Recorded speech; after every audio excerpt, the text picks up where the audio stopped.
Welcome to Sci-fi Recap. Today we will recap the plot of the American crime drama series called Breaking Bad Season 1 until Season 5. Breaking Bad Season 1 began with a camper van speeding up in the mountain. That camper van was driven by a man who was only wearing an underwear and a gas mask. Before that man left his camper van, he grabbed a wallet and a gun. He also took a video of him saying goodbye to his family. After that, he stood in the middle of the road and pointed his gun to the police cars that were approaching that place. 3 weeks earlier, a man was having a dinner with his family. That man was named Walter White. His son was named Walter White Jr., and his wife was named Skylar White. Walter was a high school chemistry teacher who had won many awards, including a Nobel Prize. But lately, Walter's health was deteriorating. He wasn't even allowed to eat meat except a meat substitute to lower his cholesterol. Fortunately, he had a loving and patient wife who was willing to take care of him. Meanwhile, Walter's son, Walter White Jr., had been suffering from cerebral palsy since he was a child. Because of his illness, he had a slurred speech and had to walk on crutches. The next morning, Walter took his son to his high school. It was also the school where he taught chemistry. But since being a chemistry teacher didn't help him to earn enough money to support his family, he had to work part-time at a car wash. That afternoon after school, he went to the car wash to work. But while he was working, his student came to that place and recognized him. He took a picture of him without his permission and laughed at him. Walter didn't do anything when he saw that and decided to keep working. When he arrived at home, he found out that many people had gathered in that place and threw a surprise birthday party for him. Skylar's sister, Marie Schrader, and Marie's husband, Hank Schrader, also attended that surprise birthday party. Hank was working as a DEA agent. White Jr. really admired and respected him because of his profession. He took a look at Hank's gun and asked his father to take it. But when Walter checked the gun, Hank made fun of him and everybody laughed. The next day, while Walter was working at the car wash, he suddenly felt pain in his chest and collapsed. Not long after that, an ambulance came to that place and took him to the hospital. In the ambulance, when the healthcare worker asked him about his health condition, Walter said that he only had a cough because he skipped breakfast that morning. But after the doctor checked his condition, he diagnosed him with stage 3 lung cancer and said that he would survive for only several months. After that, Walter returned home, but he didn't tell his wife about his illness. He just acted like usual as if nothing ever happened. The next day, Walter couldn't focus on his work and kept thinking about his illness. His boss saw him and berated him for not focusing on his work. But surprisingly, Walter went berserk and berated his boss back. He also decided to quit his job and stormed off. In the evening, while Walter was sitting alone in his backyard, he suddenly received a call from Hank. Hank asked him to research the drug laboratory that he and his team planned to raid on. The next day, Walter joined Hank and his team to raid on the drug laboratory. When the police raided on the drug laboratory, a man ran away from that place. Walter saw him and recognized him right away. In the evening, Walter came to see that man. Turned out, that man was his former student. He was named Jesse Pinkman. Walter asked Jesse about the incident that took place earlier, but Jesse pretended that he didn't know anything about that incident. Walter knew that Jesse was a drug dealer, so he offered himself to become his cooking partner. He said that they could become a great team because he was great in chemistry and Jesse was great in business. Jesse was surprised when he heard that. He didn't expect that a nerdy chemistry teacher like Walter would say something like that. He laughed and thought that Walter was being silly, but Walter threatened that he would call the police on him if he rejected his offer. Jesse couldn't do anything when he heard that. He finally agreed to work together with Walter. The next day, Walter stole some laboratory equipment and took the equipment to Jesse's house. He tried to explain each equipment to Jesse, but Jesse thought that it was only wasting time. Jesse said that he was more experienced in cooking methamphetamine than a random chemistry teacher like Walter. But Walter thought that the products that Jesse made were only uncalculated craps. Jesse laughed when he heard that. Walter and Jesse finally decided to buy a recreational vehicle, or RV. They planned to turn that RV into their drug laboratory, where they could cook methamphetamine there. The next day, Walter and Skylar took their son to a clothing store. While they were shopping at that store, they saw a group of teenagers laughing at Walter Jr. because of his disability. Walter was angry when he saw that. He then approached one of the bullies and attacked him until he fell. The rest of the bullies were scared when they saw that. They finally decided to leave the store before Walter had the chance to attack them too. Skylar and Walter Jr. were also surprised when they saw that.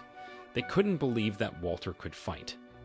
The next day, Jesse and Walter began to work. They went to a remoted area where they parked their RV there. Before Walter went inside the RV, he took off his clothes except his underwear. Jesse was confused when he saw that. Walter explained that he did it so that his clothes wouldn't get exposed to the chemicals in the drug laboratory. After that, Jesse and Walter began to cook the methamphetamine together. Jesse and Walter had different methods in cooking the methamphetamine. Jesse was amazed by the methamphetamine that Walter produced. He said that it was the most clear and large crystal that he had even seen in his life. Walter ignored his compliment. All he cared about was how they could earn a lot of money from selling the methamphetamine. The next day, Jesse came to see his friend and showed him the methamphetamine that Walter had made. His friend was named Domingo Molina. Domingo was a drug dealer and meth distributor. He was also the cousin of Emilio Koyama, Jesse's former partner who had been arrested by the police. Domingo accused Jesse of betraying Emilio and calling the police on him. But Emilio was finally getting released from the prison after they paid some money to the police. Emilio and Domingo were mad at Jesse. They didn't allow him to leave the house. Domingo forced Jesse to tell him about where he got the methamphetamine from. Jesse finally told him that he got the methamphetamine from Walter. After that, Emilio, Domingo, and Jesse went to Walter's drug laboratory. Walter was surprised when they saw them there. Emilio got out of the car and recognized Walter. He remembered that he saw Walter when the police raided on their house. For that reason, Emilio and Domingo thought that Walter was an undercover police officer. Walter and Jesse tried to run away from that place, but they failed to do that because Domingo carried a gun and pointed his gun at them. Walter tried to negotiate with him by offering him the formula that he used to cook the methamphetamine. Domingo thought that it was an interesting offer and agreed to make the deal. After that, Walter, Domingo, and Emilio went inside the RV. Walter began to cook the methamphetamine and Domingo and Emilio watched him carefully. Domingo noticed that Walter purposely slowed down the process and he berated him for that. Walter finally decided to make an explosion and left the RV right away. That explosion managed to kill anyone who inhaled the air that had been exposed to it. Not long after that, the area around the RV began to catch fire. Walter saw Jesse lying unconscious on the ground. He put a gas mask on him and took him to the RV. After that, he drove the RV and left that place. While he was leaving that area, he got out of the RV and stood in the middle of the road. He heard the police cars approach that place and pointed his gun at the source of the sirens. But turned out, the sirens didn't come from police cars, but from the fire trucks. Those fire trucks came to that place after they received a report about the fire that took place in the area where Walter used to park his RV. The next morning, while Walter was having a breakfast with his family, he received a call from a man who claimed that he was from a network service provider. But Walter recognized that man's voice and immediately realized that it was Jesse. He was mad at Jesse because he contacted his landline number. Jesse told him that one of their hostages were still alive and couldn't stop screaming in their RV. Walter was surprised when he heard that. He wondered why the explosion didn't kill that man. Walter then went to the school laboratory and stole a toxic chemical. After that, he headed to Jess's house. On his way there, he saw Domingo trying to run away from Jess's house. Walter quickly pulled over and captured Domingo. After that, Walter went to Jess's house and got into an argument with Jesse. Their argument soon got heated because Jesse acted immature. Walter was mad at Jesse because he let Domingo go. He thought that it was a bad idea because he would kill them, especially after he realized that his cousin Emilio had passed away. He said that the most important thing that they needed to do right now was getting rid of Emilio's dead body because it would emit a pungent odor soon. After they discussed about the method that they would use to get rid of Emilio's dead body, Jesse finally agreed with Walter's method, where they would use acid to get rid of Emilio's dead body.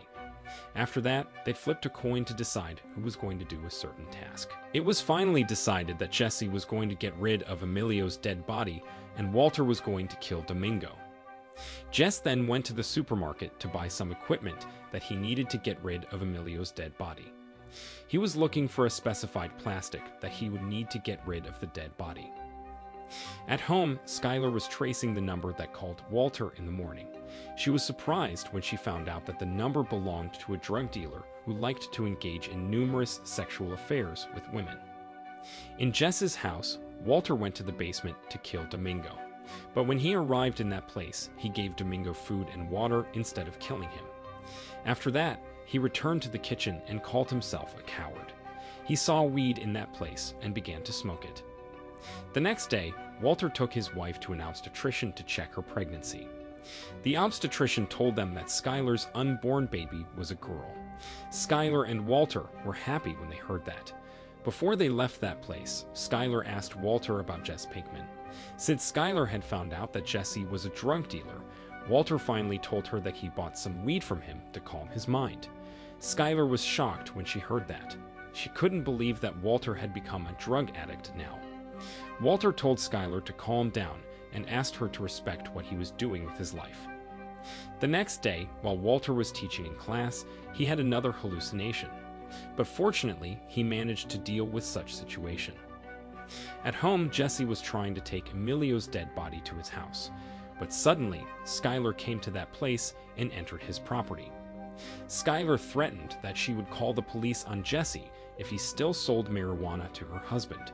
Jesse was confused when he heard that, but he soon pretended to understand what Skylar was talking about so that she would leave that place. Before Skylar left that place, she smelled something unpleasant in that place. But fortunately, she didn't suspect anything and left that place right away. Not long after that, Walter came to that place. Jesse was mad at him because he dragged him into his marriage problem. He also told him that he had taken care of Emilio's dead body by dissolving his dead body in the bathtub. Walter was surprised when he heard that.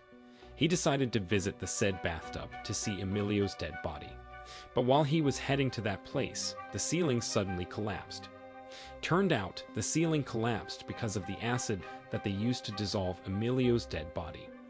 Walter asked Jesse to buy a plastic bathtub so that the acid that they used to get rid of Emilio's dead body wouldn't seep through the floor and destroy it. Jesse couldn't do anything but to regret what he had done. While Walter was cleaning the mess, he suddenly remembered about the time when he researched the acid. Suddenly, he felt pain in his chest and coughed. Even though he had worn a gas mask, he somehow still inhaled the air that was exposed to the acid, which worsened his health condition. After he finished cleaning up the mess, he came to see Jesse and saw him consuming the methamphetamine that they were supposed to sell. He immediately berated him for doing that. He said that their job was only producing methamphetamine, not consuming it. But Jesse berated him back and refused to do what he asked him. He also reminded him that he hadn't done his task to kill Domingo, so it was not his place to tell him about what he was not allowed to do. Walter couldn't say anything when he heard that. In the evening, Walter was still thinking about whether he should kill Domingo or not. He believed that murder was morally wrong, but he was afraid that Domingo would kill his entire family if he let him go. He kept putting off his task because he couldn't make any decision. He even called his wife Skylar so that he could delay his task. Skylar was still mad at Walter because she still thought that her husband consumed marijuana. It seemed that Skylar and Walter's relationship had become strained because of that. Skylar also criticized her husband for always coming late at night and rarely calling her. She thought that Walter had changed, and she suspected that he was hiding something from her. After Walter hanged up the call, he went to the kitchen and prepared a dinner for Domingo. He even left the bread crusts because he remembered that Domingo didn't eat them another day. After that, he went to the basement to give the dinner to Domingo.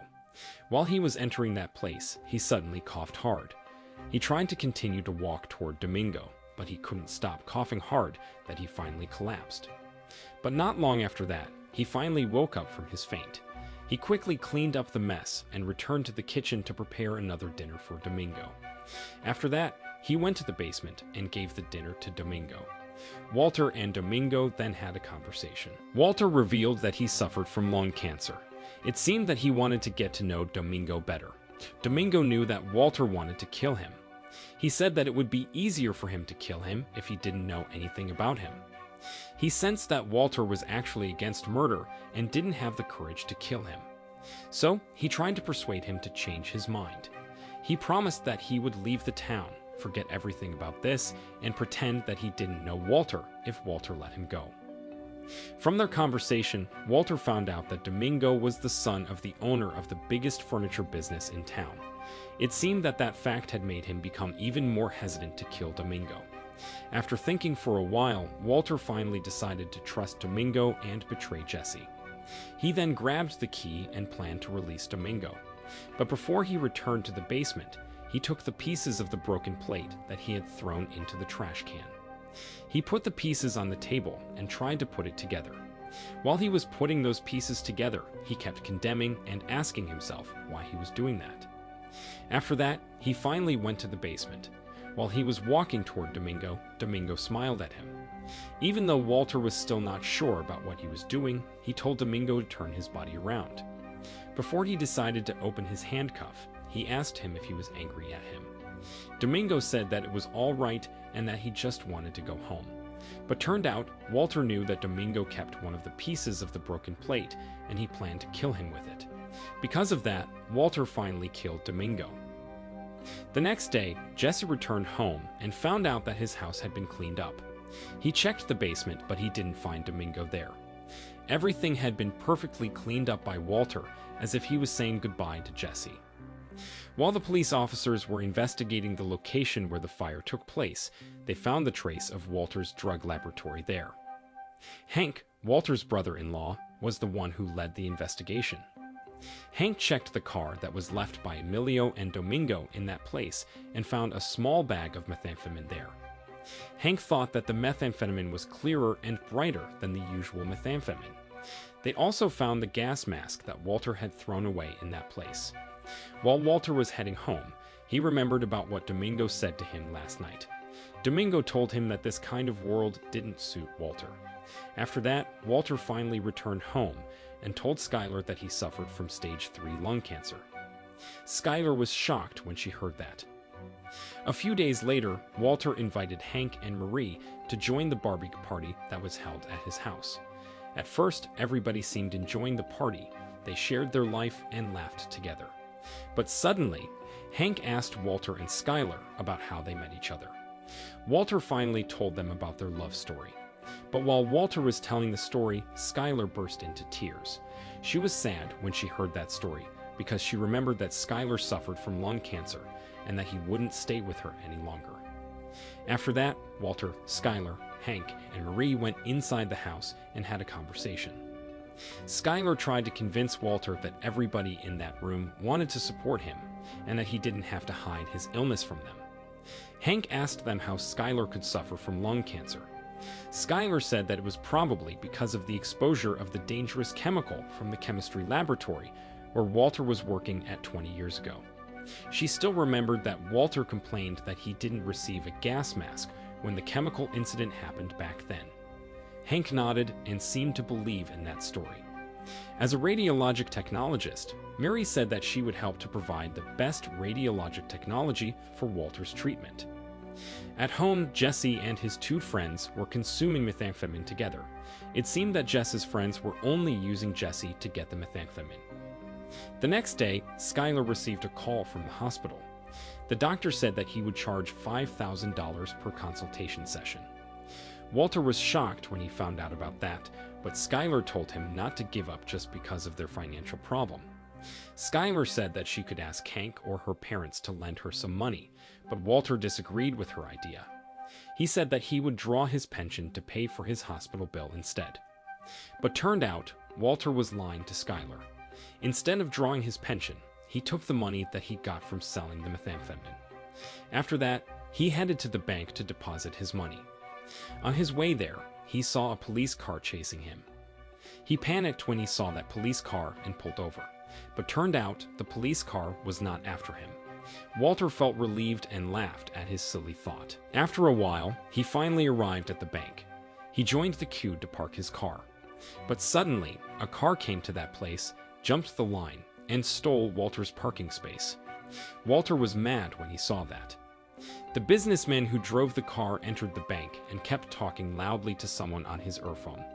Everybody in the bank seemed annoyed by his loud voice. Walter was getting even more mad at that businessman when he saw that. He wanted to confront that man, but he tried his best to control his anger. In the evening, while Jess's father and his family were having a dinner, they suddenly received a guest. Turned out, it was Jesse. Jesse's family was surprised when they saw him there because it had been a while since Jesse returned home. It appeared that Jesse and his family's relationship was not good. Jess's father, Adam Pinkman, told his wife that they couldn't let Jesse stay in their house because he knew that Jesse was a drug dealer and what he was doing was against the law. But after he saw Jesse helping his mother to clean the dining table, he suddenly changed his mind. He canceled his plan to tell Jesse to leave his house because he thought that Jesse had become a better person. The next day, Jesse went to his brother's room and saw his brother studying.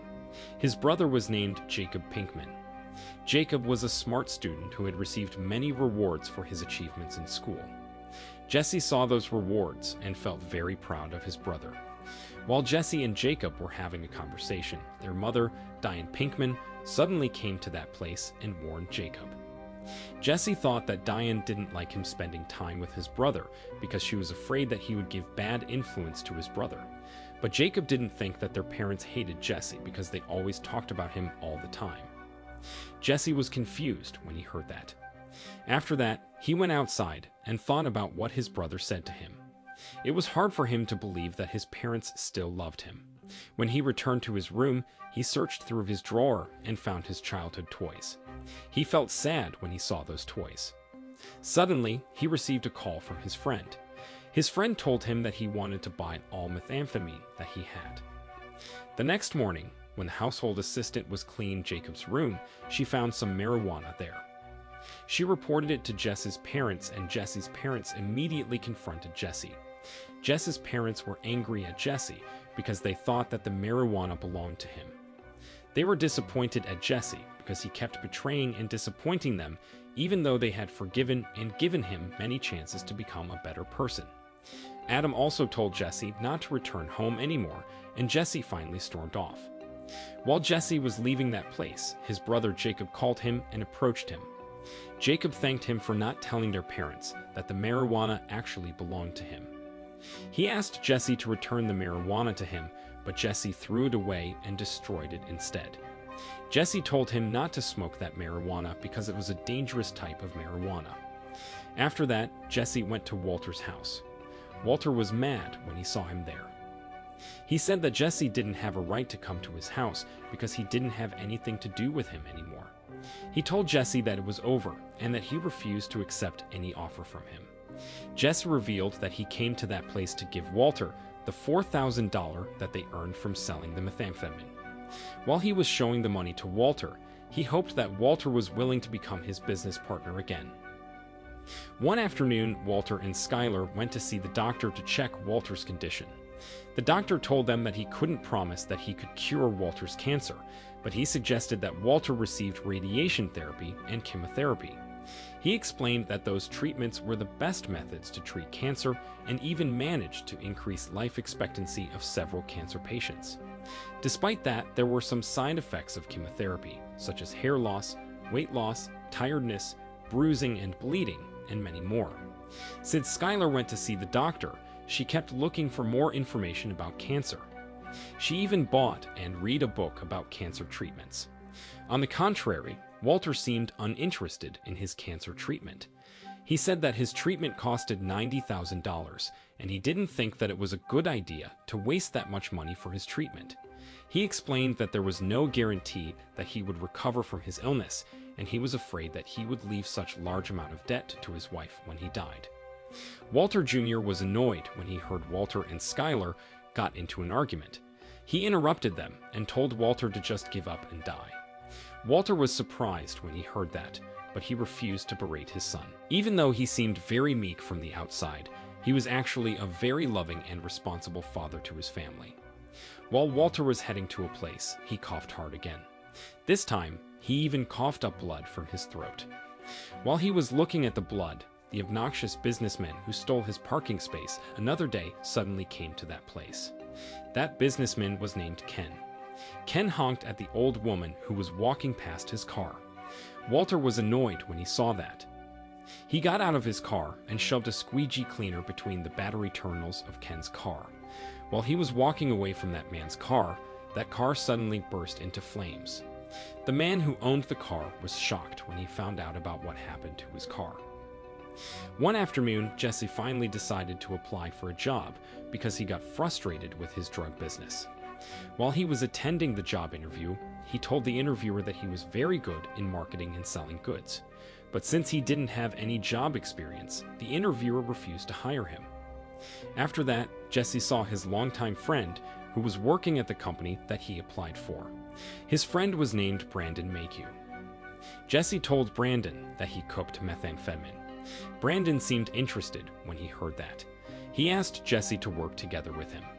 He admitted that he knew some people who could provide raw materials to manufacture drugs. He asked Jesse to become his business partner. He said that he could provide the raw materials and Jesse could cook the methamphetamine. Jess smiled bitterly when he heard that. He seemed very frustrated when he returned to his car. Walter and Skylar attended a birthday party that was held by Elliot Schwartz, Walter's former graduate school science partner. Elliot was also the co-owner of Gray Matter Technologies, a successful scientific research company that he co-founded with Walter. The company was even named after Walter and Skylar's last names combined, White and Schwartz, which meant black, making gray. Walter secretly blamed Elliot and his wife Gretchen for cutting him out of Gray Matter Technologies and stealing his research. Since Elliot and Gretchen co-owned the company together, they finally became multi-billionaires. It seemed that Walter was jealous of them because, unlike them, he was struggling financially. After that, Walter and Skylar joined other guests and watched Elliot opening the gifts that he received from other guests. Walter got awkward when he found out that those gifts contained expensive items. Even though Elliot didn't say that the guests needed to bring any specific birthday presents for him, Walter felt embarrassed because he could only give a small gift to Elliot. Elliot opened the gift from Walter and found out that it was a pack of noodle. Walter thought that he was going to die of embarrassment because of that, but fortunately, Elliot laughed it off and saved Walter by telling everyone there about the sentimental value of the noodle. He said that it was the noodle that he and Walter used to consume when they were in graduate school. He said that he was very grateful for the existence of the noodle because it had helped him to become a successful person he was today. Later, Walter and Elliot had a conversation. Elliot offered Walter a job. He said that he wanted to work with him again and mentioned that the health insurance was excellent, revealing that he knew about Walter's cancer. Walter didn't know how to react when he heard that. He was mad because Elliot tried to recruit him as an employee at the company that he co-founded with him. He finally decided to reject Elliot's offer, even though he really needed some money for his treatment. While Walter and Skylar were leaving the party, Walter berated Skylar and angrily accused her of asking for charity from Elliot. He said that his illness was a personal information that Skylar was not supposed to share with everyone. But Skylar defended herself by saying that she just wanted Walter to get the help that he needed and recover from his illness soon. Jesse finally agreed to work with Brandon. That afternoon, he took Brandon to the RV. Brandon saw Walter's laboratory equipment in that place and thought that the equipment was useless. He said that they didn't need such equipment to produce the best methamphetamine in the world. After that, Jesse and Brandon began to cook. Jesse still remembered about some techniques that Walter used in cooking the methamphetamine. While he was trying to use those techniques to cook the methamphetamine, Brandon played around instead of helping him. Jesse was annoyed when he saw that. He was disappointed at Brandon because he was not being professional at all. But after a while, Jesse and Brandon finally managed to produce some methamphetamine. Brandon was so happy when he saw those crystals, but not with Jesse. Jesse was disappointed at their work. He thought that those crystals were very ugly and had a poor quality, The size of those crystals was also smaller than the size of common crystals. Jesse finally decided to get rid of those crystals. Brandon screamed when he saw that. When Walter arrived at home, he found out that his family had been waiting for him in the living room. He also saw Hank and Marie in that place. Skylar revealed that she gathered them in their house to talk about Walter's decision to refuse the help from Elliot. She asked everyone there to tell their opinion about Walter's decision. She said that Walter was supposed to accept Elliot's offer because it was the only help that Walter could get right now. Walter Jr. also said that he was disappointed at his father. He said that Walter had turned into a person who gave up easily and he didn't like it. After that, it was Marie's turn to speak. Skylar was surprised when Marie said that she agreed with Walter's decision. Marie explained that as a radiologic technologist, she had seen many cancer patients wasting the last weeks or months in their life by receiving cancer treatments instead of spending it with their loved ones. Hank agreed with his wife's argument. Skylar was getting even more annoyed when she heard that. She berated Hank and Marie for not supporting her. Marie berated her back and reminded her that she was the one who asked them to be honest in the beginning. Skylar and Marie then got into an argument. Walter didn't do anything when he saw that, but when Skylar and Marie's argument got too heated, Walter suddenly interrupted them and said that it was his turn to speak. Walter told them that he just wanted to spend the final moments of his life with his family. He said that he didn't want to lie weak on the hospital bed like a sick person and burden his family. He thought that it was a horrible way to go. He felt like they had never listened to him and respected his decision all this time. So, for this one time, he begged them to respect his decision. The next morning, Walter woke up from his sleep and saw some books on the desk. He checked those books and found out that those books were about cancer treatments. He realized that his wife just wanted to help him to recover from his illness, and he felt guilty about it. He then went to the kitchen, hugged Skylar, and told her that he would do chemotherapy. Skylar was happy when she heard that and hugged Walter back. In the RV, Jesse and Brandon finally finished producing their second batch of methamphetamine. Jesse checked his work and was disappointed again because he was still unable to reach the same quality level of Walter's crystals. The crystals that they produced were still very ugly and had a poor quality. Jesse tried to get rid of those crystals, but Brandon stopped him right away. Brandon was mad because they had wasted a lot of raw materials to make those crystals, so he wouldn't let Jesse to get rid of those crystals again. Jesse and Brandon then got into a fight. Jesse threw a chemical at him and kicked him out of the RV. After that, he drove the RV and left that place without Brandon. The next day, while Walter was heading to the hospital, he received a call from Gretchen. Gretchen asked him why he refused Elliot's offer to pay for his cancer treatment. She tried to persuade Walter to accept Elliot's offer. She argued that it was Walter's money after all because he was the one who co-founded Gray Matter Technologies with Elliot. Gretchen wanted to make sure that Walter didn't refuse Elliot's offer because of their relationship in the past. It was revealed that Gretchen was Walter's former girlfriend and laboratory assistant. Walter lied to her by saying that his cancer treatment was already covered by his health insurance. After that, he hanged up the call and went to the hospital. At the hospital, Walter finally did his first chemotherapy session. His body was wrapped in transparent plastic and his chest was shot with laser. After he finished doing his chemotherapy session, he went to Jesse's house and told him that he wanted to work together with him again. He and Jesse then went to their RV.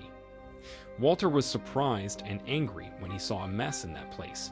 He told Jesse that starting from right now, he was the one who would take charge of their drug laboratory. He said that Jess's job was selling and distributing their methamphetamine out there, not cooking or touching his laboratory equipment. He said that he would make the best methamphetamine crystals in the world, and he wanted Jesse to sell them no matter what happened. The next scene showed an explosion that happened in a cartel operational zone. Walter was seen in that place, carrying something in his hand. It appeared that he had completely lost his hair. A few weeks earlier, while Walter was teaching in class, he couldn't stop coughing. He even needed to go to the restroom every once in a while to cough up his phlegm. An office boy named Hugo noticed that Walter had a problem. He approached Walter and offered him help. The next day, Skylar took Walter to a support group. She told the counselor that Walter had been ignoring her lately. She felt hurt by that and felt like Walter didn't need her anymore. She also said that Walter had been coming home late at night lately, and he refused to tell her about where he had been gone. Walter finally said that he liked to spend his time alone lately because it made him feel better, not because he didn't need Skylar anymore. He said that he spent his time by going for a walk and enjoying nature in the meadow. He admitted that those things helped him to cope with his condition. The counselor confirmed that what Walter was doing was a good coping mechanism for some people. Even though what Walter was actually doing was coking the methamphetamine, he didn't completely lie to his wife because he was doing it in the meadow. One afternoon, while Walter was cooking, he got exposed by the heat of the chemicals. He quickly got out of the RV and Jesse helped him to cool his body. Jesse was surprised when he saw the chemo rash on Walter's chest. He realized that Walter was suffering from cancer and assumed that Walter was doing all of this to provide for his family upon his death. Jesse was disappointed because Walter had never told him about his illness. He felt hurt by that because he was his business partner after all. Despite all their arguments and fights, it seemed that Jesse genuinely cared about Walter. After that, Jesse went to see his customers and sold the methamphetamine that Walter had produced to them. He approached everyone in that place and offered the crystals to them. The next day, Jesse returned to the RV and gave the $4,000 that he earned from selling the methamphetamine to Walter. Jesse divided the cash and gave $2,000 to Walter. Walter was mad when he found out that Jesse could only sell 1 ounce or a half of kilogram of the crystals that he produced. He scolded Jesse and said that they could sell 400 grams per week if they worked hard. He said that earning $4,000 per day was not enough for them because it was not worth the risks that they put their lives at.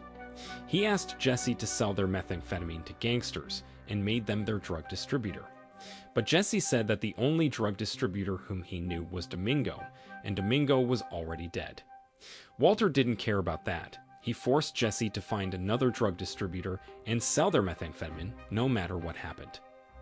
In another place, Hank managed to find the production code of the gas mask that he found in the meadow. He traced the production code and found out that the gas mask was from the chemistry laboratory of the school where Walter was working at. He'd also found out that the methamphetamine crystals that they found was the purest crystals that he had ever seen in town. He'd assumed that there was a new player in the town. After that, Hank got out of the car and came to see Walter. Hank asked Walter if he knew anything about the gas mask that he found in the meadow. Walter calmly said that he didn't lose anything in his chemistry laboratory. Hank refused to believe in him right away. He asked Walter to give him the list of the laboratory equipment and said that he would check the laboratory by himself. After Hank checked the laboratory, he found out that there were missing items in that place. Those missing items were 2 gas masks and some laboratory equipment. Hank realized that people usually cooked methamphetamine by using the missing laboratory equipment. While Hank was investigating that place, Walter suddenly received a call from Jesse. Jesse told Walter that his friend knew a drug kingpin and a high-level distributor from the cartel named Tuco Salamanca. He said that Tuco might be interested in buying 500 grams of their methamphetamine crystals. Walter responded to him by saying the most normal things that a person usually said on phone so that Hank wouldn't suspect him. After that, he hanged up the call. Jesse and his friend finally arrived at Tuco's headquarters. They saw many gangsters in that place. When they tried to enter the building, a gangster stopped them right away. But since Jesse's friend knew Tuco personally, they finally let them enter that place. Jesse and his friend then went upstairs. When they arrived on the 2nd floor, some gangsters stopped them and searched them. After those gangsters made sure that Jesse and his friend didn't bring any harmful objects, they finally allowed them to meet with their boss Tuco. Despite Jesse's friend claimed that Tuco was his best friend, Tuco treated Jesse and his friend very poorly when they met with him.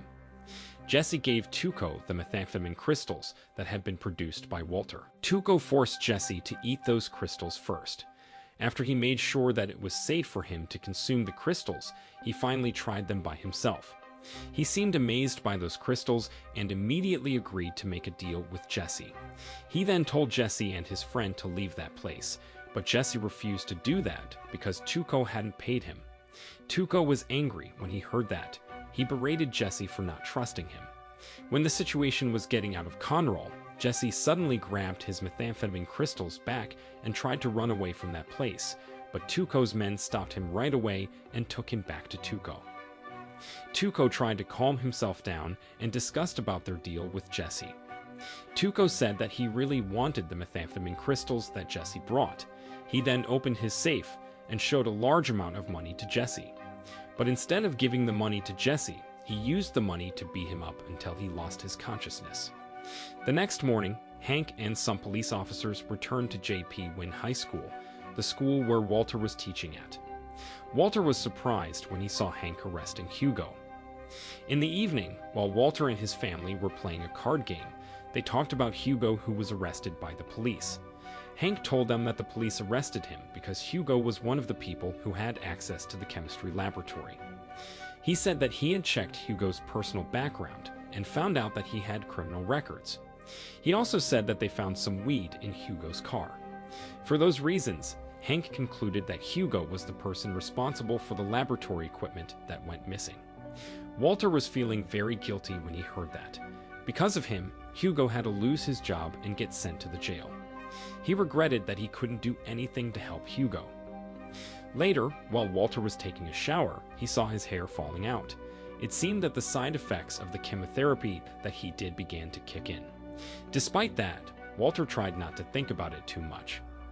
The next day, Walter tried to call Jess, but Jesse didn't answer his call. He began to worry about Jesse because it had been days since he heard from him. Walter called Jesse again, and someone finally answered his call. Turned out, it was Jess's friend. Jess's friend told Walter that Jesse was being hospitalized right now. Walter was getting even more worried when he heard that. He rushed to the hospital and visited Jesse there. He saw Jesse's friend in that room and asked him to tell him about everything that happened to them. Jess's friend revealed that Jesse had bone fractures and he hadn't regained his consciousness since last night. He said that a man named Tuco was the one who did that to Jesse. Walter asked him to tell him about everything he knew about Tuco. At home, Walter was staring at his reflection on the mirror and got frustrated because his hair kept falling out. Because of that, he finally decided to shave his head. Skylar and Walter. Jar were surprised when they saw Walter's bald head. But Jar said that he liked his father's new appearance because it made him look fresh and young. Later, Walter was sitting in his car and holding a pack of methamphetamine crystals. He went to Tuco's headquarters and asked a gangster there to take him to Tuco. After that gangster allowed him to enter the building, Tuco went upstairs and met with the gangsters who guarded the second floor. After that, he finally met with Tuco and introduced himself as Heisenberg. Tuco asked him to take a seat, but Walter refused to sit down. Walter came to that place because he wanted to ask Tuco to give $50,000 to him. He said that the money was for the methamphetamine crystals that he stole from him and the damage that he had done to his business partner Jesse. Tuco laughed when he heard that. Walter told him that the crystals that he carried were not the crystals that he was talking about. He grabbed a crystal and threw it into the floor. Suddenly, an explosion happened in that place. He warned Tuco that he could blow up the entire building with the rest of the crystals. Tuco was scared when he heard that. He realized that he was not dealing with a random person. Walter said that Tuco only had two options: died together with him in the explosion or did what he asked him. Tuco finally asked Walter to work for him and bring him 500 grams of methamphetamine crystals next week. Walter left that place after he heard that. It appeared that he managed to take control of the situation. When Walter returned to his car, he screamed out of his frustration. After feeling like a failure and a dead person who didn't have control over his life all this time, he finally managed to defeat his fear and take control over his life. He looked at the money that he got from Tuco. With the new version of himself that he invented, Heisenberg, he was reborn into this world and was ready to live again. The next day, Walter came to see Jesse. When he went to Jess's house, he found out that Jesse had sold his house because he didn't have money to pay for his hospital bill. After he received Jesse's new address, he visited Jesse in his van and gave him the money that they earned from selling the methamphetamine. Jesse was surprised when he saw that money. He couldn't believe that a nerd and a loser like Walter managed to make a drug kingpin like Tuco pay for their methamphetamine. At first, Jesse was angry because Walter made a deal with Tuco after everything that Tuco had done to him.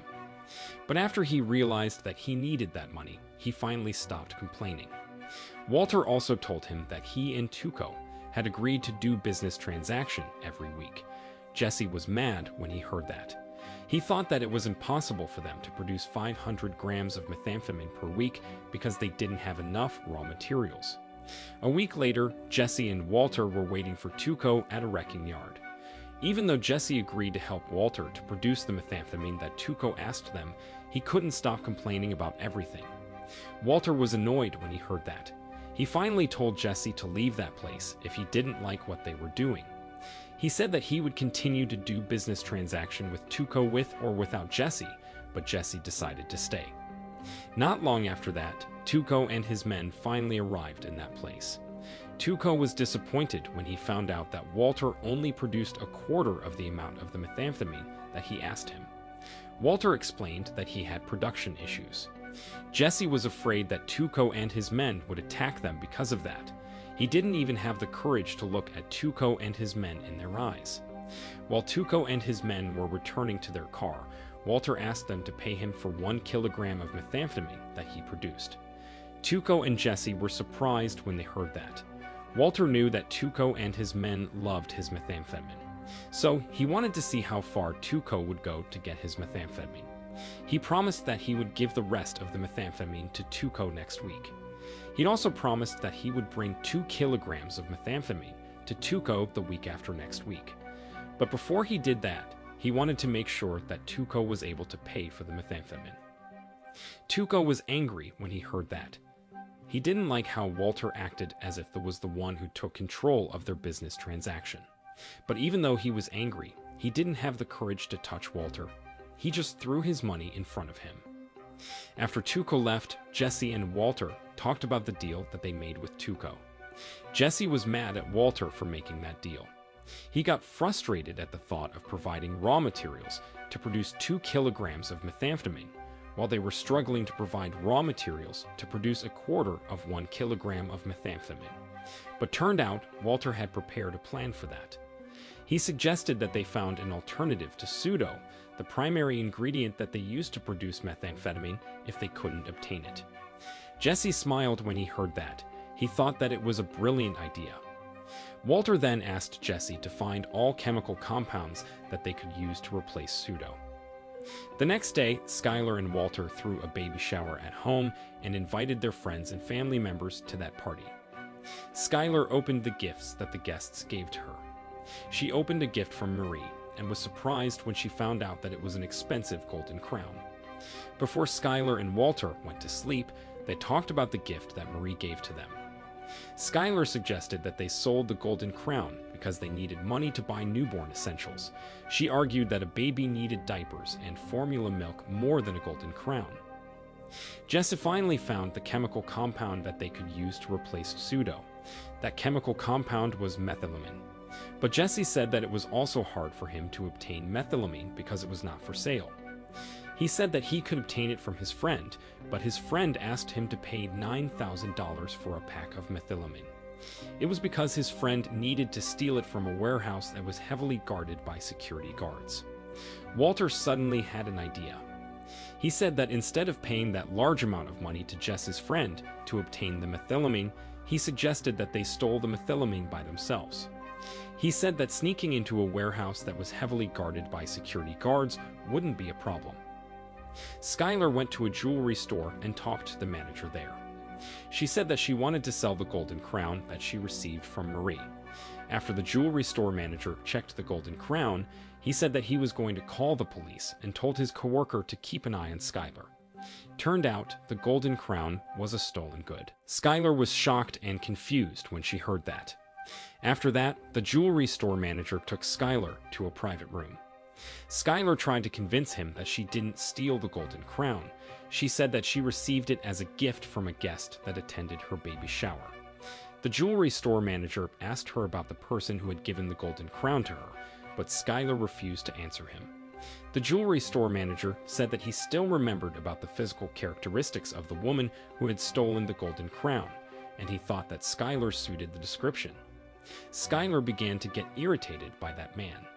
She threatened that she would report what he was doing to her to the media, which were accusing an innocent pregnant woman like her of stealing and keeping her in a small, stuffy room that made her difficult to breathe.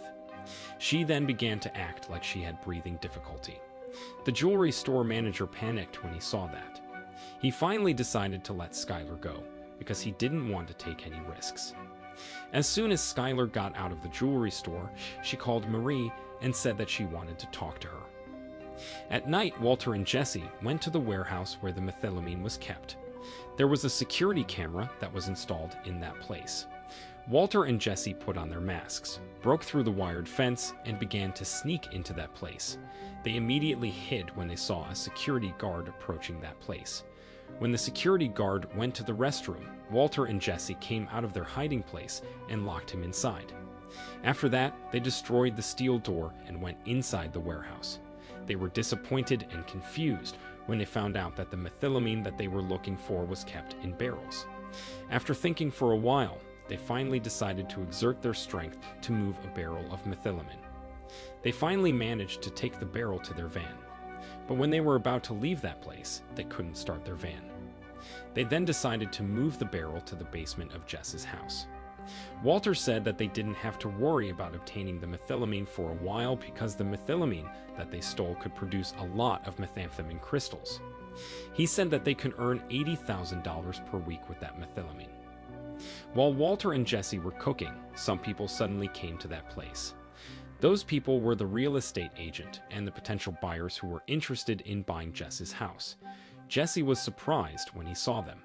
He remembered that the real estate agent told him that she didn't keep an open house that day, but he told Walter that he would take care of that problem. When the potential buyers tried to enter the basement, Jesse suddenly got out of that place and lashed out at them. At the clothing store, the angry Skylar confronted Marie about the golden crown that made her end up being humiliated and suspected by the jewelry store manager. But Mary said that she didn't know anything about the golden crown. She admitted that she didn't know that the golden crown was stolen. Skylar asked many questions to her, but Marie refused to answer her. Skylar was mad because of that and finally decided to storm off. At home, Skylar told Walter about the incident that happened to her at the jewelry store earlier. Walter gave her a calm and wise response and asked her not to think about it too much. Skylar was feeling better when she heard that. A week had finally passed. Walter and Tuco went to the wrecking yard to do their business transaction. Walter gave Tuco the methamphetamine crystals that he promised him. Tuco was confused when he saw those crystals because they had blue color. At first, he was being skeptical about it, but after he consumed it and found out that it was still the same high-quality methamphetamine crystals that he consumed another day, he finally accepted it. He showed his big smile to Walter and said that he wanted them to continue their partnership. But suddenly, Tuco's subordinate said something to Walter and Jesse. Tuco was angry when he heard that and beat him up right away. Walter and Jesse were confused when they saw that. They didn't understand why Tuco had to beat that man up. Tuco thought that his subordinate had disrespected Walter and Jesse, so he beat him up to show them that he really respected their partnership. After he knocked his subordinate out, he smiled at Walter and left that place. Breaking Bad Season 2 began with Walter and Tuco doing their business transaction at the wrecking yard. After Walter received money from Tuco, he returned to his car and counted the money that he planned to give to his family. He calculated an exact figure of how much money he needed to make in order to provide the essentials for his family over the next 20 years, which was $737,000, and then he would quit selling drugs once he reached that number. With that money, he wanted his family to be able to pay off the mortgage, to cover college educations for his children, and medical bills for the whole family. Walter said that they needed to earn $70,000 per week so that they could reach his goal within 3 months. After he reached his goal, he could leave this world without worries. Jesse couldn't say anything when he heard that. He felt sorry for Walter. But suddenly, while Walter and Jesse were trying to leave that place, Tuco suddenly drove toward them and stopped them. Tuco got out of his car and dragged the body of his subordinate, No Doze, out of the car. He asked Walter to help him to check on No Doze because he had been having a seizure. He was worried if something bad happened to him after he attacked him brutally. Walter checked on No Doze, but he couldn't feel his heartbeat. Tuco panicked when he heard that. He forced Walter to carry out artificial respiration to help No Doze, but Walter refused to do it. Tuco then asked Jesse to carry out the artificial respiration, and Jesse agreed. But before Jesse had the chance to do that, Tuco suddenly attacked No Doze again. Tuco got frustrated because he knew that he couldn't bring No Doze back to life. Walter and Jesse then decided to return to their car because there was nothing that they could do to help No Doze anymore. But while they were returning to their car, Tuco approached them and threatened Jesse. The traumatized Jesse got frightened because of that. At home, Walter approached his wife Skylar in the kitchen. He tried to seduce her to have sex with him, but Skylar rejected his sexual advance because she thought that it was not the right time and their son could suddenly show up in that place and see them.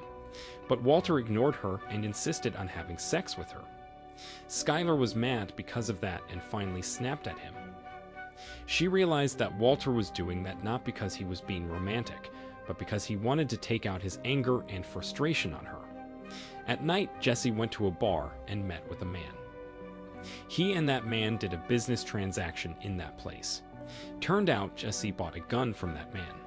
After Tuco threatened and attacked him earlier, Jesse was afraid that Tuco would come for him. So he bought a gun to protect himself. He became even more paranoid after he received 8 calls from an unknown number. He was also convinced that he saw Tuco's black SUV going up and down his street. Walter said that Jesse was just being paranoid. He tried to calm him down by saying that Tuco would have murdered them if he truly wanted to kill them. He didn't think that Tuco would harm them because he loved the methamphetamine crystals that they produced. But Jesse reminded him that Tuco was an unstable and violent person. He was afraid that Tuco had changed his mind and decided that he couldn't trust them anymore. He also reminded him about the threat that he received from Tuco when they did their business transaction at the wrecking yard another day. He showed Walter the gun that he bought and told him that they only had 2 options: killed Tuco or getting killed by Tuco. After seeing Jesse's frustration, Walter finally gave him a chance and asked him about how they would kill Tuco. Jesse suggested that they executed Tuco and his men during their next business transaction. He said that they needed to make sure that they had enough bullets to kill Tuco and his men. He tried to check the bullets inside that gun, but he couldn't unload the gun. He realized that he was being silly because there was no way that he could kill Tuco if he didn't know how to use a gun. At Schrader's house, Hank and Marie were getting into an argument. They argued over the therapy appointment that had been canceled by Marie. Hank reminded her that her therapy appointment was the same time she planned to have dinner with Skylar. Marie told him that he was mistaken and blamed him for it. Not far from them, a neighborhood's kid was playing a remote control car. Hank saw him and greeted him warmly. Marie got inside her car and ran over that kid's remote control car as she was leaving that place. Hank apologized to that kid and whipped out his wallet to compensate him. Later, at the police station, Hank saw a surveillance footage of a recent burglary that took place at a chemical warehouse. Hank was unaware that the burglars were Jesse and Walter. He and his co-worker, Gomes, made fun of the criminal methods that they used but praised their knowledge of chemistry. Hank thought that those burglars must be needing to cook a lot of methamphetamine if they needed to steal a whole barrel of methylamine. At night, when Walter returned home, he saw a black SUV parked down the block from his house. That black SUV finally left that place after Walter stared at it. The next morning, when Skylar woke up from her sleep, she didn't find Walter on the bed. Turned out, Walter hadn't slept all night because he was busy keeping an eye on his surroundings. After he saw the black SUV parked near his house last night, he finally believed in Jesse. So he spent all night by looking out of the window to make sure that his family was safe. After that, Walter came to see Jesse. Walter began to get paranoid and asked Jesse about how Tuco could find his address. Jesse was surprised by Walter's naivety. Tuco was a drug kingpin, and a high-level distributor from the cartel. So, it was not a hard job for Tuco to find Walter's address. Jesse suggested that Walter bought a gun for him too and shot Tuco before he killed them. But Walter had a better idea. He suggested that they killed Tuco by using a poison called ricin. At home, while Skylar was looking at an old photo of her and a man, someone suddenly knocked on the door. Turned out, it was Hank. Hank visited her because he wanted to ask her for an advice. He said that he and Marie were not on good terms lately. He also asked Skylar why she didn't return any of Marie's phone calls. Skylar explained that she was still mad at Marie because of the incident that happened to her at the jewelry store another day. She told Hank that Marie was a kleptomaniac. Hank revealed that he knew about this, but he said that Marie was seeing a therapist and they needed to support her through this. In the basement of Jess's house, Walter and Jesse were busy cooking methamphetamine by using methylamine that had been mixed with ricin. After they finished cooking the methamphetamine, they tried to figure out how to make Tuco consume those crystals. Walter said that they needed to be very careful because the ricin that they used to produce the methamphetamine gave a different, strong odor. If they were not being careful, Tuco would find out that they tried to poison him, and he would kill them instantly. Suddenly, Walter received a call from Hank. Hank apologized to Walter for ruining Skylar's mood another day. He told Walter that he was at a crime scene. He said that a man was found dead and sent the picture of that man to Walter. Walter was surprised when he found out that that man was Gonzo, Tuco's associate. He thought that Tuco was the one who killed him. He immediately took Jess's gun as he realized that Tuco might kill him and Jesse next. He told Jesse that he needed that gun to protect him and his family in case Tuco came to his house. Even though Jesse also needed that gun, he couldn't do anything but to let Walter take his gun. After that, Walter returned home and entered his house with a gun in his hand. He called Skylar's name, but nobody answered him. He checked the house very carefully and finally found Skylar taking a bath in the bathroom. Walter and Skylar then had a conversation. Skylar asked him where he had been, but Walter didn't answer her question. Turned out, Walter was busy packing all his money in his room. He planned to leave the town that night. At the crime scene, Hank and his team also found No Dose's dead body. They thought that while Gonzo was trying to hide his partner's dead body underneath the old cars, the cars fell on him and cut off his hand. They'd assumed that Gonzo bled to death because of that. After Walter finished packing his bags, he returned to the bathroom and told Skylar that they needed to leave soon. While he was talking to Skylar, he suddenly received a text message from Jesse. In that text message, Jesse told him that he was already waiting for him in front of his house. Walter was mad when he read that text message. He quickly got out of his house and walked toward Jess's car. But turned out, Tuco was also in that car and was taking Jesse hostage.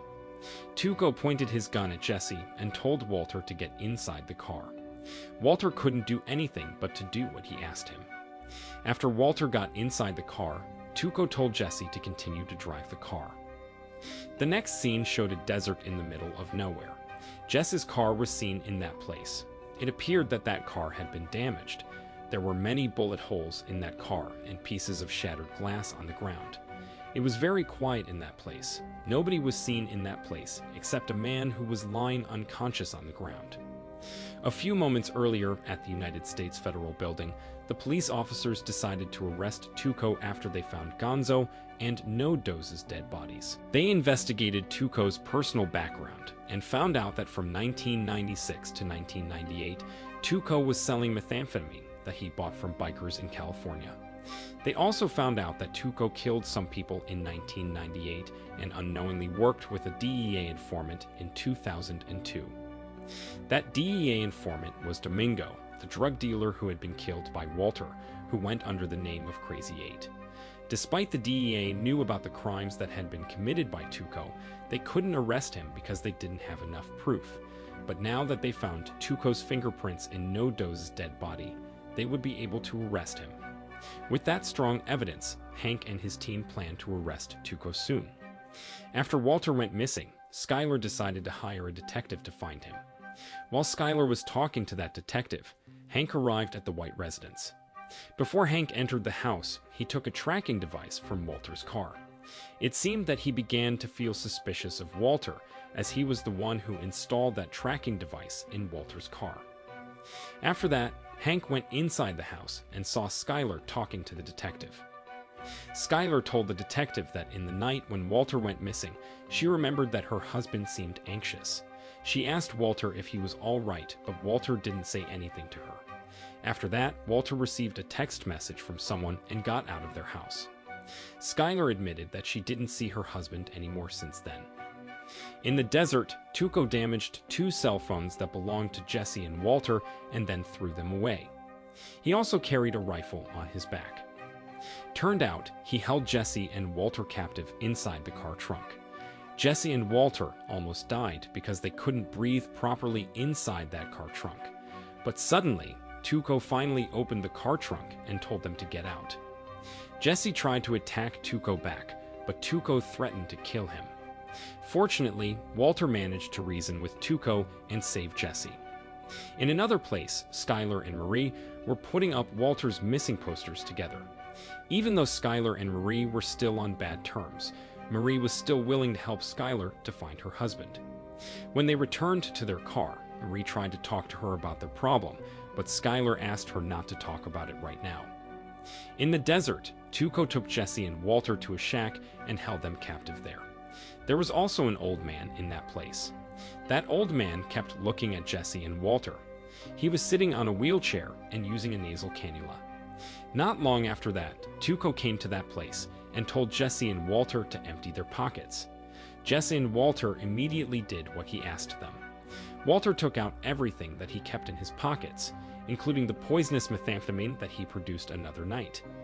After that, Tuco began to interrogate them. He looked at the picture of Walter and his family and praised him for having a happy family. Walter sensed a threat in his compliment. The situation in that place began to become tense as Tuco grabbed Walter's head. Tuco revealed that the DEA agents raided on his headquarters that morning, and he thought that Jesse and Walter were the ones who reported him and his organization to the DEA. But Jesse and Walter said that they didn't report him. Tuco said that the DEA had arrested all his subordinates except Gonzo. Walter and Jesse were confused when they heard that because they remembered that Gonzo had been found dead. Turned out, Tuco still had no idea that Gonzo had died. All he knew that Gonzo had been missing for these past 2 days. He tried to call him, but he didn't answer his calls. He thought that Gonzo was angry at him because he had killed no does. For that reason, he finally assumed that Gonzo was the one who had reported him to the DEA. The crazed Tuco then went berserk and declared that he would kill Gonzo if he saw him. Jess and Walter got frightened when they saw that, but the old man who was sitting on the wheelchair remained calm. It seemed that it was not the first time for him to see Tuco going berserk like that. After Tuco calmed down, he began to tell Jesse and Walter about their business. He said that he planned to build a drug laboratory in a jungle in Mexico. He said that Walter could cook methamphetamine in that place all the time without having to worry about his safety, because he was the one who had the authority over that territory. Tuco saw the poisonous methamphetamine on the table and took it. He tried to consume it, but he noticed that those crystals emitted such strong odor. Jesse told him that it was because they produced those methamphetamine crystals by using a new formula that they were developing. He said that the new formula was better than any other formula out there. At first, Tuco was tempted to try those crystals. But after Jesse said that the secret ingredient that they used to produce those crystals was a chili powder, Tuco got rid of those crystals right away. He said that he hated chili powder. Walter was annoyed when he saw that. It was not the first time for Jesse to ruin their plan. Tuco got angry again and took out his gun. He tried to kill Jesse with it, but Walter stopped him right away. Walter managed to convince Tuco by saying that he couldn't work without Jesse. He said that he couldn't trust anyone else to become his cooking assistant. Tuco told him that his cousin was on his way to that place to pick them up. He said that they would arrive in Mexico before the sun set. After saying that, he finally left them alone. At the White residence, Skylar, Marie, and Hank were still trying to find Walter. While they were discussing about where Walter might be, Marie let slip that Walter might have a second phone. Skylar was confused when she heard that. She asked them what Marie meant about it. Turned out, Hank had been hiding Walter's second phone all this time because he didn't want Skylar to think that Walter had an affair and used his second phone to contact his mistress. Hank still tried to avoid answering Skylar's question, but Mary said that Walter might run away from home and live with his mistress somewhere. Marie reminded Skylar that Walter was hiding his cancer from them for weeks, so it was possible that Walter was hiding something from them again. She also suspected that Walter used his second phone to buy weed from drug dealers, and he might be kidnapped by them because he couldn't pay for his weed. For that reason, Marie asked Hank to investigate this case seriously. Skylar remembered that Walter was close to his former student named Jesse Pinkman. She asked Hank to investigate that Jesse because they might get information about Walter from him. Hank then called his coworker and asked him to find any information about Jesse Pinkman, including about his car and property. He also paid a visit to Jesse's mother, Diane, to get any information about Jesse. In the desert shack, Tuco was preparing a lunch for everybody there. Meanwhile, the old man on the wheelchair kept watching Jesse and Walter. Suddenly, the news anchor reported the news about the death of Gonzo. Walter panicked when he saw that news and immediately switched the TV channel. He didn't want Tuco to find out that Gonzo had died because he knew that Tuco would accuse him and Jesse of betraying him again. From his facial expression, it seemed that the old man on the wheelchair began to suspect Jesse and Walter. Walter approached that old man to see if he could function normally or not. He waved his hand in front of that old man's face, but he didn't respond to him. After he found out that man was not responsive, he planned to put the poison into the meal that had been prepared by Tuco.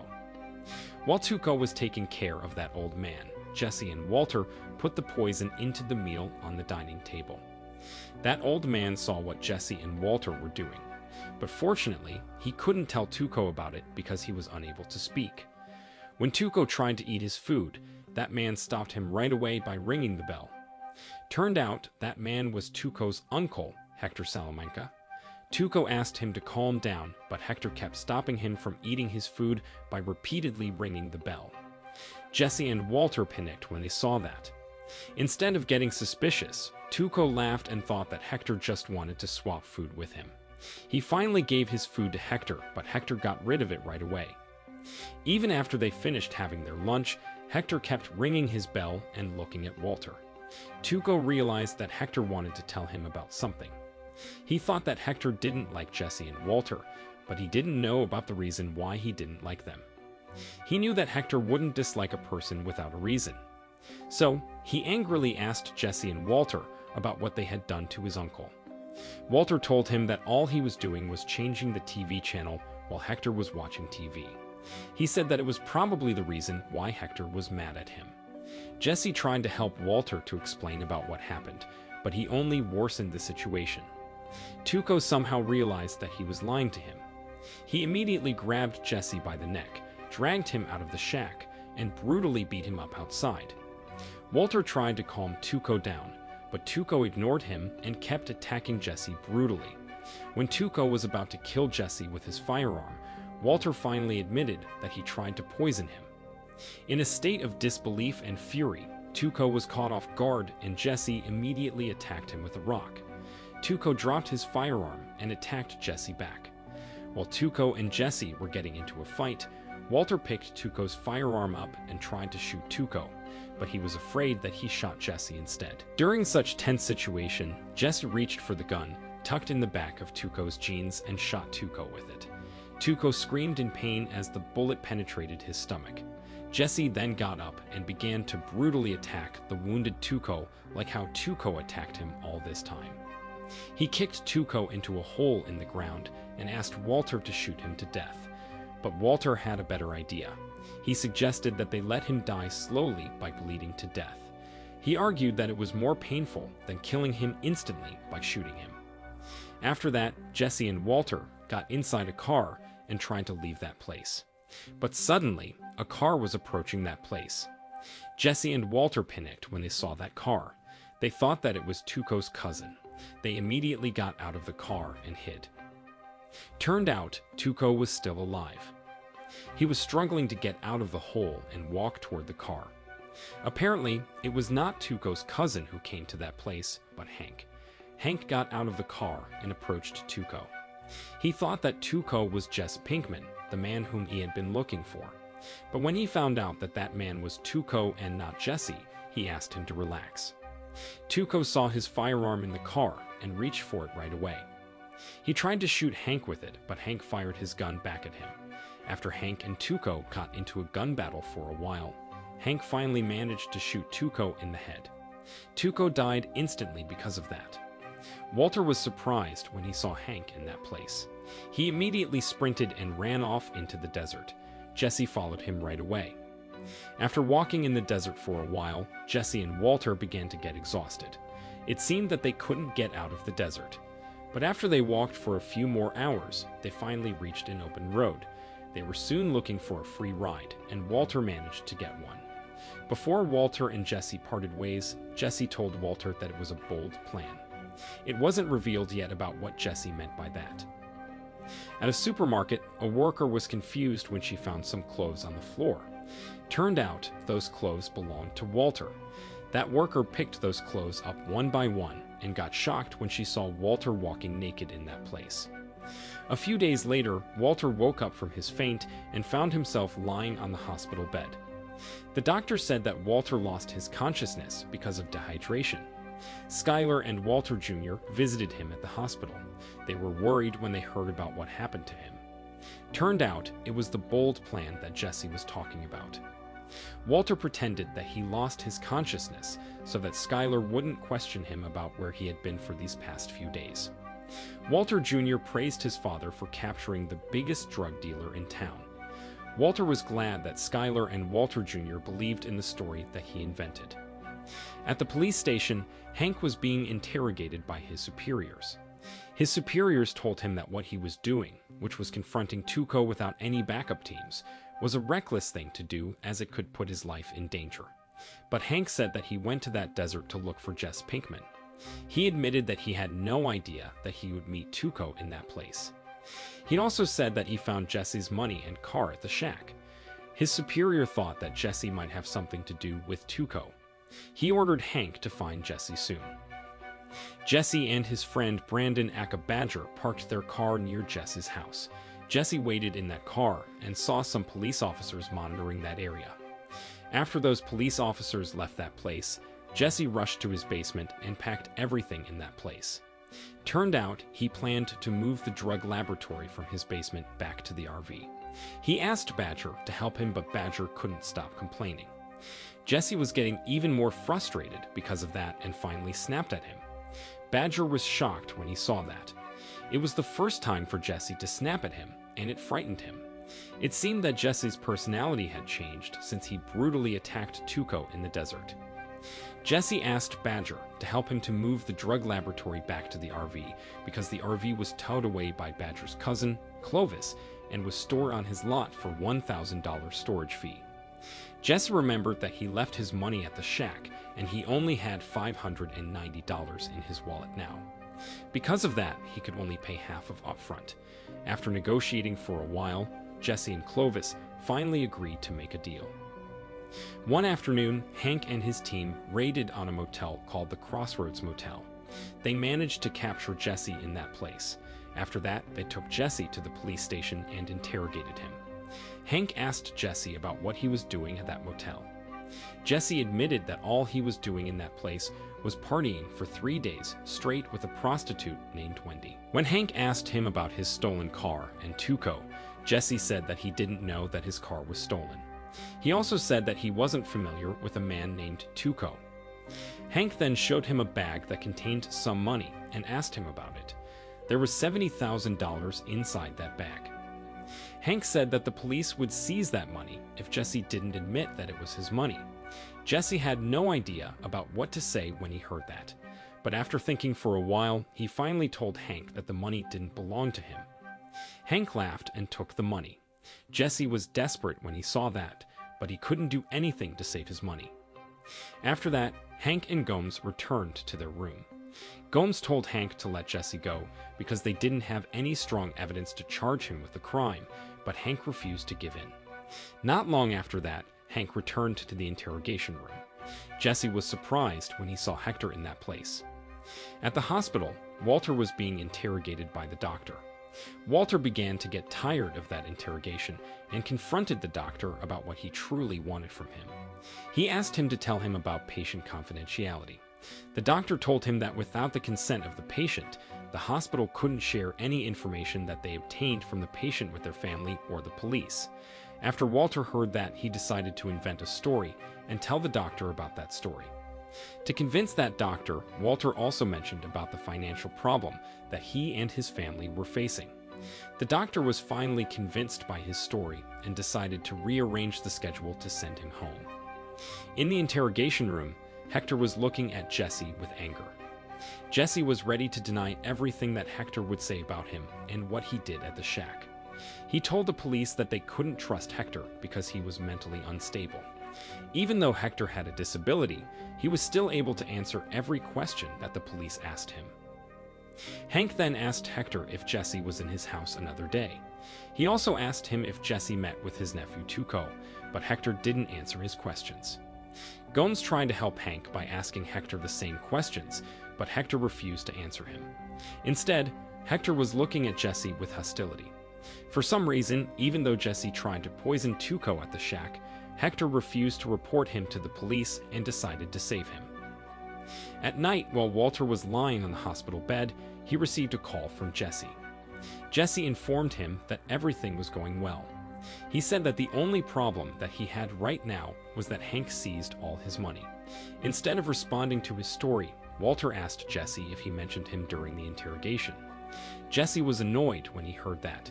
He thought that Walter only cared about himself. Later, while Walter was trying to sleep, he suddenly remembered that he kept his money in an unsafe place. He became anxious because of that. He then decided to leave the hospital and sneaked into his house. He felt relieved when he found out that his money was still there. While he was leaving that place, he saw his wife and his son in the kitchen. He felt sad when he realized that Skylar and Walter Jr. were struggling without him. He was getting even more sad when he saw his missing poster on the bus. He felt touched as he realized that he was loved and needed by his family. At the office, Hank was reviewing the footage of the burglary that happened at the chemical warehouse. He believed that the burglars cooked the blue methamphetamine recovered from Tuco's shack. When he got out of his room, he found out that his colleagues threw a surprise party for him. They celebrated Hank's success in capturing a drug kingpin like Tuco. At the hospital, Walter prepared himself to go home. Walter Jr. went to the hospital to pick him up. Walter felt touched when Walter Jr. offered him a drink. It was the first time for Walter Jr. to show his affection to his father. Walter was happy because he could finally return home, but he soon became confused when he saw Skylar being cold toward him. At night, he was trying to find out the reason why Skylar ignored him. Skylar finally asked him about his second phone. Walter was surprised when he heard her question. He told her that he didn't remember anything. Skylar knew that Walter was still recovering, so she didn't want to pressure him into answering her question and continued to ignore him. One afternoon, a teddy bear was floating in a pool at Walter's house.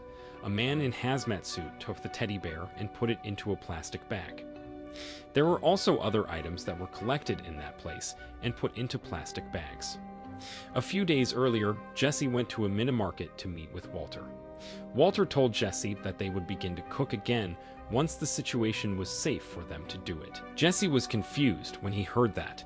He didn't know what Walter meant by such dangerous situation. He remembered that Walter was the one who said that they would cook again soon because nothing had changed. Walter didn't explain about what he meant by saying that. Instead, he gave Jesse some money that he could use while he was being jobless and not earning money. Jesse asked him to give him the half of the money that had been taken by the police because they had agreed to split the money into two. Walter was annoyed when he heard that. He said that it was not his responsibility to give the money back to Jesse because it was because of Jesse that they lost the money. Walter and Jesse finally ended their conversation when a police officer came to that place. The next morning, Skylar woke up from her sleep. She was confused when she didn't find Walter on the bed. Turned out, Walter was busy preparing breakfast for his family in the kitchen. He seemed very excited that morning. He pretended that he was a professional chef who served the best meals to his wife and his son. He also became talkative and told his family about many things that they didn't ask. Skylar finally asked him again about his second phone. Walter told her that he didn't have a second phone. He said that the ringtone that Skylar heard probably came from the alarm that had the same ringtone as his phone. Despite his explanation, Skylar somehow knew that Walter was lying to her. Walter continued to talk that he didn't even realize that Skylar had left the kitchen. He was surprised when he turned his body around and didn't find Skylar there. Jesse went to a law firm after he received a call from his family's lawyer. Not long after that, Jesse's parents, Diane and Adam, also arrived in that place. Their family's lawyer informed Jesse that he needed to leave his house soon. Jesse was confused when he heard that. He said that they couldn't evict him from his house because his aunt had inherited it to him. But his family's lawyer argued that Jesse's parents legally owned the house, so they could do anything they wanted to their property. Jesse reminded them about the agreement that they had made, which was selling the house and splitting the money that they earned from selling it to each of them equally. But Diane said that she had canceled their agreement because they found out that he was cooking methamphetamine in the basement. At home, Walter was waiting for his wife to come home. After waiting all day long, Skylar finally returned home. Walter greeted her warmly, but Skylar ignored him. Walter tried to talk to her, but Skylar still gave him a cold shoulder. When Walter asked her about where she had been, she coldly replied out without adding any further explanation. Walter began to get annoyed by his wife's cold attitude. He thought that Skylar was taking revenge on him for what he had been doing to her all this time. A few days later, Diane went to Jesse's house and saw him sleeping on the bed. Despite the strained relationship between Jesse and his family, it seemed that Jesse still loved his mother because there were some pictures of Diane in that room. Diane woke Jesse up and told him to pack his things and leave that place soon. Jesse begged his mother not to evict him from his house. He said that he would be homeless if he left that house, but Diane didn't care about it. Jesse was mad because of that. He frustratedly said that he had a right to stay in that house because he was the one who took care of his aunt when she was dying after all. He remembered that nobody cared about his aunt when she was dying, including his mother. Diane slapped Jesse's face and reminded him that she legally owned the house. So she had the right to make the decision, and she decided to evict Jesse from that house. The next morning, Walter woke up early and prepared a breakfast for his family again. While he was making an omelette, someone suddenly knocked on the door. Walter opened the door and saw his son's friend, Louis, standing there. Louis told him that he and Flynn gotta go. Walter was confused when he heard that. He didn't know any Flynn who lived in his house, but he soon learned that Flynn was Walter Jr.'s nickname. After Louis and Walter Jr. left, Walter asked Skylar about their son's nickname. Skylar told him that Walter Jr. probably wanted to be called by that name. After that, she was leaving that place. Walter asked her where she wanted to go, but Skylar coldly answered out. Walter became frustrated when he heard that cold reply. He was getting even more frustrated when he received a call from Jesse. Jesse begged him to give him half of his money because he was in a difficult situation and he needed money badly. Walter said that he didn't care about Jesse's problem and asked him not to call him on his landline number again. After that, Jesse went to his friend's house by using his motorcycle. While Jesse and his friend were spending some time together in that place, Jess's friend's wife suddenly returned home. Jess's friend told his wife that Jesse was going to stay in their house for a few days because his house was being renovated. It seemed that Jess's friend's wife didn't like Jess's presence in that house. After Jess's friend talked to his wife in another room, he returned to Jesse and told him that he couldn't stay in his house because his brother was going to come to that place soon. Jesse then called his other friends and asked them for help, but none of them was willing to let him stay in their place even for a night. Jesse was disappointed and angry because of that. He was getting even more frustrated when he returned to the parking space and found out that his motorcycle had been stolen. Unable to find a place to stay in, Jesse finally decided to go to the RV. As if he was not miserable enough, he fell into the portable toilet while he was breaking into Clovis's lot. He finally managed to sneak into the RV and passed out as soon as he arrived in that place. The next morning, Skylar was leaving the house as usual. But this time, Walter didn't ask her about where she wanted to go. After Skylar left, Walter told his son that he would teach him about how to drive a car, and Walter Jr. agreed. While they were testing out Walter Jr.'s skill in driving a car, it appeared that Walter Jr. had known some basic skills to do it. Walter Jr. told his father that his friend taught him about it. However, Walter noticed that Walter Jr. was using his feet while driving the car. He told him not to do that anymore because it could be fatal. It was a common knowledge that people should only use their right foot to drive an automatic car. Walter explained that it was dangerous to put their left foot on the brake pedal because its reflex was not as good as their right foot's reflex. Not long after that, Walter Jr. proved what his father said. While the car was speeding up, Walter Jr. tried to stop the car by pressing his feet against the brake pedal. But instead of stopping the car, he crashed into a roadblock. That afternoon, Clovis checked his storage yard and found out that his portable toilet had been damaged. He then went to the RV and saw Jesse sleeping in that place. Jesse tried to negotiate with him, but Clovis didn't care about him. After Jesse left that place, Clovis called his friend and asked him to sell off Jesse's inventory in the RV. He was surprised when he found out about the money that he could get from selling Jesse's inventory. But while he was busy talking to his friend on the phone, Jesse secretly returned to his storage yard and sneaked into the RV. Clovis was surprised when he saw Jesse running away from that place with the RV. When Skylar returned home, Walter apologized to her for everything that he had done to her. He admitted that he needed his wife to go through this difficult time. Even though Skylar said that she had forgiven Walter, it seemed that she didn't really mean it. She still seemed cold and distant toward her husband. The frustrated Walter tried to convince her that he had never cheated on her. He said that he was willing to do anything to make her believe in him. But Skylar ignored him, and it made him become even more frustrated. Walter rebuked her, and Skylar finally rebuked him back.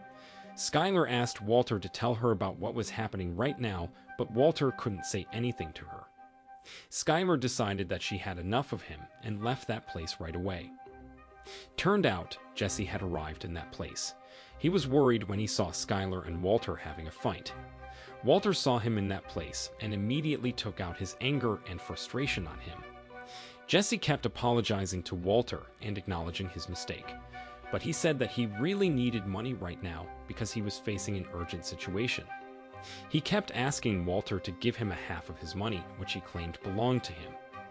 Walter still refused to give him the money because he didn't think that it was Jesse's money. He said that it was because of Jesse that he lost his own money, so Jesse couldn't ask him to split his money into two and give the half of it to him. Walter continued to verbally harass Jesse and called him a pathetic loser.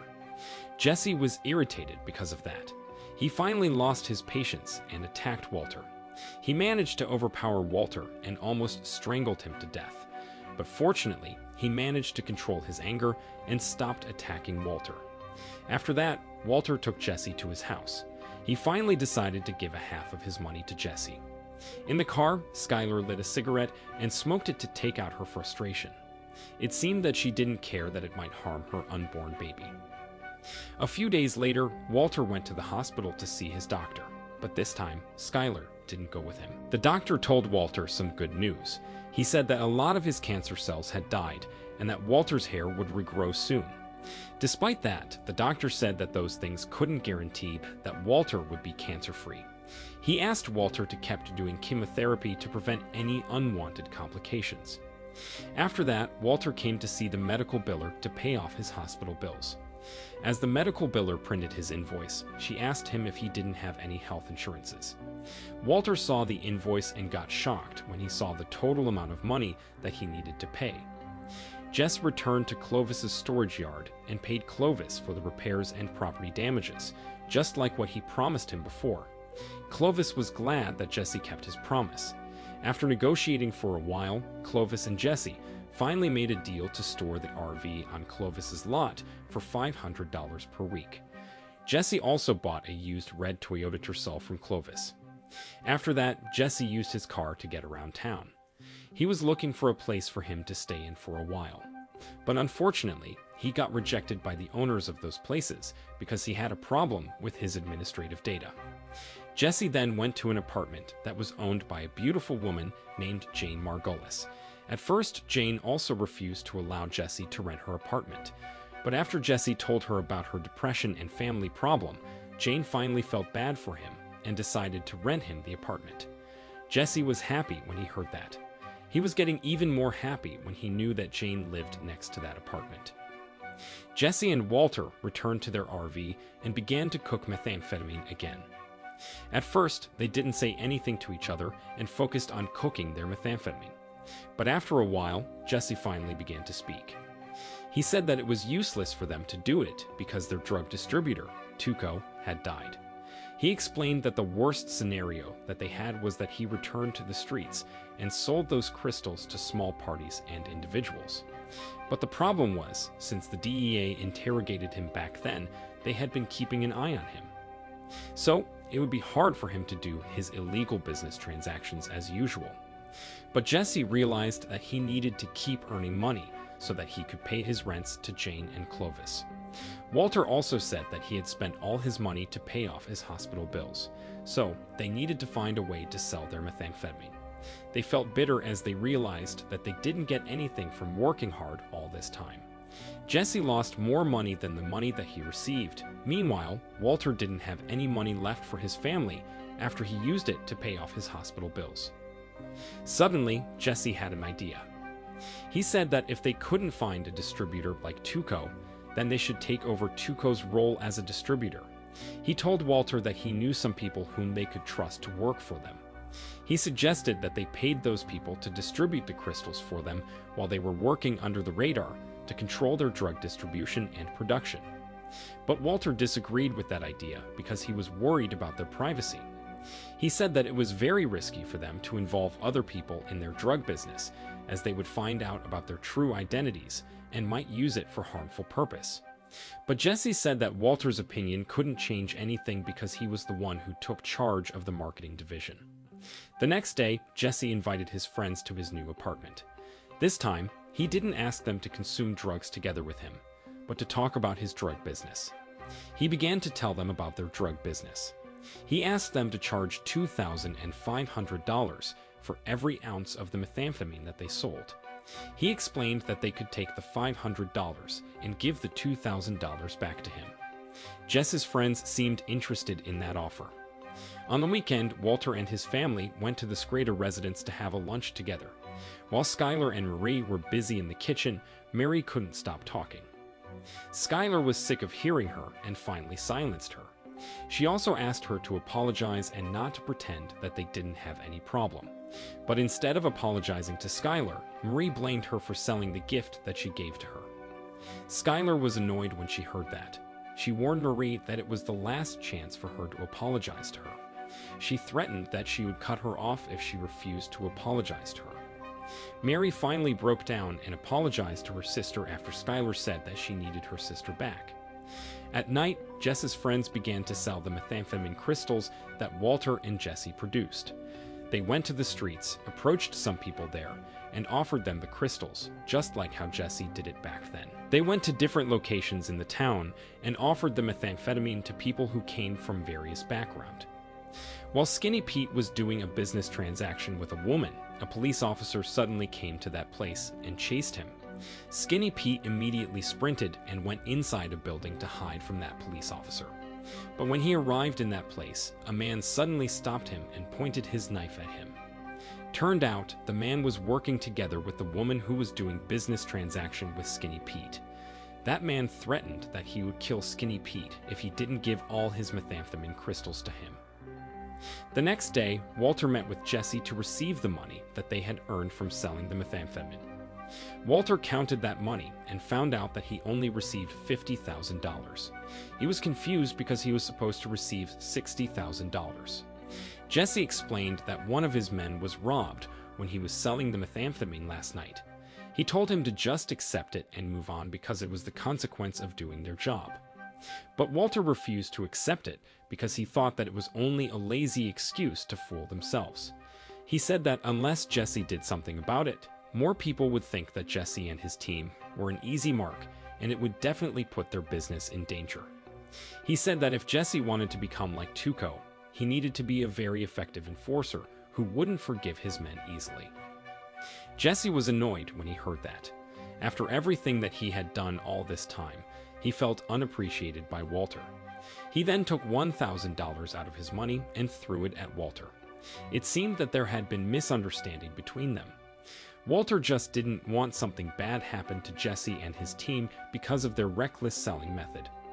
Meanwhile, Jesse felt like Walter didn't appreciate him enough after everything that he had done for their team all this time, which was putting his life in danger by going to the streets every night.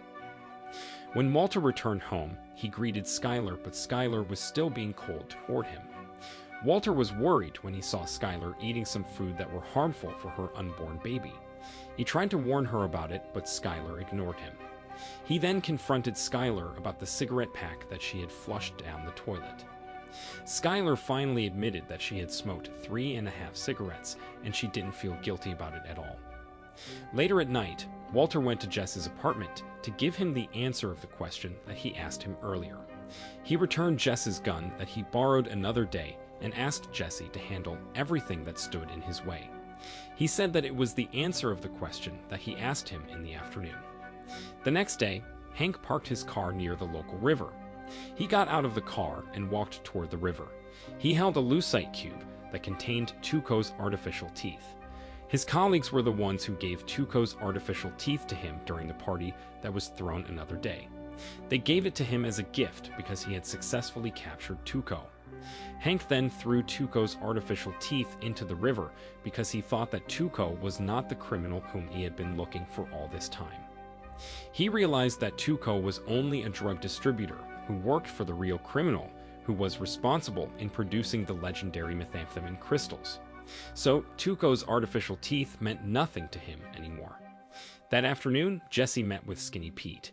Jesse asked Skinny Pete to give him the address of the drug-addicted couple who had stolen the methamphetamine crystals from him. Jesse said that he would kill those people. After that, he headed to the address that Skinny Pete gave to him. Before he got out of his car, he consumed the methamphetamine to calm himself down. After that, he walked toward the house and knocked on the door. He was also exercising what he was going to say when he attacked the drug-addicted couple. He kept knocking on the door, but nobody showed up in that place. Growing impatient, he finally broke through the window and began to check that place. There was a lot of mess inside the house. Jesse went to every room in that house, but he didn't see anyone there.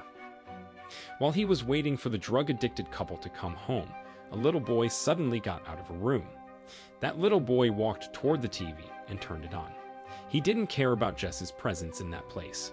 It seemed that he hadn't been properly taken care of. His face was covered by dirt, and there was a scar above his lip. Jesse assumed that that little boy was the son of the drug-addicted couple. He asked him about where his parents were, but that little boy didn't answer him. Jesse still tried to talk to that little boy. He even introduced himself as Diesel to him, but that little boy kept ignoring him. He didn't respond to him. He didn't even look at him. Jesse finally gave up and stopped talking. After a few hours, that little boy finally spoke and told Jesse that he was hungry. At home, Skylar called Gretchen and told her that Walter's health condition was getting better. She said that it was the first day for Walter to return to school. She also thanked her for helping Walter to pay for his hospital bills. Gretchen was confused when she heard that. She didn't remember that she had given any money to Walter. Skylar said that she wanted to meet with Gretchen soon. Gretchen told her that she could meet with her that afternoon. Skylar agreed and hanged up the call. Walter finally returned to school after taking a break from his teaching work due to his bad health condition. Now he looked more relaxed, fresh, and energetic. After he finished teaching in class, he talked to the principal of J.P. Wynn High School, Carmen Molina. Carmen complimented Walter's new bald-headed look. She said that it suited him better. She also told Walter that he could come to her if he was having any problems. She promised that she would keep anything that Walter told her secret. Walter was a little worried when he heard that. He wondered if Carmen knew what he had been doing all this time. Jesse finally made a lunch for the little boy. While the little boy was having his lunch, he couldn't stop looking at Jesse. After Jesse played with peekaboo with him for a while, the drug-addicted couple, whom he had been waiting for all this time, finally arrived in that place. Jesse quickly took the little boy back to his room. Before he left the room, he told the little boy to stay in that room no matter what happened. After that, he took out his gun and quietly approached his targets. The drug-addicted couple was shocked when they saw Jesse there. Walter arrived at home and saw a Bentley parked there. He was surprised when he saw that car. He then entered his house and found Gretchen there. After he and Gretchen greeted each other warmly, Gretchen told Skylar that she needed to leave now. While Gretchen was leaving that place, Walter chased her and told her that they needed to talk. But it seemed that Gretchen didn't want to talk to him. Instead, she started her car and left that place right away. Jesse was furious when the drug-addicted couple told him that they lost the methamphetamine crystals that they had stolen from Skinny Pete. Jesse asked them to give him the money, but they admitted that they didn't have any money. He began to get frustrated and angrily told the drug-addicted couple to empty their pockets. The drug-addicted couple did that, he said, because they were afraid that Jesse would kill them with his gun. While Jesse was interrogating the couple, the little boy suddenly got out of his room. The woman told him to come to her and hugged him. She was happy that her son showed up because she knew that Jesse wouldn't torture them in front of a child. Her husband suddenly confessed that he had a stolen ATM. He said that he could give Jesse the money that he asked with that ATM. Jesse then told him to destroy the ATM so that they could take the money inside. While he was waiting for that man to destroy the ATM, he asked that man's wife about the little boy. He berated her for the way she raised her son. He was mad because she didn't take care of that little boy properly. That little boy didn't have a good hygiene and didn't have a proper food to eat. It seemed that Jesse was worried about that little boy. He went to that boy's room and checked on him. The next day, Walter and Gretchen went to a fancy restaurant and met with each other there. Walter was glad when he found out that Gretchen still kept his secret. He apologized to her because he had involved her in his family's problem. Gretchen asked Walter to be honest with her and tell her about why he did all those things. She didn't understand why Walter refused the offer from Elliot to pay for his treatment and lied about his health insurance.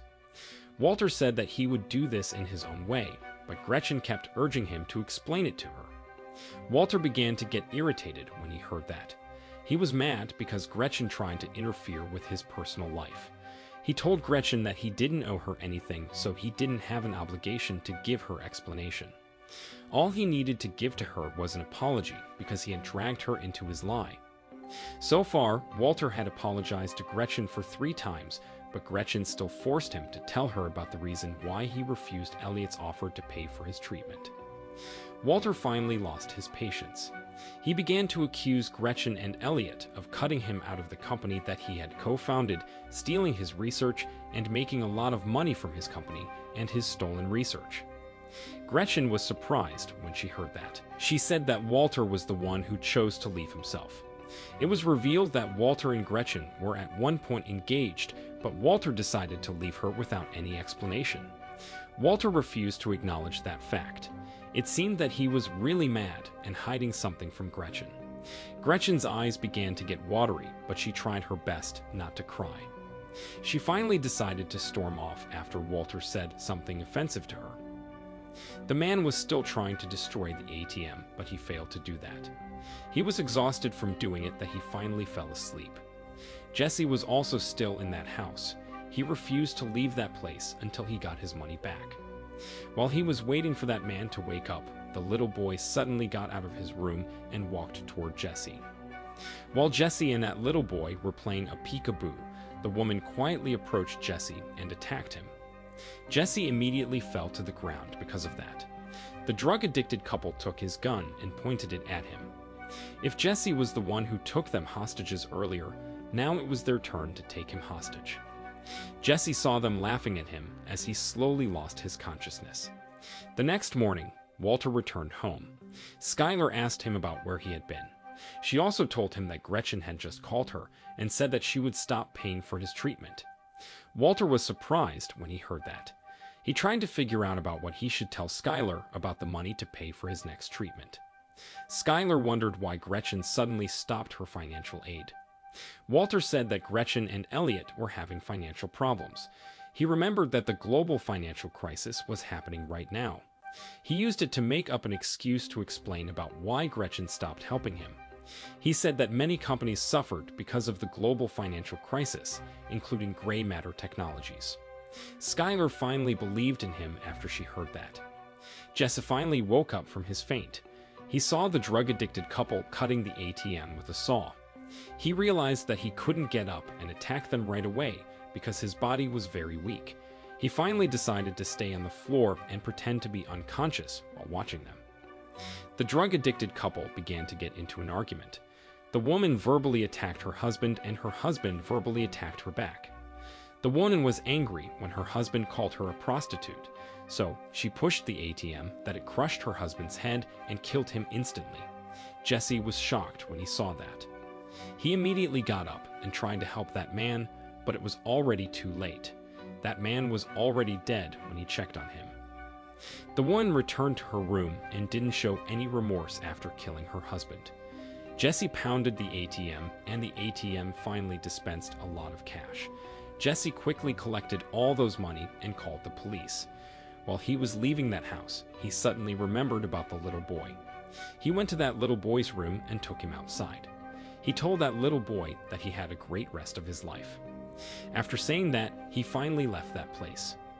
In the desert, a group of Mexican musicians performed music. They sang their song that had Heisenberg in the lyrics. There were also Walter, guns, methamphetamine crystals, cash, drug cartels, blood, and dead bodies in that place. It seemed that something had happened in New Mexico. The next scene revealed about what happened before the incident in New Mexico took place. That afternoon, Walter went to Jess's apartment. He was worried about Jess because he was unable to contact him for these past few days. He knocked on the door for several times, but nobody opened the door. After a while, Jane finally got out of her apartment to see about who was knocking on Jess's door. Walter told Jane that he was Jess's father. He asked her to help him to open Jess's door by using a spare key. But Jane said that she didn't want to interfere with their family business. Suddenly, Jesse opened the door and told Walter to come on in. As soon as Walter and Jesse went inside Jess's apartment, they got into an argument. Turned out, Jesse misinterpreted what Walter said to him another day. When Walter returned his gun and told him to handle everything, he meant that he wanted Jesse to protect himself. But Jesse thought that Walter wanted him to kill all their enemies.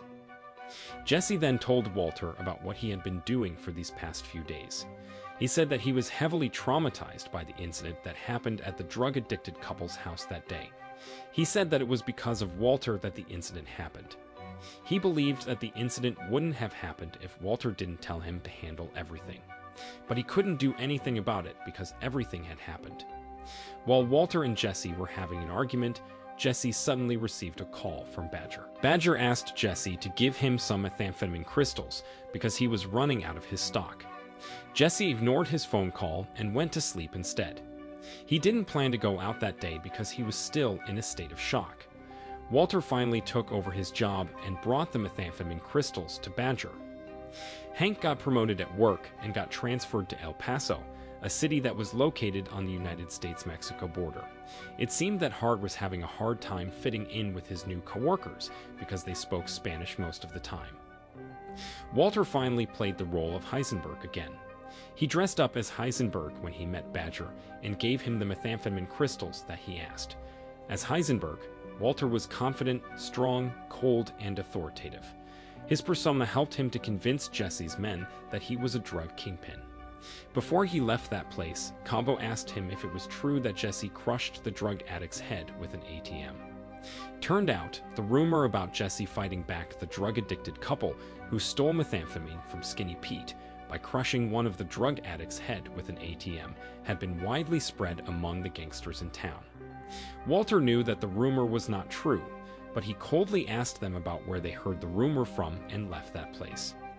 Skylar went to Bennick Fabricators, a company where she used to work at as an accountant. She told Ted's secretary that she wanted to meet with Ted Bennick, the owner of the company. But Ted's secretary told her that she couldn't meet with Ted because she hadn't made appointment. But Skylar ignored her and went to Ted's room. Ted was excited when he saw her there. Skylar told Ted that she came to that place because she wanted to apply for a job. She said that she would be happy doing any clerical works like data entry. But Ted knew that Skylar was a good accountant. So he offered her to work as an accountant in the accounting department like how she used to. He said that Skylar could begin to work the next day. Skylar was very happy when she heard that. Walter returned to Jess's apartment and told him about the rumor about him that had been widely spread among the gangsters in town. He said that those gangsters feared Jesse because of that rumor, and he saw it as a good opportunity for their business. He showed Jesse a map of the city and marked some locations that they could exploit. Jesse refused to participate in this plan because he was nothing like those gangsters thought of him. But Walter didn't give in easily. He told Jesse to think about blowfish. Other fish in the ocean were afraid to mess with blowfish because it could inflate its abdomen with water that enabled it to look bigger and warned off potential predators. But those potential predators had no idea that there was only water inside the blowfish's abdomen. He compared the defense mechanism that blowfish used to warn off its predators with the image that Jesse had because of the rumor. He said that Jesse could use his image to intimidate their rivals and enemies, even though he was not ruthless and psychopathic like how those gangsters thought of him. Jesse finally felt motivated after he heard what Walter said. He said that he was blowfish, and Walter screamed in excitement. Hank and his team visited a person who was a member of a drug cartel. That man smoked his cigar on the bed and spoke Spanish. Hank could only look at that man and his colleagues in confusion as he didn't understand what they were talking about. That man noticed that Hank didn't understand Spanish. So he switched to English and explained that he was talking about making a deal. But then that man made a joke and Hank didn't like it. Hank was mad at that man because he found the joke that he made offensive.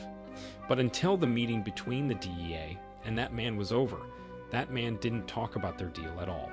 Before Hank and his team left that place, that man introduced himself as Tortuga, which meant tortoise in English. The next morning, while Walter and his family were having a breakfast, Skylar told Walter that she had returned to work. Walter was surprised when he heard that. He was worried about Skylar because she was heavily pregnant, but Skylar said that she needed this job to support their family. She began to tell Walter about the company where she was working at, which was Bennick Fabricators. She said that her friend Ted was the one who led the company after his father died. After that, Skylar said goodbye to Walter and Walter Jr. and left for work. Jesse got out of his apartment and saw Jane sitting at the porch. Jesse and Jane then had a conversation. From their conversation, Jesse found out that Jane was a part-time tattoo artist. He was confused when he found out about that because he didn't see a single tattoo on Jane's body. Jane said that she didn't have any tattoos because she had a commitment that she couldn't explain. While Jesse and Jane were having a conversation, a gangster suddenly rode past them and stopped in front of their apartment. That man recognized Jesse and said that everybody was talking about him. It seemed that it was true that Jesse became more respected and feared by the gangsters in town after the rumor about Jesse killing a drug addict with an ATM was widely spread among their community. Hank and his team went to a desert to spy on their targets. While waiting for their targets to show up, Hank's colleagues were having a conversation in Spanish. Even though Hank didn't understand Spanish, he knew that his colleagues were mocking him. He was mad because of that, but he decided to focus back on his work. Suddenly, Hank saw something moving in that place. He was horrified when he realized that it was the severed head of Tortuga. Hank and his team then approached that severed head to take a look at it. They saw a tortoise carrying that severed head. Hank felt sick in his stomach when he saw that severed head. While he was walking toward the car, his colleague Vanko asked him about where he was going. Hank said that he needed to get a plastic bag to collect the evidence. Vanko and his colleagues laughed when they heard that. They knew that it was only Hank's excuse to leave that place. Not long after that, a big explosion suddenly happened in that place. Turned out, someone had installed a bomb inside that tortoise. All police officers got killed in that explosion, except Hank and his colleague Vanko. Vanko cried and screamed in pain because he lost his leg. Hank was shocked with everything that happened. He approached Vanko and helped him. Jesse finally went out and came to see his crew. It seemed that he had recovered from his trauma and recharged his energy. He confidently told his crew that starting from that day, they could sell their methamphetamine from anywhere in that town because that town had become their territory. He said that they didn't have to worry about their competitors anymore.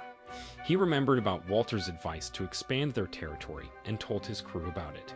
He asked his crew to find more people to become their subagents so that they could expand their territory. After that, Jesse returned to the car.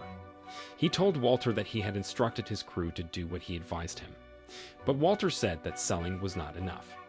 He said that they needed to control all markets in all territories. He planned to become a monopoly so that they could maintain drug prices at a highest level.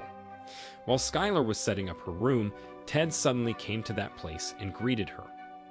Skylar thanked him for giving her old job back as his accountant. Skylar and Ted then had a conversation. From that conversation, Skylar found out that Ted and his wife had separated. Jesse bought a new TV and installed it in his apartment. He tried to watch the TV, but it was still searching for satellite signal. While he was waiting for his TV to acquire satellite signal, he saw Jane returning home. He then got out of his apartment and said hi to Jane, who was smoking at the backyard. He told Jane that he had bought a new TV and asked her to watch it together with him. Jane accepted Jesse's invitation. Jane and Jesse then sat in front of the TV, but it was still searching for satellite signal. Jesse didn't know about what to do during such awkward situation. He tried to find a way to warm up the conversation between him and Jane, but surprisingly, Jane suddenly reached Jesse's hand and held it. One afternoon, Badger was sitting alone on a bench. Suddenly, a man approached him and asked him if he was selling methamphetamine. Badger ignored that man because he didn't know him. Badger then said that he knew that that man was a police officer. He pointed his finger at two vans that were parked near them and said that he knew that there were some police officers inside those vans. He laughed and mocked that man. He suggested him to use a garbage truck when he spied on his target next time. That man was annoyed when he heard that.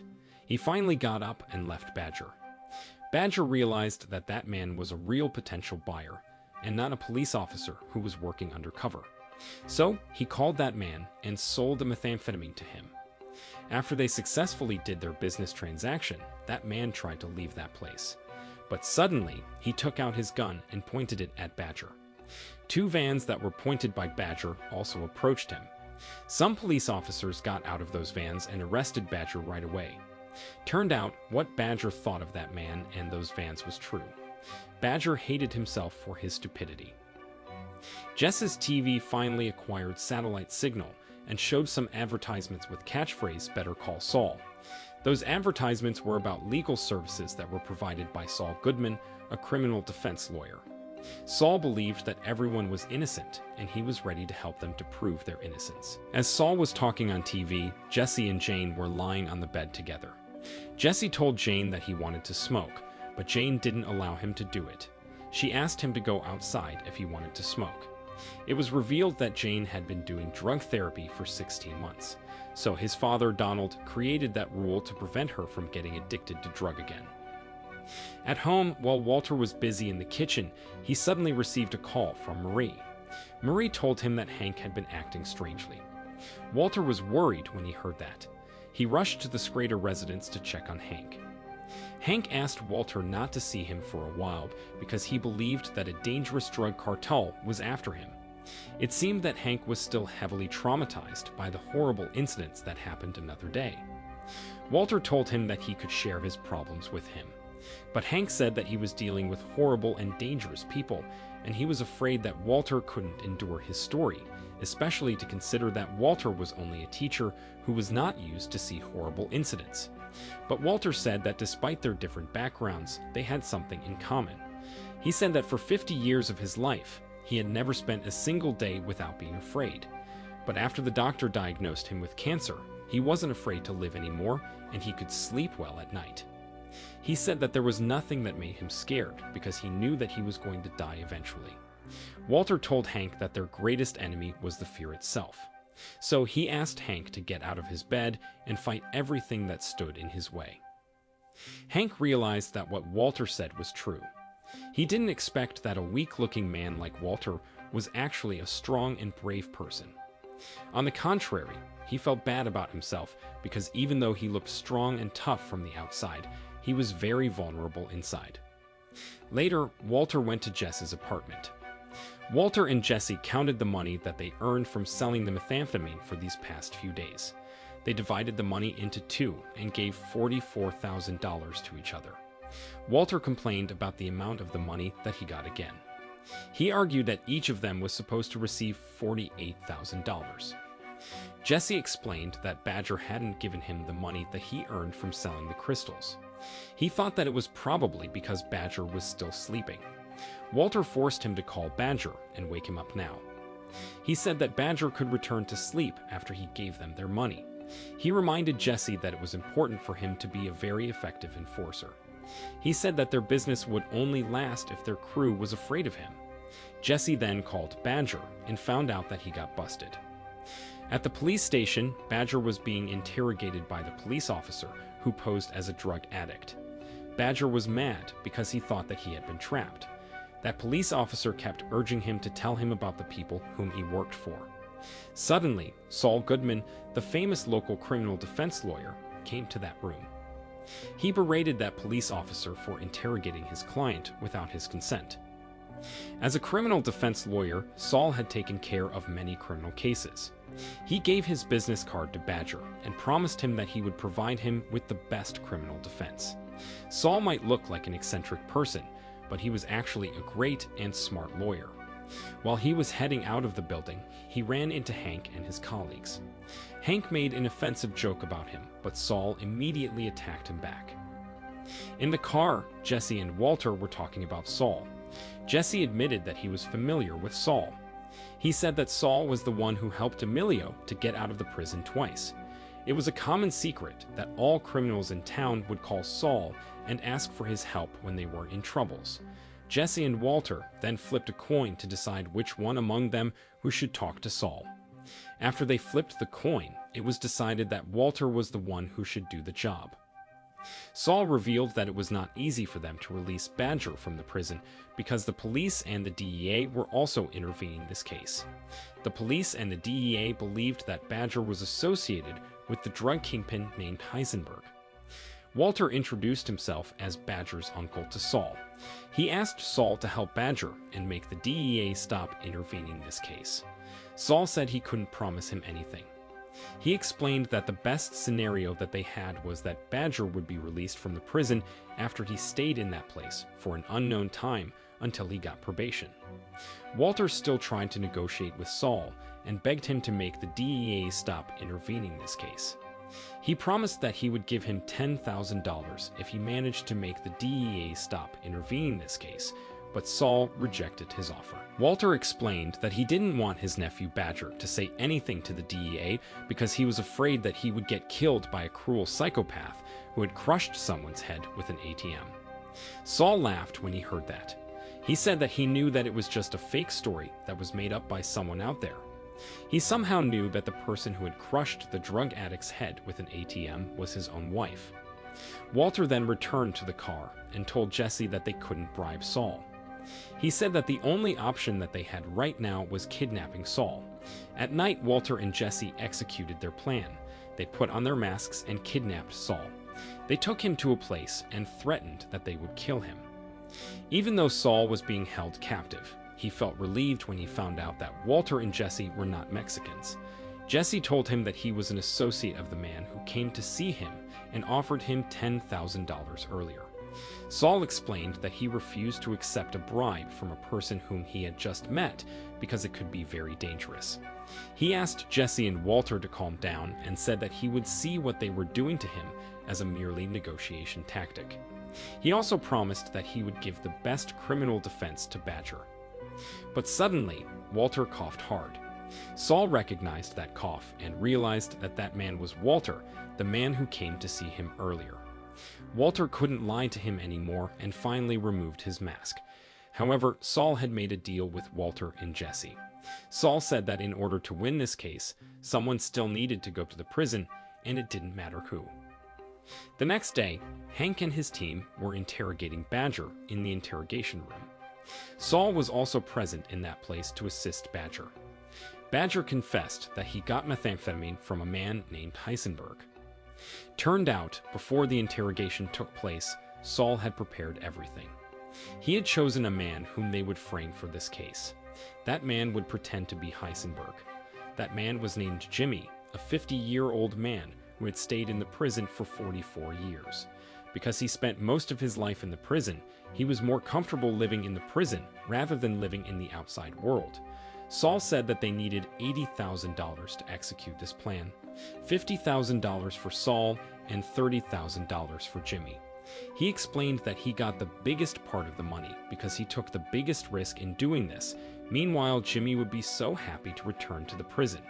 He convinced Walter and Jesse that it was a win-win solution, and he promised that Badger would get released from the prison the next day with this plan. After that, Badger was finally getting released from the prison and putting on probation. Hank and his team were watching him from their van. Walter and Jesse came to that place to watch Badger, but they soon changed their direction once they saw the DEA there. Badger sat on the bench by himself. After a while, a bald-headed man suddenly walked toward him and sat next to him on the bench. Jesse and Walter were confused when they saw that man because he was not Jimmy, the man whom Saul had chosen to pretend to be Heisenberg. Badger asked that man if he was the man, but that man didn't understand what he was talking about. Not long after that, Jimmy, the fake Heisenberg who had been prepared by Saul, finally came to that place. He sat on another bench near the bench where Badger was sitting on. Suddenly, Walter drove his car and asked Jesse to get out of the car. He told Jesse to ask Badger to sit next to Jimmy on another bench. Meanwhile, he was going to distract the attention of Hank and his team. He approached the DEA and parked his car next to their van so that the DEA wouldn't be able to see Badger. Walter managed to distract Hank and his team for a minute, but Hank began to get annoyed by him, and Walter finally left that place. Once Walter stopped blocking the vision, Hank and his team found out that Badger had moved to another bench. They saw Badger and Jimmy doing a business transaction there. They approached them and arrested Jimmy right away. Meanwhile, Jesse managed to return to the car safely. He and Walter were watching the DEA arresting Jimmy. Even though Jimmy claimed that he was Heisenberg, it seemed that Jimmy didn't believe it. When Jesse returned to his apartment, he found out that that place had been cleaned up. He was confused when he saw it. Jane came to that place, and Jesse asked her about it. Jane admitted that she was the one who did it. Instead of being mad at her, Jesse pushed the mattress and began to kiss her. That afternoon, while Walter was preparing himself for the next class, Saul suddenly walked into his classroom. Walter was surprised when he saw him there. He wondered about how Saul found out about his true identity. Saul greeted him warmly as if they were good friends. He said that he came to that place to make an offer. He explained that he wanted to become a part of Walter's business, providing him with the right connections and strategy to succeed in the drug trade. He was confident that Walter and his organization would need him. He said that he could help Walter and his organization with something crucial, something that was needed by all illegal players, which was money laundering scheme. The next day, Walter's family took Walter to his cancer therapy. While they were waiting for the doctor, Walter suddenly had coughing fits. Walter went to the restroom and found himself coughing up blood. He was convinced that his health condition was deteriorating. He was even more convinced when he saw the result of his medical examination. The X-ray picture showed that there was a strange spot in his lung. Walter asked the healthcare worker about that strange spot, but the worker said that he didn't have the right to tell him about it. Later, Walter came to see Saul and told him that he agreed to work with him. Saul asked him about the methamphetamine money. He was surprised when he found out that Walter had only $60,000 remaining of it. He said that the amount of the money was not enough for them to do money laundering. He said that he could only give $9,990 to Walter if they laundered the money. At home, Walter told his wife that he would go to his hometown to meet his mother. He planned to tell his mother about his lung cancer. Skylar was worried when she heard that. She thought that Walter was going to give up. But Walter finally managed to convince Skylar that everything was going to be all right. In his room, Jesse and Jane were having sex. They planned to visit the Georgia O'Keeffe Museum in Santa Fe. Not long after that, Jesse received a call from Walter. Walter told Jesse that they were going to cook nonstop for 4 days straight and asked him to get ready. Jesse said that he couldn't do that because he had another plan. But Walter told him that they needed to cook soon because their methylamine was losing its chemical potency. Jesse couldn't do anything but to cancel his plan with Jane and go with Walter. The next day, Skylar took Walter to the airport. Walter said goodbye to her and got out of it as soon as Skylar left that place. Not long after that, Jesse came to that place to pick Walter up. Walter was annoyed because Jesse went to that place by using their RV. After that, they drove deep into the desert and prepared themselves for a long cook. Jesse had prepared 10 gallons of water and some snacks for them to consume during their stay in the desert. Walter immediately protested his choice of food. After that, Walter and Jesse prepared themselves to cook. Walter took off his clothes and Jesse tossed the RV key on their workspace. Walter berated Jesse for doing that. He said that the RV key was very important for them and they needed to keep it well. Jesse then picked the RV key up and left it in the ignition. After Walter and Jesse put on their hazmat suits and prepared everything that they needed, they finally began to cook. Even though Jesse was tasked to take care of their marketing division, he was still willing to help Walter to cook. They carefully and seriously cooked methamphetamine together. After cooking methamphetamine for 4 days nonstop, Jesse and Walter finally managed to produce 42 pounds of methamphetamine to sell off before Walter died. Walter said that he managed to create monopoly in the market and increase the price of the methamphetamine. So each of them would earn $672,000 from selling all the methamphetamine that they had produced. Walter and Jesse were very excited with that idea. Since they had completed their mission, they finally decided to leave that place. But when Jesse tried to start the RV wouldn't start. Turned out, the key that Jesse left in the ignition had drained the generator. Walter was mad because of that. He then took some gasoline from their RV and filled the generator up with it. After the generator was full of gasoline, Jesse tried to start it by pulling the cord. But instead of getting started, the generator suddenly exploded because of the gasoline that Jesse spilled all over it. Jesse quickly grabbed a gallon of water and put out the fire with it. Walter didn't know what to do when he saw that. He couldn't believe that Jesse had just wasted their last stock of drinking water. A few hours had finally passed. Jesse was still trying to call his friend, but his phone didn't acquire any mobile phone signal. He finally asked Walter to lend him his phone and Walter allowed him to do it. Fortunately, Jesse managed to make a call by using Walter's phone. He called Skinny Pete and told him about what was happening to him and Walter. He also told him about their location. After that, he hanged up the call and waited Skinny Pete to rescue him and Walter. But until the night fell, Skinny Pete hadn't showed up in that place. Jesse then asked Walter to lend him his phone again and used it to call Skinny Pete. He asked his friend about where he was, but it seemed that Skinny Pete got lost. But before Jesse had the chance to finish his conversation with Skinny Pete, Walter's phone suddenly died. Since Jesse and Walter couldn't contact their friend for help anymore, they finally decided to spend the night in the desert. The next morning, Walter tried to trickle charge the battery by hand cranking the generator. Jesse saw him and helped him. He and Walter shared cranking duties for hours under the hot sun. While Jesse was taking his turn in doing it, he noticed that Walter hadn't moved for a while. He called Walter's name, but Walter didn't answer him. He began to worry because of that. He then approached Walter and checked on him. He felt relieved when he found out that Walter was only sleeping. Jesse then asked Walter about what he said to him another day. He remembered that Walter said that their methylamine was losing its chemical potency, but he later realized that methylamine didn't have expiration date. He asked Walter if he had lied to him, but Walter didn't answer his question.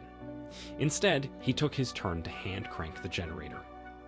After still more cranking, Walter asked Jesse to try to start the RV. Jesse started the RV and the engine finally fired up. But unfortunately, it died soon after that.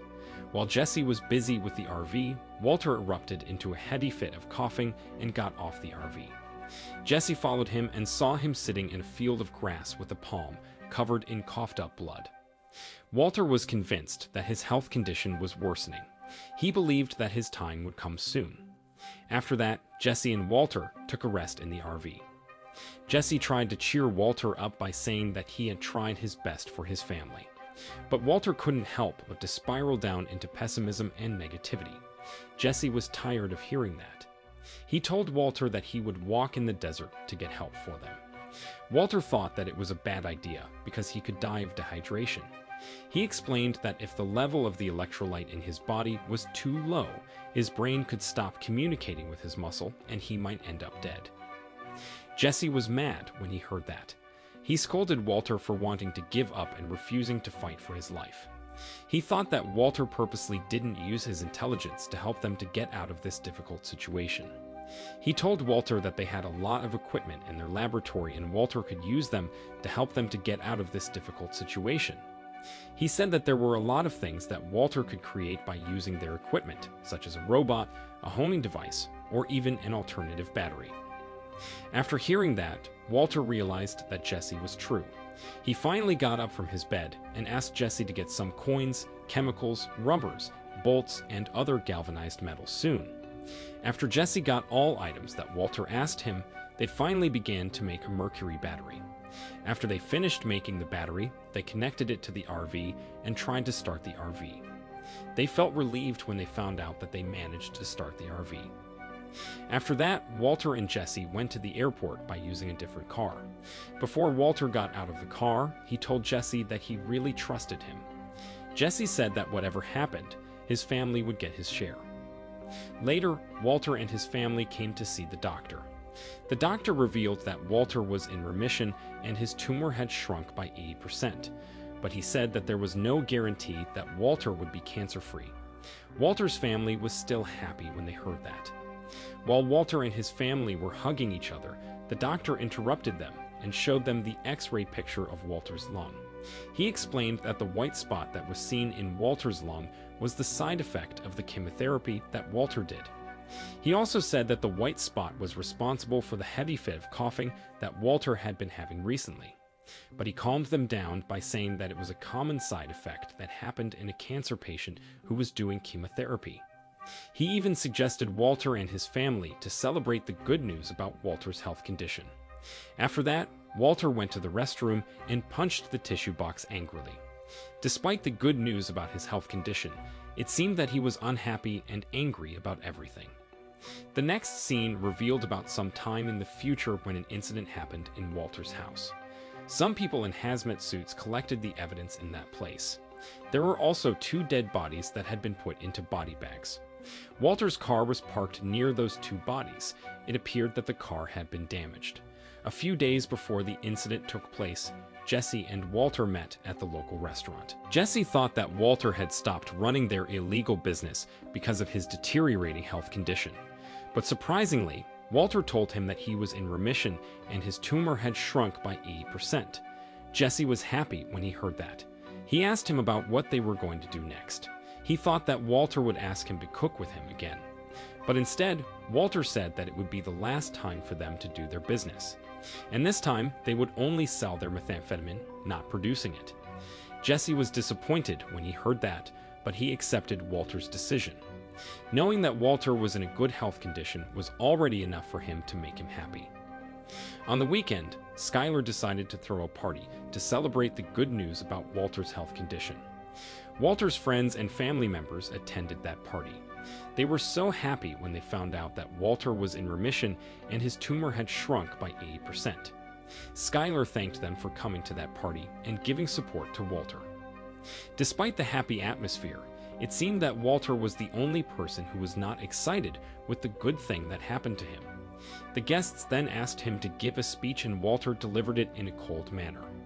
After that, Walter Jr., and Hank were having a conversation in the backyard. Just like usual, Hank dominated the conversation. He told Walter Jr. about the stories of his time in El Paso. Walter Jr. was amazed by his stories. Hank asked Walter to pour him another shot, and Walter did what he asked him. Not only that, he also threw Walter Jr.'s drink away and poured a shot for him. Walter Jr. and Hank were surprised when they saw that, but they didn't say anything about it. The 3 of them then raised their glasses and drank together. Hank continued to tell more stories to Walter Jr. Walter Jr. enjoyed listening to those stories.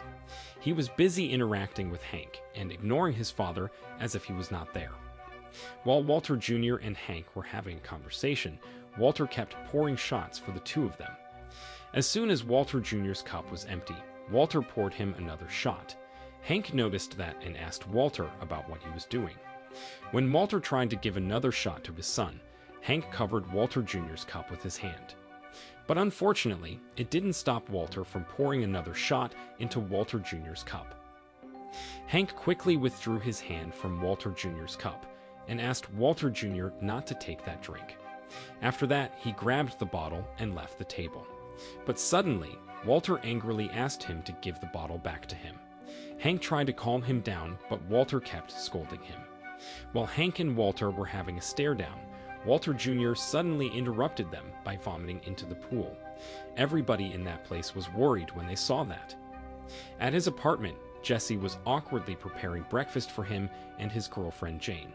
It seemed that Jesse and Jane's relationship was getting better. At home, Walter regretted about what he was doing in the party. He was embarrassed about his behavior.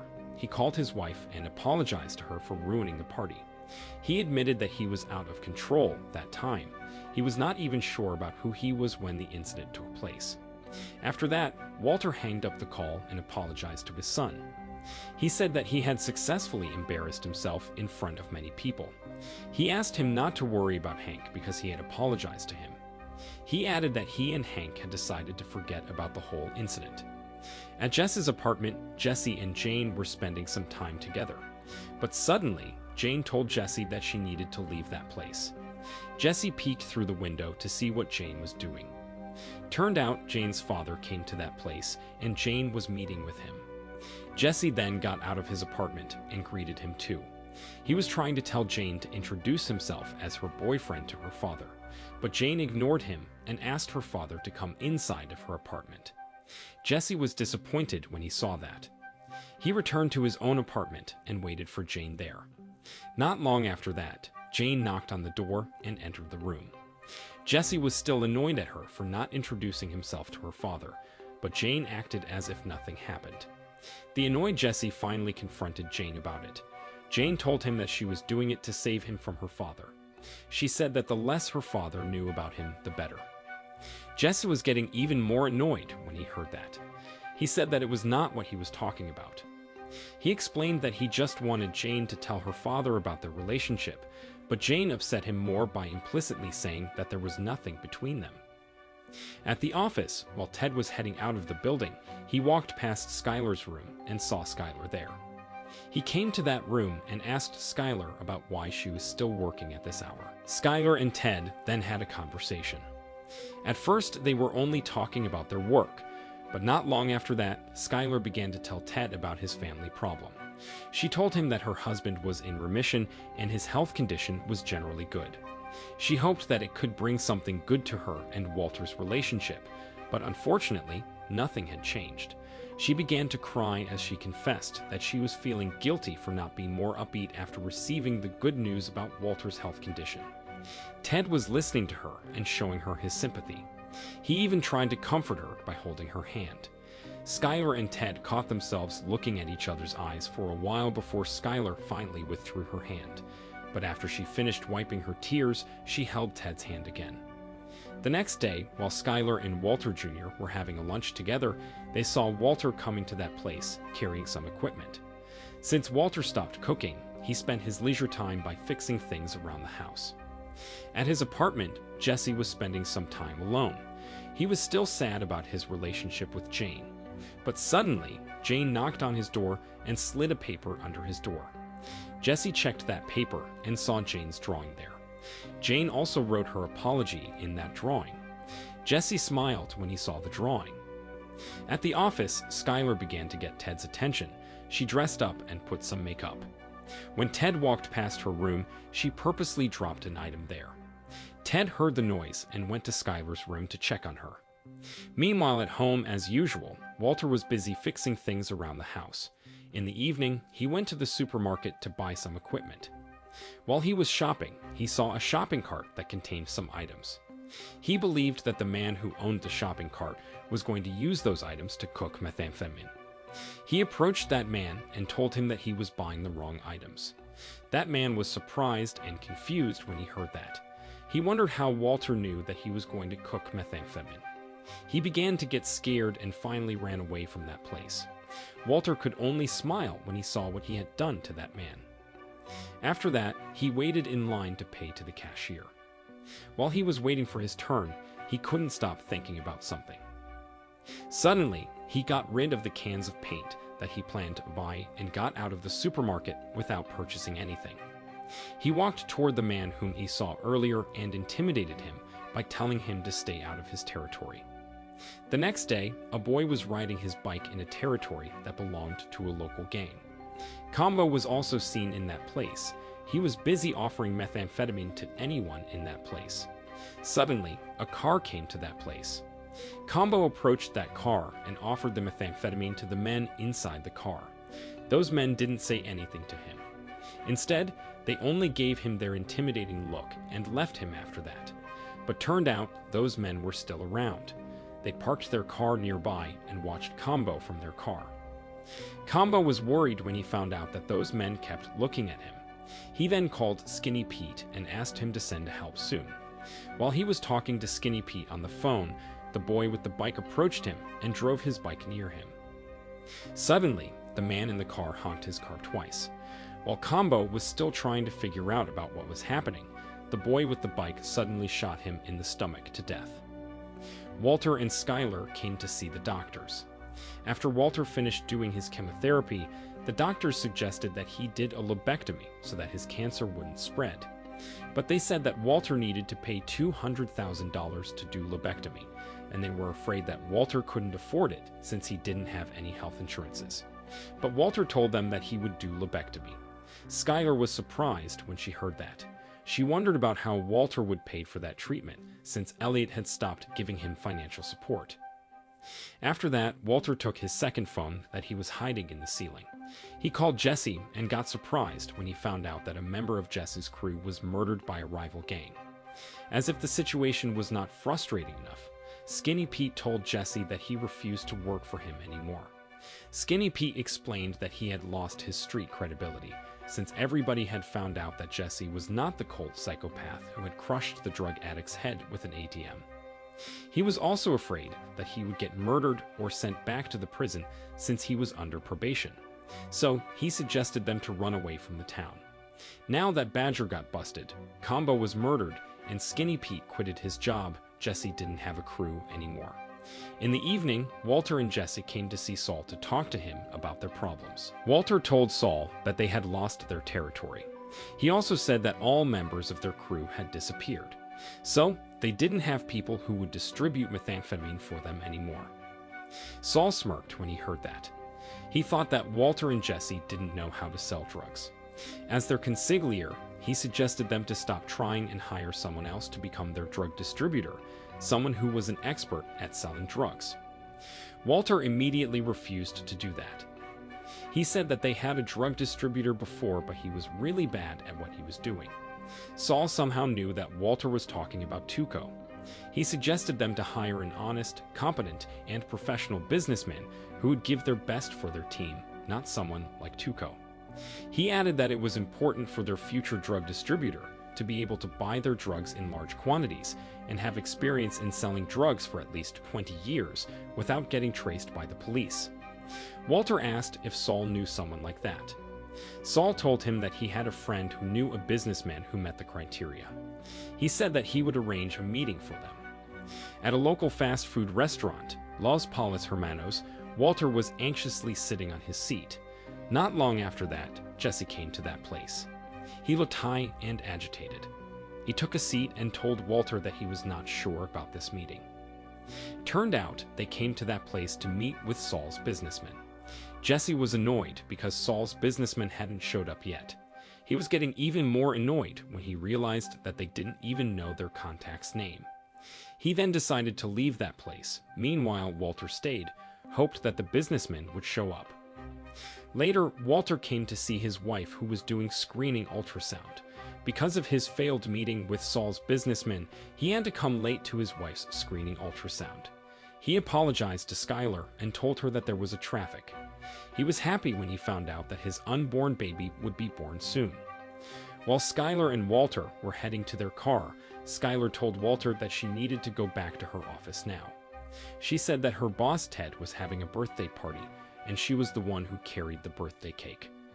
Walter felt suspicious when he heard that, but he couldn't do anything but to let his wife leave. In his room, Ted was talking to someone on the phone. He was under stress because the person whom he was talking to kept urging him to do something. It wasn't revealed yet about what he and that person were talking about. After he hanged up the call, he got out of his room and attended his birthday party. His colleagues greeted him warmly and said happy birthday to him. When he was about to blow out the candles, he suddenly asked Skylar to sing him a happy birthday song. At first, Skylar refused to do it, but after Ted kept persuading her to do it, Skylar finally agreed. Skylar then began to do her sultry performance of Marilyn Monroe's Happy Birthday, Mr. President. Everyone in that place was a little uncomfortable when they watched her. Skylar then ended her performance by landing a kiss on Ted's cheek. Walter called Saul and asked him why his businessman didn't show up at their meeting place. He frustratingly said that Saul's businessman was not there and he didn't find any signs of his presence. Saul told him that his businessman had decided to cancel their deal. Walter was surprised and confused when he heard that. He didn't understand how Saul's businessman made that decision without even meeting him. Saul explained that his businessman was a very calculated and serious person. He judged anyone's gesture carefully before he made a decision. Saul told Walter that he couldn't promise him anything. He had already told him that the businessman was not his friend, but only a friend of his friend. The annoyed Walter then hanged up the call and decided to return to Los Palos Hermanos. There was almost nobody in that restaurant except Walter, a waiter, and an old lady. Walter kept waiting in that place and watching his surrounding, waiting that Saul's businessman would finally show up. At night, while Walter was still waiting for Saul's businessman to show up, the waiter who was cleaning up that place suddenly looked at him. Walter noticed that the waiter kept looking at him. He felt suspicious of him and finally decided to approach that man. The waiter asked him if he could help him. While suspiciously looking at him, Walter asked him to pour him another drink and asked him to give him 5 minutes. Walter and the waiter then sat at the same table. Walter began to ask him a specific question. The waiter was confused when he heard that. He said that he didn't know what Walter was talking about. At first, he was talking in a very gentle and pleasant voice as if he was the best waiter in the world. But after Walter kept urging him to answer his question, the waiter suddenly revealed his true identity to Walter. Turned out, he was Saul's businessman. His name was Gustavo Fring. Gus changed his tone and the way he looked at Walter. He explained that he couldn't work with Walter and Jesse because they were reckless and careless people. He made that conclusion after he saw Jesse coming late, high, and agitated to their meeting. Walter assured him that he was the one who would take care of his partner. He promised him that he didn't have to deal with Jesse. Gus then asked Walter about why he chose Tuco as his former drug distributor, and Walter said that it was because he trusted him. Gus also asked about the methamphetamine stock that Walter had. After hearing an answer from Walter, he got up from his chair and asked Walter to wait for the next step. Before he left that place, he warned Walter not to trust an addict. At the office, Skylar and Ted were discussing about their work together. Skylar informed Ted that she found irregularities in the company's books. She explained that for these past 2 years, there were a lot of profits of the corporation that went unreported. She realized that Ted had committed tax fraud and warned him that people could go to the prison because of it. Jane went to Jess's apartment and showed a package to him. She opened the package and showed some hypodermic needles and heroin inside. After doing drug therapy for 18 months, she finally decided to consume heroin again. She began to mix up heroin and methamphetamine. Jesse was anxious when he watched her doing that, but Jane assured him that everything would be all right. After Jane finished cooking the mix of heroin and methamphetamine on a spoon, she began to inject it into Jess's body. Jesse immediately got overwhelmed by the resulting high. The next day, while Walter was teaching in the classroom, he suddenly heard a phone ring. He told his students to turn off their phones, but turned out the ringtone came from his own second phone that he kept in the ceiling. After the students left the classroom, Walter took his second phone and found a text message that was sent by Gus. He was surprised when he read that text message and went to Los Palos Hermanos right away. But when he arrived in that place, he didn't see Gus there. Walter asked a worker there if she saw Gus in that place. That worker revealed that Gustavo was the owner of the restaurant. While Walter was leaving that place, a man suddenly stopped him and told him that he needed to take the methamphetamine crystals to an address. He gave the address to Walter and said that Walter only had 1 hour to do his job.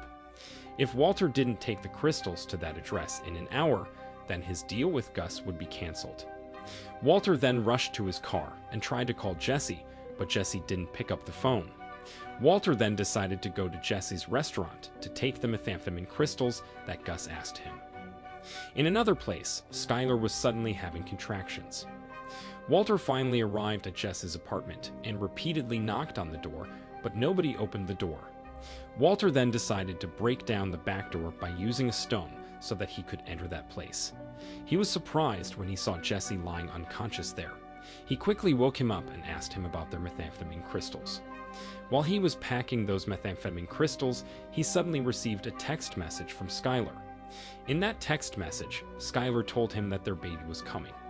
Walter got frustrated when he read that text message. He was feeling sad because he couldn't see his baby soon. After a while, Walter finally arrived at the address that Gus's subordinate gave to him. He managed to take the methamphetamine crystals to that place on time. After that, he went to the hospital to visit Skylar and their baby. He was so happy that he could finally see his baby. While he was carrying his baby, he suddenly realized that Ted was also in that room. Skylar told him that Ted was the one who took her to the hospital when she was having contractions. Ted then told them that he needed to leave now. Before he left, he approached Skylar and kissed her on the cheek. Walter was suspicious when he saw them. It seemed that he thought that there was something between Skylar and Ted. Later, Walter received a bag of money from Gus. He checked that bag and found out that there was a total of $1 million inside. It was the payment for the methamphetamine crystals that he took to Gus earlier. The next morning, Jesse finally became sober. He was surprised when he saw a mess in that place. He was getting even more shocked when he found out that someone had broken into his apartment and stolen all methamphetamine crystals that he kept in that place. Meanwhile, Jane and her father, Donald, were attending a meeting that was held by the support group for drug addicts.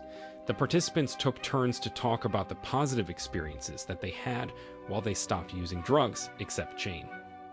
Jane could only listen to their stories as she had decided to consume drugs again without the knowledge of her father. After that, Jane and Donald went to a coffee shop and had a conversation. It seemed that Donald was actually a caring father who was very worried about his daughter. He asked Jane about her personal life. He asked her if she dated Jesse, the man who was living next door, because he thought that Jesse wanted Jane to introduce himself to him when he visited her another day. But Jane said that there was nothing between her and Jesse. She explained that Jesse was only a tenant, but her father didn't believe it. At home, Skylar and Walter were busy taking the role of parents to their newborn Holly. It seemed that the presence of Holly in that house managed to bring them together again. While Walter and his family were spending some time together, Walter suddenly received a call from Jesse. In panic, Jesse told Walter that someone had stolen their methamphetamine crystals. Walter laughed when he heard that, but he didn't tell Jesse that he was the one who did that. Without saying anything to Jesse, Walter hanged up the call right away. It seemed that Walter was still mad at Jesse for being high on drugs instead of helping him during the biggest deal of their lives. In the evening, Skylar threw a small party to welcome her daughter Holly into the world. That small party was only attended by her family and the Schrader family. While they were having a conversation near the pool, Skylar told them that she needed to return to work soon. Walter tried to convince her that she didn't have to worry about their financial problem anymore. He wanted to tell her that he had $1 million in their house right now, but he realized that he couldn't do that. While Walter and Skylar were sleeping at night, they suddenly woke up because they heard Holly cried. Walter got up from his bed and went to Holly's room. He carried his daughter and took her around the house. He told Holly about the money that he earned from selling methamphetamine. He then took his daughter to the room where he kept the money and showed the money to her. He said that he was the one who earned the money and he did it for her. The next morning, Jesse went to Walter's classroom and angrily confronted him about his share of the payment, but Walter refused to give his share to him until he could prove his sobriety. Jesse asked Walter about how much they earned from selling the methamphetamine, and Walter said that they earned $1 million. He said that each of them would get $480,000, and the rest of the money would go to Saul. Jesse asked him to give him his share of $480,000, but Walter refused and said that Jesse would kill himself within 1 week if he spent the money on drugs. Jesse was getting even more mad at Walter when Walter called Jane a drug addict that he threw a glass at him. When Walter arrived at home, Skylar told him that their son had made a charity website for him. Walter Jr. said that he made that website so that he could raise funds to treat Walter's cancer. Walter didn't know about what to feel when he saw that website.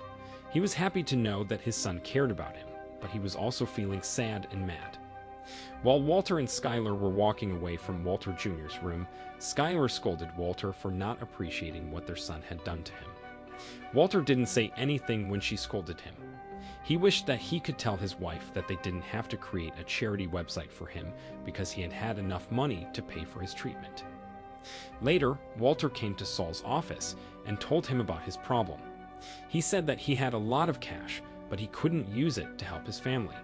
As Walter's consigliere, Saul gave him some suggestions, but Walter disagreed with those suggestions.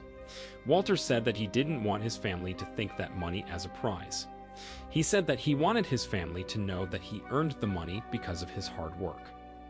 When Walter told Saul about the charity website that Walter Jr. had created, Saul suddenly had an idea. He suggested that Walter made a fake account and put all his money in that website. But Walter still thought that it was a bad idea. He made it clear to Saul that it was important for his family to know that he had worked hard to earn those money. It seemed that all Walter cared about right now was his own pride and not his family's happiness. At his apartment, while Jesse and Jane were taking another mix of heroin and methamphetamine, Jesse groused about Walter. At first, Jane didn't really care about their problem, but she was soon shocked when she found out about the amount of the money, which was $480,000. The next day, Donald attended another meeting that was held by the support group for drug addicts. He was waiting for his daughter there, but Jane hadn't showed up until the meeting ended. Turned out, Jane was still sleeping in her apartment. She quickly got up and headed to the meeting when she received a call from her father. But while she was leaving the apartment, she saw her father there. Donald finally found out that Jane was using heroin again. He was furious when he saw heroin in the apartment. He immediately attacked Jesse, who was still sleeping. Jesse grabbed a baseball bat to defend himself. After Donald left that place, Jane told Jesse that they needed to get his share of $480,000 soon. She said that they could run away from that place and start a new life if they had the money that Walter owed to Jesse. At home, Skylar and Walter were spending some time together with their baby Holly. Suddenly, Walter received a call from Jane. Jane demanded him to give Jesse his share and began to blackmail him. She said that she knew about Walter's personal life and threatened that she would use it to ruin him if he didn't deliver the money that night. Jesse was feeling guilty when he heard that, but he couldn't do anything about it because he needed the money. Walter also couldn't say anything when he heard Skylar blackmailed him. It seemed that he was too shocked by the mess that Jesse had made. Jesse was worried about what he and Jane were doing to Walter, but Jane tried to calm him down by saying that Walter was only a high school teacher and there was nothing that Walter could do to stop them. But Jesse was still feeling guilty and regretful for blackmailing Walter. At night, Walter finally went to Jesse's apartment. Jane opened the door and tried to grab the duffel bag that Walter carried, but Walter said that he would only give it to Jesse. Jesse then walked toward Walter and took the duffel bag from him. Before Jane slammed the door in Walter's face, Walter told Jesse that he was making a mistake. Jesse and Jane then checked the duffel bag and found the money that they were looking for. Jane took out the money and excitedly told Jesse what she was going to do with the money. With the bundles of cash in both hands, Jane said that they could go anywhere and be anybody that they wanted with the money. Jesse and Jane planned to use the money to start a new life after they got clean. But before they left the town, they decided to finish the heroin that was left.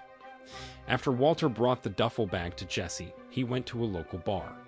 He ran into Jane's father, Donald, in that place. Donald and Jesse then had a conversation. They talked about their children. Walter told him that his daughter was born a few days ago. Donald said that he had a daughter too, but he began to face a difficult time since his daughter was a teenager. Donald and Walter didn't know that they were related to each other. Walter asked Donald for an advice to raise a daughter. Donald told him that as parents, they shouldn't give up on their children because they didn't have anybody else but their parents. Walter kept thinking about what Donald said to him. He realized that he needed to return to Jess's apartment and talk to him. He finally arrived at Jess's apartment and saw Jesse lying unconscious on the bed. He tried to wake him up, but it turned out that Jesse was high on drugs. Suddenly, Jane began to asphyxiate on her own vomit. Walter was worried when he saw that. He rushed to Jane and tried to help her, but suddenly he changed his mind and just stood in his place, watching her asphyxiating on her own vomit until she finally died because of an overdose. It was actually painful for him to watch that, but he realized that Jane would continue to be a bad influence on Jesse if he saved her. The next scene revealed about some time in the future when an incident in Walter's house took place. The men in hazmat suits managed to find more evidence in Walter's house.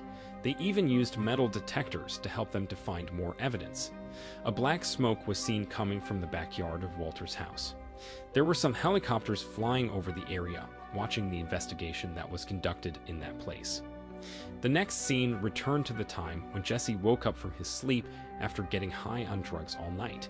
He panicked when he found out that Jane was not breathing. He frantically tried to bring Jane back to life, but he failed to do that. He was heartbroken when he realized that his girlfriend had died. At home, Walter was waiting for Jesse to call him. While he was hanging out with his baby, he finally received a call from Jesse. Walter assured Jesse that everything would be all right. He'd assured that he would call someone and ask him to take care of everything. Not long after that, an old man named Mike arrived at Jesse's apartment. Mike told Jesse that Saul Goodman was the one who sent him to that place. He entered the apartment and quickly got rid of all evidence before the police came to that place. He also coached Jesse about how to respond to medical investigators when they interrogated him later. He told him not to tell them that he was there when Jane was having an overdose. He instructed him to call the police soon. After that, he left that place with Jesse's drug paraphernalia and cash that he had gathered before. At home, Walter Jr. showed his father that he had managed to gather some funds for him in the charity website that he created for him. Even though Walter didn't like that charity website, he still appreciated him for what he did to him. While Donald was heading to Jane's apartment, he called his daughter and said that he would arrive at her apartment and take her to the support group soon.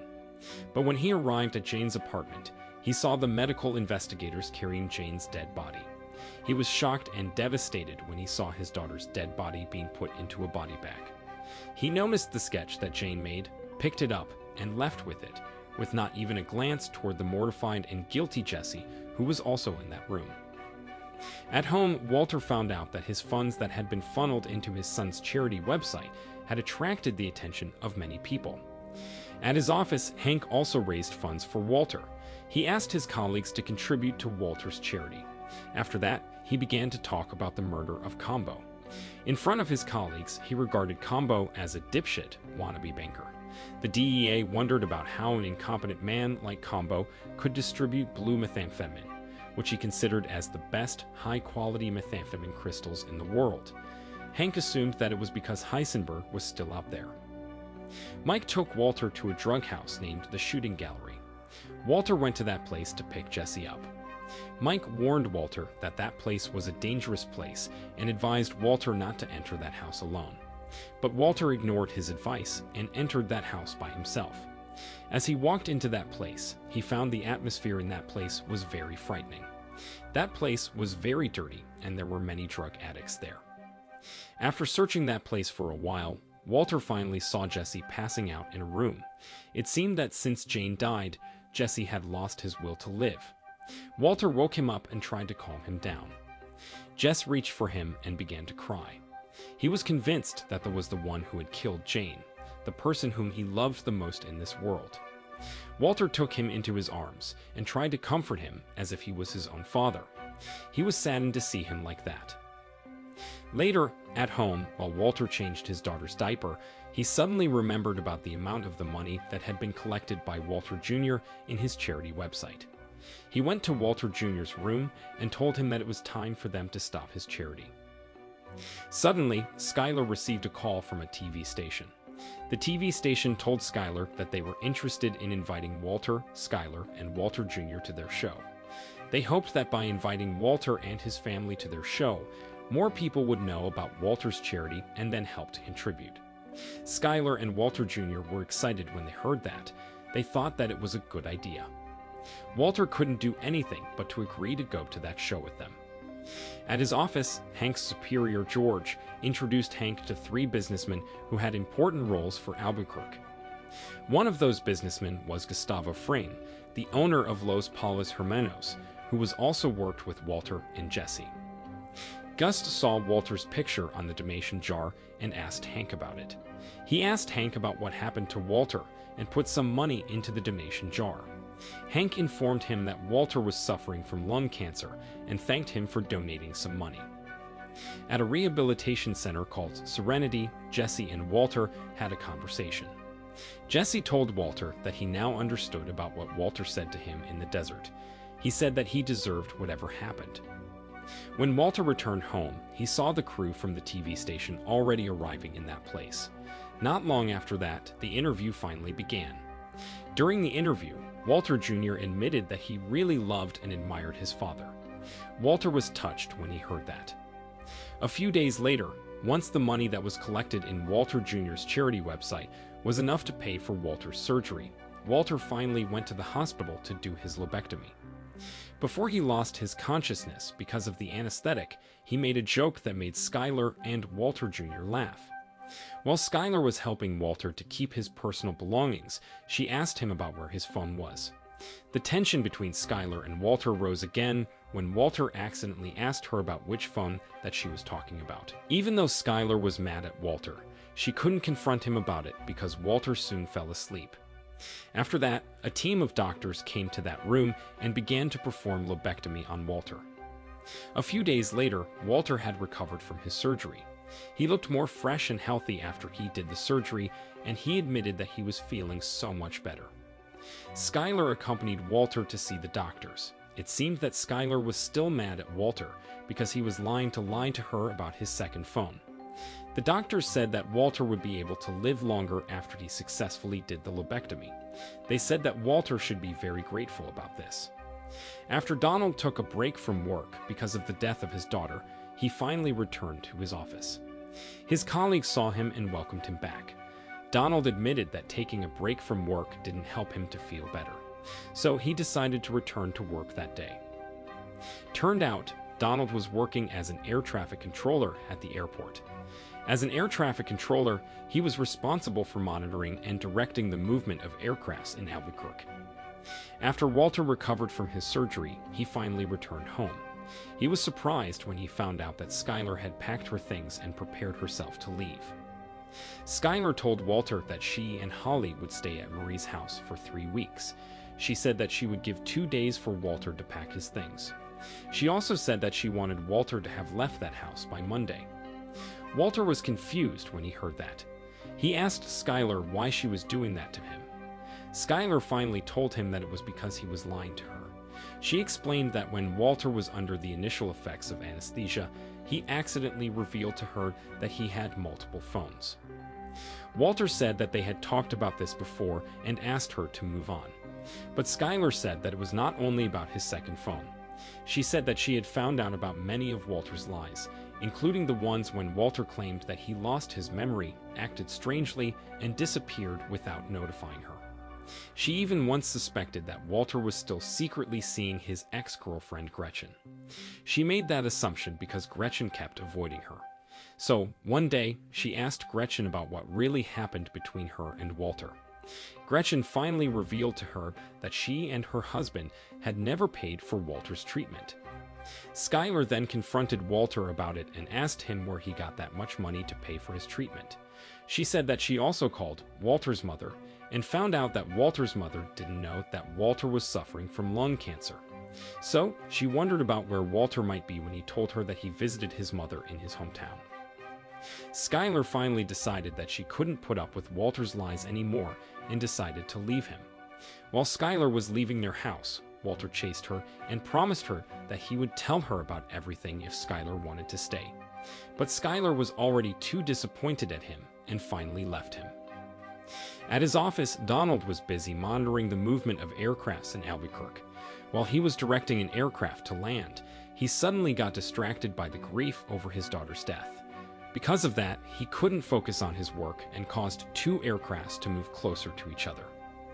At home, Walter was taking a moment for himself by the pool, but suddenly he was distracted and shocked by the explosion that happened in the sky. He was horrified when he saw 2 aircrafts colliding in the sky. Soon after the collision happened, the debris and human remains rained down onto the Albuquerque, including onto Walter's house. Turned out, it was the incident that had been revealed by some scenes in the series before. The incident that took place in Walter's house, where the men in hazmat suits collected some dead bodies and items from that place. Breaking Bad Season 3 began with a man crawling on his belly up a road in a desert. People walked past him and ignored him as if what he was doing was a normal thing to do. Turned out that man was not crawling alone. There were also many other people who were crawling in that place. Not long after that, a Mercedes-Benz suddenly arrived in that place. People in that village seemed terrified when they saw that car. 2 Mexican men got out of the car and watched the villagers who crawled on the ground. Those men were twin brothers Marco and Leonel Salamanca, the cousins of Tuco Salamanca, and the members of the Salamanca family.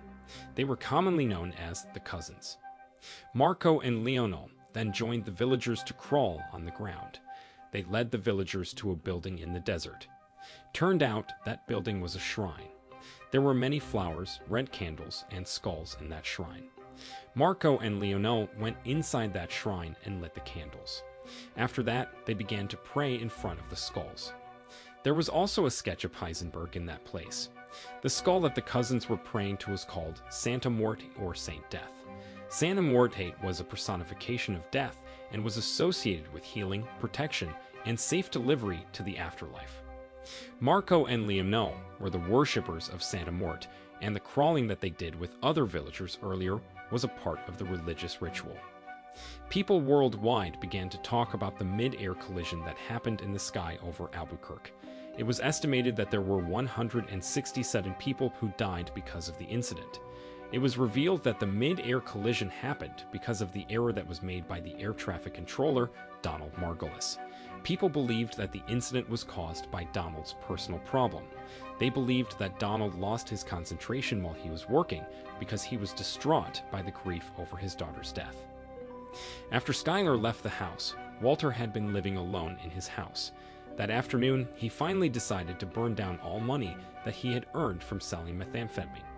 He felt guilty because he knew that his illegal business had worsened his marriage problems. But while the money began to catch fire, Walter suddenly changed his mind. He quickly put out the fire by throwing the money into the pool. Because of that, he also caught fire and decided to jump into the pool. Skylar went to see a divorce lawyer named Pamela Orbick to consult about her plan to divorce Walter. Skylar said that she wanted to keep the residence and get custody of the children. It seemed that she had made a decision to end her 16-year-old marriage with Walter. Walter called Hank and asked him to help him to pack his things because his health condition prevented him from lifting heavy objects. Hank tried to give advice to Walter about his marriage problems, but Walter didn't respond to his advice. While Walter was trying to put a bag into his car, Hank suddenly stopped him and asked him what was inside of that bag. Walter said that it contained $500,000 in cash, but Hank laughed as he thought that Walter was only joking. At a rehabilitation center called Serenity, Jesse was busy planting flowers in the garden. Even though he generally looked better than he was before, his eyes still seemed empty. That afternoon, after he finished planting flowers in the garden, he participated in a group therapy session.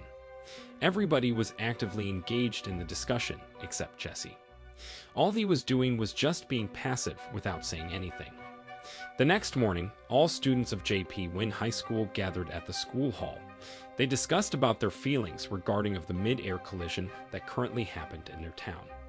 The teachers were afraid that the incident affected them badly, since the debris and human remains from the aircrafts also rained down onto their residences. So they gathered them there to help them to cope with the trauma of witnessing such horrible incident. As the teacher at that high school, Walter also joined the gathering. Carmen, the principal of J.P. Wynne High School, encouraged him to talk about his feelings too. At first, Walter was hesitant to do it, but after Carmen encouraged him for several times, Walter finally agreed to speak. Walter said that the mid-air collision that currently happened in their town was not the worst mid-air collision that had ever happened throughout the history of mankind. He said that there were many incidents that were far more horrible than the current mid-air collision that happened in Albuquerque. The students and other teachers were confused when they heard that. Instead of comforting them, Walter made them more anxious by mentioning about other horrible incidents that had happened. Other teachers then decided to stop Walter from speaking because they were afraid that he would traumatize the students even more. In the desert, Marco and Leonel went to a farmhouse that belonged to a family. The family who lived in that farmhouse was scared when they saw them there. Without saying anything to them, Marco and Leonel walked toward a clothes line, took some clothes that were hanged there, and wore them. The family who lived in that farmhouse didn't do anything when they saw that. After Marco and Leonel finished changing their clothes, they left their car and clothes in that place and continued their trip up north on foot. After school, Walter took his son Walter Jr. home. Walter Jr. asked him to get inside the house, but Walter said that he couldn't do that. Walter Jr. was sad and mad when he heard that. He thought that it was because of his mother that his parents got divorced. When Walter Jr. went inside the house, he angrily asked Skylar about why she was doing all this. He said that he didn't understand about the reason why Skylar told Walter to leave the house. The next day, Skylar went to Walter's rented house. Walter was confused when he saw Skylar there, but he was also happy. Turned out, Skylar didn't come to that place to reconcile with Walter, but to show their divorce paper to Walter. Walter was shocked when he saw the divorce paper. He asked Skylar about why she was doing this to him. He said that he was happy with their marriage and he didn't want Skylar to end their relationship just because of some mistakes. Skylar finally revealed that she knew that Walter was a drug dealer. Walter was surprised when he heard that. He wondered about how Skylar knew that he was a drug dealer. Apparently, Skylar suspected that Walter was a drug dealer because there was no way that Walter could earn that much money without running illegal business like a drug trade. Walter didn't deny what she said about him. When Skylar asked if he was selling cocaine, Walter answered that he sold methamphetamine. Walter also confessed that he was a drug supplier, not a drug distributor. Skylar was shocked when she heard that. Even though she suspected that Walter was a drug dealer, she couldn't believe that it turned out to be true. She didn't know what to respond to Walter. She was still shocked by the fact that her husband was a drug dealer. Before she left that place, she promised Walter that she wouldn't tell anyone else about this if Walter accepted their divorce and left her and their children alone. The next morning, Walter went to Serenity to pick Jesse up. He took Jesse to his apartment and allowed him to stay in that place until Jesse recovered from his condition and managed to find his own place. He told Jesse that he was having his marriage problems. He also said that Saul kept Jesse's drug money and Jesse could take it anytime he wanted, but he suggested Jesse to recover first. Jesse said that he had recovered and he didn't want to consume drugs anymore. It seemed that after Jane died, Jesse had changed a lot. He had become less extroverted and expressive and become more reserved. Jesse finally told Walter that he felt responsible for the death of Jane and the plane crash. Walter tried to make him not to blame himself for those tragedies. He said that Jesse didn't have anything to do with the mid-air collision. He explained that the plane crash happened because of other factors, such as technical error, since the engines that those aircrafts used were already old. Later, Walter went to Los Palos Hermanos to talk to Gustavo Fring. Before Walter had the chance to tell Gus about the reason why he came to see him, Gus told him that he had an interesting offer for him. Walter finally told Gus that he came to that place because he wanted to thank him for being a great professional partner while they were working together. But unfortunately, he needed to end their partnership now as he was leaving the drug business. He admitted that he was glad that he could earn a lot of money from selling methamphetamine, but he had to lose his family because they knew about what he was doing. Gus told him that he would pay him for $3 million for their next project. At first, Walter was tempted to accept the offer, but after thinking for a while, he finally decided to turn him down. In an isolated desert, a farm truck that carried some illegal immigrants were heading to Texas, the United States. Marco and Leonel were also riding that farm truck, sitting with other illegal immigrants. A young man named Olive Oil, who sat across them, bragged to them that he once painted cars for Michoacan gangsters. But when he saw the silver skulls on the boots that Marco and Leonel were wearing, he suddenly stopped talking. Not long after that, the truck driver stopped driving because he heard gunshots from inside the truck. He was shocked when he checked the truck and found out that the cousins had murdered everyone there. He tried to run away from that place, but Leonel stopped him right away by shooting him to death. After Marco and Leonel murdered everybody in the truck, they smoked cigarettes and threw the butt into the straw, setting the truck on fire. While the truck was engulfed in flames, Marco and Leonel were walking away from that place. The next day, Hank and his team discussed about the recent murder that was committed by the cousins near the border. Even though they didn't have any evidence that this murder was related to drugs, Hank believed that the murder was committed by a high-end drug cartel. The DEA found some footprints that were left by the murderers at the crime scene, and Juarez cartel was the only drug cartel they knew that did such thing. While Jesse was driving past his aunt's house, he saw a for sale sign in front of his aunt's house. He immediately stopped driving and got out of his car. While he was checking that house, his father suddenly showed up in that place. Jesse's father, Adam, told Jesse that he was selling the house. He said that he had renovated that house. Jesse asked him if he could see the result of the house renovation.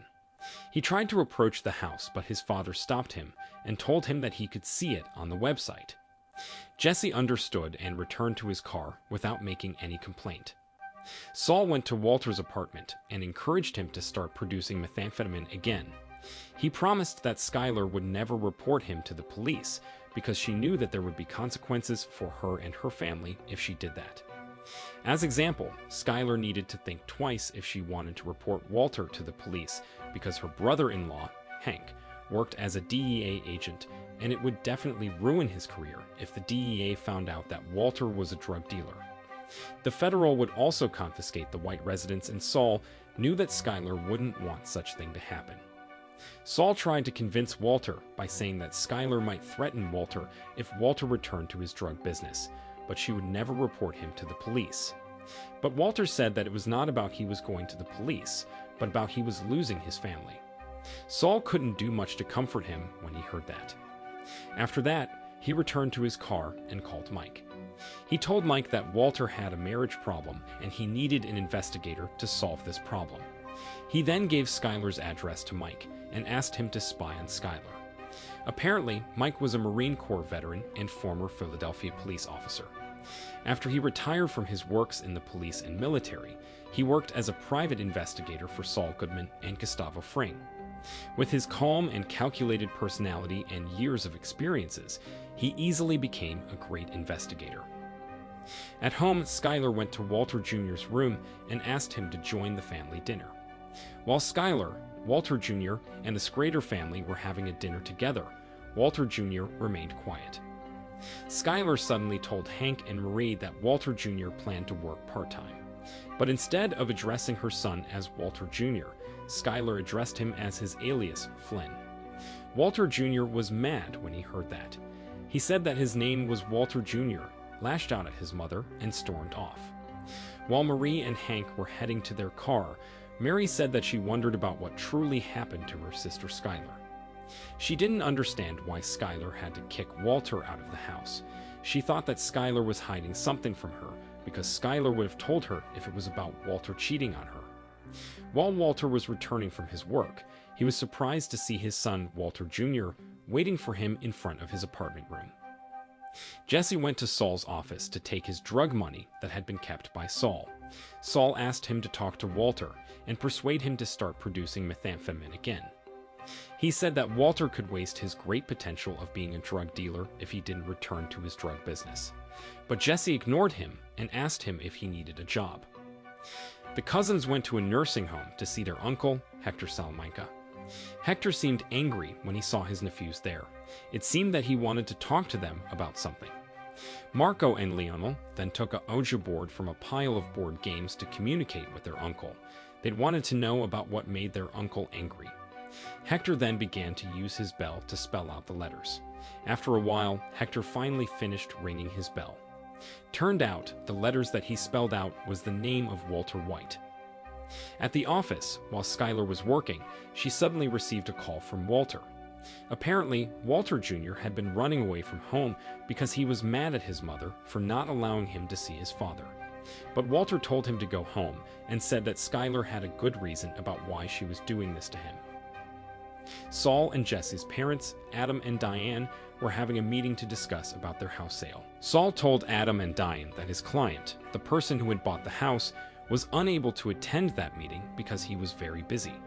So he would be the one who represented his client to take care about everything and complete the payment. Not long after that, the meeting finally began. The Pinkman family's lawyer said that his clients would sell the house at the price of $875,000. Saul said that he would sign the contract if they sell it at the price of $400,000. The Pinkman family and their lawyer were surprised when they heard that. They couldn't believe that Saul asked them to give him the half of the price that they offered. While they were leaving that place, Saul suddenly told them that he knew the history of that house. He said that he knew that the Pinkman family sold that house because that house was once used as a drug laboratory, and they were hiding this fact from his client. He said that it was a crime, and he could sue them for that if he wanted to. Adam and Diane looked at their lawyer to see if what Saul said was true, and their lawyer's face said it all. That afternoon, Walter took Walter Jr. home. He'd also bought a box of pizza with the hope that Skylar would allow him to stay for dinner. But unfortunately, Skylar didn't allow him to do that and slammed the door in his face. Walter was mad because of that. He threw the box of pizza that one of the pizzas landed on the roof perfectly. The next morning, while Adam and Diane were waiting for the new owner of the house to come, they saw Jesse arriving in that place. They were confused when they saw their son in that place. Adam even turned his face away as if he didn't want to see Jesse there. While Jesse was approaching that house, his parents stopped him right away. They said that the house had been sold and Jesse was not allowed to visit that house anymore. But Jesse showed them the keys of the house and told them that he had bought that place. At the White residence, right after Skylar left the house, Mike, who had been spying on the house from his car, got out of his car and walked toward the backyard to install a listening device there. While he was installing the listening device, Walter suddenly returned to that place. He tried to enter the house, but he failed to do that because Skylar had changed the key of their house. Because of that, he finally decided to enter the house by using the ventilation hole that was connected to the basement. Mike returned to the car and continued to spy on the White residence. Not long after that, the cousins arrived in that place. Mike was surprised when he saw them there. The cousins got out of the car and approached the White residence. They brought two big axes with them. In the house, Walter was busy taking a shower in the bathroom. He was not aware that the cousins had broken into that place and waited for him in front of the bathroom. While Marco was waiting for Walter to get out of the bathroom, he suddenly received a text message that contained the word of Paulos. By the time Walter finally got out of the bathroom, the cousins had already left that place. Turned out, Gustavo Frayne was the one who ordered the cousins to leave that place. The next scene revealed about some time in the past before Tortuga got brutally murdered. At the local bar, Tortuga was lecturing about the laborers who visited that place with his stories. He kept talking and talking as if he was the one who owned the bar. Nobody had the courage to interrupt or stop him from talking. But suddenly, a man named Juan Bolsa came to that place and approached Tortuga. Tortuga called him boss. Juan told him that he had a birthday present for him in the back. Tortuga followed him and was happy when he found out that Juan got him a tortoise for his birthday present. Juan told him that it was a suitable present for someone who had a big mouth. Tortuga was still excited about his present until he saw the words Hola Dea on the shell of the tortoise. He realized that the cartel had found out about his betrayal. Before he had the chance to run away from that place, the cousins suddenly showed up and brutally murdered him by decapitating him with a machete. Back to the present time, Walter got out of the house and climbed on the roof to get rid of the pizza that he threw before. Mike smiled when he saw him alive and well. He found it funny that Walter might never know that he could have gotten murdered by the cousins a few minutes ago. After Mike left that place, Skylar arrived in that place. She was surprised and confused when she saw Walter's car there. She called Walter and asked him about where he was. Walter peeked through the window and revealed to her that he was inside of the house. Skylar was mad when she saw him there. She asked Walter to get out of the house soon. She said that she wouldn't come in until Walter got out of that house. But Walter said that he didn't care about what she was going to do. Skylar finally entered the house and saw Walter in the living room. Before she had the chance to say anything to him, Walter told her that he had a right to stay in that house too. But Skylar disagreed with him. She explained that Walter was not allowed to stay in that place because they would get divorced soon. But Walter said that he had never agreed with their divorce since the beginning. Skylar was mad when she heard that. She threatened that she would report Walter to the police if Walter didn't leave that place soon. Walter was not afraid of her threat and told her that the phone was just right there if she wanted to call the police. He remembered about what Saul said about Skylar to him. So he didn't believe that Skylar would have the courage to call the police on him. But turned out Skylar called the police and gave the address to them. Not long after she hanged up the call, someone came to that place and knocked on the door. Turned out it was Walter Jr. and not the police. Walter Jr. was very happy to see his father there. He hugged Walter and Walter hugged him back. After that, they had a lunch together. But while they were having a lunch, some police officers suddenly came to that place. Walter Jr. was mad when he found out that Skylar had called the police on his father, but Skylar ignored him and continued to talk to the police officer. Skylar told the police officer that Walter entered the property without her permission. The police officer who interrogated her was confused when he heard that, but he continued to interrogate her. He asked her if Walter had harassed her or anyone in that house. He also asked if Skylar and Walter had gotten divorced and if Skylar was the owner of the property. But Skylar said no to all those questions. After the police officer heard that, he told her that they couldn't arrest a man who broke into his house. Just like Skylar, Walter was also being interrogated by the police officer. He answered all the questions in a very calm and friendly manner. Skylar was getting even more frustrated when she saw that. The police officer who interrogated her then asked her the ultimate question. He asked her if she knew that Walter committed any crimes. But before Skylar had the chance to answer the question, Walter Jr. interrupted the interrogation and told the police officers that his father was a great guy. The police officer finally decided to leave a business card of a therapist and suggested her to talk about her family problems to that therapist. After that, he and his coworker finished interrogating the White family and left their residence.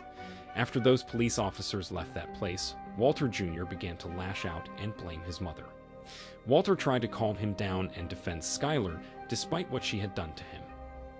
In his house, Jesse tried to call Walter for several times, but Walter didn't pick up the phone. While he was still trying to call Walter, Saul suddenly came to that place. Saul congratulated him for owning his house back. After that, he began to reveal to him about the real reason why he came to see him. Saul asked Jesse if he had called Walter and persuaded him to start cooking methamphetamine again. It seemed that it was very important for Saul that Walter return to his drug business again because it would benefit him. After Saul left that place, Jesse tried to call Walter again, but Walter still didn't answer his call. In the car, Hank received a call from his colleagues in El Paso. He was happy when he heard that his colleagues asked him to return to El Paso. He told Gomes about it, and Gomes encouraged him to take the opportunity to return to El Paso. In another place, while an elderly woman was getting inside her car, the cousin suddenly showed up in that place and approached her. Later, the cousin went to a farmhouse in the desert by using the car of the elderly woman. They got out of the car and helped their uncle Hector Salamanca to get out of the car too. Not long after they arrived in that place, Juan Bolsa, the man who gave a tortoise to Tortuga as his birthday present, also arrived in that place. From inside the farmhouse, Gustavo Frame, the owner of Los Palos Hermanos, saw them through the window. He got out of the farmhouse and greeted them warmly. After all of them entered the farmhouse and sat at the table, they finally began their meeting. In that meeting, they discussed about Heisenberg. Juan and the Salamanca family wanted to know about the reason why Gus stopped the cousins from executing Heisenberg or Walter White. Juan finally told Gus that Heisenberg or Walter White had betrayed Hector's nephew, Tuco Salamanca. He said that Heisenberg was responsible for the death of Tuco. Because of that, the Salamanca family wanted to take revenge on him. He said that the cousins had the right to take revenge on Heisenberg, but since Heisenberg lived in Gus's territory, he asked Gus to allow the cousins to execute their target. But with a regret, Gus told them that he couldn't allow them to do that, at least for a while, because he still needed Heisenberg for his business. He said that they could do anything they wanted to Heisenberg once he finished doing his business with Heisenberg.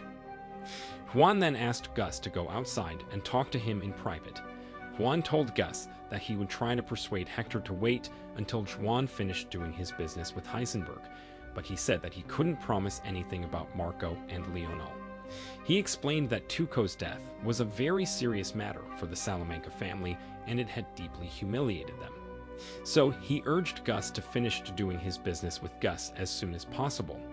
Even though what Juan said to him sounded a like threat, Gus didn't seem afraid of him at all.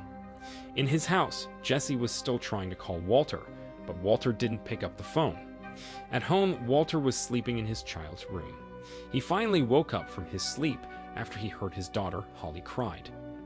Turned out, Holly cried because Skylar smoked in the room. Walter went to Skylar's room and tried to knock on the door, but he changed his mind. The next afternoon, Skylar went to see Pamela, her divorce lawyer, again. She told Pamela about what Walter did another day and her attempt to report him to the police. Pamela realized that Skylar was hiding something from her and asked her to tell her about it. She assured her that everything that her client said to her would remain confidential, so Skylar didn't have to worry about it. Pamela asked Skylar to tell her about the truth so that she could help her to solve this problem easily. After thinking for a while, Skylar finally told her that her husband was making methamphetamine. After Pamela heard that, she gave some suggestions to Skylar, such as divorcing Walter right away and sending him to the prison. But Skylar refused to do any of her suggestions. She argued that she didn't want her children to know that their father was a criminal. Pamela was confused when she heard that. She wondered about why Skylar came to see her if she refused to listen to her. A few days before Hank went to El Paso, he and Gomes went to a local bar. While Hank and Gomes were spending some time together in that place, they realized that there were some drug dealers there. Gomes suggested that they called the office and asked them to send a team to that place, but Hank thought that it was better if they took care of those drug dealers by themselves. Hank then told Gomes that he needed to go to the bathroom. After he went to the bathroom, he went to his car and left his gun there before going back to the bar. He then approached the drug dealers and picked a fight with them. Everybody in the bar was surprised when Hank began to beat those two men up, but they couldn't do anything to stop him since he stated that he was a part of the DEA. It seemed that Hank was beating those men up because he just wanted to pick a fight and not because he wanted to arrest him. At night, Jesse suddenly woke up from his sleep. He grabbed his phone and tried to call Walter again, but Walter still didn't pick up the phone. Since he couldn't hear anything from Walter, he finally decided to cook by himself. It seemed that his decision to cook methamphetamine, even without his partner, had something to do with the question that Walter asked him a few days ago. When Jesse heard that question, he answered that he had accepted himself, that he was the bad guy. Meanwhile, Walter could probably quit his job as a drug dealer because he had told Gus that he quitted his business and he realized that he was not a criminal. The next morning, when Skylar was about to leave for work, she suddenly stumbled upon a bag of money on the floor. She was surprised when she saw those money. Walter called her name and asked her if he could talk to her. He told Skylar that he had done many bad things to earn those money, but he defended what he was doing by saying that he was doing all those things for good reasons. He explained that he needed those money to send their children to school, pay for their hospital bills, and other good things for their family. He said that all those money would mean nothing to him if Skylar decided to leave him. So he asked Skylar to think about her plan to divorce him carefully and begged her to stay with him. At the office, Skylar couldn't stop thinking about what Walter said to her that morning. She even ignored Ted, who greeted her when she was making copies of some documents. But not long after that, Skylar suddenly approached Ted and touched him on the shoulder. Ted turned around and looked at her. The two of them then began to kiss each other slowly until an employee came to that place and interrupted them. In the evening, when Skylar arrived at home, Walter greeted him warmly. Turned out, Walter was busy preparing dinner for them. After he made small talk, he finally asked Skylar about her answer to the question that he asked her in the morning. Skylar told Walter that she was having sex with Ted. Walter seemed heartbroken when he heard that. What Skylar said to him was like a knife that stabbed right in his heart. He felt like the most useless loser in the world when he heard that. The next day, Jesse stopped at the gas station and refueled his RV. But while he was paying for the gasoline to the cashier, he found out that he didn't have that much money left in his wallet. He was afraid that he couldn't pay for the gasoline, and he turned out to be true. Even though the gasoline only costed $79, he didn't have enough money to pay for it because he had spent all his money to buy a house. Jesse tried to negotiate with the cashier, but he failed to do that. Running out of ideas, he finally took out his methamphetamine crystals and showed it to the cashier. He said that he would give those crystals to her if she let him leave that place without paying for the gasoline. At first, that woman refused to accept it because she said that she only smoked weed. But after Jesse kept persuading her, she finally agreed to exchange those methamphetamine crystals with gasoline. But suddenly, while Jesse was giving those crystals to that woman, a police officer suddenly came to that place. Jesse remained calm and told that woman to have a nice day. After saying that, he left that place. Mike went to Saul's office and showed Saul the record of the conversation between Skylar and Walter that he took secretly by using the listening device that he installed in the White residence. From that conversation, Mike and Saul found out that Skylar and Walter had a fight last night. Skylar told Walter that he had won because she would never have the courage to report him to the police. Despite that, she still wanted him to leave the house and his family and take all his drug money with him. Walter was angry when he heard that. He said that Skylar could sleep with anyone she liked, but he would never get out of his own house. Saul wondered if it was a good or a bad thing, and he soon found the answer when he heard Walter's scream. That afternoon, Walter came to Bennick Fabricators, the company where Skylar was working at. He went to Ted's room and angrily asked him to open the door, but the scared Ted refused to do it. Walter then took a vase in that room and threw it at Ted's window. Everybody in that place was surprised and scared when they saw Walter going berserk there. The security guards finally decided to capture him and take him out of that place. At the same time, Mike arrived in that place and forced Walter to get inside the car. After that, he drove the car and left that place with Walter. Turned out, Mike took Walter to Saul's office. As soon as they arrived in that place, Saul berated Walter for behaving recklessly and going berserk at Ted's office. He said that being aggressive was the least thing that Walter needed to do if he truly wanted to get rid of Ted from his marriage life. Walter found it strange that Saul knew a lot about his marriage life. He finally realized that Saul had bugged his house and began to beat him up.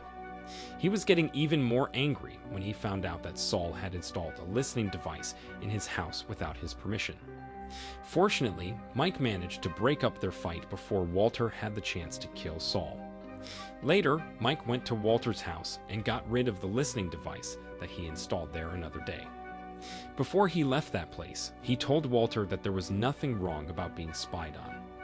On the road in front of Walter's house, there was a drawing of a sickle that was made by using a chalk. The next day, while Walter was teaching in the classroom, He suddenly stopped talking and became so quiet. The students were confused when they saw that. Not long after that, the principal Carmen came to that place and asked Walter to talk to her about this problem. In another room, Carmen said that she understood about Walter's health condition, but Walter still needed to do his responsibilities as the teacher. Carmen continued to talk to Walter, but it seemed that Walter didn't seriously listen to her.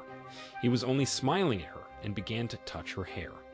Carmen was a little uncomfortable when he was doing that, but she tried to ignore it and asked him a few questions again. But instead of answering her, Walter tried to kiss her. Carmen was angry when he did that and stormed off. Mary took Hank to the airport on the journey to El Paso. Marie was still mad at Hank because she disagreed with Hank's decision to return to El Paso. Even though Hank seemed all right now, Mary still thought that returning to El Paso was a bad idea. She was afraid that the traumatizing incident that Hank witnessed in El Paso back then would haunt him again. But Hank convinced her that he would be all right and got out of the car. While he was about to check in at the airport, he suddenly received a call from his coworker. His coworker informed him that he found someone who had blue methamphetamine. Hank was surprised when he heard that. He finally decided to cancel his plan to go to El Paso and return to Albuquerque. Since Jesse was unable to contact Walter, he finally decided to go to J.P. Wynn High School to see Walter. After waiting for a while, he finally saw Walter walking toward his car, carrying his things with him. Jesse asked him about it, and Walter said that the school put him on leave, but for unlimited amount of time. Walter then got inside Jesse's car and began to have a conversation. During their conversation, Jesse asked Walter to introduce him to Gustavo Frayne. He explained that he could cook methamphetamine on his own now, and he wanted to sell those crystals. He seemed very proud of his work. He said that he managed to produce the same blue methamphetamine crystals that he and Walter used to produce together back then. But instead of being proud of Jesse, Walter was angry at him. He said that it was his product and formula, and it belonged to him. It seemed that he was mad at Jesse because he managed to produce the same blue methamphetamine crystals without his help. He mocked and insulted the crystals that Jesse made. He also accused Jesse of doing many stupid things, but Jesse managed to tackle those accusations easily. Walter was getting even more angry because of that. He still tried to shame Jesse for making those crystals and said that he was very embarrassed of him. It seemed that what Walter really wanted to say that he was the only person in this world who was allowed to produce those pure blue methamphetamine crystals. Jesse was confused when he heard that. He tried to convince Walter that he would still give him his share, even though he had stopped cooking methamphetamine. But since Walter was still being obnoxious, Jesse finally insulted him for one last time and left that place. Walter insulted him back as he was leaving that place. At the office, Skylar tried to talk to Ted's secretary, but she ignored her. In the evening after Skylar and Ted had sex at Ted's house, Skylar told Ted about what his secretary did to her earlier. Ted asked her about her relationship with Walter. He didn't understand about why she wanted to divorce her husband because he thought that Walter was a good person. In the interrogation room, Hank and Gomes were interrogating the drug addict who had blue methamphetamine. Gomes thought that the blue methamphetamine crystals that man had were not the original ones. He thought that someone probably had cloned it, but Hank disagreed with him. He believed that Heisenberg was still out there, and he was the one who produced it. He didn't even care if he had to have a fight with Gomes to prove what he believed in. The next day, Saul sent Mike to talk to Gus. Mike gave some documents about Walter's lab results to Gus. Gus was the one who asked him to get him those documents. He needed to make sure that he knew everything about Walter, including his health condition, so that he could make the best strategies while working with Walter. But the problem was, Walter had decided to quit his drug business. Mike suggested Gus to use violence to force Walter to start producing methamphetamine again, but Gus thought that it was a bad idea. Gus said that he didn't believe fear to be an effective motivator. Mike then told him that he found a drawing of a sickle on the road in front of Walter's house. Gus was mad when he heard that. He condemned anyone who had drawn that sickle. Mike also told Gus that he could still work with Jesse, but Gus said that he would never work with a drug addict. But after Mike explained to him about the relationship between Jesse and Walter, Gus finally told him to do it. Meanwhile, Hank was still investigating the blue methamphetamine that he found on the streets. After he interrogated the drug addict who had it, he found out that those crystals were from Big Chief gas station market. Hank then went to the gas station and interrogated the cashier. At first, the cashier said that she didn't know about what Hank was talking about. But after Hank kept intimidating her, that woman finally told him about the physical characteristics of the person who gave those blue methamphetamine crystals to him. Hank suddenly noticed that there was a security camera in that place. He asked the woman about it, but that woman said that the security camera was broken. Hank was disappointed because the statements from the cashier didn't help him with the investigation at all. While he was thinking about this problem in the car, he saw an ATM facing the gas station. He then got out of his car and checked his ATM before he said bingo. Under the bridge, Jesse was waiting for Victor, Gus's subordinate, to show up. After a while, Victor finally came to that place and did business transaction with Jesse in that place. Jesse made a complaint when he found out that he only received a half of the money that he was supposed to receive. Victor said that it was true that Jesse was only receiving a half of his part, but he didn't explain about why he didn't give his other half to him. Later, Hank returned to his offer and talked to his boss, George. George asked him if he was going to El Paso. Hank said that he would go to that place, but he needed to solve this problem first. He explained that he had found some clues about the person who distributed the blue methamphetamines, such as the RV that was used by that person. He said that it would be easy for them to find the owner of the RV because there were only 29 units of the RV that were registered in the United States. George was confused when he heard that. He asked Hank again if he was going to El Paso that night and told him to simply say yes or no, and Hank finally answered no. While Walter was driving his car on the highway, a car suddenly approached him. Turned out, Victor was the one who drove the car. He threw some money at Walter and left that place without saying anything to him. Walter was confused when he saw that. The next scene revealed about some time that happened in the past. That afternoon, Walter gave some money to Jesse and asked him to buy an RV with it. But instead of using the money to buy the RV like Walter told him, Jesse spent the money to have fun in the club. He used the money to buy drinks and hire women to accompany him in combo. After they finished partying in the club, Jesse realized that he had only $14,000 left. Combo tried to comfort him by saying that he would help him to find the RV that they could buy with $14,000. After that, Combo took Jesse to a house. There was an RV parked outside. Combo told Jesse to get inside the RV and leave that place with it soon. Back to the present time, Skylar and Ted were spending some time together in Ted's house. Ted hugged Skylar and told her that she could move in with him anytime she liked. At home, Walter was receiving a call from Jesse. On the phone, Walter and Jesse got into an argument. Jesse told Walter that he had never claimed that he had the full ownership of the blue methamphetamine that he produced. He tried to convince Walter that those crystals belonged to them, but Walter didn't care about that. He still refused to allow Jesse to use his formula to produce those crystals. Jesse was mad at him.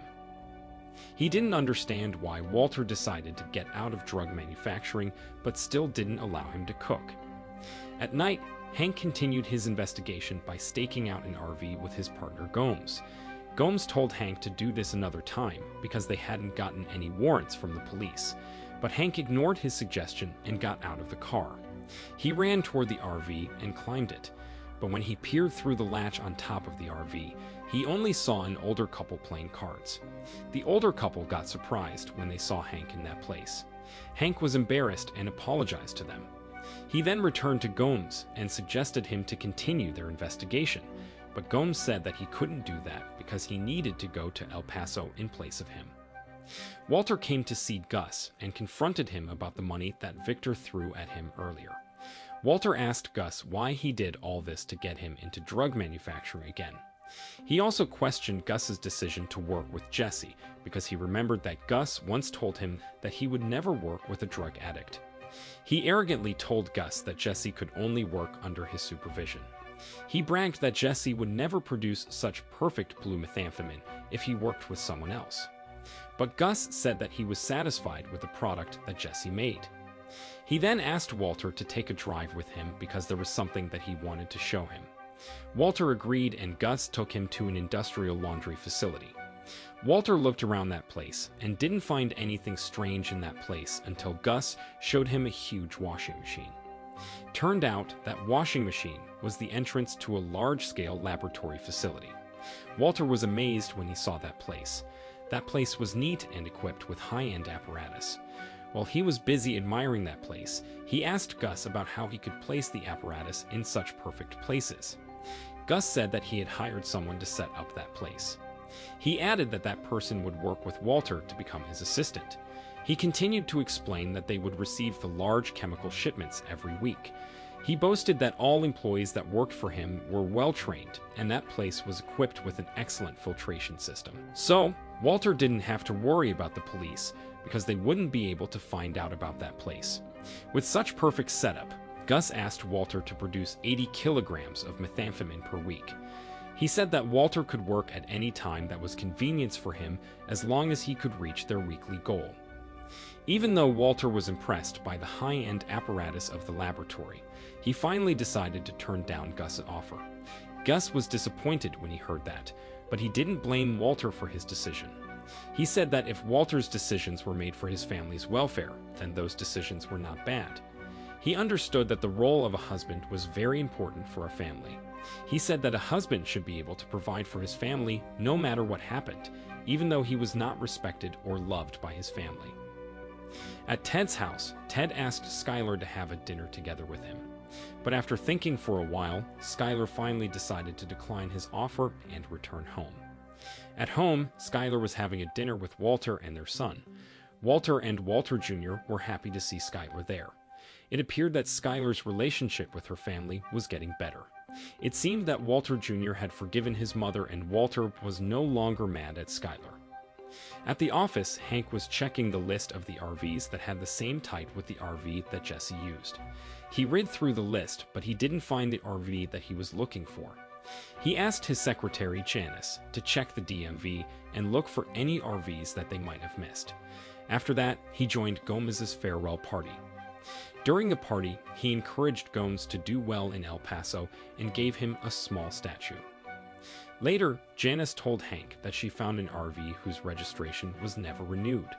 She found it suspicious because that RV was never reported as non-operational, stolen, or destroyed. Hank was happy when he knew about that. He believed that it could lead him to find his target.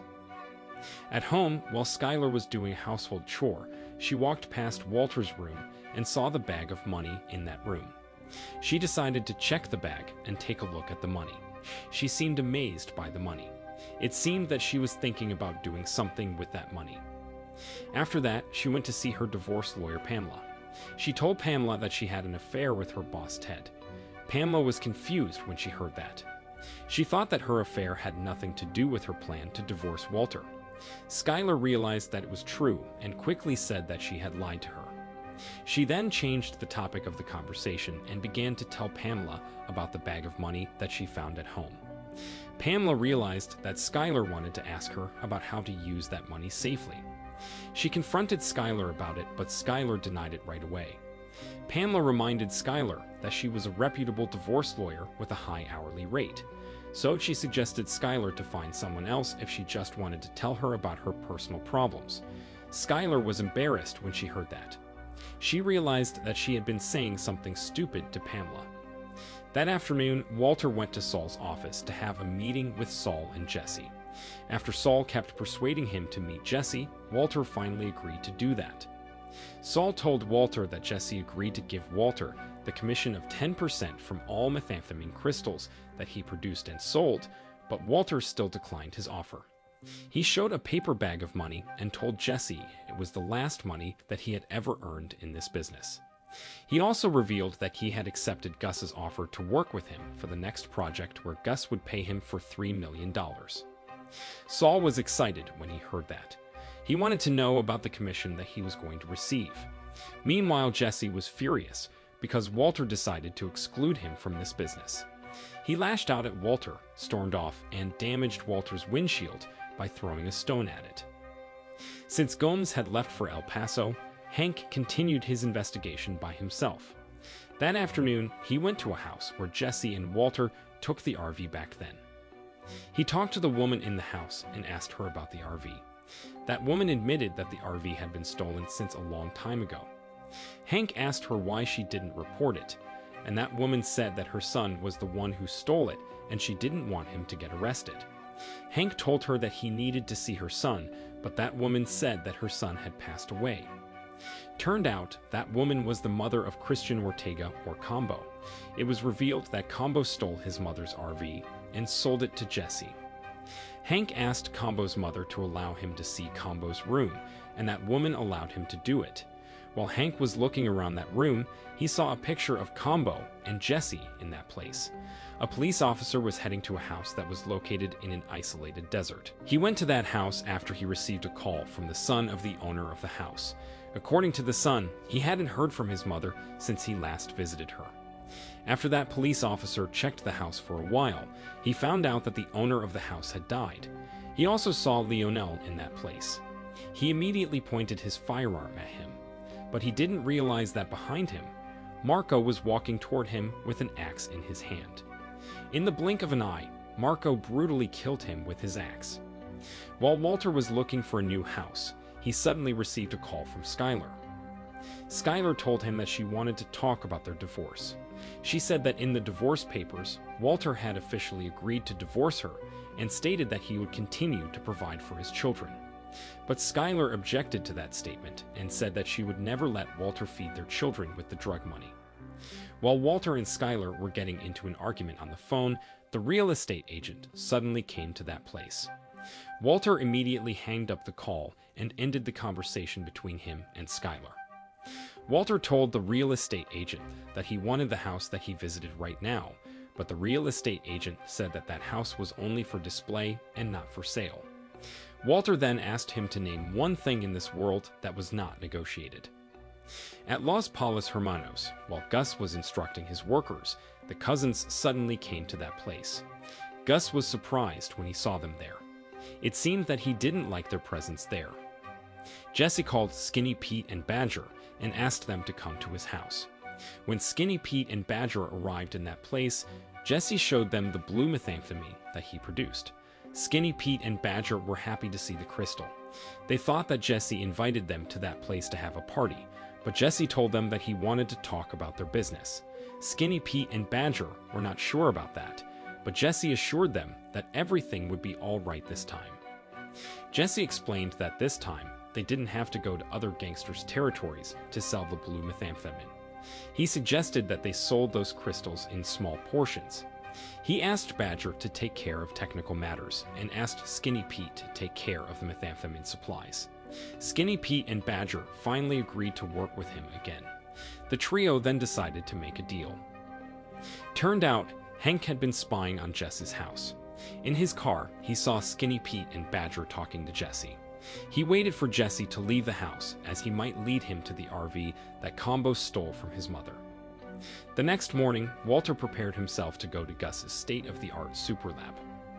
Gus went to Los Palos Hermanos and saw the cousins in that place again. He was surprised when he saw them there. He didn't understand about what they wanted from him. An employee named Cynthia asked him if she should call the police on them, but Gus told her that they were doing nothing wrong. Walter finally arrived at the laboratory and met Gail Boticher, his new assistant, a specialist in X-ray crystallography. While they were having a conversation, Walter suddenly saw a setup that had been made by Gail. He asked Gail about it, and Gail said that it was just his little toy. He explained that it was a coffee machine, and he used the apparatus of the laboratory to adjust the level of the coffee acidity and darkness. Walter tasted the coffee and thought that it was a great coffee.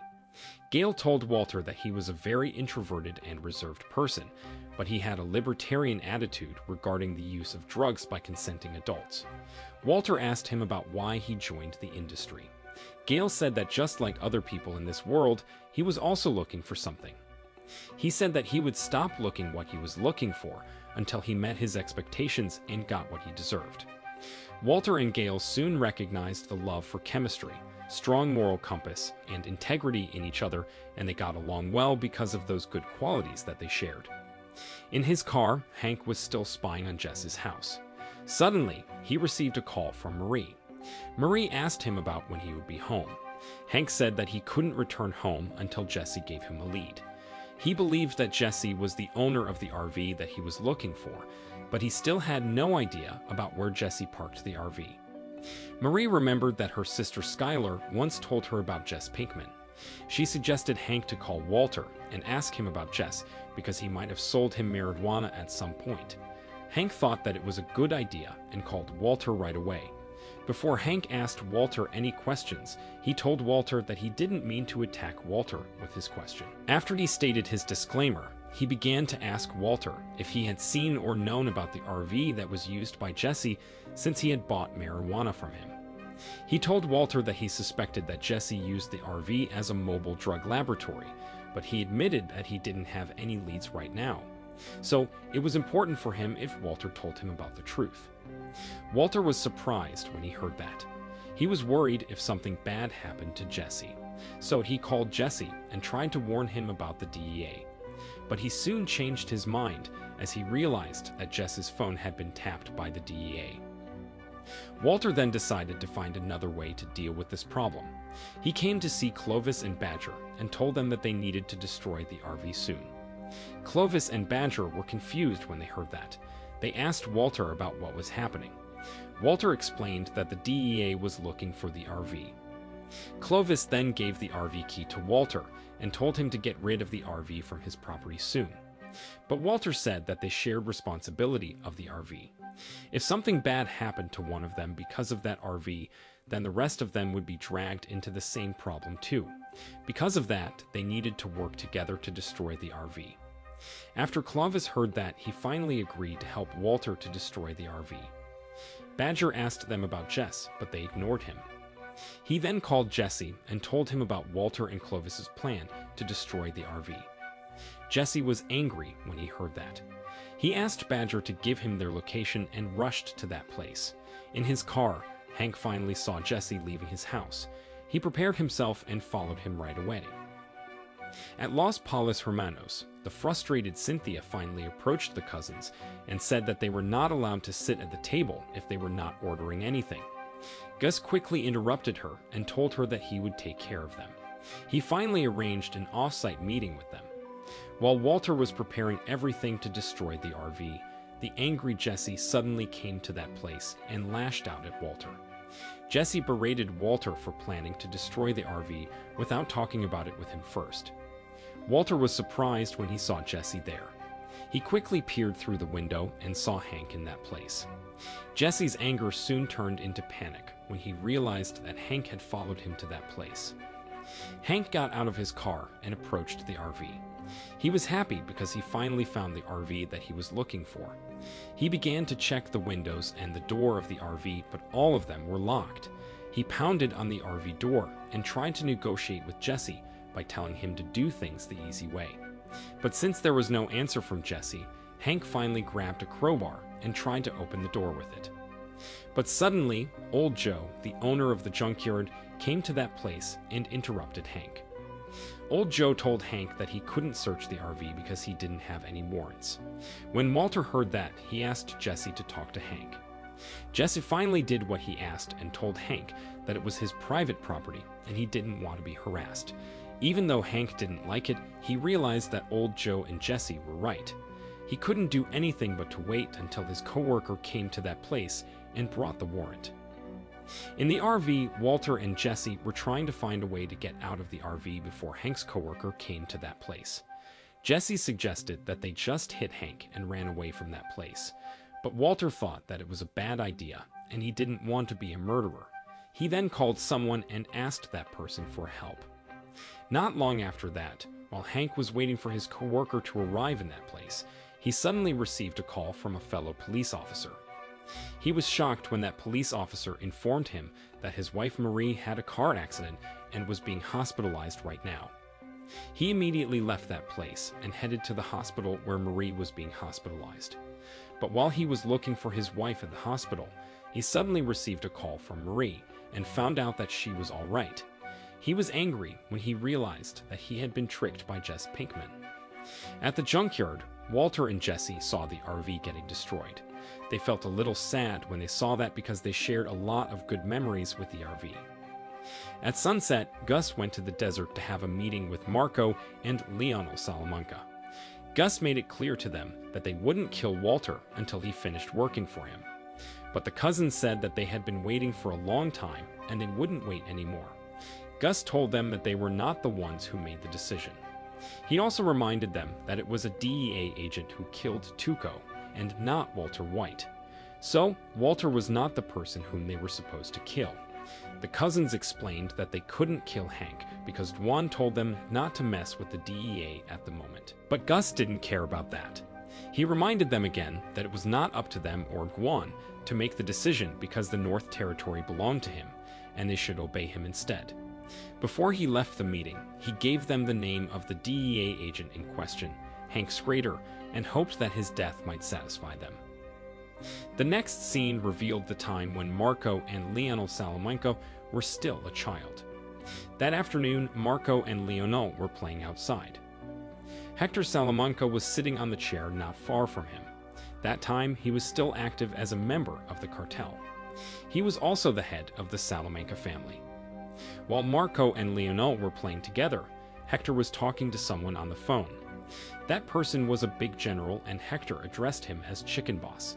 It wasn't revealed about what Hector and Chicken Boss were talking about. But before Hector hanged up the call, he told Chicken Boss not to believe in people from South America. Suddenly, Leonel cried because his brother Marco broke his toy. Leonel told Hector about it. He even cursed and said that he wanted Leonel to die. Hector then called Marco and put his head under the water. Leonel was shocked when he saw that. Seeing his brother struggle to breathe, he immediately felt guilty and tried his best to help Marco. After a while, Hector finally let Marco go. After he gave his nephews a lesson, he smiled at them and told them that family was everything. Back to the present time, Marco and Leonel visited a shrine of Santa Muerte in the desert. They prayed to Santa Muerte and put the picture of Hank in that place. At home, Jesse saw Hank arriving in that place and walking toward his house. It seemed that Hank was angry with everything that had happened. Jesse was scared when he saw him there. He told him that he didn't want to talk to him and asked him to talk to his lawyer instead. But Hank ignored him and punched him in the face right away. He then began to brutally beat him up and asked him about who he was working for and how he knew his wife's name. He finally stopped what he was doing after he realized that Jesse had become unconscious. His anger soon turned into panic, and he called the paramedics right away. Not long after that, the paramedics finally arrived in that place. Some police officers also went to Jesse's house to investigate that place, including Hank's boss, George. George approached Hank and suggested him to hire a lawyer to defend him in the court. At the hospital, Jesse was lying weak on the bed with bruises all over his face. Saul took a picture of his bruised face and said that that picture was very expensive. He explained that the picture was the DEA's nightmare and Jesse's get-out-of-jail-free card. Not long after that, Walter came to that place and apologized to Jesse. He said that it was because of him that Jesse ended up being hospitalized right now. He realized that if he didn't tell Jesse to talk to Hank while Hank was searching the RV another day, Hank wouldn't come to his house and beat him up. The angry Jesse made it clear to Walter and Saul that he would take revenge on Hank for what he did to him. He said that he would haunt Hank everywhere he went until he lost his sanity and killed himself. Saul tried to calm him down by saying that he couldn't use violence. He said that the DEA would still come for him and arrest him even after what happened to him. Walter also suggested Jesse to forget this whole incident and just move on. But Jesse insisted on finding a new RV and cooking. He knew that the DEA would keep an eye on him and might catch and arrest him. But if that happened, he would use his true get-out-of-jail-free card to save himself. He explained that his true get-out-of-jail-free card was someone whom the DEA had been looking for all this time, and that was Walter White or Heisenberg.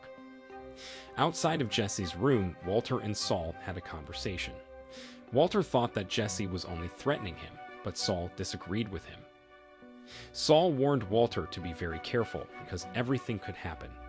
He explained that Jess's case was every lawyer's dream case because the chance to win this case was very high. For that reason, Saul would help Jesse to take care of this case. Before leaving, Saul reminded Walter again to think about Jesse's threat carefully. At the office, Hank was making a statement about what happened at the junkyard. He believed that Jesse was the owner of the RV that he was looking for. He told his boss George and the investigators that presented in that room about the chronology of the incident that happened that day.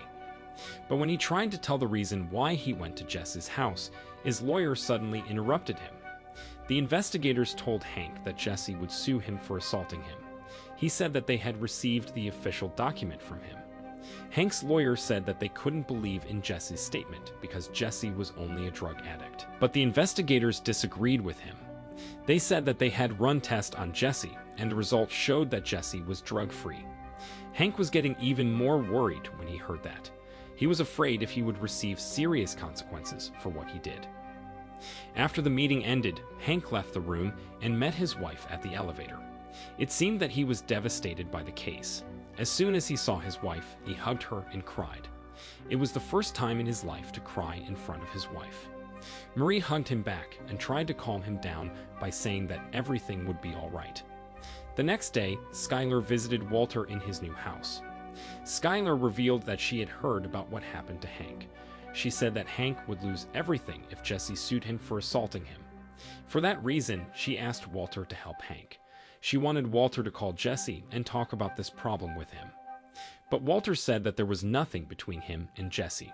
So he didn't have any rights to talk to Jesse about this problem, let alone to persuade him into changing his mind. With that being said, Walter refused Skylar's request and left that place right away. At the laboratory, Gale greeted Walter, who had just arrived in that place, but Walter ignored him. Gale was confused when he saw that, but he was still being friendly with him.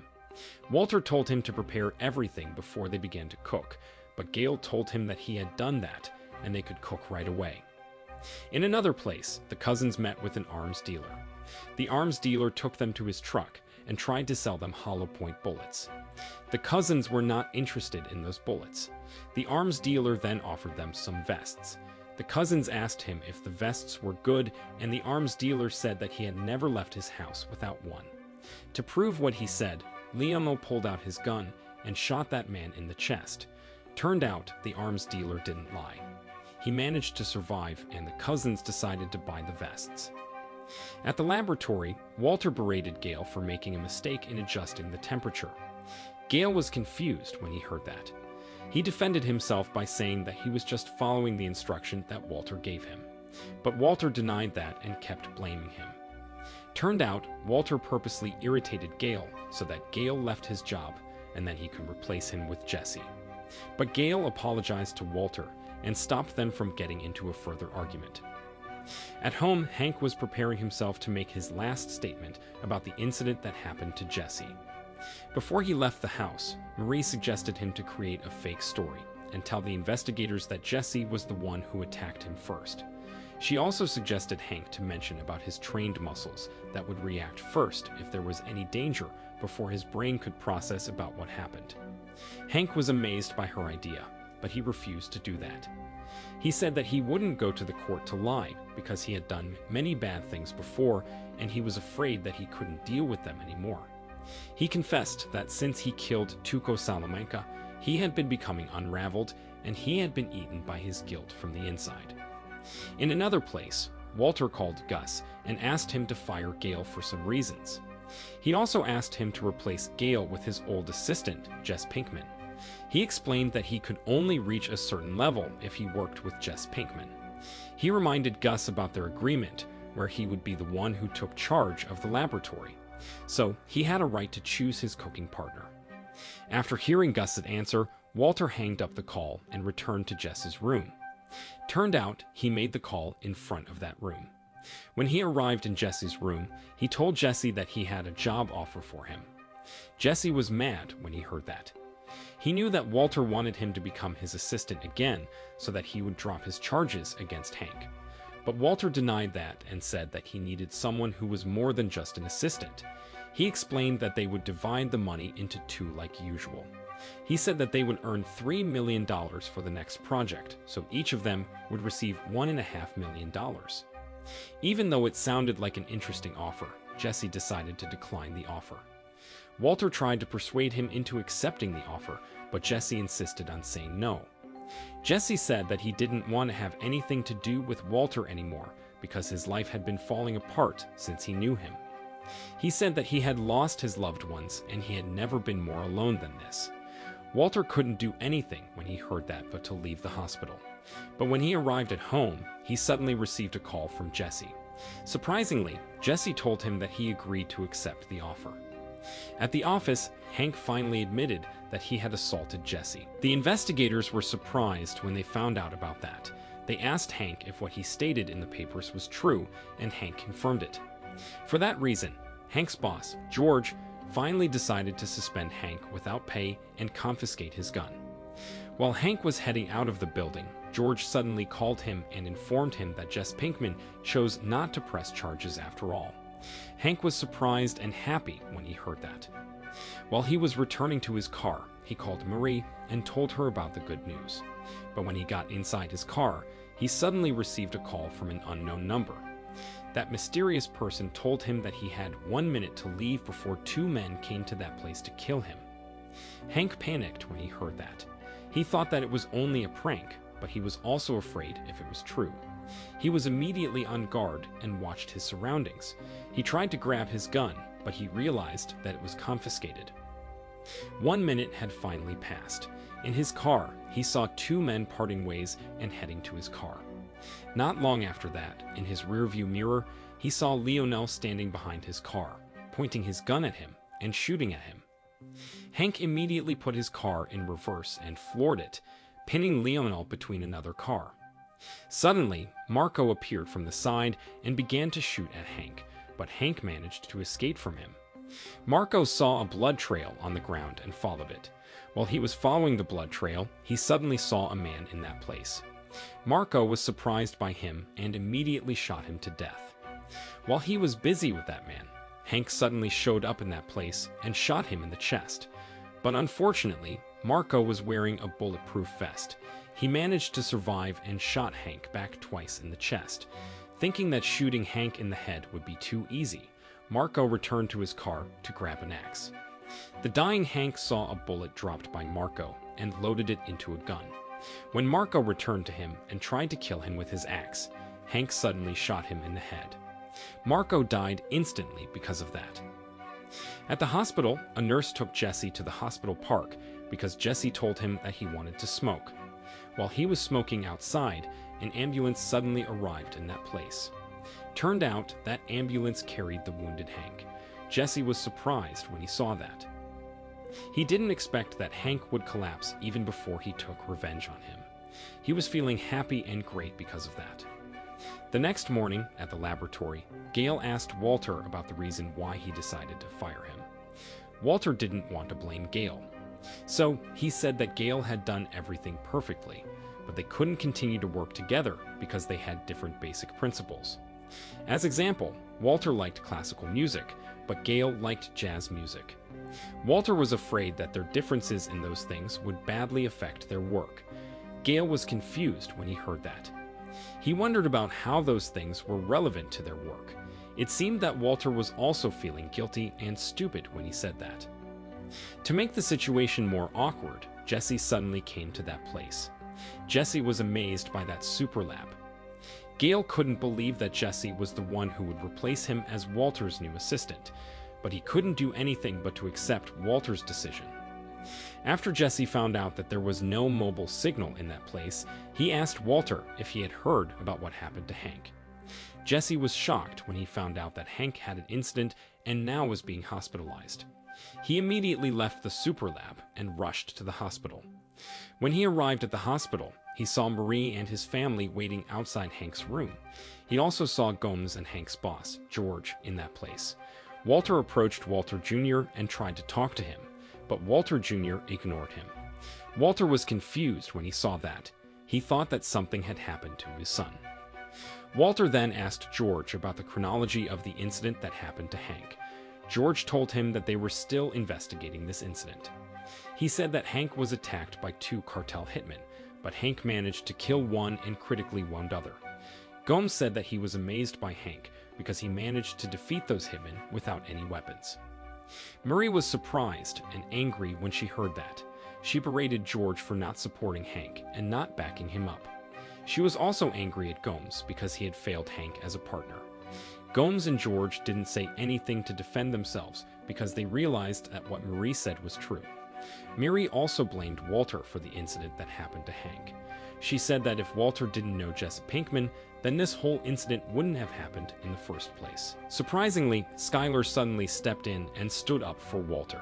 She understood that Marie was angry with everything that happened to Hank right now, but she said that Marie couldn't blame others for it. Walter was surprised when he heard that. Even though there was nothing special about what Skylar was doing, it still meant much to him, especially to consider about what happened between him and Skylar right now. At the laboratory, Jesse kept trying to call Walter, but Walter didn't answer him. Jesse finally decided to call the hospital, where Hank was receiving treatment, and told the hospital staff that he wanted to talk to Walter. Walter was mad at Jesse because he called the hospital to talk to him. Jesse berated him back for breaking his own rule. He said that he could cook by himself, but Walter warned him not to touch anything in the laboratory, at least until someone taught him about how to use them. He told Jesse to just wait for him until he returned to the laboratory. At Los Palos Hermanos, Gus received a call from Juan Bolsa. Juan asked Gus about what happened to the cousins. Gus lied to him by saying that he only knew that the cousins attacked a DEA agent, but he didn't know about the reason why they did that. Juan believed that someone had ordered the cousins to kill Hank, but Gus disagreed with him. Before Gus hanged up the call, he answered all questions that Juan asked him, but not in Spanish. At the hospital, after the doctor finished performing surgery on Hank, he told Marie and her family that Hank suffered from a nerve injury that made him unstable. For that reason, they still had no idea if Hank would fully recover or not. After the doctor left, Walter told them that he would return home to get them some clothes and other items that they would need during their stay at the hospital. But while he was heading out of the building, he ran into Gomes. Gomes stopped him and introduced him to his coworkers. He also told him that he would take him to the person who had attacked Hank if he wanted to. Walter finally agreed to go with him. Lionel was furious when he saw Walter in that place. Even though his both legs were amputated, he immediately jumped off the bed and crawled to Walter. Fortunately, before he had the chance to attack Walter, the police officers managed to stop him. Walter couldn't do anything but to look at Lionel as the police officers took him away. At the laboratory, Jesse was still waiting for Walter to return to that place.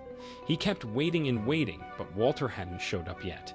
He finally became bored and tried to distract his boredom by playing around. While he was busy playing around, Victor suddenly came to that place. Victor reminded him that they needed to have produced 90 kilograms of methamphetamine by the next day. Jesse didn't know what to do when he heard that because he realized that he and Walter hadn't produced any methamphetamine yet. The panicked Jesse then called Walter and told him about their problem. After Walter hanged up the call, he called Gus and said that it was because of Gail that they failed to reach their weekly goal. He explained that Gail had made some technical errors, and he asked Gus to give him another chance. He promised that he would give him twice the amount of methamphetamine that he asked him, which was 180 kilograms by the end of the next week. But it seemed that Gus knew that Walter was lying to him, as he knew about what actually happened. Despite that, he didn't say anything to Walter. He just thanked him for notifying him before hanging up the call. The next day, Walter asked Gomes about the cartel hitman who attacked Hank. Turned out, he decided to spend another night at the hospital. Walter thought that the cartel hitmen were somehow related to him, but he had no idea about who they were or what they wanted from him. Gomes told him that the police were still investigating those people. But so far, they hadn't found any important information about them because they didn't even have identity cards with them. Gomes tried to calm Walter down by saying that Hank was too strong for those people to kill him. While he was having a conversation with Walter, he suddenly received a call from his coworker. His coworker informed him that the food would arrive in that place soon. Walter was surprised when he found out that Los Palos Hermanos was the one that sent the food for them for free. Gomes told him that the owner of Los Palos Hermanos, Gus, would deliver the food to the hospital by himself.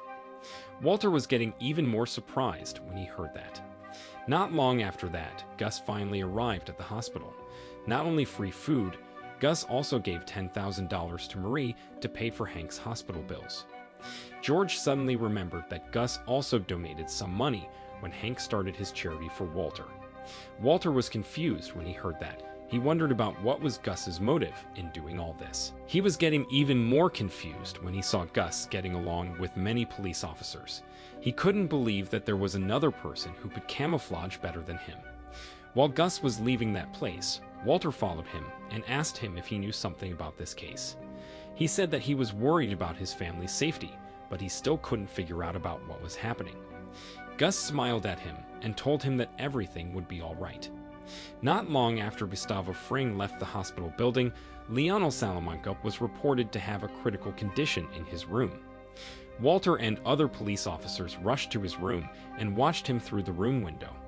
The doctors tried to save Leonel, but they failed to do that. At the same time, Mike was seen in that place. At night, Gus received another call from Juan Bolsa. Juan confronted Gus and accused him of being responsible for the death of his men. He also said that the police officers were surrounding his house right now, and he believed that Gus was the one who was responsible for that. But Gus calmly denied all those accusations. He said that Juan was just being paranoid because he was under a lot of stress right now. Juan said that his brother was a police chief, and he would find the evidence about what Gus was doing to him soon. He threatened that he would pay Gus a visit once he found the evidence. But turned out, Gus had prepared everything. Before Juan had the chance to hang up the call, a gunshot was heard from outside of his house. Juan immediately grabbed his gun and checked what happened there. But when he opened the door, someone suddenly pointed his gun at him and shot him to death. On the other side, Gus heard the gunshot and smiled. After that, he destroyed his phone and returned to his restaurant. The next scene revealed the history of Los Palos Hermanos. Los Palos Hermanos meant the Chicken Brothers in Spanish. It was founded by Gustavo Fring and his partner Max Arciniega. The restaurant chain had 14 locations throughout the Southwest. At the laboratory, Walter and Jesse were busy packing the blue methamphetamine crystals that they had produced. They smuggled those packed blue crystals into the buckets of chicken seasoning of Los Palos Hermanos. After they finished doing that, those blue crystals were ready to be distributed by Los Palos Hermanos. Walter and Jesse counted the total methamphetamine crystals that they had produced and sent to Los Palos Hermanos. Jesse protested because there was an extra 680 grams of methamphetamine that they had given to Gus for free.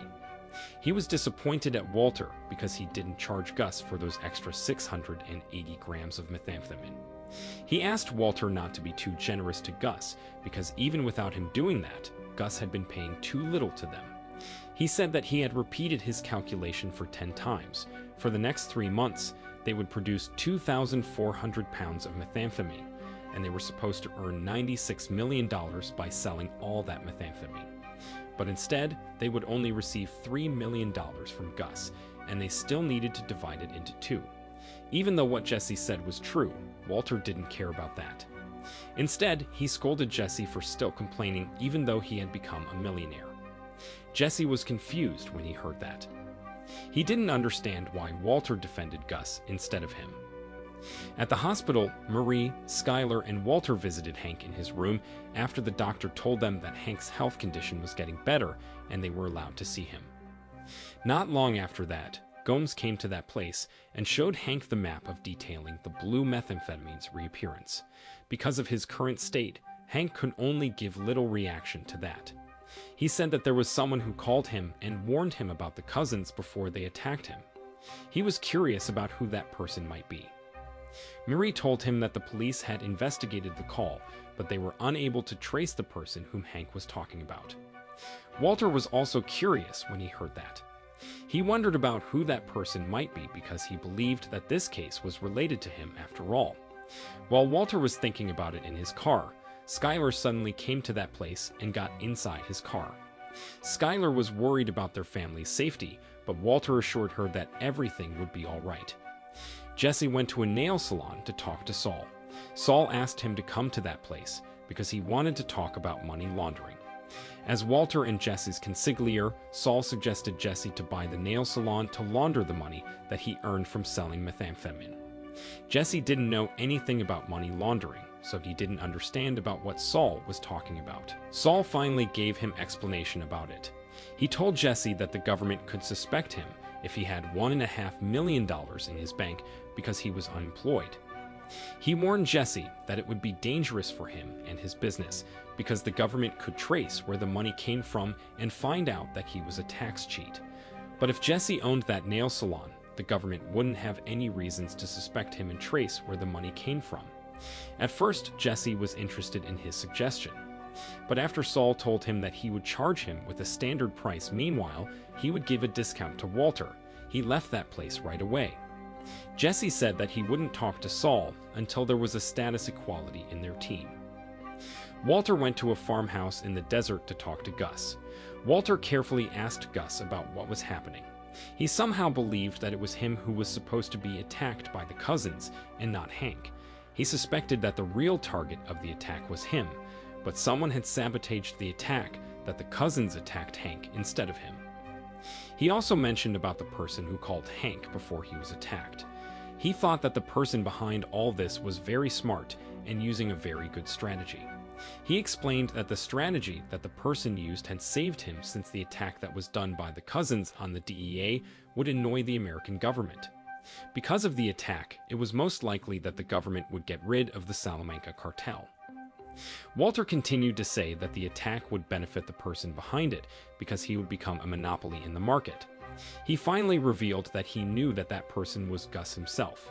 He admitted that he was amazed by what Gus was doing because he managed to do all this without having to get his hands dirty. After he finished telling Gus about his hypothesis, he asked him about what would happen after their contract ended.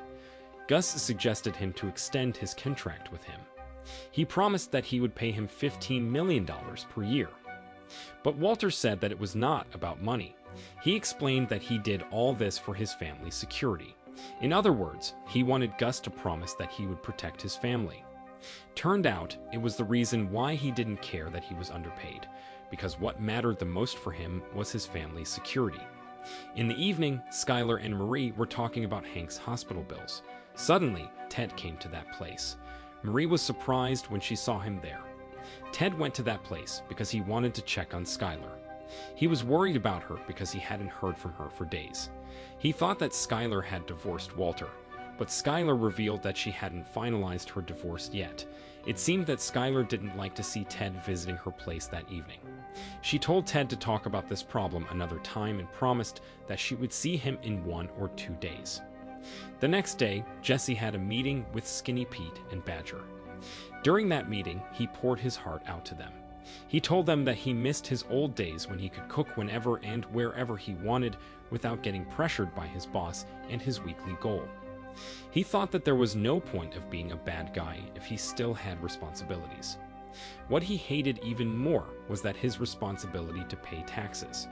He thought that paying taxes was the most humiliating thing that could be done to a bad guy. Later, when Jesse counted the total amount of the methamphetamine that they had produced, he found out that Walter gave another extra amount of methamphetamine to Gus. He smiled when he saw that.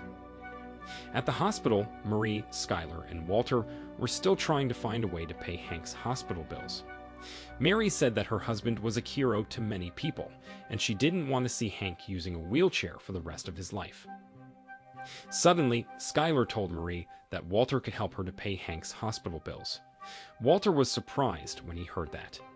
Skylar told Marie about Walter's drug money, but instead of telling her that Walter earned that money by selling methamphetamine, she said that he earned the money by counting cards and gambling. She explained that it was the reason why Walter had been disappearing all this time. Walter didn't know what to do but to play along with Skylar. He didn't know that Skylar had prepared a fake story to account for his behavior and finances. Marie was convinced by Skylar's fake story. After Marie left that room, Walter asked Skylar about the reason why she did all this. Skylar revealed that she felt guilty because she knew that Walter was the reason why Hank was attacked and being hospitalized right now. The next day, before Jesse and Walter began to work, they decided to clean the laboratory first. When Walter counted the total methamphetamine that they had produced, he found out that 14% or 230 grams of their product went missing. Jesse was confused when he heard that. He assumed that those 230 grams of methamphetamine got damaged during the process or something like that, but Walter said that it was impossible to happen. Jesse still believed that the 14% of their methamphetamine was missing due to technical error, but Walter refused to believe it. While Walter was still trying to figure out about what happened, he suddenly saw a fly landing on his piece of paper. He tried to catch it, but he failed to do that. The fly flew to another place, and Walter kept trying to catch it.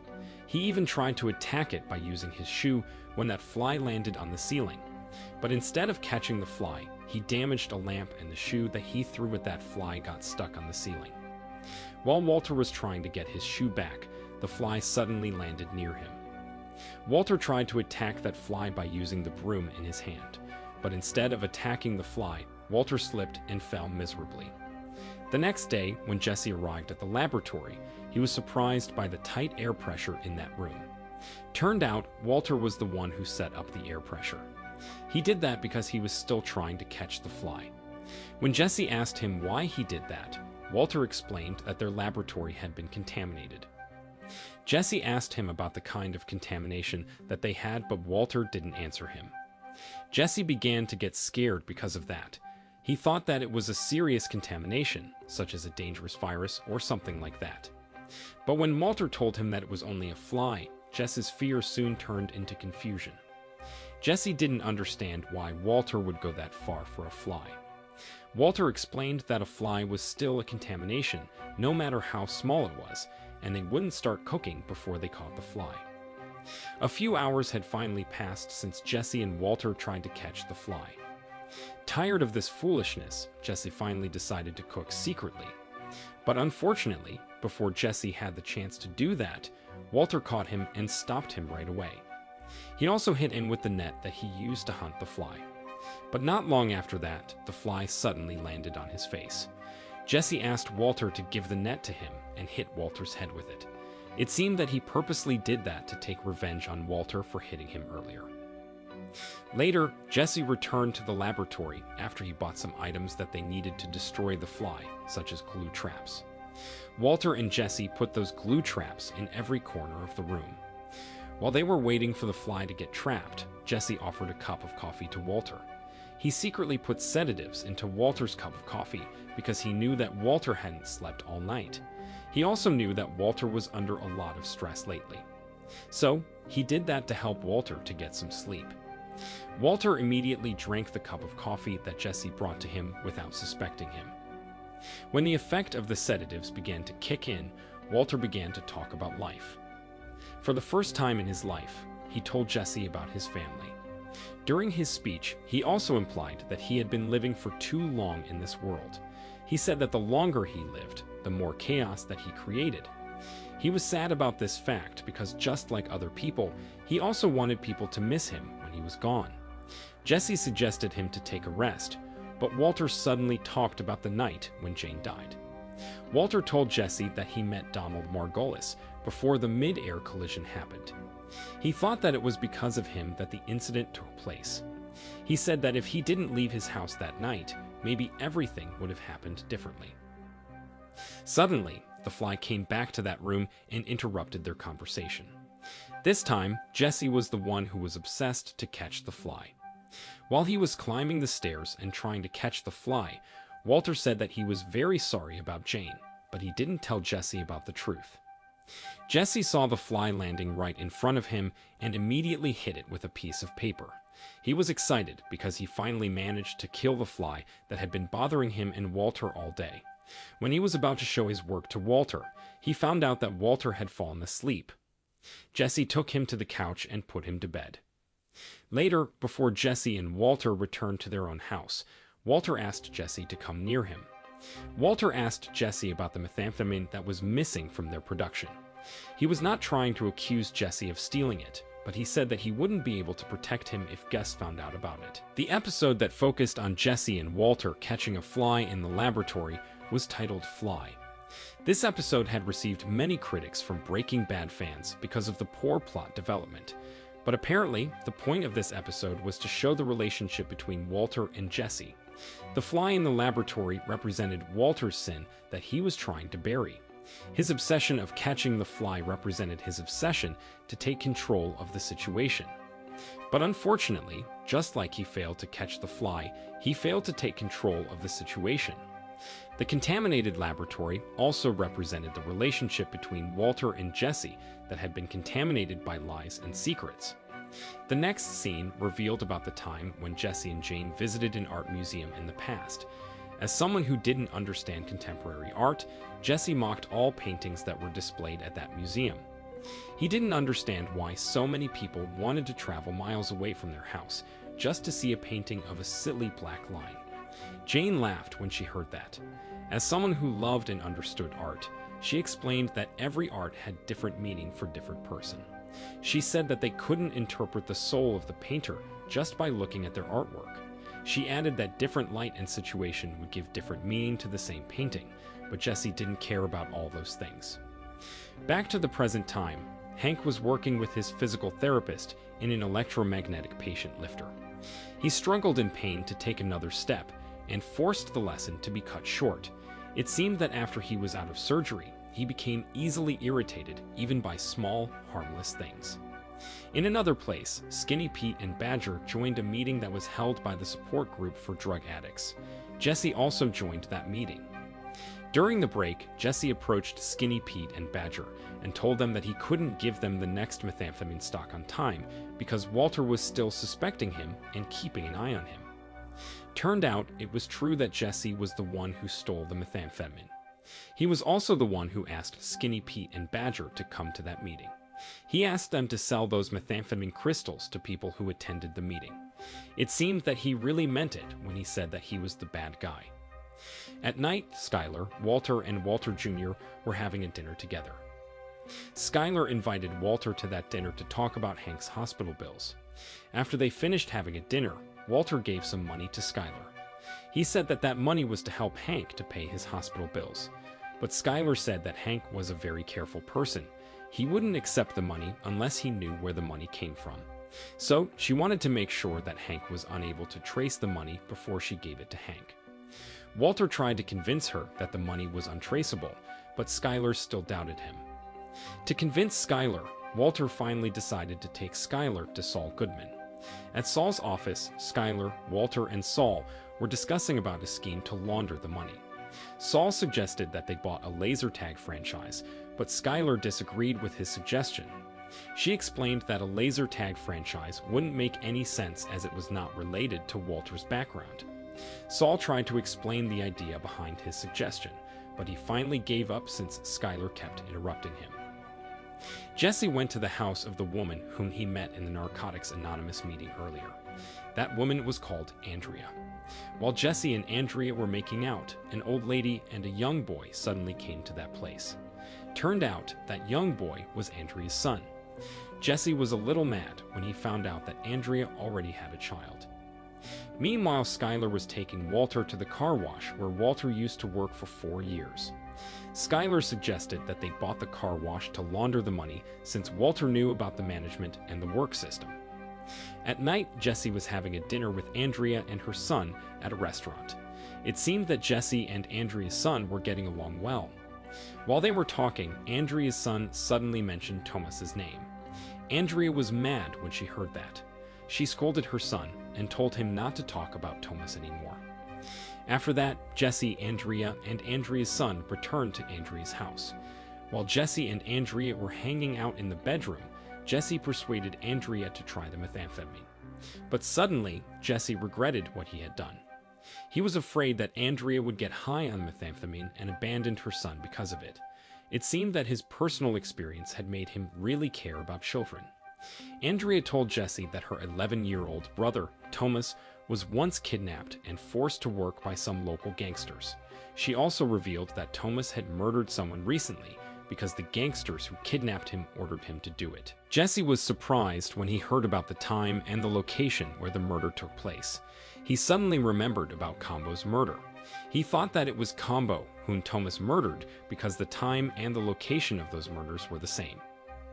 At night, Walter came to see Skylar to talk about their money laundering. Walter thought that Skylar's suggestion to buy the car wash to launder their money was a brilliant suggestion, but he said that they didn't have an expert to manage the business. Skylar finally offered herself to work as the manager, but Walter immediately rejected her offer because they weren't married anymore. Skylar tried to convince him that she was the only competent person whom they could trust right now. She also said that she hadn't finalized their divorce. The next morning, Jesse visited the place that Andrea was talking about. When he arrived in that place, a boy named Thomas approached and greeted him. Thomas was working as a drug dealer and enforcer for the gangsters. Jesse pretended to buy methamphetamine from him and asked him about the price of the methamphetamine. He was surprised when he found out that the price was highly expensive, but he couldn't do anything to buy the methamphetamine. Not long after that, two gangsters came to that place to take Jesse's money. After they received the money, they ordered Thomas to give the methamphetamine to Jesse. Jesse was convinced that those people were the people responsible for Combo's death. He became angry when he thought about that. He promised that those people would pay for the death of his friend Combo. The next day, Jesse returned to that place and began his investigation. While he was watching the situation in his car, he saw Wendy, the prostitute he often spent time with, coming to that place and buying methamphetamine from those local gangsters. He realized that those gangsters were monopolizing the market right now. Later, while Jesse and Walter were taking a rest at the laboratory, Jesse asked Walter to go outside and have a drink together. At the bar, while Jesse and Walter were having a drink, Jesse gave a bag of methamphetamine crystals to Walter. He said that those crystals were the crystals that they produced, and he got those crystals from the gangsters who killed Combo. For that reason, he believed that those gangsters also worked for Gustavo Fring. But Jesse said that it was not the real problem. He assured that the real problem was that those gangsters used a minor to sell their methamphetamine and execute Combo. As a criminal who cared about children, Jesse was very bothered by that fact. He asked Walter to make another ricin to kill those gangsters, the same ricin that they used to kill Tuco back then. He said that Wendy always brought a lunch when she did business transaction with those gangsters, so he planned to poison those gangsters by using Wendy's lunch delivery.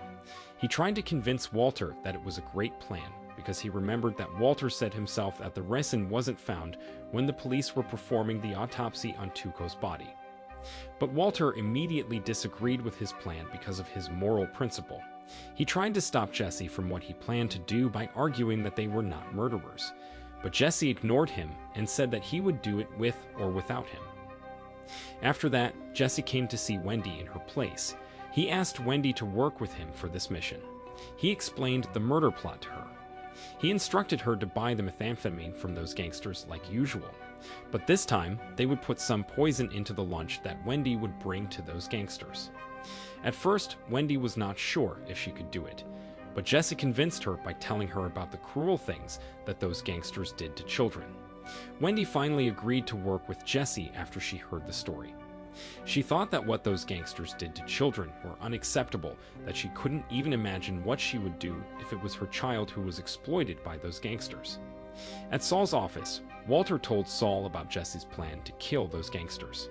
After Saul heard that, he called Mike and asked him to come to his office.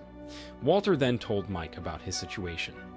Mike suggested him to think carefully before making any decisions, especially when it came to Jesse's case. The next day, Jesse and Wendy went to the place where people usually bought methamphetamine from those gangsters. In the car, they waited those gangsters to show up. They waited for hours, but those gangsters hadn't shown up in that place. While Jesse was wondering about where those gangsters might be, Mike and Victor suddenly came to that place. Mike asked Jesse to come with him. In the car, Jesse was wondering about where Mike and Victor took him to. After a while, they finally arrived at Gus's office in the desert. Jesse was surprised when he saw Walter, Gus, and two gangsters whom he planned to kill waiting for him in that place. As soon as Jesse took a seat, Gus revealed about the reasons why he took him to that place. He said that he knew about Jesse's plan to take revenge on those gangsters for the death of his friend Combo. Jesse looked at those two gangsters and those gangsters smirked at him. Gus continued to discuss about this problem. He believed that both parties were at fault and responsible for this problem. He blamed Jesse and his crew for entering the territory of the rival gang. It seemed that he blamed Jesse more than he blamed the rival gang. He even threatened that he would have taken care of this problem in a different way if it was not because of Walter. Jesse was surprised when he heard that. He couldn't believe that Walter had betrayed him and revealed about his plan to Gus. He was getting even more annoyed at Walter because he was not doing anything when Gus berated him. Gus asked Jesse to apologize to his men, but Jesse refused to do it right away. Jesse argued that Gus had been exploiting children for his business, and he thought that he was not being professional for that. Jesse also berated Walter for not saying anything about that. Gus then asked his men to return to that room. In front of Jesse and Walter, he told those gangsters not to use children anymore. After saying that, he asked Jesse to make peace and shake hands with those men.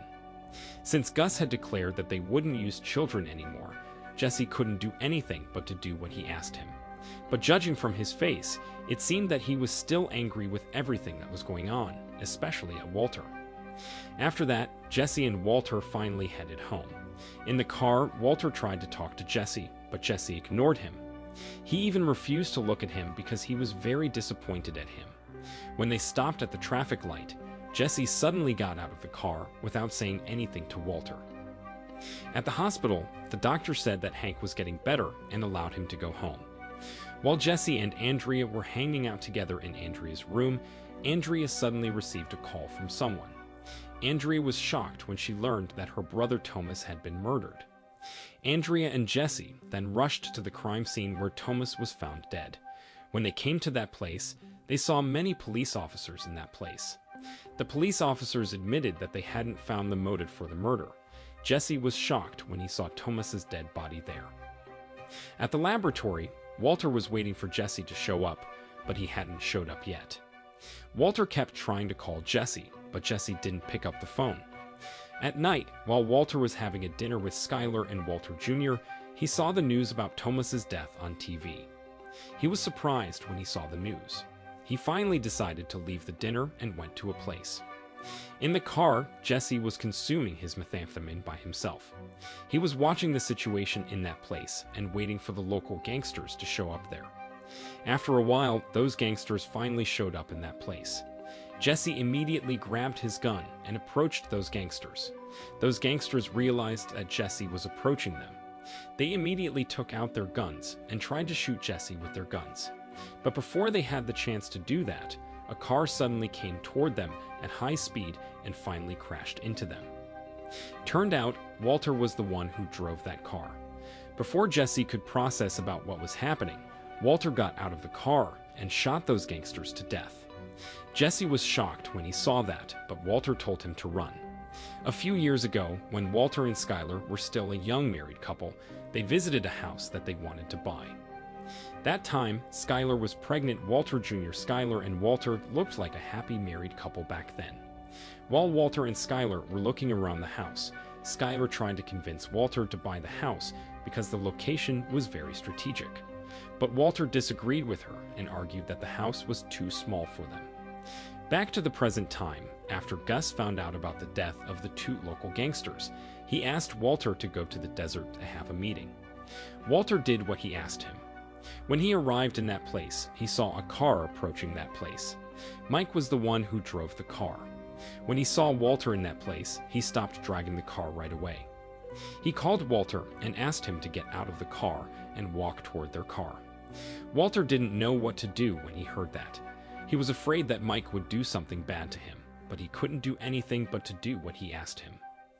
Walter then wore his Heisenberg hat and walked toward Mike's car. Mike got out of his car and greeted him. He searched Walter's body before allowing him to meet with Gus. Mike told Walter that because of the mess that he made, he needed to get rid of all evidence. Walter said that he was just doing what he suggested him earlier, which was thinking carefully before making any decisions. After Mike made sure that Walter was safe, Gus finally got out of his car and met with Walter. For the first time in his life, Gus raised his voice when he talked to Walter. It seemed that he was furious at Walter for what he had done to those two gangsters. He said that what Walter was doing was very irrational and dangerous. He didn't understand why Walter decided to put their lives in danger just for saving a pathetic coward like Jesse. Walter defended what he was doing by saying that he had a right to protect his partner. Gus asked him to tell him about Jesse's whereabouts. Refusing to get into a further argument, Walter gave two options to Gus instead. He asked Gus to just shoot him to death or forget all this and let him return to work without Jesse. But Gus told him that he was not allowed to choose his assistant anymore. Since that day, Gus would be the one who chose the assistant for Walter. The next day, Walter tried to open the door of the laboratory, but he failed to do that because the key to that door had been changed. When he finally entered that place, Victor greeted him and said that he would keep an eye on him all day. Walter also found out that Gale had returned to that place after Gus asked him to become Walter's assistant again. But it seemed that Gale's personality had changed since Walter fired him back then. If he used to be all warm and friendly back then, he became so cold and distant this time. Meanwhile, Mike was taking his granddaughter to a place.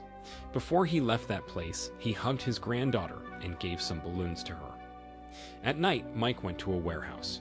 Before he went inside the warehouse, he released the balloons that he gave to his granddaughter earlier into the air.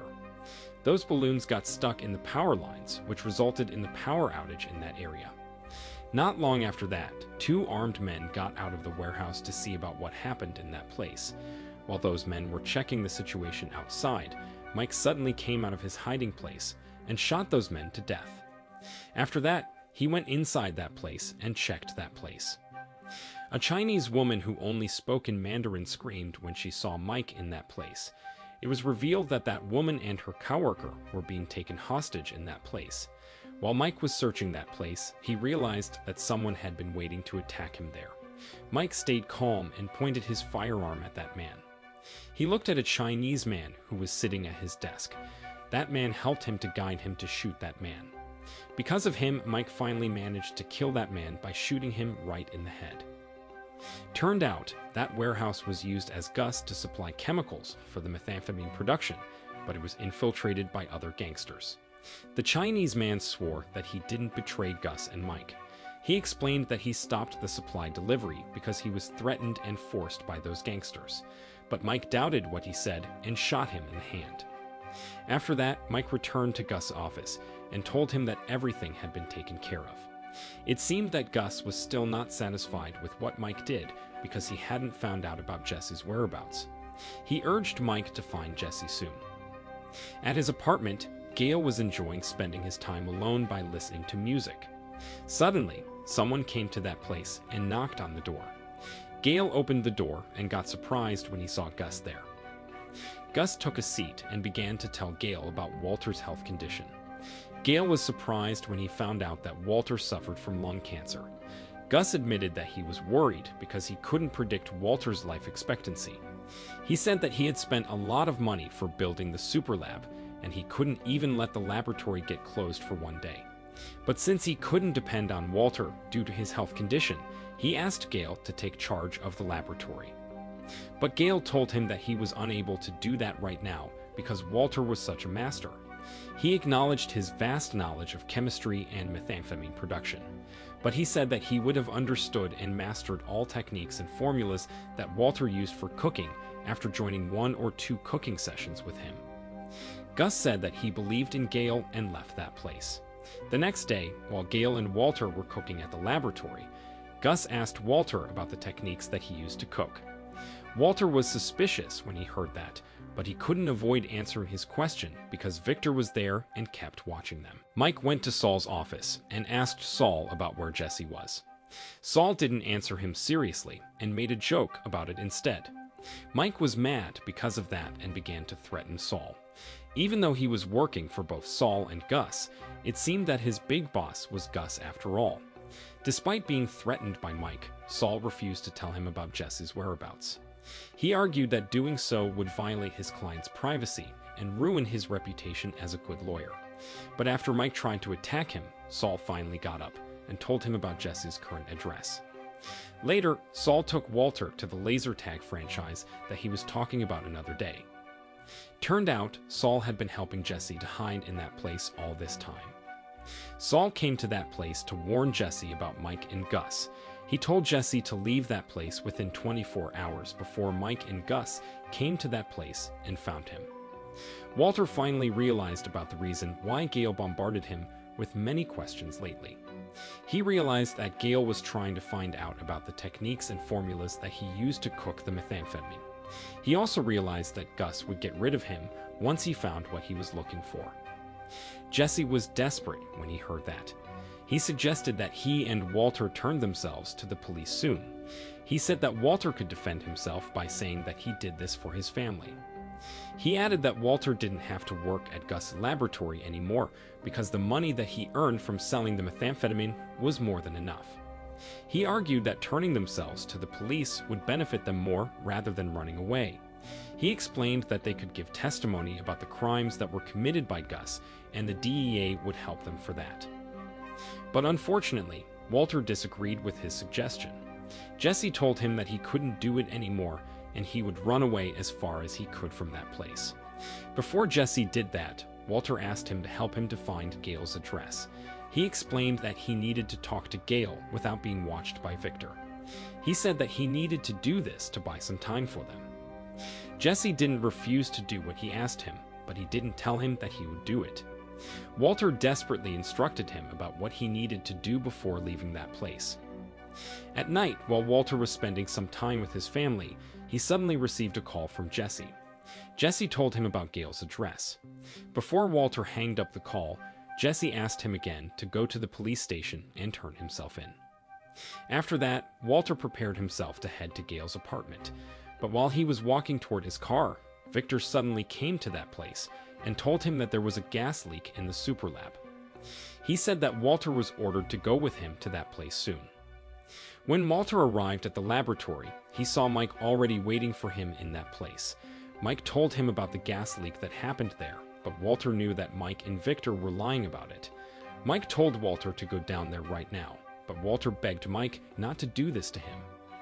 He promised that he would work for Gus, even though Gus didn't pay him. Mike finally stopped pretending. Even though Walter had desperately begged him, he said that he needed to do this. The scared and panicked Walter still tried to convince Mike not to do this to him, but Mike made it clear that Gus's order was not something that he could negotiate with. Walter didn't know what to do anymore when he heard that. He finally told Mike that he would bring Jess Pinkman to them, the person whom they had been looking for all this time.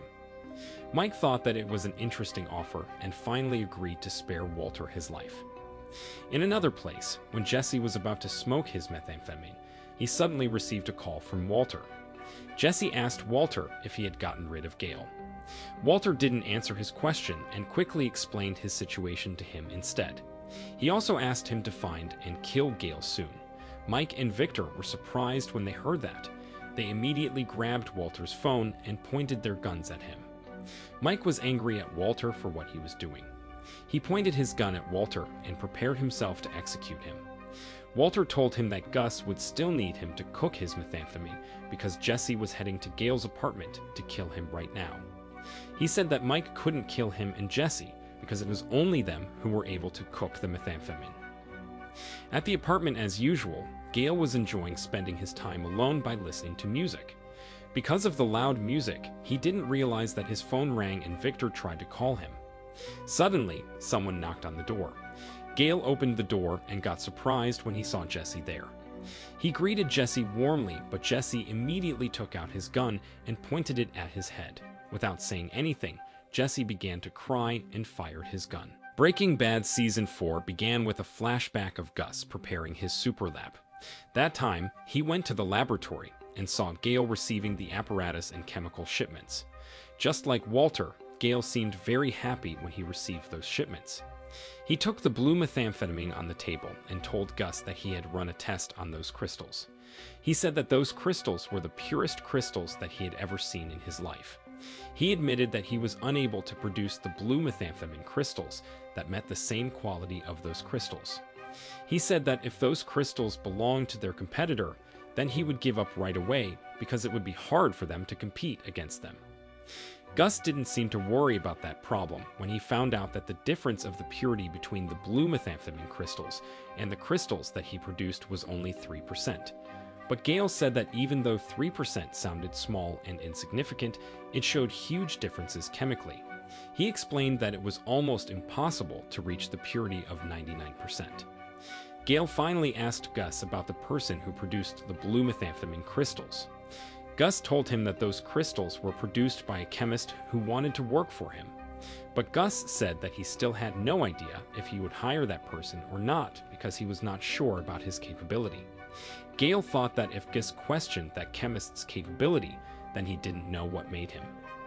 He assured Gus that it was the best methamphetamine that he had ever seen in his life. Back to the present time, at Gale's apartment, with tears running down his face, Jesse finally fired his gun. It seemed that he was feeling very guilty about what he did. Not long after Jesse left that place, other apartment dwellers began to come to Gale's room. Victor also arrived in that place and saw Gale lying dead on the floor. It seemed that Jesse killed Gale by shooting him right in the head. Victor was mad when he saw that. While Victor was leaving the apartment building, he saw Jesse sitting alone in his car that was parked at the parking space.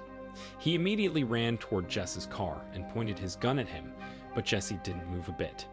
Jesse didn't feel afraid or threatened by him and his gun. Victor finally took Jesse and Walter to the super lab and held them captive there. Mike was also in that place. He was angry when he found out that Gale had been murdered by Jesse. He was getting even more angry when he found out that other apartment dwellers in that place saw Victor at the crime scene.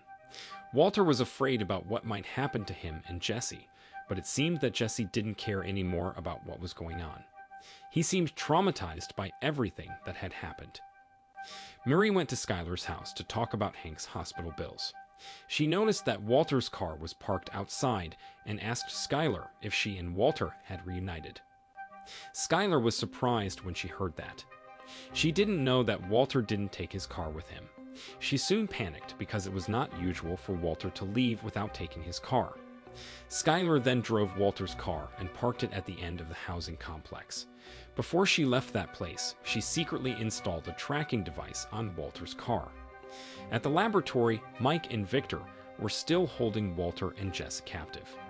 A few hours had passed, but nothing happened in that place. Suddenly, Walter suggested that he and Jesse cooked instead of doing nothing. He argued that no matter how furious Gus would be when he found out about what happened, it wouldn't be nothing if his methamphetamine products were stopped from being produced. Victor realized that what Walter said was right. He then began to activate the machinery in that place. But instead of allowing Walter and Jesse to cook, Victor began to cook by himself. It seemed that Victor wanted to show Walter that he wasn't a better cook than him. At home, Skylar called Saul and asked him about Walter's whereabouts. She was still worried about Walter because she couldn't contact him. She was getting even more worried when she found out that Walter got involved in some crimes. She asked Saul about it, but Saul couldn't provide her with any good answers. After Skylar hanged up the call, she finally decided to go to Walter's new house. She even called a locksmith to that place and asked him to help her to open the locked door. The locksmith asked her to show him the house ownership certificate. But since Skylar was unable to do that, that locksmith said that he couldn't help her. But after Skylar pretended to be sick, that locksmith finally decided to unlock the door. After Skylar managed to get inside Walter's house, she began to search that house, but she didn't find Walter in that place. At the laboratory, Victor was still trying to cook methamphetamine by himself. Walter was mad when he saw that. He kept mocking Victor and underestimating his ability. He said that there was no way that Victor could produce good methamphetamine, but turned out Victor managed to cook well. Walter was getting even more mad when he saw that. Suddenly, Gus came to that place. He looked straight at Walter without saying anything to him. Walter thought that something bad would definitely happen to him and Jesse. So, before Gus said or did anything about it, Walter explained that he had never wanted any of this to happen. He said that he cared about Gale as his assistant, and he also respected him as a fellow chemist. But if he was given an option to choose between Gale or Jesse, then he couldn't do anything but to accept this incident as it was. He thought that Gus was the one who was responsible for the death of Gale because he was the one who made the plan after all. Walter defended what Jesse did to Gale by saying that he wouldn't just sit there and do nothing when he found out that Gus was planning to steal his formula and kill him afterward. Walter was getting even more panicked when he saw Gus putting on laboratory suit. He asked Gus to think carefully about what he and Jesse had done to his super lab. He said that without him and Jesse, Gus wouldn't have people to cook methamphetamine for him anymore. Suddenly, Victor interrupted him and disagreed with him. He said that he had been watching him cooking for weeks, and he remembered every step and technique that he used to cook the blue methamphetamine. Walter was annoyed when he heard that. He asked Victor about some questions related to chemistry to see if what he claimed was true. He asked him about some complex chemical equations, and as he expected, Victor was unable to answer those questions. But Victor said that no matter how complex those chemical equations were, he had remembered every step that Walter used to cook the blue methamphetamine, and he knew that those steps would never change. He confidently said that all he needed to do was to copy all those steps, and he would produce the same blue methamphetamine crystals. While Victor and Walter were having an argument, Gus suddenly took out his box cutter. Walter became more nervous and agitated when he saw that. He told Gus that without him and Jesse, his super lab was just an $8 million hole in the ground. Gus menacingly walked toward Walter and Jesse. While Walter was still trying to convince him not to kill him and Jesse, Gus suddenly crossed to Victor and slit his throat from behind. Walter, Jesse, and Mike were shocked when they saw that. They didn't expect that Gus would kill Victor by slitting his throat in front of them. Gus gave his cold stare at Walter as Victor's blood sprayed on Walter and Jesse. During Victor's execution, he couldn't stop looking at the horrified Walter, who was too scared to look back at him. Once Victor lied dead on the ground, Gus took off his laboratory suit and washed up.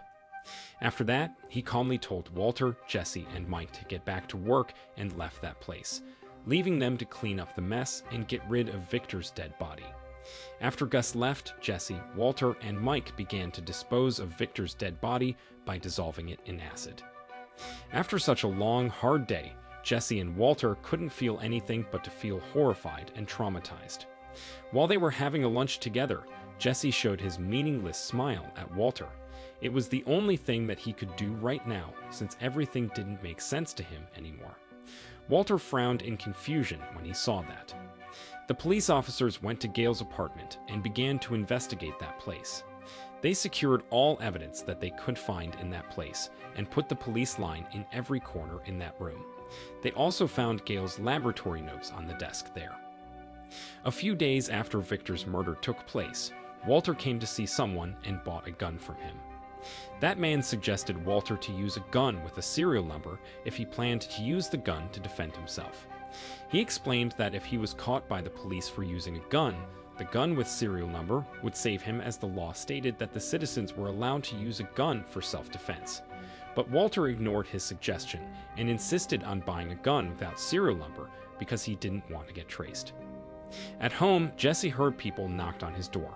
He opened the door and saw Skinny Pete and Badger there. He allowed them to come inside and show them the new sound system that he had just bought. Skinny Pete and Badger were amazed when they saw that. Jesse then decided to play music out loud and throw a drug party. He offered some methamphetamine to Skinny Pete, but Skinny Pete refused it politely, saying that he was in rehabilitation. Jesse looked at Badger, and Badger's face also told him that he was also in rehabilitation. But after a while, Skinny Pete and Badger couldn't resist and decided to join Jesse in his drug party. A few hours after Jesse and his friends were having a drug party, Jesse began to get bored. He finally called all his friends and asked them to come to his house to join the drug party. He bought some snacks and drinks for them and partied with them all day. In his room, Walter kept practicing using his gun. It was not revealed yet about the reason why he bought the gun and practiced to use it. The next day, after partying all night long, people were lying unconscious on the floor. They were high on methamphetamine that they consumed during the party. There was no loud music anymore, but that place was truly a mess. Jesse got out of the room and seemed annoyed when he saw the mess in his house. He woke Skinny Pete and Badger and gave some money to them. But instead of telling them to clean up the mess and kick everyone out of his house, he told them to invite more people to come to that place. After saying that, he played some music and left his house, leaving people there to have party while he was working at the laboratory. At the laboratory, Walter was confused when he saw Jesse acting strangely. While he was trying to figure out about what happened to Jesse, Gus suddenly came to that place. He immediately panicked when he saw Gus there. He reached his gun and prepared himself to kill Gus, but turned out that person was not Gus, but a new employee whom Gus had just hired. That new employee was called Tyrus. Since Victor was gone, Tyrus would be the one who watched Walter and Jesse while they were cooking in that laboratory. Not long after that, Mike also came to that place. He reminded Jesse and Walter to double-check the total amount of the methamphetamine that they produced before they sent it to Gus, implying that Gus didn't trust them anymore. Walter asked Mike about where Gus was, but Mike told him that he would never see Gus again. Skylar went to the A1, a car wash, the car wash that she planned to buy. She parked her car in front of the building and began to watch the situation in that place. She wrote down every service and product that were provided by that car wash, such as the car treatments, etc. At home, Hank was still working with his physical therapist, who helped him to learn to walk normally again. But it seemed that since he had the incident, he became easily irritated by people around him. When Mary praised his progress in physical therapy, Hank coldly dismissed her compliment and told her to get out instead. At home, the pizza that Jesse had ordered finally arrived in that place. It had been days and nights since Jesse threw that drug party, and his house was still crowded by many people. While Jesse was enjoying the pizza, someone suddenly knocked on the door. Skinny Pete opened the door and saw Andrea there. Andrea came to that place to ask Jesse about some money that she found. She said that on the day when those two gangsters died, she found some money in her mailbox. She somehow believed that Jesse was the one who sent that money to her and asked him if the money would put her in danger. Jesse suggested her to use the money to leave her neighborhood and start a new life somewhere else. At night, Walter drove his car to Gus's house. When he arrived there, he put on his Heisenberg hat, got out of his car, and walked toward Gus's house. While he was getting closer to the house, he suddenly received a call from Mike. Mike told him to return home soon. Walter got panicked and confused when he heard that. He was afraid if something bad had happened to his family. The next day, Skylar returned to the A1, a car wash, and talked to the owner, Bogdan. She told Bogdan that she was interested in purchasing his car wash. Bogdan said that he would sell it at the price of $10 million, but Skylar asked him if she could buy it at the price of $879,000. Skylar showed Bogdan the result of her calculation that she did another day. She had listed the prices of all services and products that were provided by that car wash. She had also listed the wages of the employees and the price of the property. After she counted all those things, she found out that the car wash was only worth $879,000. She said she would give the extra $50,000 to Bogdan as the price for her negotiation. Instead of accepting Skylar's offer right away, Bogdan told Skylar that he would sell his business at the price of $20 million. He explained that that price was for Walter White. He even complained because Walter didn't come to that place to negotiate with him himself and sent his wife instead. Skylar was mad when she heard that and finally decided to leave that place. At the local bar, Walter was having a meeting with Mike. Walter asked Mike to come to that place because he wanted to talk about their situation. Walter confessed that Gail's murder was not entirely because of self-defense. He also understood that Mike needed to execute him back then because he was only obeying the order. But one thing that made him confused was Victor's brutal murder, and he believed that he was not the only one who was confused about that incident. Mike suddenly interrupted him and asked him about the reason why he brought his gun all the time. He somehow still found out that Walter was carrying a gun, even though Walter had tried his best to hide it. Walter finally explained that he was afraid that what happened to Victor might happen to him and Mike. When that happened, they would only have a few seconds to save their lives. For that reason, Walter asked Mike to arrange a meeting for him and Gus. He promised that he would take care of the rest, but surprisingly, Mike punched him in the face instead and left that place. After throwing a party for 3 days and 3 nights straight, Jesse finally announced that the party was over and asked his guests to leave his house. But while Skinny Pete and Badger were leaving his house, Jesse suddenly stopped them and asked them to stay. But Skinny Pete and Badger refused to do that because they needed to go home soon. Jesse couldn't do anything but to stay at his messy house by himself. He sat in front of his sound system with a frustrated and worried face. It seemed that he was heavily traumatized by Gail and Victor's deaths. He was already traumatized by Gail's murder, which was committed by him. And while he was still processing his trauma, he had to witness another horrendous murder in front of him.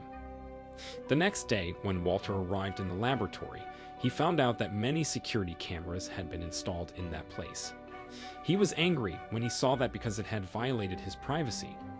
Walter angrily walked toward one of the security cameras and showed his middle finger to it.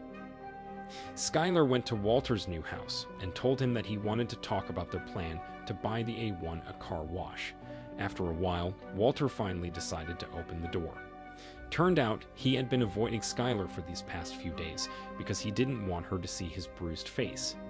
As he expected, Skylar was surprised when she saw his bruised face and asked him many questions about it. Even though Walter knew that Skylar meant well and was only showing her concern about him, he was still annoyed at her. He thought that her overreaction was unnecessary. Meanwhile, Marie was conducting a property survey. To the real estate agent, she said that she had divorced and she had a child named Ellie. She also said that her name was Tori and not Marie. She carefully asked the real estate agent about everything that she found important for a house. After that, she returned home and greeted her husband Hank.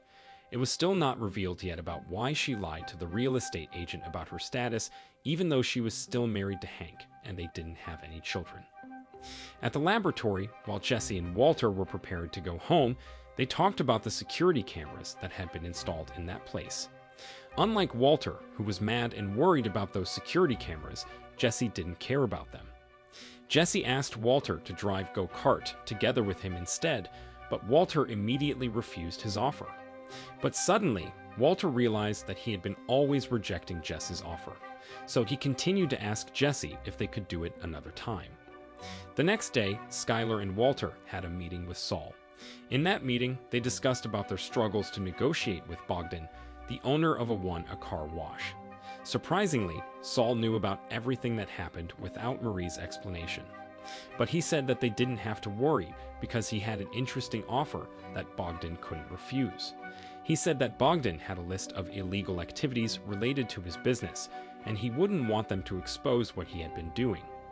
Those illegal activities included the legality of his business taxes, the legality of the immigrants whom Bogdan hired to work for them at his car wash, etc.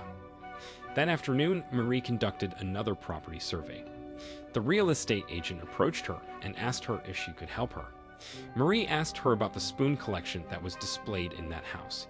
Just like usual, Marie asked the real estate agent about all aspects that she found important for a house. While she was looking around the house, she lied to the real estate agent about her identity again. This time, she said that her husband was working for NASA. The real estate agent was a little confused when she saw Marie acting strangely. Soon after Marie left that place, the real estate agent realized that she had lost one of the spoons that were displayed in that room. Meanwhile, Jesse was playing go-kart by himself.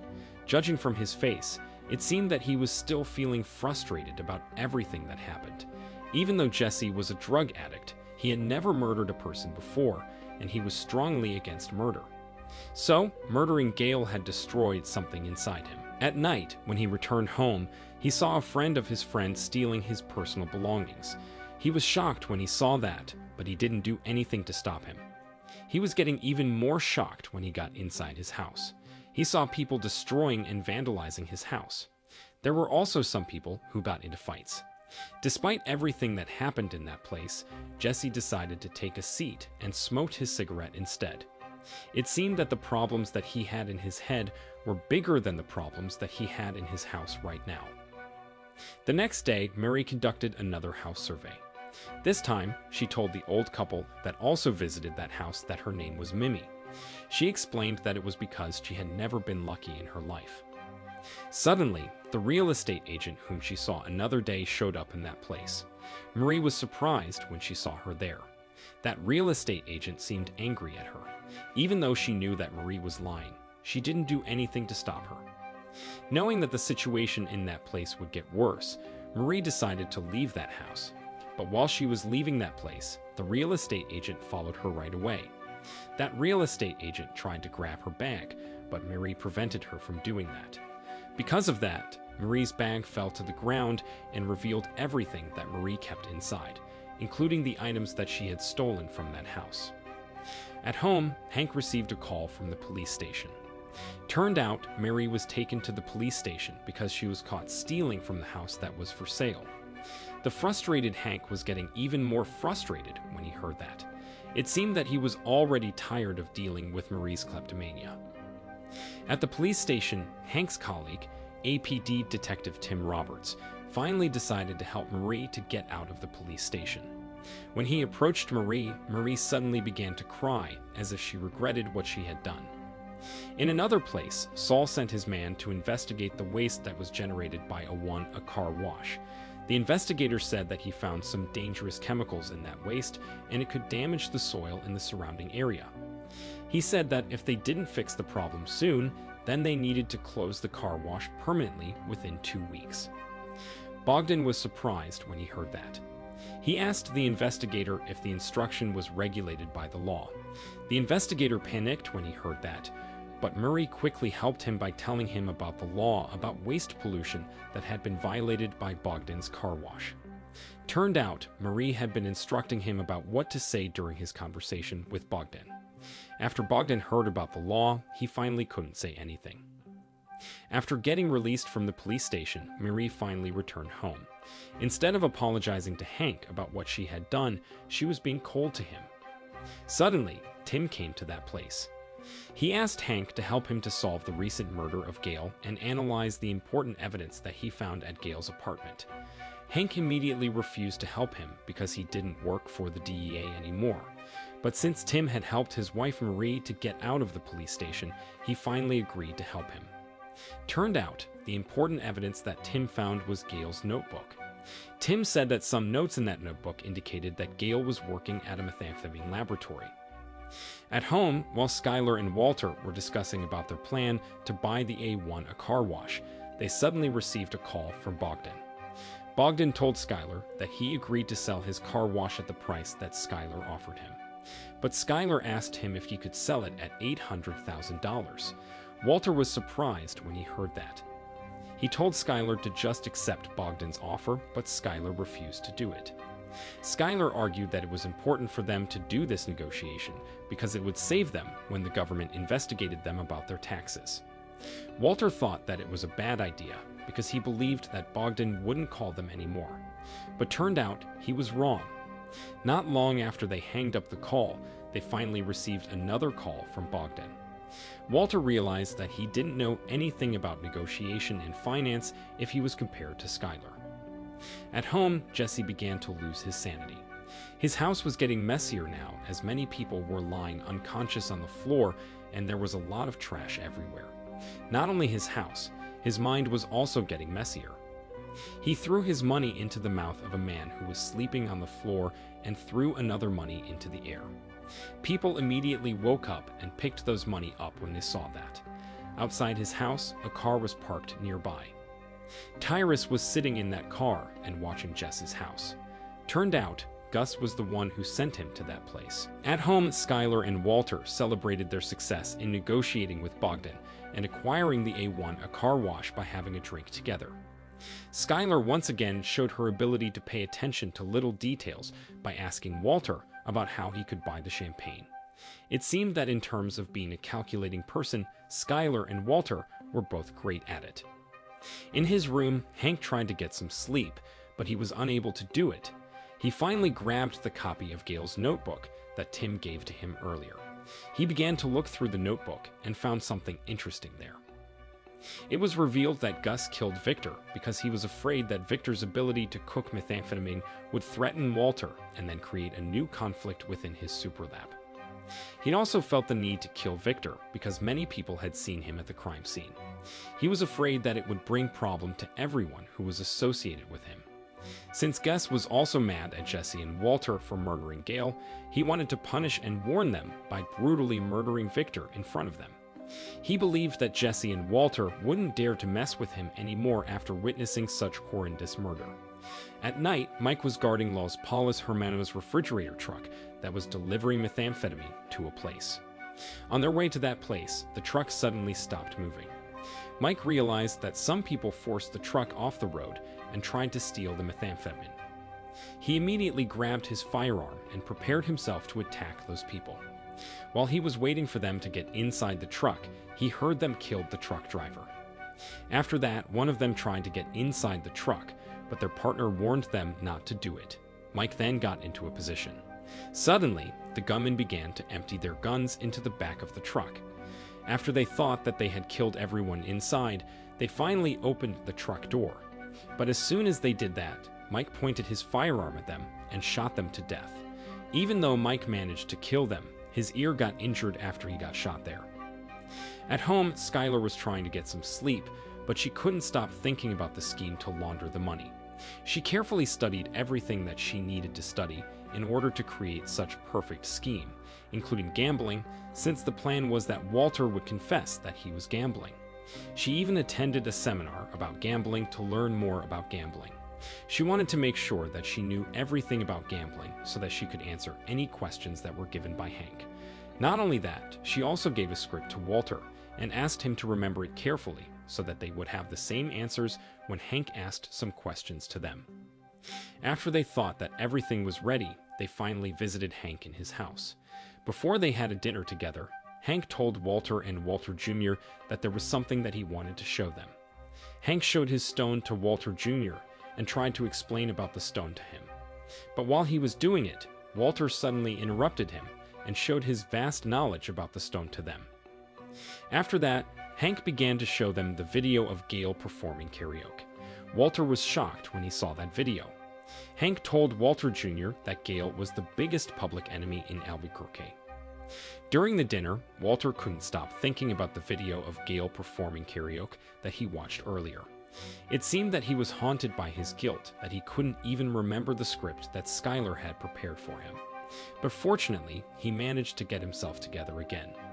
While Skylar was telling the Schrader family about their purchase of a car wash, Walter suddenly excused himself and said that he needed to go to the restroom. But instead of going to the restroom, Walter went to Hank's room and looked through all documents that he found in that place. When he was about to check the copy of Gale's notebook, Hank suddenly called him. Walter immediately got out of the room and greeted Hank before he had the chance to find him in his room. In the hallway, Walter and Hank had a conversation. Hank told Walter that he would always be there for him. He said that if Walter needed someone to talk to, he could talk to him. After that, Hank took Walter to his room and showed him the copy of Gale's notebook. After reading some notes that Gale wrote in his notebook, Hank believed that Gale was not just a random drug distributor. He was convinced that Gale was a member of a big drug cartel. While Walter was looking through the notebook, Hank told him that he suspected that Gale was Heisenberg, the person whom he had been looking for all this time. Hank also showed a page of the notebook to Walter.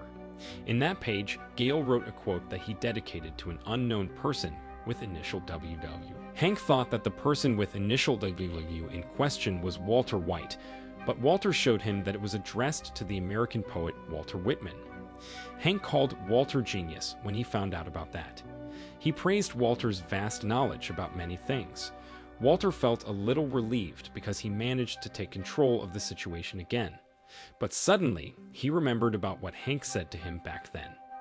That time, Hank said that it was hard for them to know that someone was criminal if they were too close to them. While Walter and Hank were leaving the room, Walter asked Hank about the result of the investigation of Gale's death. Hank told them that the police had found some fingerprints at the crime scene. He also said that some apartment dwellers stated that there was someone suspicious who came to Gale's apartment not long after Gale was found dead in that place. Walter was worried when he heard that. Later, he went to Jesse's house to talk to Jesse about this problem. Turned out, Jesse was still throwing a party in his house. It seemed that he had changed his appearance now. When Walter arrived in that place, he saw Jesse shaving his friend's head.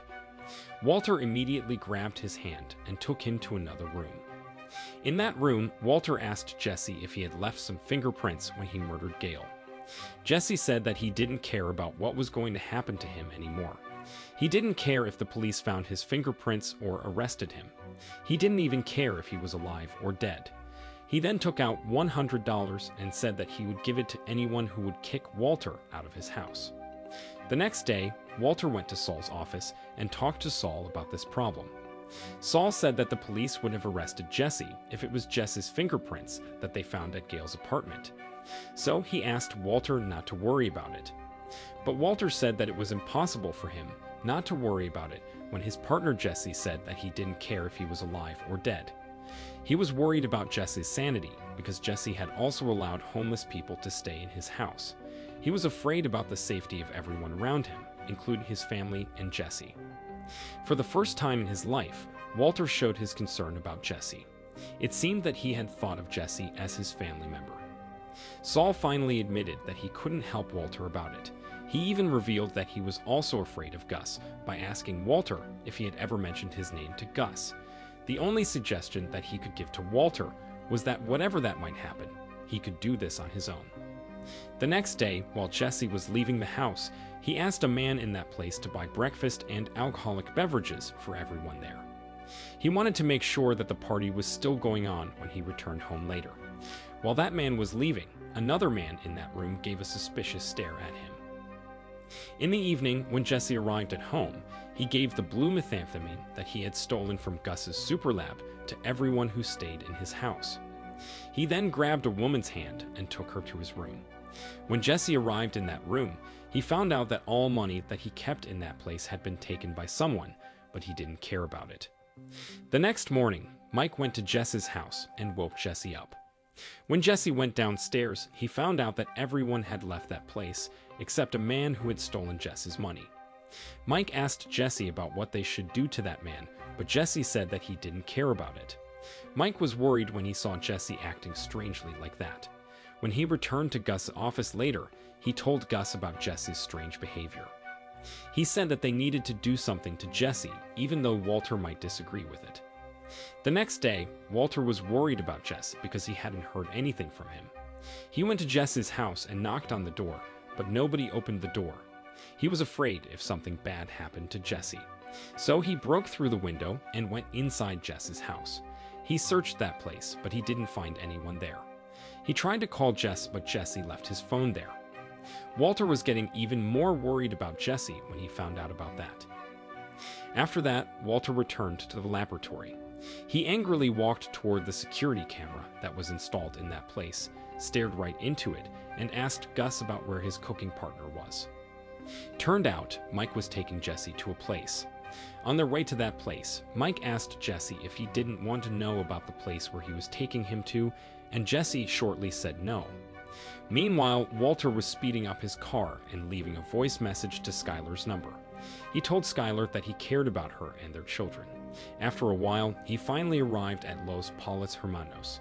As soon as he arrived there, he got out of his car and walked toward that place with a gun in his hand. When he went inside the restaurant, Cynthia greeted him and asked him if she could help him.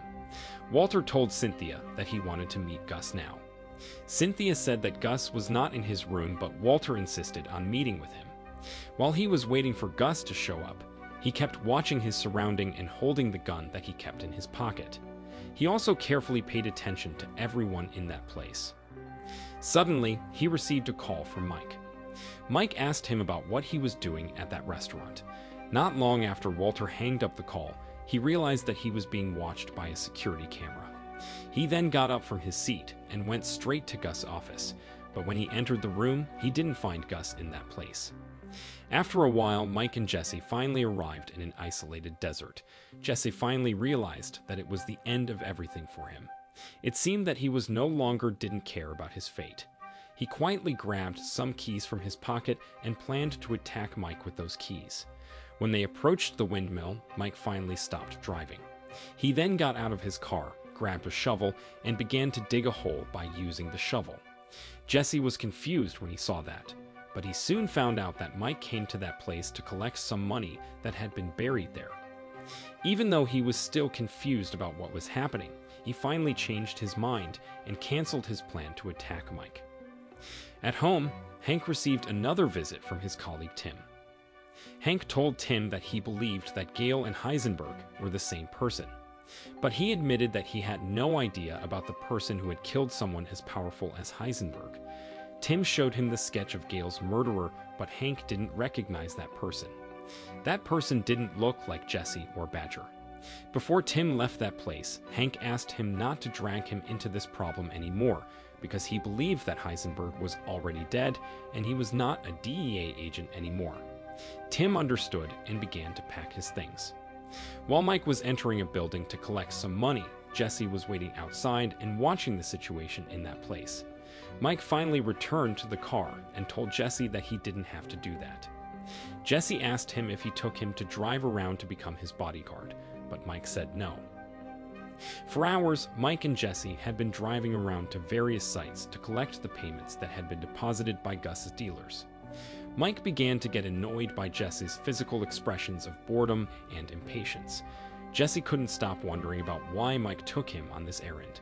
He kept asking Mike to tell him about what they were doing and why, and give him some clues. The annoyed Mike finally pulled the car over and angrily told Jesse that he didn't know why Gus ordered him to take him with him. At the laboratory, Walter was cooking methamphetamine by himself. Even though he was exhausted from doing all those tasks without Jesse's help, he still managed to do them well. While he was taking a break, his alarm suddenly beeped. He suddenly remembered that he needed to sign the procurement contract soon. He immediately got up from his seat and returned home. Fortunately, he managed to arrive in that place on time and sign the contract that was brought by Bogdan's lawyer. After Bogdan's lawyer left that place, Skylar approached Walter with a happy face. She felt relieved and happy because they finally managed to purchase the A1 a car wash. She checked the telephone to see if there was any voice messages, and Walter's voice message began to play. Walter panicked when he heard that. He was afraid that Skylar. But instead of suspecting him, Skylar thought that Walter was just being romantic. After a long time, Skylar and Walter finally ended up having sex in their room again. It seemed that it was how they celebrated their success in purchasing the A1 a car wash. After that, Walter returned to the laboratory and began to work again. While he was lifting a barrel with a forklift, the barrel suddenly fell off. Walter was mad when he saw that. He angrily stared into the camera security and said that he needed his partner Jesse to help him. He said that he wouldn't work until Jesse returned to that place. Not long after that, Tyrus arrived in that place. Without saying anything, Tyrus easily helped Walter to lift the barrel by using the forklift.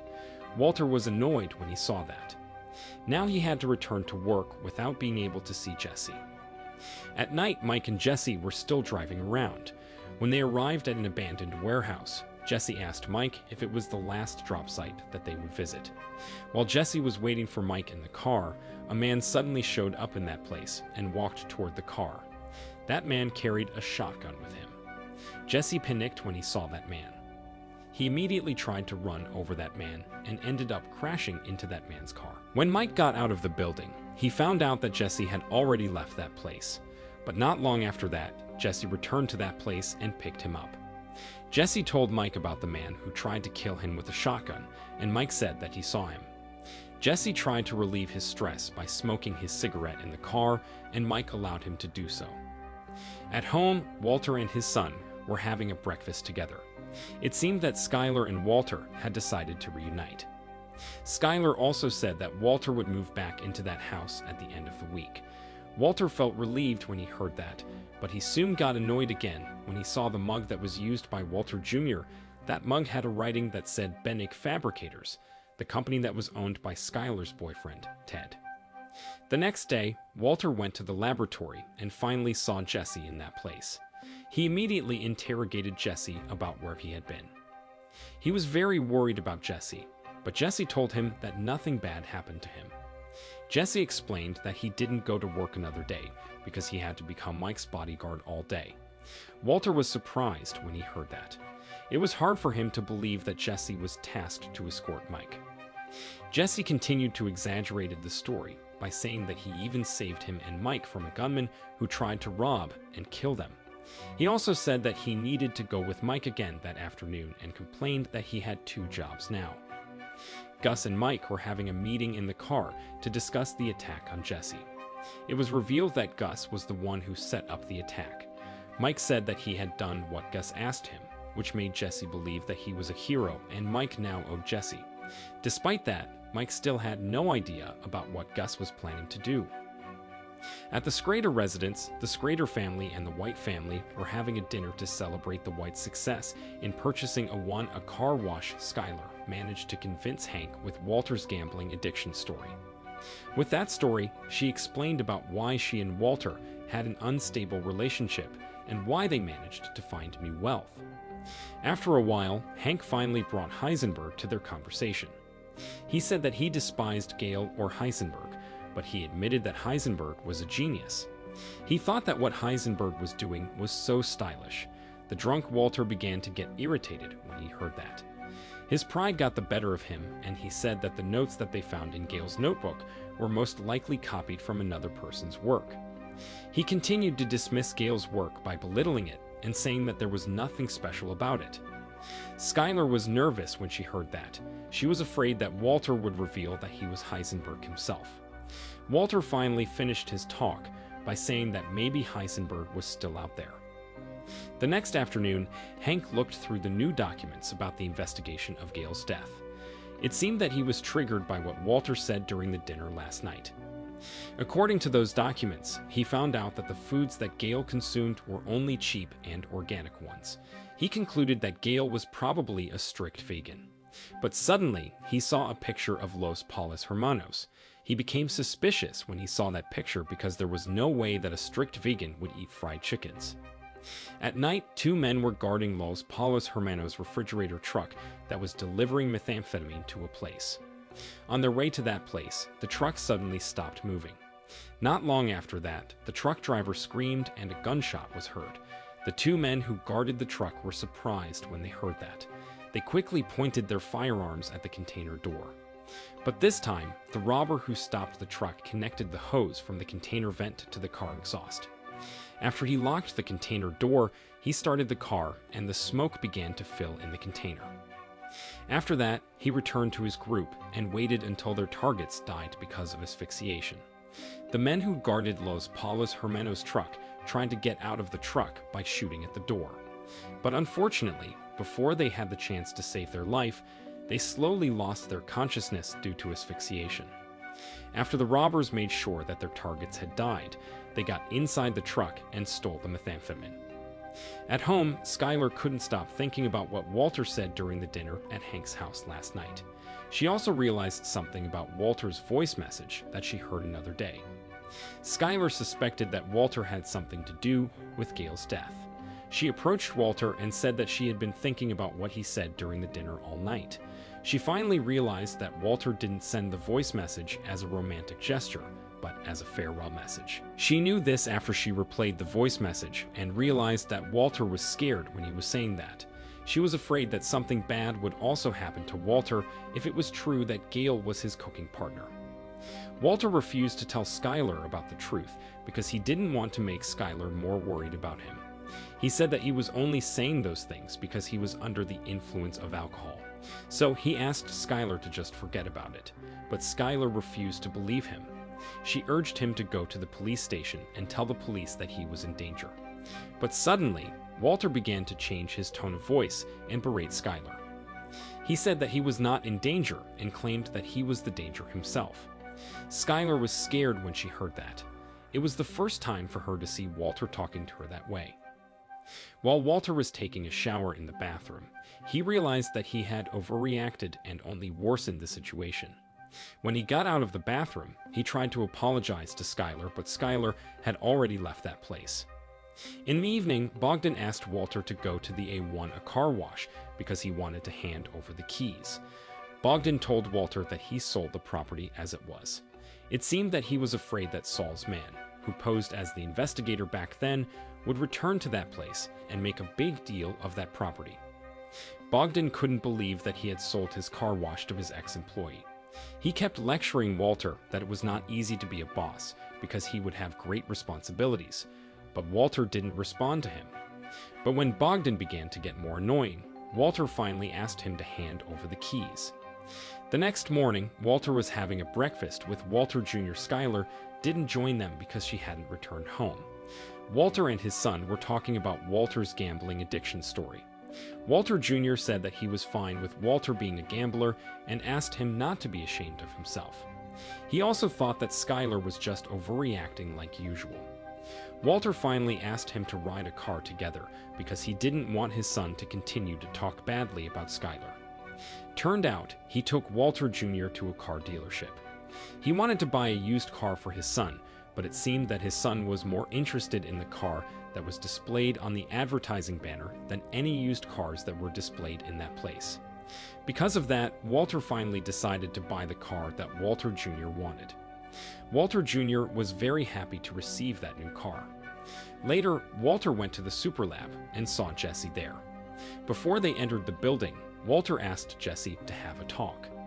Walter was still wondering about the reason why, out of all bodyguards and hitmen that Gus had, Gus decided to choose Jesse to escort Mike instead. Jesse was offended when he heard that. He bragged to Walter that he once saved Mike from a robbery.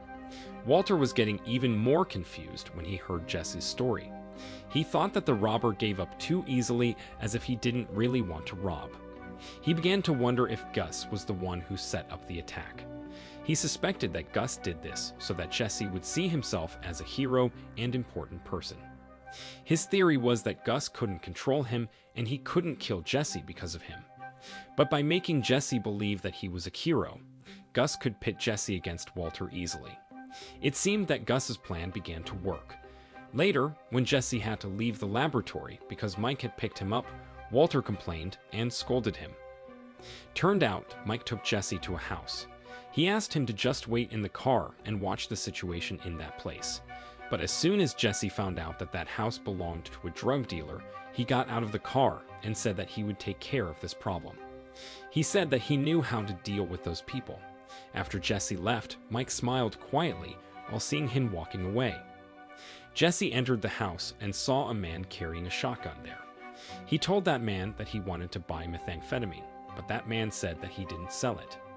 Jesse noticed that there was a Los Palos Hermanos bucket in that place. He believed that it was the methamphetamine that was stolen by a group of robbers from Los Palos Hermanos' truck another day. That man began to get threatened by Jesse's presence in that place. He abruptly pointed his shotgun at Jesse and frustratingly yelled at him. Suddenly, Mike came to that place. When that man turned his face away, Jesse attacked him right away. Mike checked the Los Palos Hermanos bucket and found out that it contained the methamphetamine that those robbers stole from their truck another day. Skylar and her daughter, Holly, arrived at Four Corners Monument. Four Corners Monument was the borders of 4 different U.S. states. It wasn't revealed yet about why Skylar went to that place, but as soon as she arrived there, she flipped her coin and it landed twice on the Colorado side. It seemed that she was afraid that she would get a problem due to Walter's illegal business and wanted to run away, but she was unable to do that because she couldn't leave her house and children. In the evening, while Jesse and Mike were having a dinner at a restaurant, Gus suddenly came to that place. Mike told Jesse to wait outside while he was talking to Gus. Mike revealed to Gus that the recent attack on Los Palos Hermanos' truck was done by a drug cartel. He said that the attack was not about a robbery, but about sending message to them. He explained that there was a writing that asked them if they were ready to talk on the bucket cover. Mike suggested that they initiated the attack, but Gus insisted on staying low-key and playing the drug cartel's game. After Gus left the meeting, Jesse finally asked him about the reason why he chose him. Gus told him that he liked to think he saw things in people. Skylar finally arrived at home. She was confused when she saw a Challenger there. Walter Jr. told her that it was his car, and Walter was the one who bought it for him. Walter apologized to Skylar about what he said to her in the morning. He knew that he was just overreacting, but he said that what he was doing out there was just to protect his family. But Skylar thought that purchasing a new car for Walter Jr. was not something that someone would do to protect his family. Instead, she thought that it would put their family in danger. So she asked Walter to return the car the next day and said that someone had to protect their family from the man who protected their family. The next day, Skylar went to the car dealership and negotiated the return of the car. She also had the car washed up so it would be ready to get returned. Walter was angry when he found out about that. He took out his anger by driving the Challenger to a parking lot near the airport and crashing into a parking block.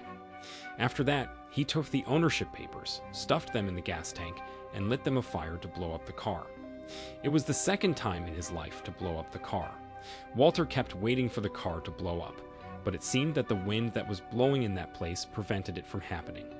Walter then called someone and asked him to help him to blow up the car, but the car suddenly exploded. Because of his outburst, Walter needed to compensate for the damage that he had done to the parking lot.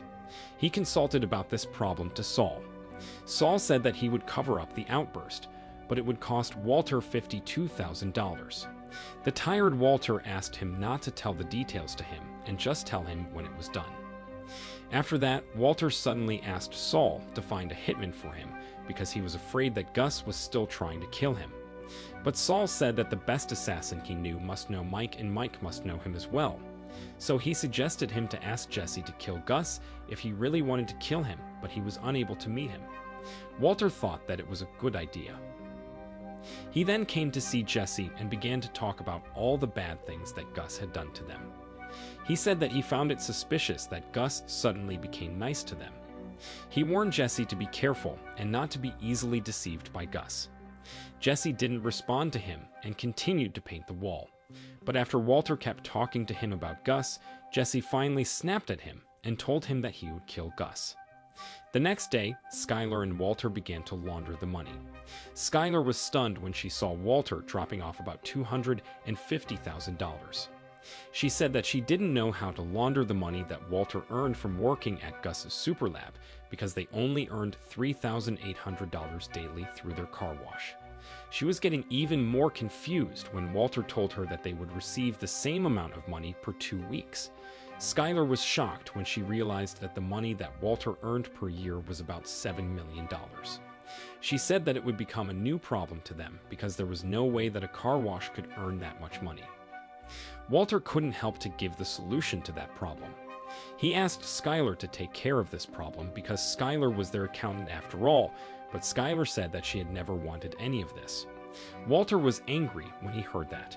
He asked her to just quit her job if she was unable to take care of this problem. In the evening, Walter showed the rice and poison that he had made to Jesse. He asked Jesse to put the poison into Gus's food or drink. He said that Gus would die within 36 hours without leaving any trace after he took the food or drink that had been poisoned. Actually, Jesse didn't want to do this. He was already overwhelmed and traumatized by the murder that he committed against Gail, and now Walter wanted him to commit another murder. But the way Walter persuaded him into murdering Gus was so convincing that he couldn't reject his request. The next morning, Hank and Walter Jr. went to Los Palos Hermanos. While they were having a breakfast, Gus suddenly showed up in that place and approached them. Gus said that he wouldn't charge Hank for his order because Hank was a DEA agent and he was a fan of the DEA. Hank was happy when he heard that and thanked him, but turned out Hank didn't come to Los Palos Hermanos to just have a breakfast, but also to investigate that place. He secretly stole a Los Palos Hermanos cup and took it with him. The next morning, Mike and Jesse went to Gus's factory farm. When they arrived there, they saw many men guarding that place. While Jesse was making coffee, he secretly heard the conversation between Mike and Gus. According to that conversation, it was revealed that 5 Gus's men and some snipers were guarding that place outside. Jesse took out his pack of cigarettes where he hid the rice and poison that Walter had made. But when he was about to put the poison into the coffee, Mike suddenly approached him and gave him a gun. Because of that, Jesse failed to put the poison into Gus's drink. Not long after that, a car arrived in that place. 3 men got out of that car.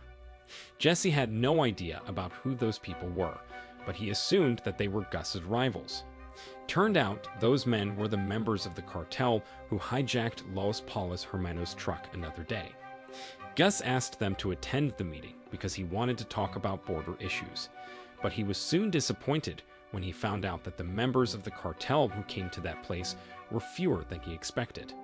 The man who stood in front of him, Gaff, who was also the lead assassin who hijacked the Los Palos Hermanos truck, explained that he was enough to represent his group to talk about this problem. Gus finally smiled and asked him to take a seat. He said that he would give $50 million to him and his group if they stopped hijacking his trucks. Gaff didn't say anything when he heard that. It was revealed that Gaff was the chief emissary in the cartel's New Mexico territory. Instead of accepting Gus's offer, Gaff threatened Gus by saying that Gus knew about what the cartel wanted, and it was not a negotiation. Gus didn't accept or decline.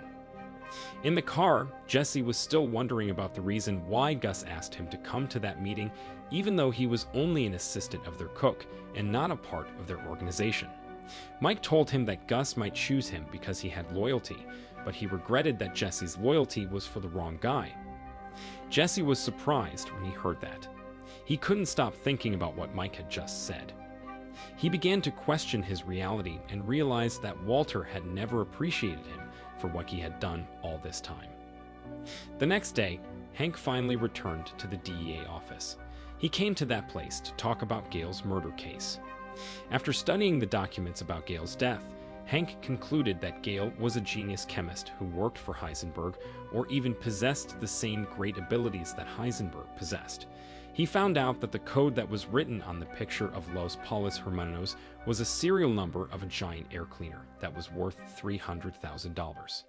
But Hank admitted that he still had no idea about the person who bought the giant air cleaner. He continued to say that he did a further investigation about the giant air cleaner and found out that the company that manufactured the giant air cleaner was an international large-scale company called Madrigal Electromotive that was based in Germany. Madrigal Electromotive manufactured many electronic devices for various industries, such as construction companies and fast food restaurants, including Los Palos Hermanos. He told Gomes and George that Gail was a vegan, so he found it suspicious that vegan like Gail would visit a fast food restaurant like Los Palos Hermanos. He suspected that Gail came to that place to meet with Gus, the man who was probably responsible for all of this. Gomes and George didn't know about what to say when they heard that. It was hard for them to believe that Gus had anything to do with Gail's death, but Hank tried to convince them that Gus might be the man whom they were looking for. He explained that Gus had been friends with the DEA for years, but none of them knew about who he really was. But George thought that Hank was only accusing without having any evidence.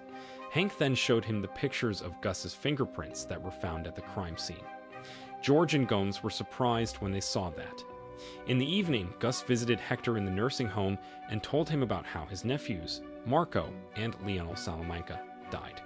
He said Marco and Leonel were killed by the DEA agent Hank. He said that Juan Bolsa might be the person responsible for their deaths, but he reported that Juan was also dead. Hector was trembling when he heard that, as Gus continued to say that an eye was for an eye. After a while, Walter finally returned to the hospital and did his cancer treatment again. While he was doing his treatment, he met another cancer patient there. That young man told him that he had given up on his cancer and asked God to take care of the rest. Walter was sick of hearing that. He told that man that what he said was such a bullshit. He said that the doctor predicted that he was going to die last year, but he still managed to live until this day. He said that doctor's diagnosis was not the end of the world. It seemed that Walter's ruthless and dark persona, Heisenberg, had taken over once again. At Los Palos Hermanos, Gus received a call from the APD. The DEA and the APD asked him to go to the APD headquarters. While he was waiting in that place, he saw Hank there. He realized that Hank had begun to suspect him. Not long after that, Hank, Gomes, George, and Tim asked him to enter the room and greeted him. Gus somehow knew that he was in trouble, but he managed to stay calm. Before the meeting began, the APD detective Tim told Gus that he had a right to be accompanied by his lawyer. But Gus said that it was all right and asked them to tell him about why they called him to that place. Tim finally told him that his fingerprints were found at the crime scene. Gus seemed nervous when he heard that. He was being quiet for a while before he began to tell them about the fake story about Gail. He said that Gail won a chemistry scholarship that he established 15 years ago. Out of the 35 candidates who applied for the scholarship, Gale managed to be the only genius chemist who won the scholarship. Gus said that Gale recently went to his restaurant, Los Palos Hermanos, to invite him to a dinner at his apartment. He said that Gale wanted him to become an investor for a project that he was working on, but he declined the investment opportunity because he thought that it was too vague. Not long after that, he left Gale's apartment. Tim then asked him about where he was when Gale's murder took place. Gus managed to answer the question calmly. It seemed that his explanation managed to convince everyone in that room except Hank. Hank suddenly asked him if Gustavo Frayne was his real name. He knew that Gus was a Chilean who emigrated to Mexico in the 1980s, but he didn't find any official records of Gus from Chile. He became suspicious because of that and wondered about where Gus had been during those times. Gus smiled and calmly blamed the Chile's government for it. He explained that the Pinochet dictatorship was notorious for keeping unreliable records. After they thought that the interrogation was enough, Tim finally ended the meeting. After Gus left the room, Tim and his colleagues discussed their impressions. They believed in the fake scholarship story that Gus made about Gale and thought that Hank was only accusing him without proof. At home, Skylar was busy packing her clothes. She smuggled some money into those packs of clothes that she had vacuumed. But since there was a lot of money that she smuggled into those packs of clothes, the hanger where those clothes were hung suddenly fell off. Because of that, Skylar finally decided to keep those money under her house. In the evening, the White family and the Schrader family were having a dinner together. During the dinner, Marie mentioned about the big meeting that Hank had just had with the APD and the DEA. Hank refused to tell his family about what the meeting was about. He also asked him to go with him to a mineral exhibition that would take place the next day. But turned out, Hank didn't take Walter to the mineral exhibition, but to Gus's restaurant. Walter felt nervous when he found out that they were going to Los Palos Hermanos. He was afraid that Hank knew about what he had been doing all this time. Hank suddenly asked Walter to plant a tracking device on Gus's car. Walter was frightened when he heard that. He was still traumatized by Victor's brutal death, and he didn't want the same thing happen to him just because he messed with Gus. While Hank was still trying to convince Walter to do it, Mike suddenly came to that place and parked his car right beside Hank's car. Walter was getting even more nervous when he saw him there. After a while, he finally agreed to plant the tracking device on Gus's car. He then got out of the car and slowly approached Gus's car. He pretended to install the tracking device on the car and went inside the restaurant. Gus greeted him, and Walter told him that he didn't have any desires to help the DEA. He admitted that he didn't have any options because he was trapped in this situation. He showed the tracking device to Gus, and Gus told him to just install the tracking device. Even though it seemed that Gus was not bothered by the idea, his smile was still frightening. After that, Walter got out of the restaurant and actually planted the tracking device. Hank was confused when he saw that because he thought that he had seen Walter installing the tracking device before. Walter explained that he wanted to see if the tracking device was firmly planted. Later, the panicked Walter returned to the laboratory and tried to explain everything in front of the security camera. To convince Gus that he didn't betray him, he revealed about the result of Hank's investigation on Gale's murder case to him. Walter also showed his concern for Hank by asking Gus not to hurt him because he believed that it would only bring harm to both parties.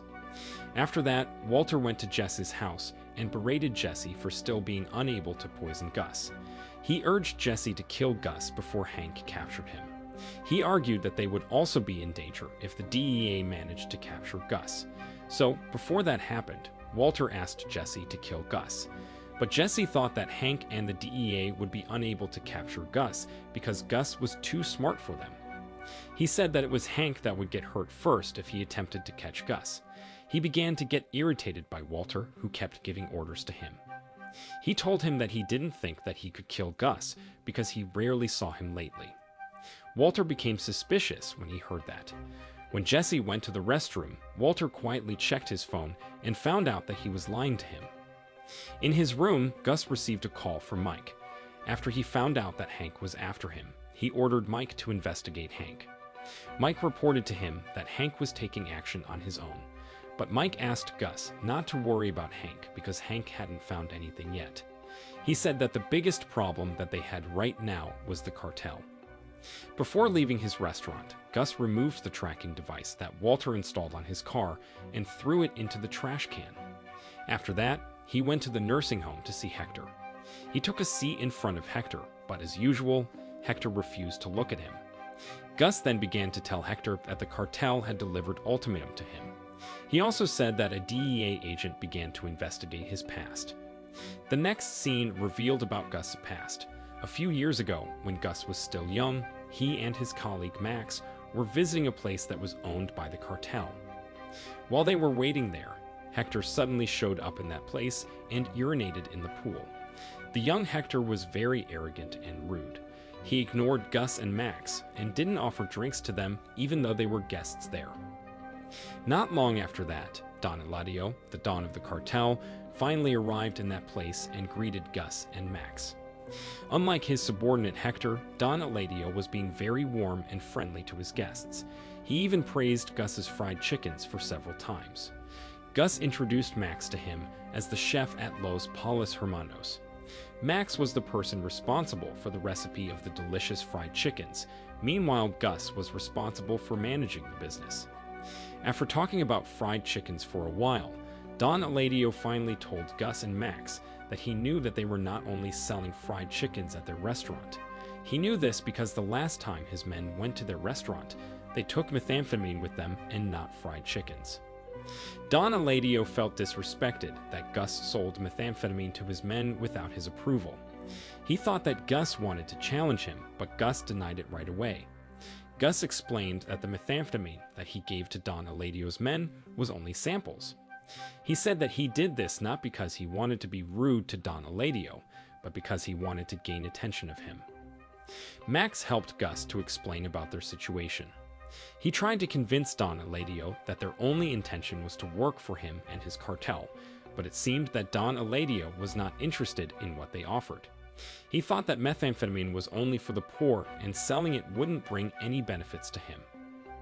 Max told him that the methamphetamine that they were selling was different. As a chemist, he claimed that he was able to make high-quality methamphetamine. He promised that the cartel would earn millions of dollars from selling the methamphetamine that he produced. As a businessman, Gus confirmed that right away.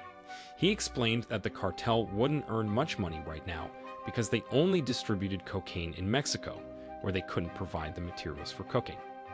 Because of that, the cartel could only become a drug distributor for the Colombians, which wouldn't help them to earn much money.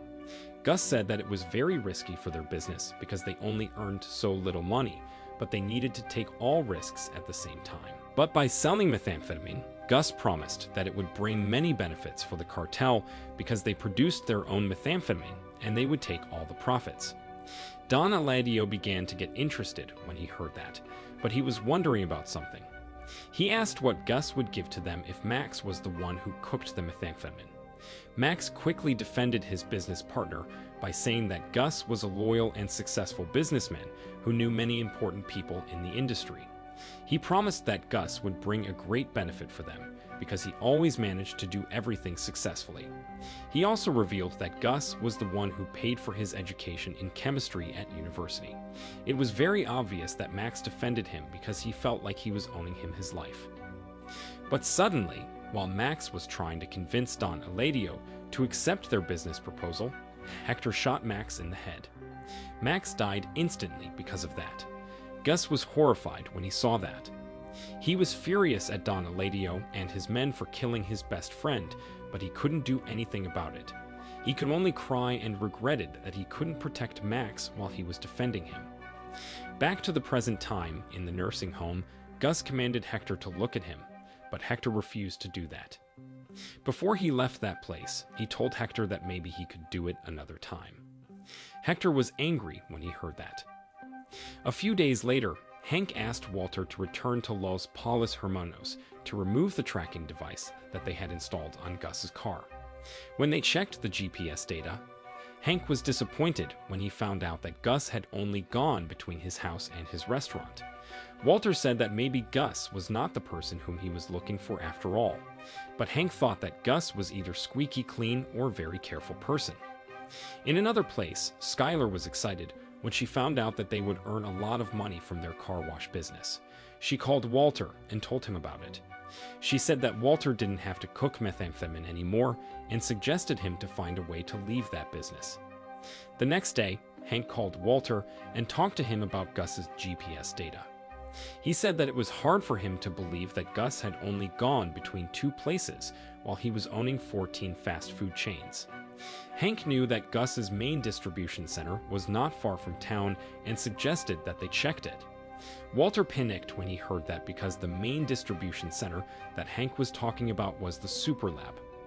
He told Hank that he couldn't accompany him to that place because he was sick. As soon as he hanged up the call, he called Mike and told him about Hank's plan to visit the Super Lab. Mike then ordered his team to prepare that place to welcome the DEA. Usually Jesse didn't really care about what was going on in that place, but this time he understood that they were going to trick Hank and he couldn't pretend like if he didn't care about it. He then told Mike that it would be easy for Gus to kill the DEA agent who messed with him. But the problem was, killing a DEA agent who was investigating him would become a big problem to him.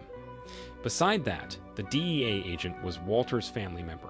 He believed that Walter wouldn't take it easily if he found out that Gus had killed his brother-in-law. He also mentioned about Gus' problem with the Mexican cartel and made it clear that killing Hank wasn't as simple and easy as it might seem. After saying that, he continued to help other Gus's men to take the laboratory apparatus to the truck.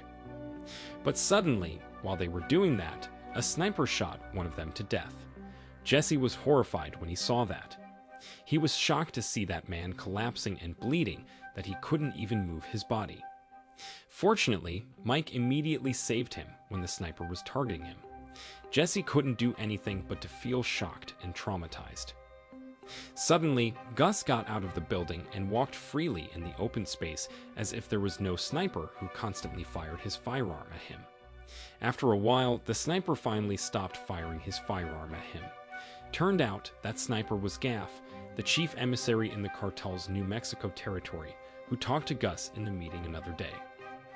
Later, Gus received a call from the cartel. He finally agreed to do what the cartel asked him. At a car wash, Skylar received an unexpected visit from Ted. It seemed that Skylar didn't like Ted's presence in that place, but Ted said that he had something important to talk about. Ted revealed that the IRS found out about the irregularities in his company's books, and it would definitely threaten to bankrupt him and even send him to prison. He tried to ask Skylar for help, but Skylar refused to do it. Ted explained that Skylar's name and sign were in that book. So, if the police caught him and sent him to prison, then everyone who worked for him in that company would also get dragged into these problems. At the Super Lab, Jesse thanked Mike for saving his life. He continued to wonder about how Gus could walk freely out there without getting shot even an inch as if he was a Terminator. Mike explained that it was not about killing Gus, but about sending a message. He said that the cartel purposely didn't kill Gus because they still needed his distribution network. In the evening, Gus invited Jesse to join him in the dinner at his house. It wasn't revealed yet about the reason why Gus invited Jess to the dinner and why Jesse accepted the invitation. But it appeared that Jesse was still trying to keep his promise to Walter, which was killing Gus with the ricin poison. While Gus was busy preparing the dinner, Jesse quietly took out his cigarette and put some poison into Gus's food. Not long after that, Gus and Jesse finally had a dinner together. During the dinner, Jesse didn't touch his food at all. Gus revealed that he invited Jesse to that dinner because he wanted to talk about everything that happened recently. He understood that Jesse had so many questions about everything that had happened. But before he explained those things to Jesse, he asked him if he was able to produce methamphetamine that had the same high quality that was produced by Walter. Jesse shortly replied no and continued to confront Gus about his plan. He revealed that he knew that Gus planned to make him feel important, be comfortable with him, and then kill Walter for him afterward. But he said that he needed to kill him too if he killed Walter. Despite Jesse's loyalty to Walter, Walter turned out had been secretly installing a tracking device on Jess's car. The next night, Jesse asked Walter to come to his house. Jesse told Walter that Gus was at war with the cartel. He told him about the truck hijackings and the sudden shooting at the laboratory. He also said that Gus was bothered by Hank, who kept keeping an eye on him. Because of those problems, Gus finally decided to give in to Cartel and do what they asked him to do, which was giving Walter's formula to them. But since negotiating with Walter was not an easy job to do, Gus decided to approach Jesse. Jesse said that Gus asked him to go to Mexico to show the cartel about how to cook Walter's formula. He admitted that he was scared when he heard that. He couldn't guarantee that the cartel wouldn't do something bad to him. He also didn't know if they would use the same machinery, and he didn't know about what to say when they asked them about some technical issues. But he said that accepting the offer was the only logical thing that they could do to save their lives right now. Walter responded by asking Jesse if he had seen and poisoned Gus. Jesse said that he didn't see Gus, and he hadn't poisoned him yet because he still couldn't find the chance. Walter was mad when he heard that. He knew that Jesse was lying because he installed a tracking device on his car, and he knew that Jesse saw Gus that night. Jesse was mad back at him when he heard that. He couldn't believe that Walter distrusted him after everything that he had done to him. He angrily threw the tracking device at Walter, and the two of them got into a fight. Jesse managed to get the upper hand by punching Walter repeatedly in the face. After he thought that it was enough, he finally let Walter go and told him to never come back. In the desert, Gus, Mike, and Jesse were waiting for a plane to land and pick them up. Jesse seemed unsure about getting on the plane because it would take him to Mexico, but after thinking for a while, he finally did it. At home, Skylar wished her son a happy birthday because Walter Jr. turned 16 that day. Since Walter Jr.'s Challenger had been damaged, Skylar gave him a used car for the birthday present. She said that the car had many high-tech features, but it seemed that Walter Jr. was not excited about the car. When Skylar asked him if he wanted to try the car, he said that maybe later because he was really starving. Saul asked Ted to come to his office. When Ted arrived there, Saul told him that he had both good and bad news for him. Saul said that Ted's great-aunt, Bridget, had passed away and inherited all her wealth to him. Ted was confused when he heard that. He didn't remember that he had a great-aunt named Bridget. Saul said that Ted received $621,552 from her great-aunt Bridget. Ted was stunned when he heard that. He didn't know about what to say. Gus, Mike, and Jesse finally arrived in an old building in Mexico. Turned out, they were not taken to Don Eladio's estate, but to the cartel's laboratory. Benicio, the main cook of the cartel, mocked Jesse when he saw him there. He knew that Jesse was the cook who would teach them how to make blue methamphetamine. Jesse found out that there was no phenylacetic acid in that place, and the cartel needed to make their own chemical compounds to replace it. Benicio was getting even more rude at Jesse when Jesse admitted that he didn't know how to synthesize phenylacetic acid. Even though Jesse didn't understand about what Benicio was talking about, he knew that he was mocking him. After speaking in a foreign language for a while, Benicio finally switched to English. Jesse was mad because of that. He began to understand the game that Benicio was playing. Jesse understood that as the main cook of the cartel, Benicio was threatened by his presence. He was afraid that he would be replaced by him. For that reason, he disrespected and belittled him in front of the cartel executive. Jesse then began to belittle that man back. He said that Benicio didn't apply good standard procedure in that laboratory, and that was why the methamphetamine that they produced had bad quality. Jesse said that he wouldn't begin to cook if they didn't do contamination cleanup in that place. Benicio was irritated when he heard that. He didn't like that Jesse acted like he was the one who took charge of that place, but Jesse told him that he was brought to that place to teach Benicio and his team how to cook blue methamphetamine. Benicio couldn't say anything when he heard that. Later, Jesse finally managed to synthesize the chemical compounds that they asked. Everybody in that place carefully paid attention to every step that Jesse did. They also took a video of Jesse cooking. The next day, the blue methamphetamine that Jesse was cooking was finally finished of being cooked. Jesse was nervous when the cartel began to check the purity of the methamphetamine that he produced. There were many people who were waiting to see the result with him. Turned out, the methamphetamine that Jesse produced had the purity of about 96%. Jesse was excited and relieved when he saw that. Saul came to see Skylar to discuss about some problems. It was revealed that the $621,552 that Ted received from his great-aunt Bridget was actually from Skylar. Skylar sent that money to Ted to help him to pay for his IRS debt. But instead of using the money to pay for his IRS debt, Ted used it to buy a new, expensive Mercedes. Skylar was disappointed when she heard that. She then went to Ted's office and met with Ted there. Ted told her that he had just received an unexpected money from his great-aunt and planned to use it to reopen his company, Bennick Fabricators. Skylar still pretended that she had no idea about what Ted was doing until she finally mentioned about Ted's IRS debt. Ted said that he would pay off his debt soon, but Skylar kept advising him about what he should do with the money. Ted was irritated when he heard that. He told Skylar that it was his money and she should stay out of his business. He also told Skylar to leave his office now. Before Skylar left that place, she finally revealed that she was the one who sent the money to Ted. In Mexico, Gus finally returned to Don Eladio's estate for the first place after the incident that killed his best friend Max happened in that place. He stood on the spot where Max was shot to death back then. Jesse was worried that the cartel would hold him captive, but Mike calmed him down by saying that if he didn't go home, then none of them would go home. Not long after that, Don Eladio and his men came to that place. Don Eladio and Gus gave a cold stare to each other before Don Eladio greeted Gus like an old friend.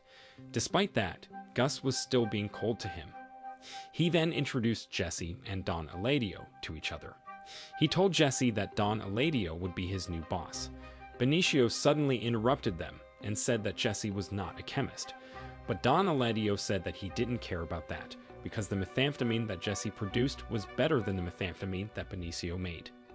Beside presenting Jesse as the new cook to Don Eladio, Gus also gave him his favorite brand of tequila that was worth $6,000. Gus offered the tequila to Don Eladio as the peace offering. Don Eladio wanted to try the drink, but he made sure that Gus and Jesse took a shot before drinking any himself. Gus gladly took the drink, but he didn't allow Jesse to drink. He reminded Don Eladio that according to the rule, the cook was not allowed to get drunk. After Don Eladio took back the glass of tequila that he gave to Jesse, Gus asked him to make a toast, but Don Eladio refused to do it. Gus took Don Eladio's refusal as the order for him to take a shot first. After that, the small party was held in that place. Jesse didn't enjoy the party because he couldn't stop thinking about what would happen to him next. He couldn't imagine himself being happy by living with and working for the cartel. Don Eladio approached Gus, who was just sitting there. He tried to talk to him, but Gus ignored him and excused himself to go to the bathroom. Don Eladio felt a little suspicious when he heard that. In the bathroom, Gus laid a towel down and discreetly vomited everything that he had drank into the toilet. The man who guarded the restroom felt a little suspicious when he heard Gus vomited. Near the pool, Don Eladio dropped the cigarette that he was holding and slowly lost his balance. Several cartel members also began to fall to the ground. While Gaff was approaching Don Eladio to check on him, Mike suddenly killed him by garroting him from behind. With that being done, the war between Gus and the cartel had officially begun. When Gus got out of the bathroom, he saw Don Eladio looking at him with rage before he collapsed into the pool and drowned. Turned out, the tequila that Gus gave to Don Eladio had been poisoned with a lethal toxin. Not long after Don Eladio collapsed, the effect of the toxin on Gus also began to kick in. Suddenly, other members of the cartel came to that place and tried to attack Gus, Mike, and Jesse. But after Gus told them that Don Eladio had died, they immediately returned to their car and ran away from that place. While Jesse and Mike were taking the weakened Gus to the car, a cartel member named Joaquin Salamanca suddenly fired his firearm at them. Jesse attacked him back by shooting him with his gun. He was surprised when he realized that he had killed him. He couldn't believe that he managed to save Gus and Mike. After he took control of the situation, he took the wounded Mike and the weakened Gus to the car and left that place with the car. Turned out, Jesse took Mike and Gus to the makeshift emergency room that Gus had prepared. As soon as they arrived in that place, Jesse opened the door for Mike, but the doctor who had been waiting for them there ignored Mike and saved Gus first instead. Jesse was mad because of that. He finally took Mike to the building by himself and asked the doctor to help Mike too, but he still ignored him.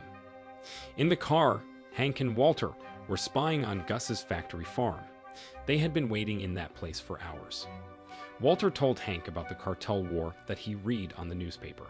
He mentioned it because he wanted to know about how Jesse, Gus, and Mike were doing in Mexico, but Hank said that the DEA hadn't received any information about that. At the makeshift emergency room, Jesse asked the doctor to change Mike's blood transfer bag, but that doctor still ignored him. The doctor asked Jesse to change it by himself. He showed him the cabinet where the blood transfer bags of Mike, Jesse, and Gus were kept there. Jesse was surprised when he saw that. He didn't even know what his blood type was, but Gus had prepared everything for them. Suddenly, Gus showed up in that place and asked Jesse to get ready to leave that place. It seemed that he had recovered well. Meanwhile, the doctor said that Mike needed to stay for at least a week to recover. To return to the US, Jesse and Gus had to go there on foot because the rule for entering the US was quite strict. After seeing what Jesse did for them another day, Gus asked Jesse to take over cooking methamphetamine for Walter. Jesse was afraid that Gus would harm Walter, so he asked Gus to let Walter go and not kill him. Once Gus arrived in Albuquerque, he went to the nursing home and met Hector there. Gus told Hector about what happened to the cartel. He said that all members of the cartel had been killed, including Don Eladio and Joaquin Salamanca, Hector's grandson. Gus revealed that the person who killed all of them was Jess Pinkman. Hector remembered that Jesse was the person whom he once saved when Hank interrogated him back then. Hector was furious when he heard that. Now that his grandson had died, he was the only Salamanca family member who was left alive. The next day, Walter accompanied Hank to spy on Gus's property again. This time, Hank asked Walter to drive to Gus's industrial laundromat. Walter panicked when he heard that.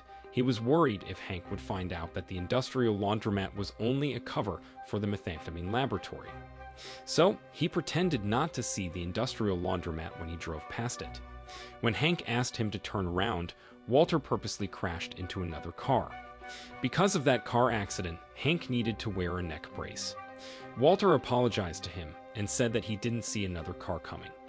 Hank somehow knew that it was not true, but he finally accepted Walter's apology. At home, Ted received a visit from two men. Those men forced Ted to write a check to the IRS. They revealed that they knew everything about Ted, such as Ted's house's security system, the money that Ted had, and many more.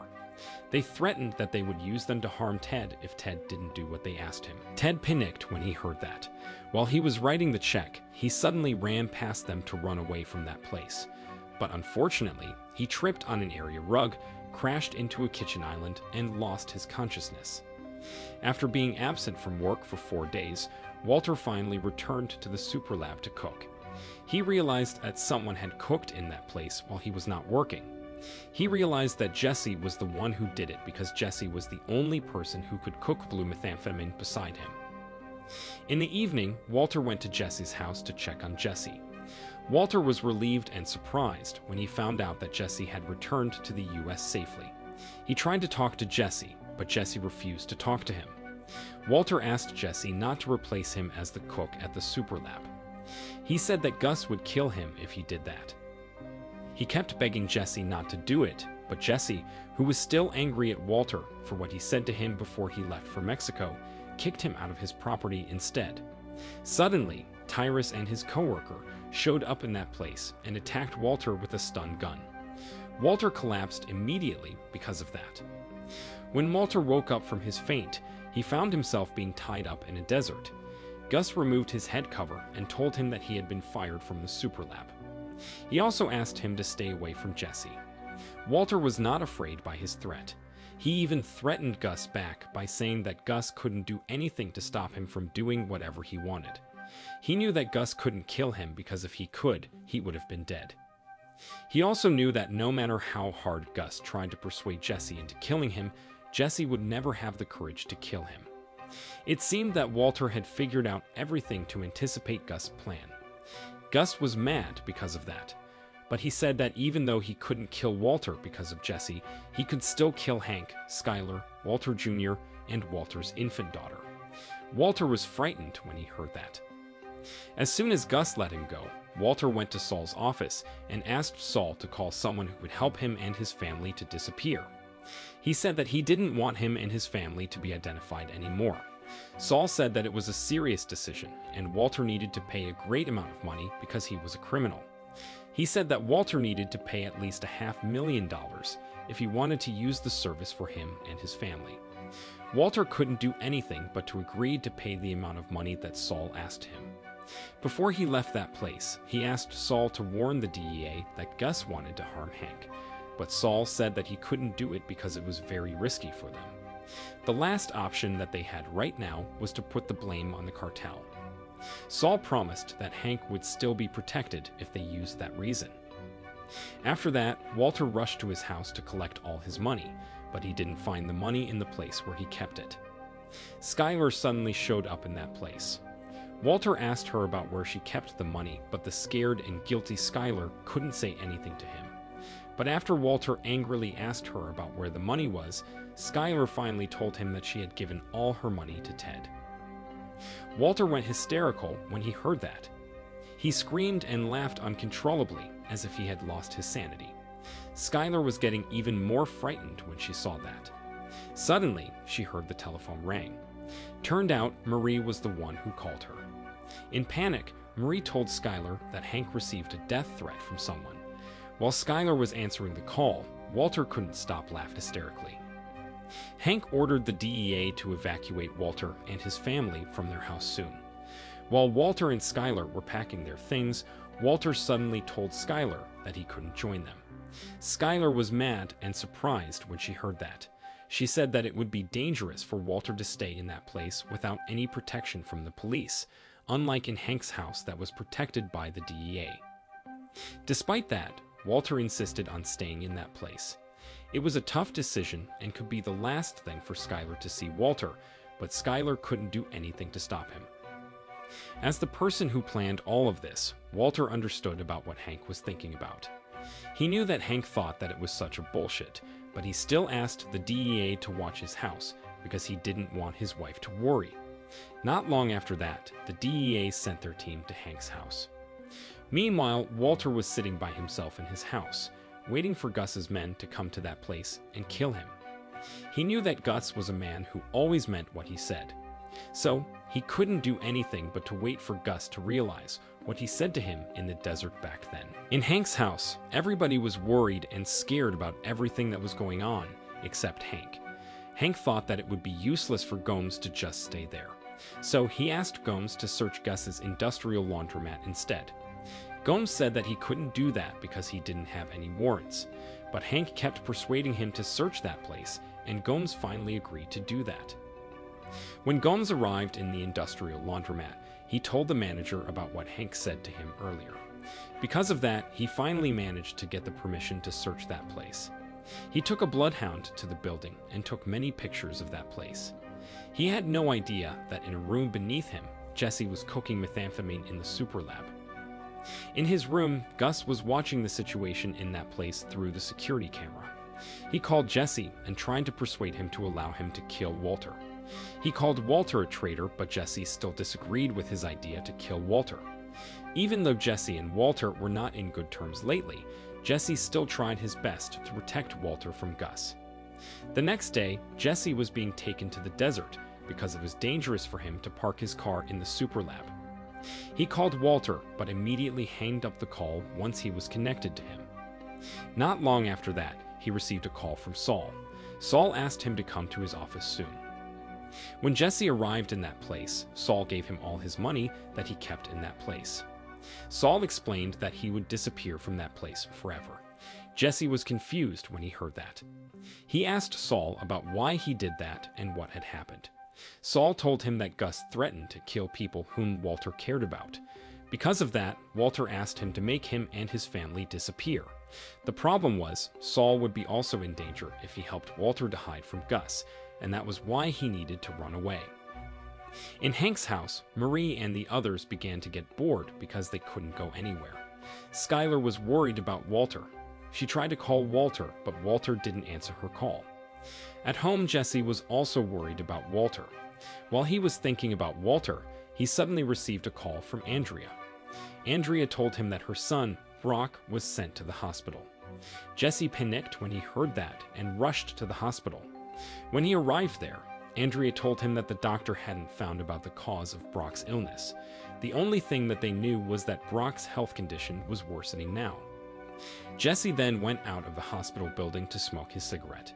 When he took out his pack of cigarettes, he realized that the cigarette where he kept his ricin poison was not there. He panicked when he realized about that.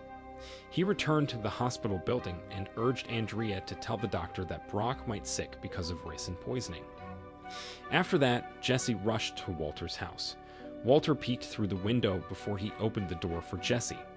It appeared that he had locked and blocked every entrance to his house to protect himself from Gus or Gus's men if they came to that place. Walter grabbed Jesse's arm and took him inside his house. He told Jesse that he was afraid that Gus would come for him and kill him. He said that he didn't know when Gus would come to that place to kill him, so he could only prepare himself for that. Jesse didn't care about his story. He quietly took the gun and pointed it at Walter. He thought that Walter was the one who poisoned Brock because he wanted to take revenge for everything that had happened. Walter was surprised when he heard that, but he responded it by laughing hysterically again. He wondered about why Jesse accused him of poisoning Brock when they both knew that only Gus who was capable of murdering children. He said that Gus set up all of this to pit them against each other, and he thought that Gus had done it very well. He then pressed the gun against his forehead and asked Jesse to shoot him, but Jesse was unable to do it. Jesse then tried to leave that place to come to see Gus, but Walter stopped him right away. Walter explained that it would be useless because Gus must have prepared everything. The next morning, Tyrus went to hospital and woke Jesse up. He told Jesse that they needed to return to the super lab and cook methamphetamine soon, but Jesse refused to do it. Jesse said that he wouldn't leave the hospital until Brock recovered from his illness. Tyrus grabbed him right away and forced him to go with him, but Jesse managed to stop him. It appeared that Walter and Jesse had created a new plan. After Tyrus left that place, Jesse sent a text message to Walter. In that text message, Jesse told Walter that he thought that he got Gus's attention. At home, while Walter was making small explosives, he received the text message from Jesse and read it. Not long after that, Gus came to see Jesse to talk to him. Gus reminded Jesse about his responsibilities at work. He said that he could return to the hospital after he finished cooking methamphetamine, but Jesse refused to do it. Jesse said that he wouldn't leave Brock no matter what happened. It seemed that he began to get suspicious of Gus. He was getting even more suspicious of Gus when Gus claimed that he was the hospital director. He remembered that the doctor said that he still didn't know about the cause of Brock's illness, and he thought that Gus had something to do with it. Turned out, Walter had been waiting outside the hospital building and spying on Gus. He had also prepared a remote control with him. With his binoculars, he saw Gus heading to the parking space. It wasn't revealed yet about what he was going to do to Gus. While Gus was getting closer to his car, he suddenly stopped walking. Walter was surprised when he saw that. He wondered about why Gus stopped walking. He immediately hid when Gus suddenly looked at the building where he was in. It seemed that Gus was suspicious of something. He also changed his direction and canceled his plan to return to his car. Walter was disappointed when he saw that. As soon as Gus left that place, Walter rushed to that place and removed the small explosives that he had made and planted on Gus's car. After that, he came to see Jesse and told him that their plan had failed. Jesse was mad when he found out that Walter brought the small explosives to the hospital. He thought that only Lunatic who did that. While Walter and Jesse were trying to find another way to kill Gus, 2 police officers suddenly came to that place and approached them. They said that they needed to talk to Jesse about Brock's illness. Turned out, they took Jesse to the interrogation room after Jesse mentioned about ricin poison.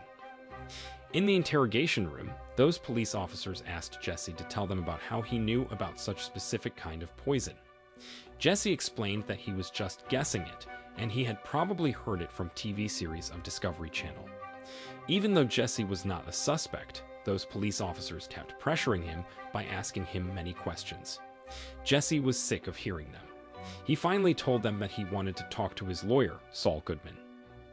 Walter went to Saul's office and broke through the door. When he got inside, he found out that Saul had already left that place. He asked Francesca, Saul's secretary, to give Saul's phone number to him, but Francesca refused to do it. Walter finally gave her some money and asked her again to give him Saul's phone number. After that, Walter headed home. But before he entered his house, he stopped driving and used his binoculars to watch the situation in his house to see if it was safe for him to go home or not. He then called his neighbor and asked her to go to his house and see if he left his stove unattended or not. He didn't care if he had to sacrifice his neighbor's safety to check the security of his house. Not long after that old woman went inside Walter's house, two men in black clothes suddenly showed up in that place. Walter found out that it was safe for him to go home because his neighbor was still alive. He then got out of his car and went inside his house, but turned out the two men in black clothes realized that Walter had returned home. While Walter was busy collecting his money, those men returned to Walter's house and looked for him there. Fortunately, Walter managed to escape from that place before they had the chance to kill him. In the interrogation room, the two police officers were still interrogating Jesse and pressuring him to tell them about the truth. But fortunately, Saul finally arrived in that place. He immediately told those police officers to leave that room. Jesse was still thinking about what Walter said to him in the morning. He said that he knew a perfect place to kill Gus. He then sent Saul to tell Walter to go to a nursing home called Casa Tranquila. He argued that Gus always came to that place to torment Hector about the deaths of his family members. After all Salamanca family members had been killed, Hector couldn't do anything but to wait for Gus to kill him next. After Walter heard that, he said that they were enemies, not friends. After that, Walter finally visited Hector Salamanca at the nursing home. Hector was angry when he saw Walter in that place.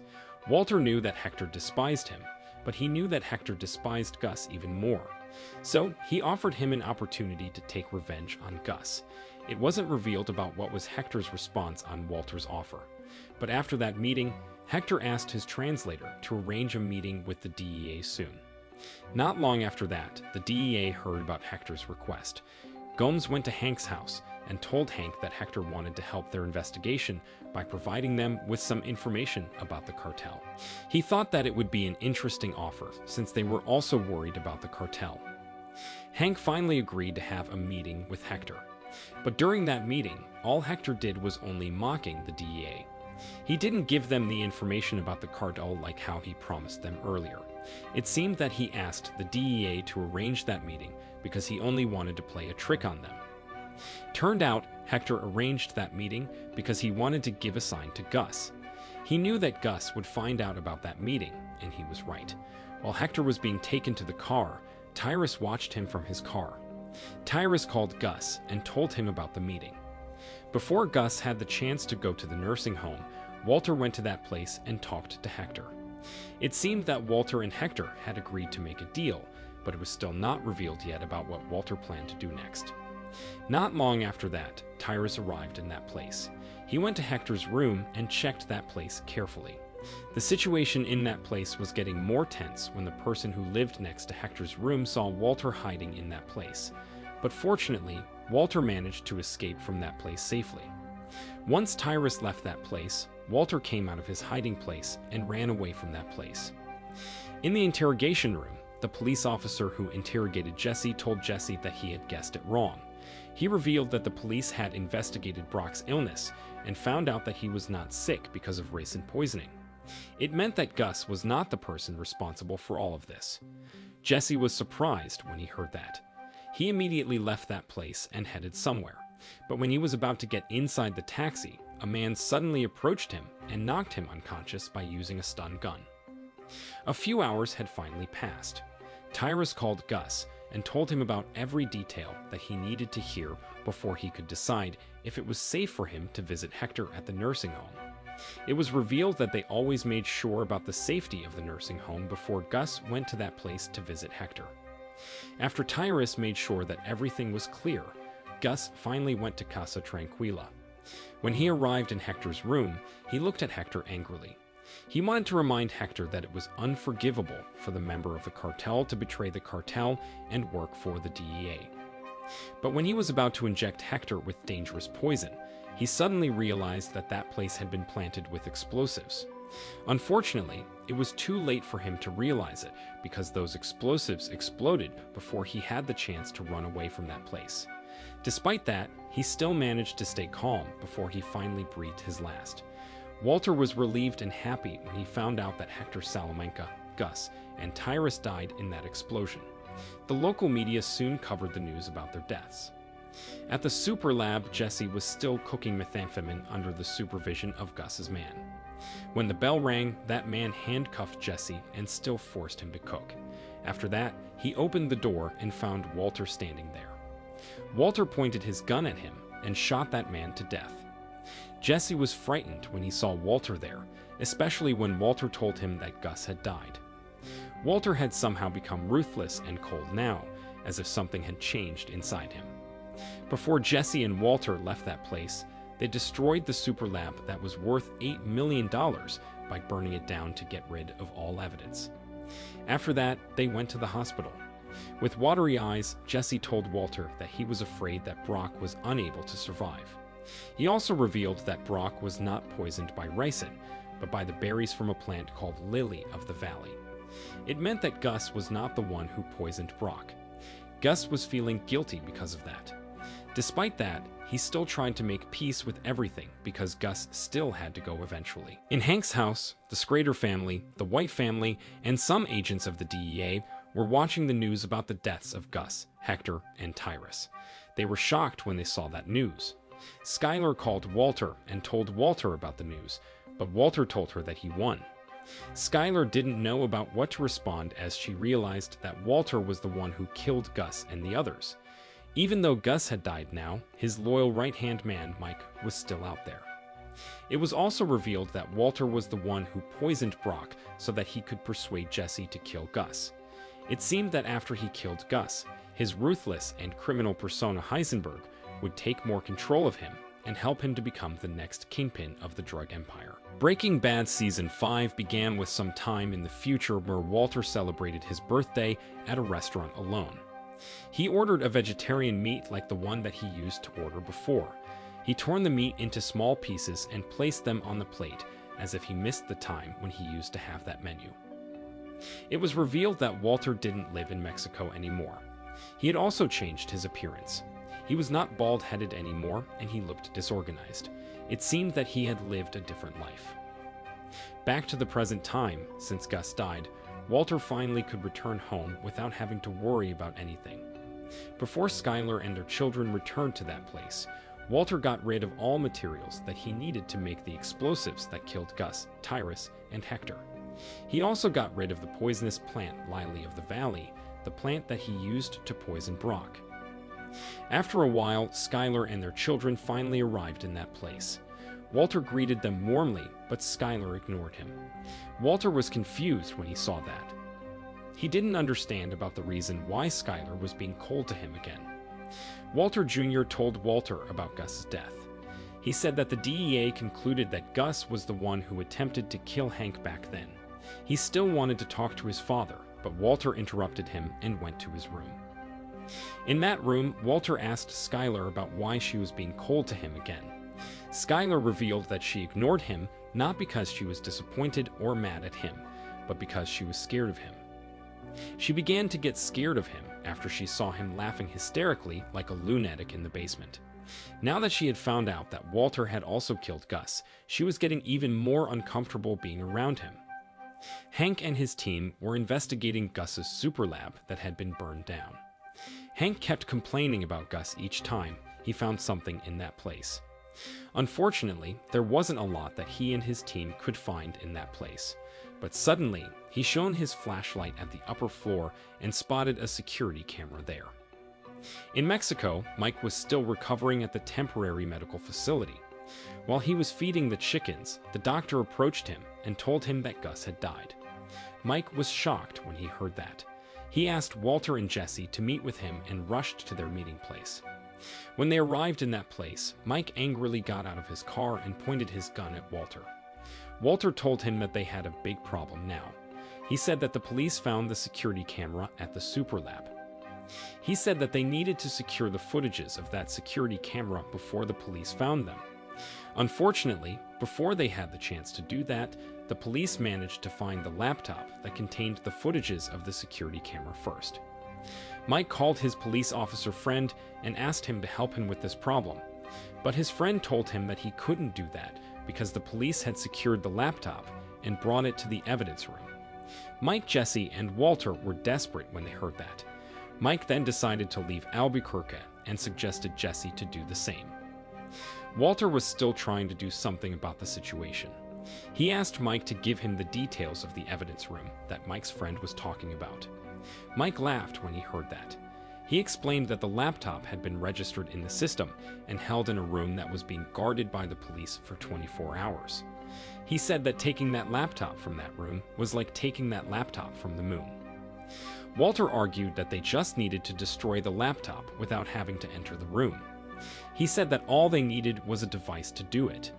Mike didn't understand what he was talking about because he was a technical person. Mike and Walter then got into an argument.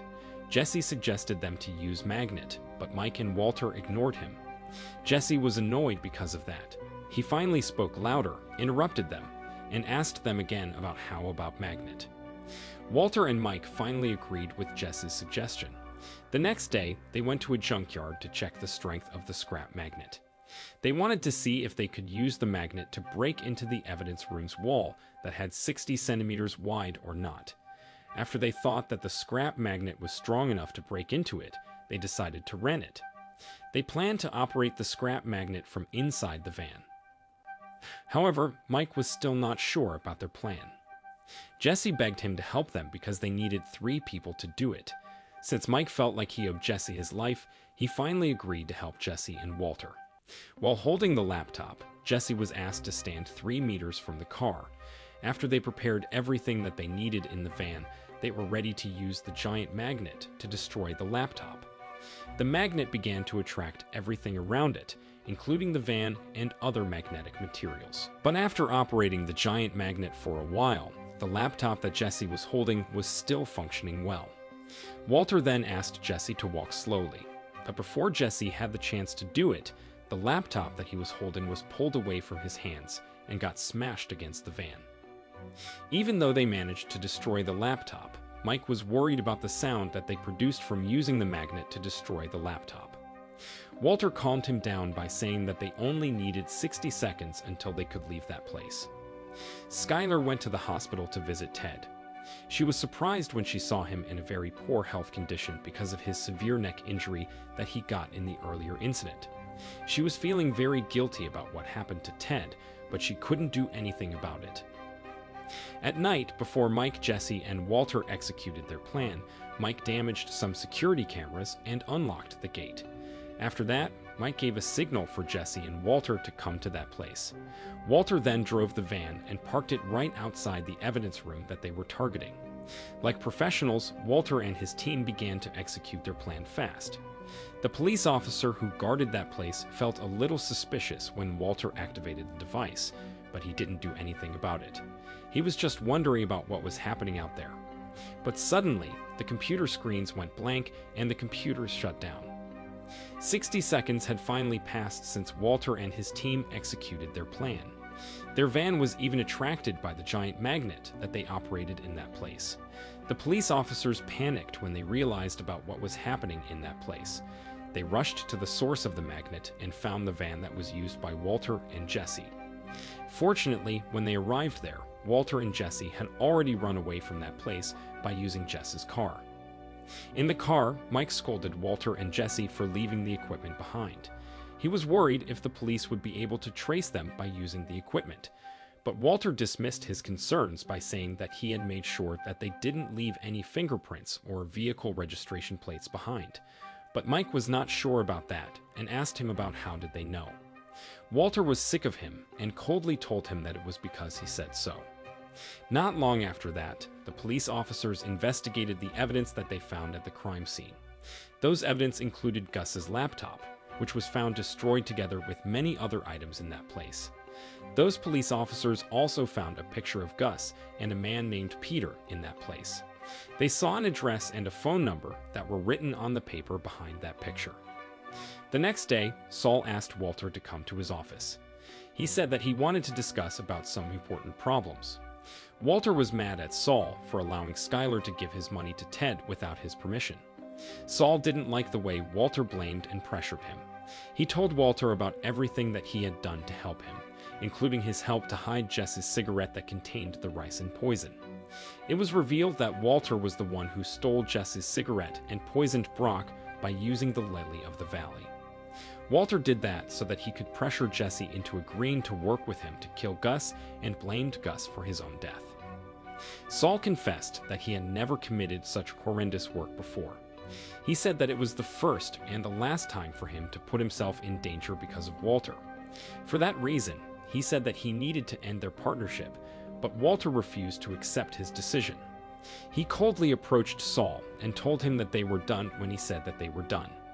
In Germany, at a restaurant, a man was testing the sauces that were made by the cooks there. That man was named Peter Schuler, the head of the fast food division of Magical Electromotive, the parent company of Los Pollos Hermanos, and was a close associate of Gus. While Peter was testing those sauces, a woman suddenly came to that room and told Peter that 3 police officers returned to that place to look for him.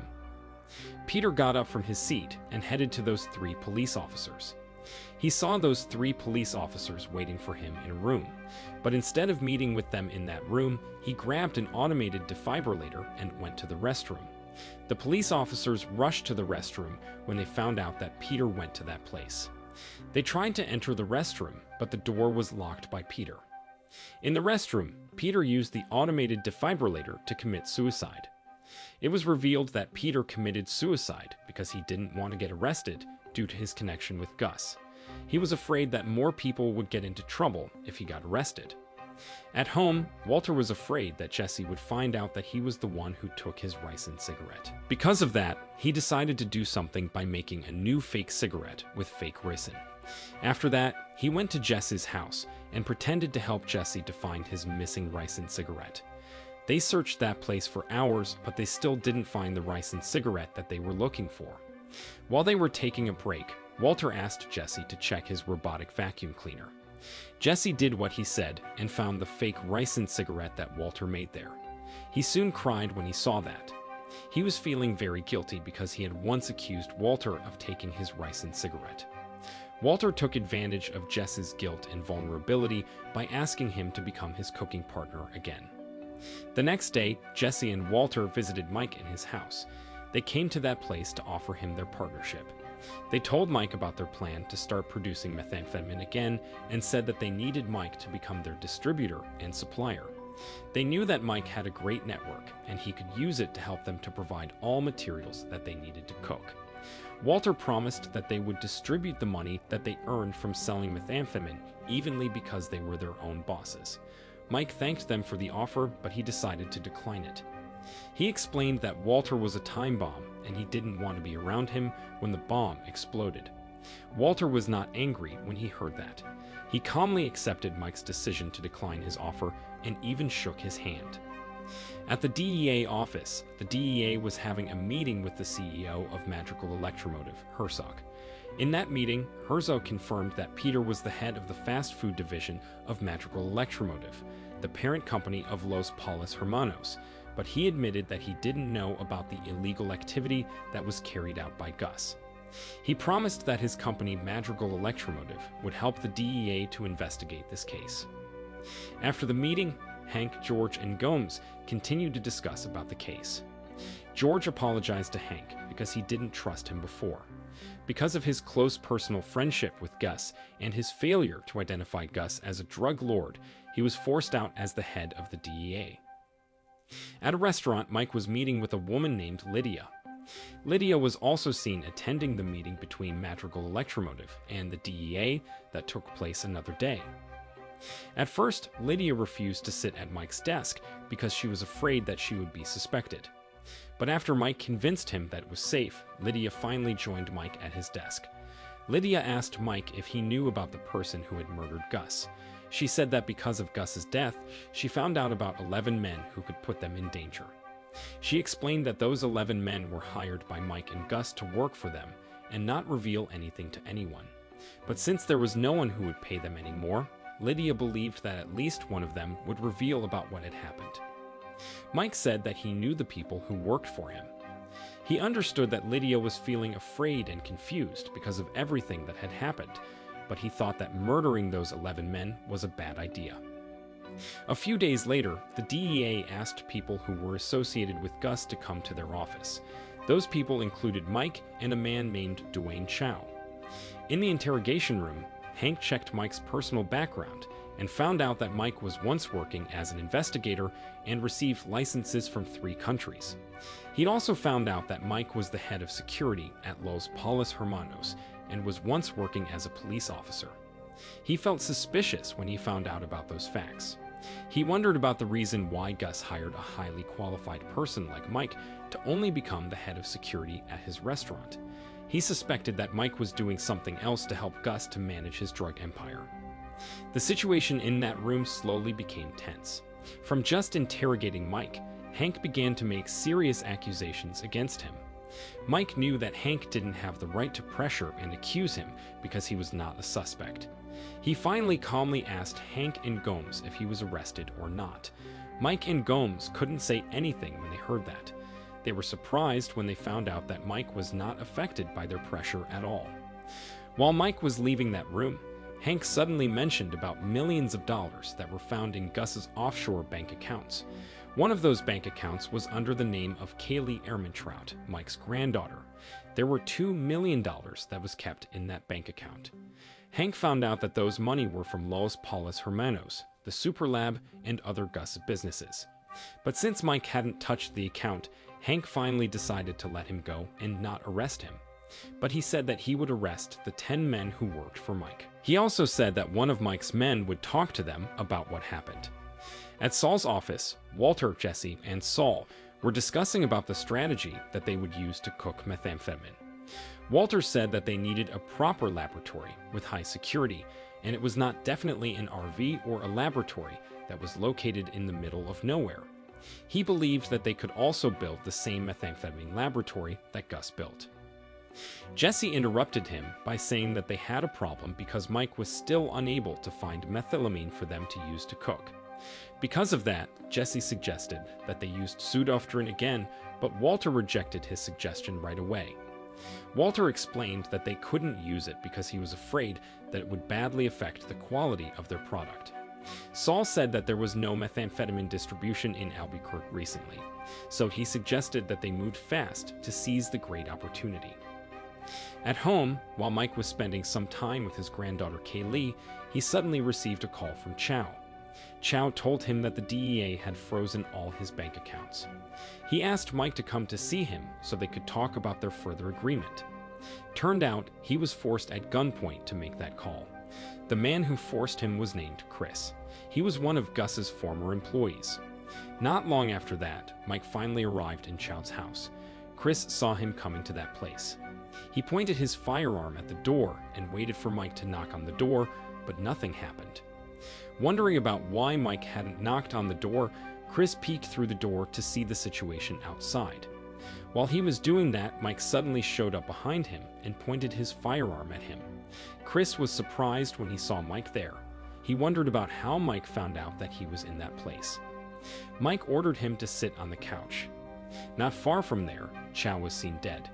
It seemed that Chris had killed him by shooting him in the head. Mike asked Chris about why he was doing this to him.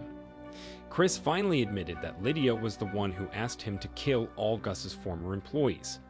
He said that Lydia agreed to pay him for $10,000 per victim and $30,000 for Mike. Mike was disappointed when he heard that and killed Chris right away. At home, Lydia was spending some time with her daughter. She didn't know that Mike had sneaked into that place until Mike suddenly grabbed her and held her captive. Lydia realized that her time had come and accepted her forthcoming death. She begged Mike not to kill her in front of her daughter because she didn't want to make her daughter sad and traumatized.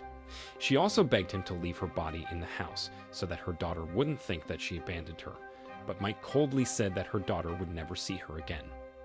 While Mike was pointing his firearm at Lydia, he suddenly asked her if she could get access to more methylamine.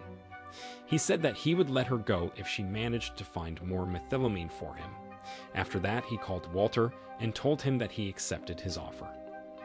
The next day, Mike visited one of his men who had been arrested by the police. He told that man that their agreement still applied even though Gus had died. That man said that the problem was that all their bank accounts had been frozen by the police. Because of that, he was worried if one of them would reveal everything that had happened to the police. He was getting even more worried by the fact that no one would pay them anymore since Gus had died and the super lab had stopped operating. But Mike convinced him that the super lab would be still operating and they would still receive their payments. At Saul's office, Saul protested Walter and Jesse's decision to get Mike involved in their business. He said that he didn't want to have anything to do with Mike anymore after he traumatized him back then. But Walter told him that they needed Mike for their business. He explained that Mike could provide them with his network and security, which were some of the most important aspects of this business. After Saul heard that, he finally asked Mike to come to that room. As soon as Mike entered the room, he told them about the rules of their partnership. He said that he would take care of the marketing and distributing division. Meanwhile, Jesse and Walter would take care of the cooking division. He also made it clear that each of them was not allowed to interfere with each other's business. Saul doubted that Walter and Mike could get along well since they were both stubborn. While Walter was leaving that room, Saul asked him if he was all right with that, and Walter said that Mike handled business, but he was the one who handled him. After that, Walter, Jesse, Mike, and Saul were surveying the location that they wanted to choose to build their methamphetamine laboratory. The first location that they visited was a furniture manufacturer that had 16 professional employees who understood about how to pretend not to see, hear, or know anything that happened in that place. Saul said that they wouldn't have to worry about their privacy if they chose that location. But Walter noticed that the apparatus of that manufacturer required salt and steam to operate. He decided that they couldn't use that apparatus because it would ruin the product.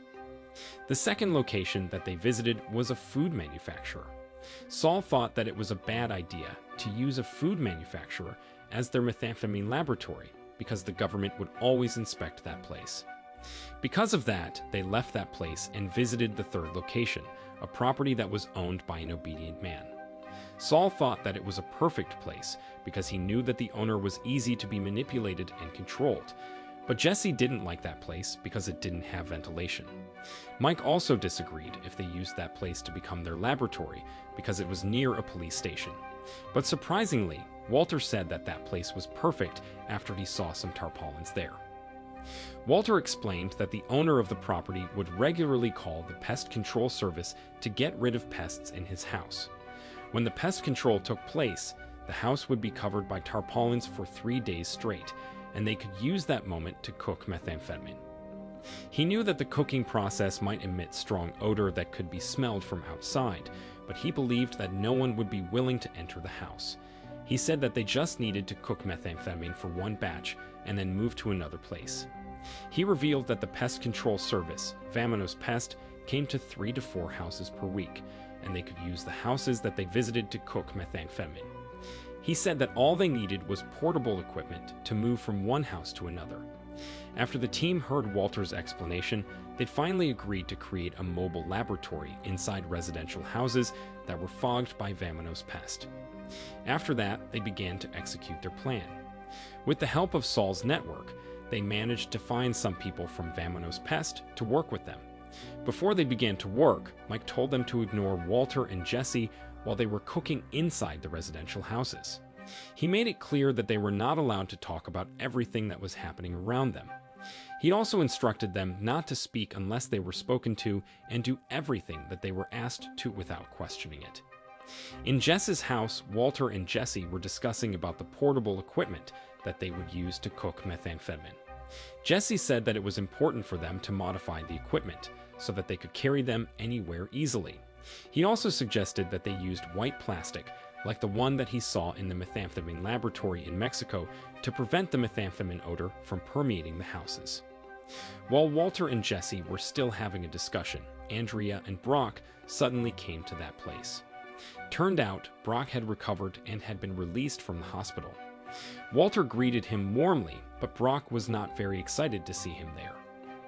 The next day, before the owner of the house left the house for the pest control service to fog it, a Vamonos pest employee asked him to sign a contract between the company and the customer. According to that contract, the owner of the house was not allowed to enter the house for 3 days straight, no matter what happened. The house owner was confused when he saw that. He was getting even more confused when he saw the equipment that Vamonos Pest brought to that place, because he thought that the size of the equipment was bigger than the equipment that the pest control service usually used. But fortunately, the Vamonos Pest employee managed to convince that man to trust them. Not long after that, Walter and Jesse came to that place. They were wearing Vamonos Pest uniforms.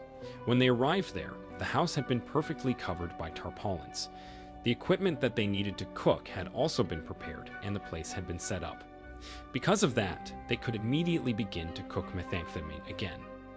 In the evening, while Jesse and Walter were taking a break, they were talking about their life. The manipulative Walter suddenly mentioned about Jesse's relationship with Andrea. He carefully crafted his words in such a way to imply that Jesse was not good for Andrea. He pretended to worry about Andrea's safety. He thought that what Jesse was doing would put Andrea and her son in danger. He didn't directly tell Jesse to leave Andrea, but he implicitly told Jesse to do so. The next day, while Skylar and Marie were having a lunch together, Marie told Skylar that Hank had returned to work. Skylar was happy when she heard that. Mary thanked her for helping her and her family to pay for Hank's hospital bills. To return her kindness, she offered herself to take care of Walter's birthday party that would come in a few days. Skylar didn't know about what to say because she didn't really want to throw a birthday party for Walter this year. Marie was surprised when she saw Skylar taking out her cigarette pack. She scolded her sister for smoking cigarette. Skylar was annoyed when she heard that and told her to shut up. Marie was mad at her back and still tried to scold her, but Skylar frustratingly yelled at her, telling her to shut up. Marie was surprised and confused when she saw that, especially when she saw Skylar crying. It seemed that Skylar had been under a lot of pressure lately. She hated the fact that she married to a drunk cook and a monster, but she couldn't tell anyone about this. At the mobile laboratory, Walter and Jesse finally finished producing their methamphetamine. They then packed their things and left that place. When Walter arrived at home, he saw Marie in that place. He was surprised to see her there. Mary came to that place to talk to Walter about what happened to Skylar earlier. She was worried about her sister. She admitted that she had never seen Skylar breaking down like that before. Walter was worried when he heard that, but not about Skylar, but about him. He was afraid that Marie would investigate this problem and find out that he was the one who made Skylar that way. So he told Marie about Skylar's affair with Ted. As he expected, Mary finally stopped talking about Skylar and sympathized with him instead. At home, Jesse was spending some time with Andrea and Brock, but it seemed that he didn't enjoy their companies. He couldn't stop thinking about what Walter said to him earlier. The next day, when Walter, Jesse, and Mike were dividing the money that they earned from selling the methamphetamine, Walter protested to Mike about the money that they spent for drug distribution. He didn't like that they spent up to 20% of their earnings for drug distribution. He said that Gus didn't even do it. Mike was annoyed when he heard that. He explained that Gus had built his own distribution system for 20 years. Gus had dozens of Los Palos Hermanos trucks to deliver the methamphetamine to their customers, so he didn't have to spend a lot of money to pay the deliverymen. Mike said that Walter shouldn't have killed Gus in the first place if he didn't want to spend his money to pay the deliverymen. After Jesse broke up their argument, they continued to count and divide their money. Each of them received $117,000 per cook. Walter protested to Mike again about the money that they spent to pay Gus's former employees. He argued that they were not supposed to be the ones who paid them. But Mike said that they needed to pay them because they knew too much about their business. He was afraid that they would reveal everything to everyone if they didn't pay them. Before Walter left that place, he approached Jesse and asked him about his feelings. Jesse told him that he and Andrea had broken up. He seemed very sad about that fact, but he understood that he needed to do it for Andrea and her family's safety. But turned out, Walter didn't ask about his relationship with Andrea, but about how he felt about the money. Jesse was surprised when he heard that. He realized that Walter didn't really care about him. Walter went to the car repair shop to see his car. It seemed that the mechanic had done a good job in repairing his car, but instead of picking it up, he sold the car to the mechanic for $50. He sold that car because he was tired of it. That car reminded him of his old self, his old weak, cowardly, and submissive self. For the new car, he bought himself a new 2012 Chrysler 300 ZR8 and drove it home. He also bought another Dodge Challenger for Walter Jr. Hank and some the DEA agents went to Texas to visit Madrigal Electromotive Company there. They met with Lydia in that place. They also arrested one of the Madrigal Electromotive employees who was associated with Mike. Lydia was scared when she found out about that. She was afraid if she would get arrested too. She called Mike and told him about it, but Mike assured her that everything was under control. In Albuquerque, Skylar returned home and got surprised when she saw Walter and Walter Jr.'s new cars being parked in front of her house. She then had a dinner with her son and her husband.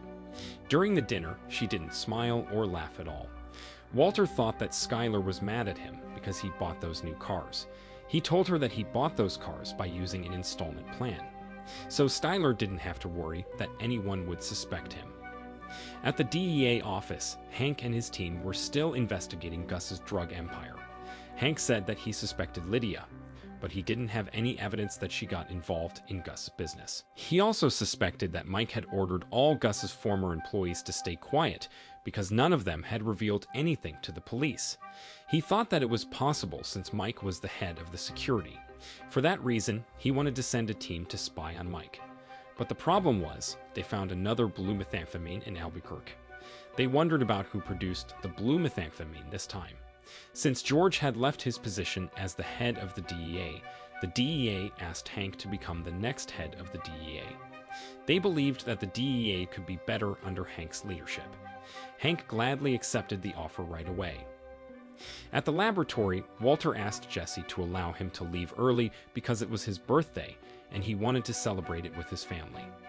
Jesse allowed him to do that and wished him a happy birthday.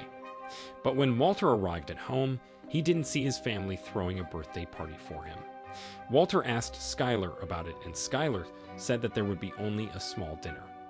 While Hank and Marie were heading to the White residence, Hank kept asking Marie to tell him about the reason why Skylar went hysterical another day.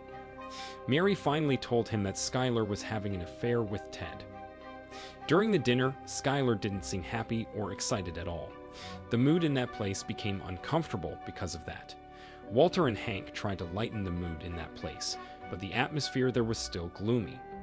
While they were having a conversation, Skylar suddenly got up from her seat and walked toward the pool. Marie and Hank were surprised when they saw Skylar entering the pool. Turned out, Skylar did that because she wanted to tell Marie and Hank that there was something that happened. In the evening, Jesse came to see Lydia after Mike asked him to do it. Lydia wanted to make sure that Jesse was Mike's coworker before talking to him. Turned out, Mike sent Jesse to that place to pick the methylamine. While Jesse was using the forklift to move a barrel there, Lydia noticed that a tracking device had been planted on that barrel. Lydia panicked when she saw it and told Jesse about it. Walter finally told Hank that he and Skylar were not in good terms recently. Since Hank had heard about Skylar's affair before, he believed in what Walter told him. Suddenly, Marie showed up in that place and joined them. Mary said that Walter Jr. and Holly could stay in her house while Walter and Skylar were trying to find the solution to their problem. Walter knew that Skylar was the one who told Marie to suggest that. So, later in their bedroom, Walter told Skylar that he agreed that Walter Jr. and Holly stayed in the Schrader residence for a while. Skylar said that she just wanted their children to be safe because she realized that there was also a threat in their house, and she was talking about Walter. Walter tried to give her his explanation, but Skylar dismissed it right away. Skylar was convinced that Walter couldn't guarantee that his family would be safe around him. She said that Walter didn't really care about his family's safety because he decided to return to his drug business. Walter understood that Skylar wanted to keep their children away from him because she was worried about their safety. But he asked her about what she would do after that. He said that he couldn't see any solutions in Skylar's plan. He argued that taking their children to another place couldn't guarantee their safety because those bad people could still chase after them. So, he thought that Skylar's plan was pointless. In frustration, Skylar said that no matter insignificant it was, keeping their children away from Walter was a success for her. She explained that it was the only thing that she could do to help their family because she couldn't report Walter to the police, she couldn't kick Walter out of their house, and she couldn't even keep Walter away from her bed.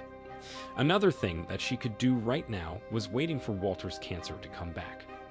The next day, Jesse told Walter and Mike that Lydia might not be able to provide them with methylamine anymore because the DEA had planted a tracking device on the barrel of methylamine that they ordered. As a former police officer, Mike thought that there was something suspicious about the story that Jesse told him. Mike suspected that Lydia was the person who planted the tracking device on that barrel. He argued that by making it look like the DEA was spying on them, Lydia could have a reason not to provide them with methylamine anymore. Jesse was surprised when he heard that. He asked Mike about what they were going to do if it was indeed the police who planted the tracking device on the barrel. He reminded him that Lydia was their supplier and they needed her. He explained that it would be hard for them to find methylamine if Mike killed Lydia.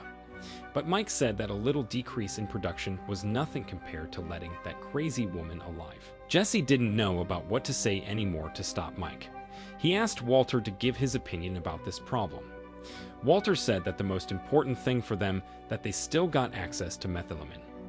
While Walter was walking toward his car, Jesse suddenly stopped him and told him that he agreed with his opinion about this problem. He also gave a watch to Walter for his birthday present. Even though Walter had never really cared about Jesse, it seemed that Jesse genuinely cared about Walter. Walter didn't know about what to say when he received the watch. The next day, Walter went to the DEA office to meet with Hank.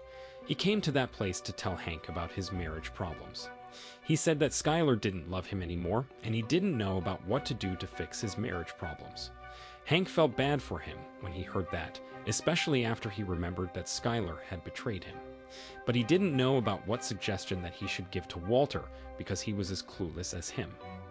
He then closed the blinds because he didn't want his coworkers to see Walter pouring his heart out to him. After that, he told Walter to calm himself down while he was leaving that room and making a cup of coffee for him. As soon as Hank left that room, Walter wiped his crocodile tears and got up from his seat. He planted a covert listening device on Hank's computer and planted the microphone on Hank and Marie's picture. While he was doing that, Hank suddenly returned to that room and gave the cup of coffee to Walter. Walter immediately pretended that he was just looking at the picture of Hank and his wife. In Texas, Mike, Walter, and Jesse took Lydia to an abandoned warehouse and held her captive there. Mike told Lydia that she was lucky because his partners were still willing to give a last chance to her.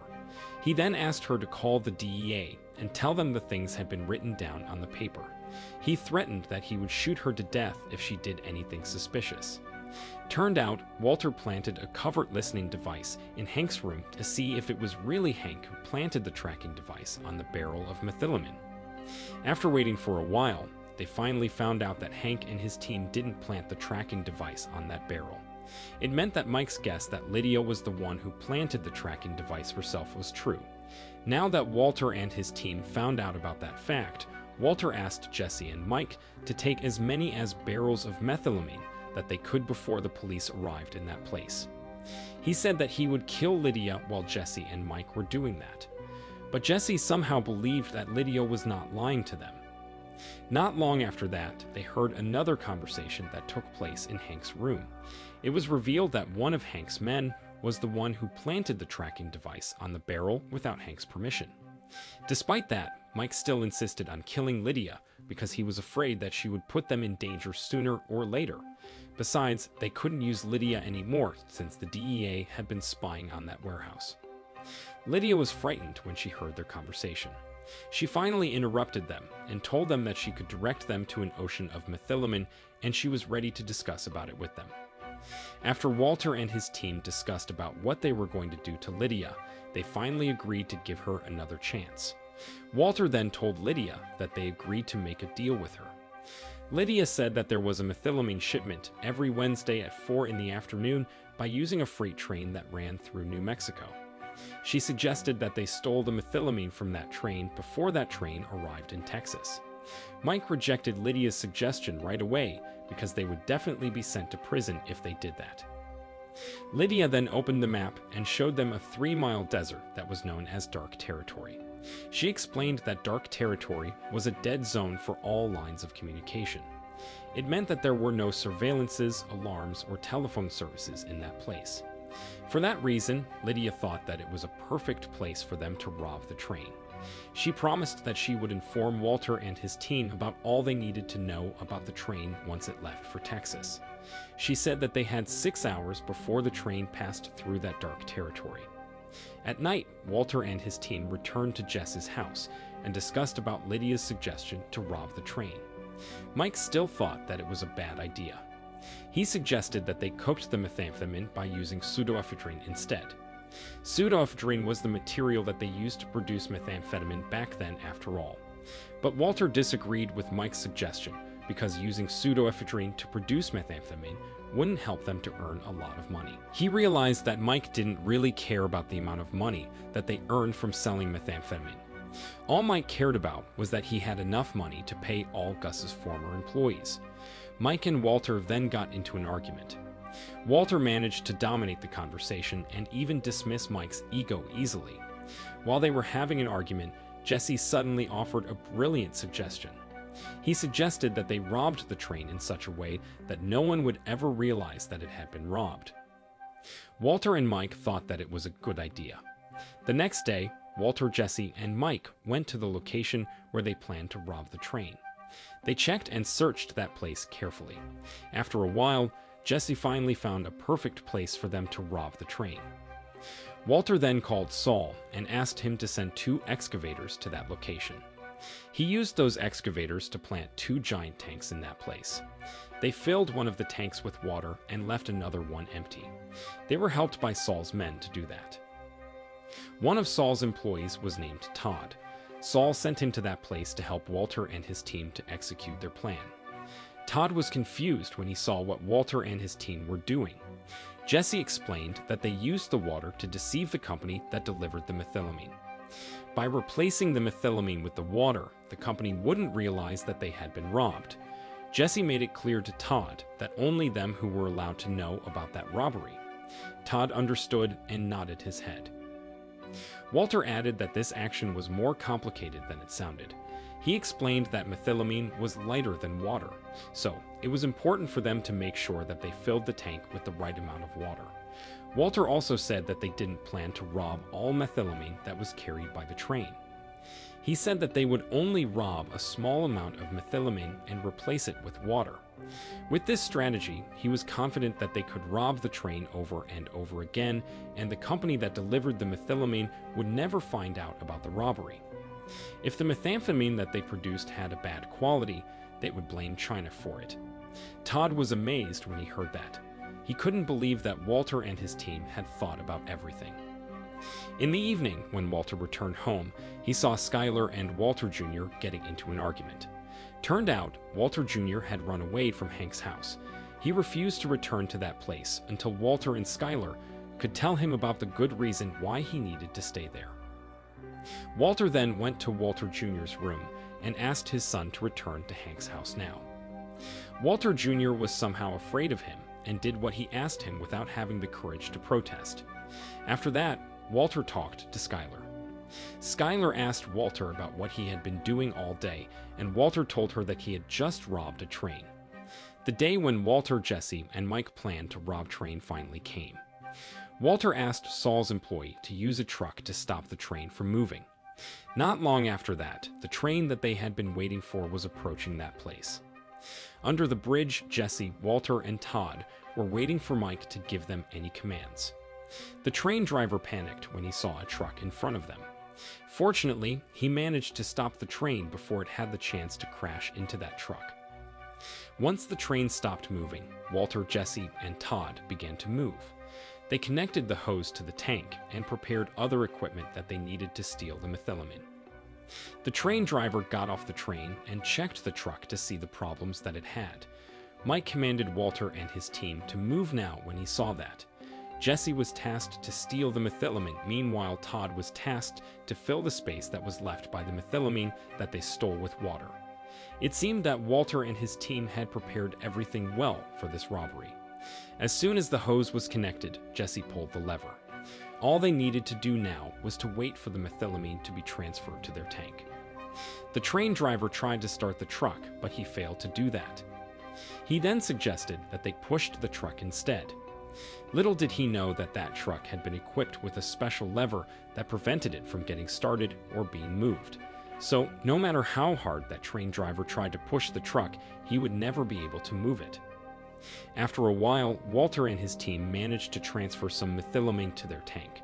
When Todd began to pump the water, a pickup truck suddenly came to that place. The truck driver got off the truck and approached the pickup truck driver before the train driver had the chance to talk to him. The pickup driver offered him help, but Saul's employee, who posed as the truck driver, rejected his offer right away. Unluckily, the train driver heard their conversation and agreed to accept the pickup truck driver's offer. The truck driver panicked when the pickup truck driver began to help the train driver to move his truck. Mike also panicked when he saw the situation that happened in that place. He contacted Walter and asked him to finish what he was doing soon, but Walter didn't listen to him. After a while, the train driver and the pickup truck driver managed to move the truck that blocked the train. For once again, Mike told Walter to stop what he was doing soon.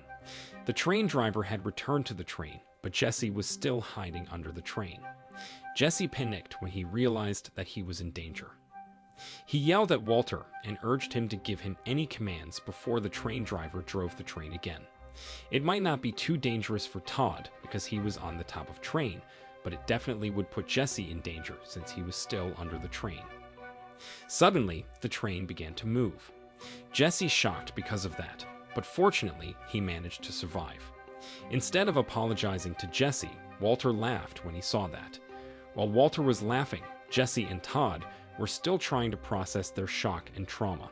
They couldn't believe that they could have died earlier. Walter was happy because they managed to execute their plan well. But turned out their robbery had been witnessed by a boy who was riding a bike in that area. That boy smiled and waved his hand at them. Todd waved his hand back at him before he shot that poor boy to death.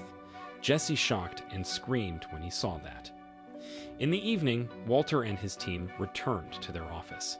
They used the truck to take all their equipment and the dead body of the boy who was killed by Todd to that place. They used an acid to dispose of that boy's dead body.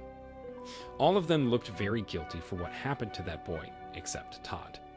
Todd said that that boy was just unlucky, and Jesse responded to him by punching him right in the face. Later, Todd tried to defend what he was doing in front of Walter, Jesse, and Mike. He swore that he didn't have any intentions to kill that boy, but he needed to do it.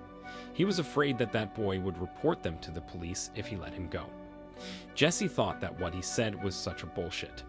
Todd still tried to defend himself by reminding them that they were the ones who told him that no one was allowed to know about the robbery.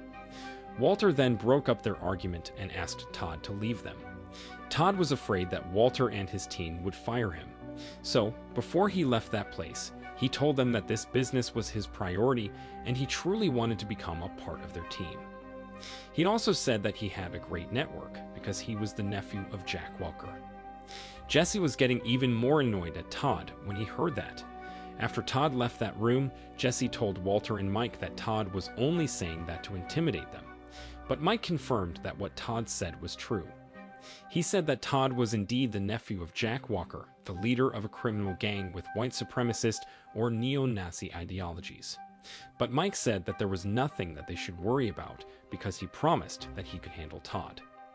The problem was, Todd had known too much about them and their business. In order to make Todd keep this information secret, Walter suggested that they kept hiring Todd to work for them under their supervision instead of paying him. Jesse disagreed with his suggestion, but he couldn't do anything since Mike decided to side with Walter. The next day, the DEA began to spy on Mike. They were secretly watching Mike spending some time with his granddaughter Kaylee at the park. Suddenly, Mike got up from his seat and slipped a piece of paper under a trash can. Gomes felt suspicious when he saw that. Not long after Mike and Kaylee left that place, Gomes approached the trash can and took the paper that Mike left there earlier. He was annoyed when he found out that Mike wrote an offensive message to him and the DEA on that paper. Skylar went to the Schrader residence to visit her children. Mary knew that Skylar and Walter had marriage problems, so she gently asked Skylar to be honest with her about what really happened between her and Walter. Skylar began to cry and said that she just wanted her children to be safe. She added that there were some things that Marie didn't know, but she was afraid that Marie would refuse to talk to her anymore if she knew about those things. Marie told her that she already knew about Skylar's affair with Ted. Skylar was surprised when she heard that, but she couldn't deny it because it was true. The next day, before Jesse began to work, he watched the news on TV about the 14-year-old boy who had been missing. Walter immediately turned off the TV when he watched it. Jesse was getting even more guilty after he watched the news. He couldn't imagine how that boy's parents would feel if they found out that their son had died. Walter tried to calm him down by saying that there was nothing that they could do to change what happened.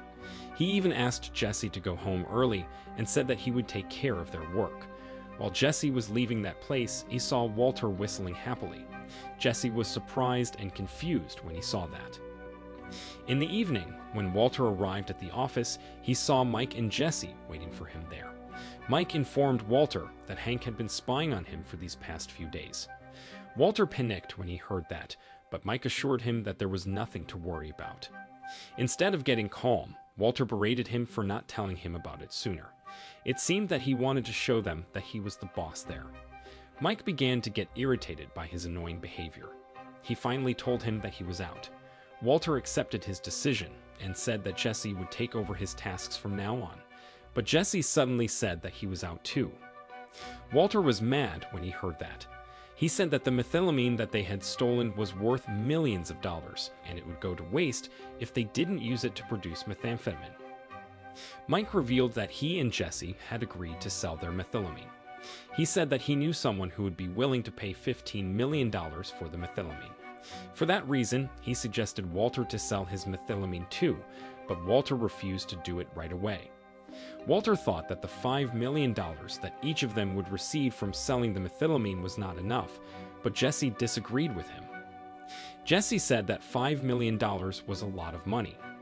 The next day, Mike and Jesse met with the methamphetamine distributor who wanted to buy their methylamine. That man was named Declan. Mike asked Declan to pay a fantastic amount of money for the methylamine. Declan said that he would do that if they guaranteed that there would be no more blue methamphetamine in the market. Mike said that he couldn't promise him anything because his partner refused to sell his methylamine. Declan was annoyed when he heard that. He said that he wouldn't pay him anything if they didn't sell him all methylamine that they had. He wanted to buy the methylamine from Jesse and Mike because he didn't want to have them as his competitor anymore. So there was no point of buying the methylamine from them if they still had it to produce methamphetamine. In the evening, Jesse went to the White residence to talk to Walter. When he arrived in that place, he told Walter about the meeting that he and Mike had with Declan earlier. He tried to persuade Walter to sell his methylamine, but Walter still refused to do it. Suddenly, Jesse remembered about what Walter said to him a year ago. He remembered that Walter had calculated how much money that he needed to make in order to provide for his family once he was gone. According to that calculation, Walter only needed $737,000. That money had covered college educations of his children, medical bills for the whole family, and others. But now, Walter could earn $5 million by selling his methylamine. Jesse said that Walter could use the money to throw a party with his family and enjoy some time with his family without having to worry about anything anymore. Walter then told Jesse about Gray Matter Technologies, the company that he co-founded with his best friend Elliot. Because of some reasons, Walter decided to leave the company and sell his share of the company to Elliot for $5,000. That time, $5,000 were a lot of money for him, just like how $5 million were a lot of money for Jesse now. But this day, gray matter technologies was worth up to $21 billion, and $5,000 that Walter earned from selling his share back then was nothing compared to the worth of the company right now. For that reason, Walter didn't want to sell his methylamine for $5 million. He didn't want to make a wrong decision again and destroy what he had been building all this time. Suddenly, Skylar arrived at home. Jesse tried to leave that place, but Walter asked him to stay and have a dinner with them. Walter, Skylar, and Jesse then had a dinner together. The situation in that place became very awkward. Jesse tried to lighten the mood by complimenting the food that Skylar had prepared. Even though Skylar and Jesse had never talked before, Skylar noticed that Jesse knew a lot about her. She then asked Walter if he told Jesse about her affair too. Walter was annoyed because Skylar humiliated him in front of Jesse. After Skylar left the dinner, Walter told Jesse about his marriage problems. He told Jesse about his children and how Skylar wanted him to die. He said that the only thing that he had in this world right now was his drug business, and now Jesse wanted to take it from him too. After that, Walter rushed to the office to take his methylamine. While he was looking for his methylamine, Mike suddenly showed up in that place and stopped him. Turned out, Mike had sold all their methylamine without Walter's permission. Walter said that he would help Mike to earn twice the amount of the money that he earned from selling methylamine once he finished cooking methamphetamine, but Mike declined the offer. Mike said that they would make a deal the next day, and Walter couldn't do anything to stop it. The next day, Mike told Walter that he needed to leave now to do the business transaction. But since he couldn't trust Walter with the methylamine, he decided to tie Walter up. Despite that, Walter refused to stay quiet and not do anything. After Mike left that place, Walter began to grab a cable near him and cut it open. He then connected the cable to the electricity and used it to remove his handcuff. He had a hand injury because of that. In another place, Saul had a meeting with Hank and Gomes. As Mike's lawyer, Saul protested to them about his client who was being put under the surveillance. Hank tried to deny it and find some reasons to justify what he and his partner did, but Saul managed to dismiss Hank's excuses by lecturing him about the law. Later, Mike and Saul secretly listened to the conversation that took place in Hank's room. From that conversation, they found out that Hank ordered his coworker to forget the surveillance that they did because he was afraid that Saul would bring a serious problem to them. After that, Mike returned to the office and found out that the barrel of methylamine that he kept in that place was already gone. He then angrily entered the building and looked for Walter. Once he found Walter, he took out his gun and pointed it at Walter's head. Jesse panicked when he saw that. He tried to calm Mike down by saying that he would still receive his $5 million.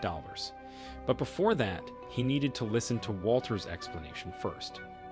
Later, Walter, Jesse, and Mike went to the desert to meet with Declan.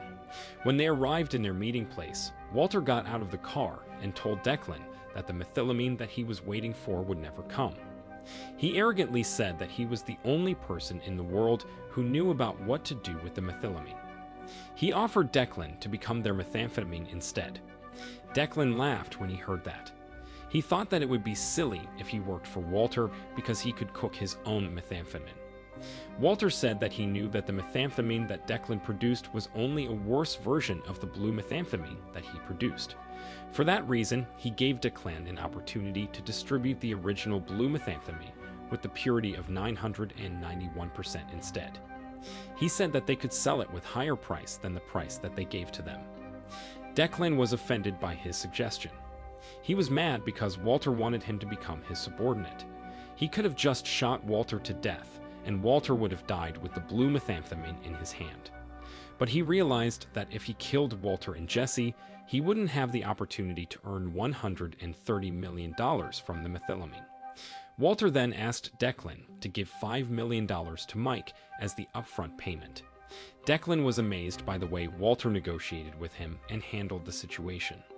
He asked Walter about who he really was, and Walter answered that he was the man who killed Gus Fring. After that, Declan finally agreed to make a deal with Walter and his team. After Declan and his men left, Walter complimented Jesse for his contribution in the deal that he made with Declan, but Jesse insisted on leaving the team. Jesse asked him to give him some time, and Walter understood. Walter didn't mention anything about $5 million that belonged to Jesse. When they arrived at the office, Jesse told Mike that he would see him later, but Mike said that they would never see each other again. He also asked Jesse to take care of himself well. While they were saying goodbye to each other, Walter saw them through the window. Later, Walter asked Jesse to help him to move the methylamine that he had been hiding in his car wash. While Jesse was moving the methylamine, he met Skylar in that place and said hi to her, but Skylar ignored her. It seemed that Skylar was frustrated with everything that was going on around her. Skylar thought that Jesse was the one who influenced Walter to keep getting involved in that illegal activity. Little did she know, it was Walter who influenced Jesse to stay in the business. Turned out, Mike kept all his money in a bank. He planned to inherit all the money that he kept there to his granddaughter Kaylee. That afternoon, Hank and his team went to Mike's house to search it. Mike knew that the DEA would come to his house because he had listened to the conversation that took place in Hank's room. So he was not surprised when he saw Hank and his team there. He had also prepared everything so that the DEA wouldn't find anything suspicious in that place. The next day, while Walter was busy building a new methamphetamine laboratory, Jesse suddenly came to that place. Walter didn't care about what Jesse said to him. He gave a pair of gloves to Jesse and asked him to begin to cook. Jesse tried to talk to him again, but Walter still ignored him. Walter asked him to build a new methamphetamine laboratory to expand their business instead. Jesse was annoyed when he heard that. He finally told Walter that he came to that place to ask him about when and how he would receive his $5 million. Walter didn't answer his questions and told him that he shouldn't waste the opportunities and abilities that he had. He said that there was nothing that Jesse could do if he quitted the business. Besides, Jesse didn't have anyone anymore. His parents had abandoned him, and his girlfriend had left him. So, Walter suggested that Jesse stayed in their business. Jesse was getting even more annoyed when he heard that. All he asked from Walter was to give him the $5 million that belonged to him, not Walter's money. Walter still refused to give Jesse his $5 million by saying that Jesse was too innocent to have that money. Jesse didn't know about what to say anymore when he heard that. He finally said that he was done and left that place. At the DEA office, Hank was having a meeting with the board of high-ranking police officers. Hank's superior criticized Hank for always submitting his reports late and wasting too much time to investigate Mike for Gus's case. He reminded Hank that he was the head of the DEA right now, so it was important for Hank not to focus on one case and ignore other cases. Hank's superior finally decided to cut the budget for Mike's case because he thought that it was useless for them to keep investigating Mike. Hank nodded his head to show him that he understood, but he secretly refused to give up. Even though the budget for Mike's case had been cut, he realized that he had still 9 people who worked under his supervision. At the bank, Mike's lawyer put some money into Mike's safe deposit box. While he was doing that, Gomes and his coworkers suddenly came to that place. At the laboratory, Walter put on his laboratory suit and prepared himself to cook methamphetamine. After Jesse decided to leave the team, Walter finally decided to hire Todd as his new assistant. On his first day of working as Walter's assistant, Todd was asked to carefully observe and write down everything that he saw while Walter was cooking. Todd understood and did everything that Walter asked him. It seemed that he seriously wanted to learn from Walter. The next day, Walter went to the DEA office and talked to Hank. Walter cried and told Hank about his marriage problems.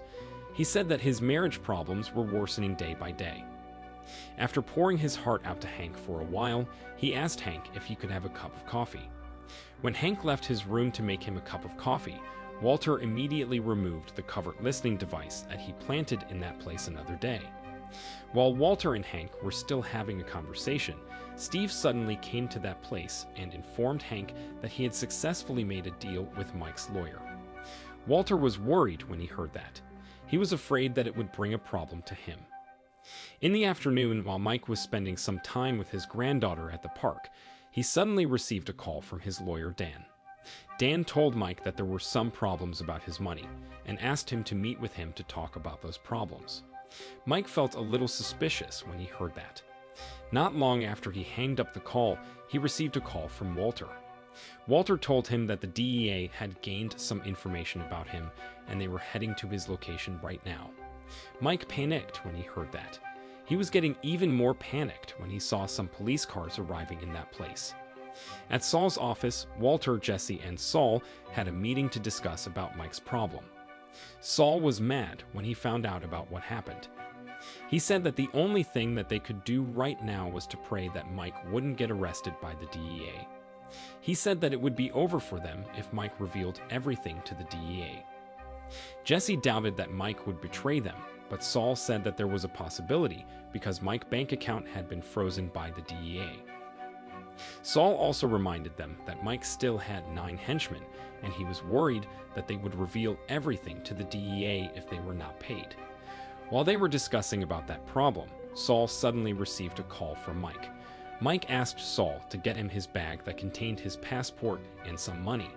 He said that he needed to leave the town soon, but he couldn't do it because he was being watched by the police. Saul rejected his request right away because it was very dangerous.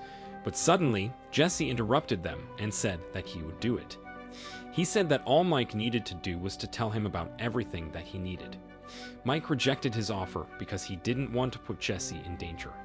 He said that Saul was the one who was supposed to do it because he had paid him. Walter finally said that he would do it.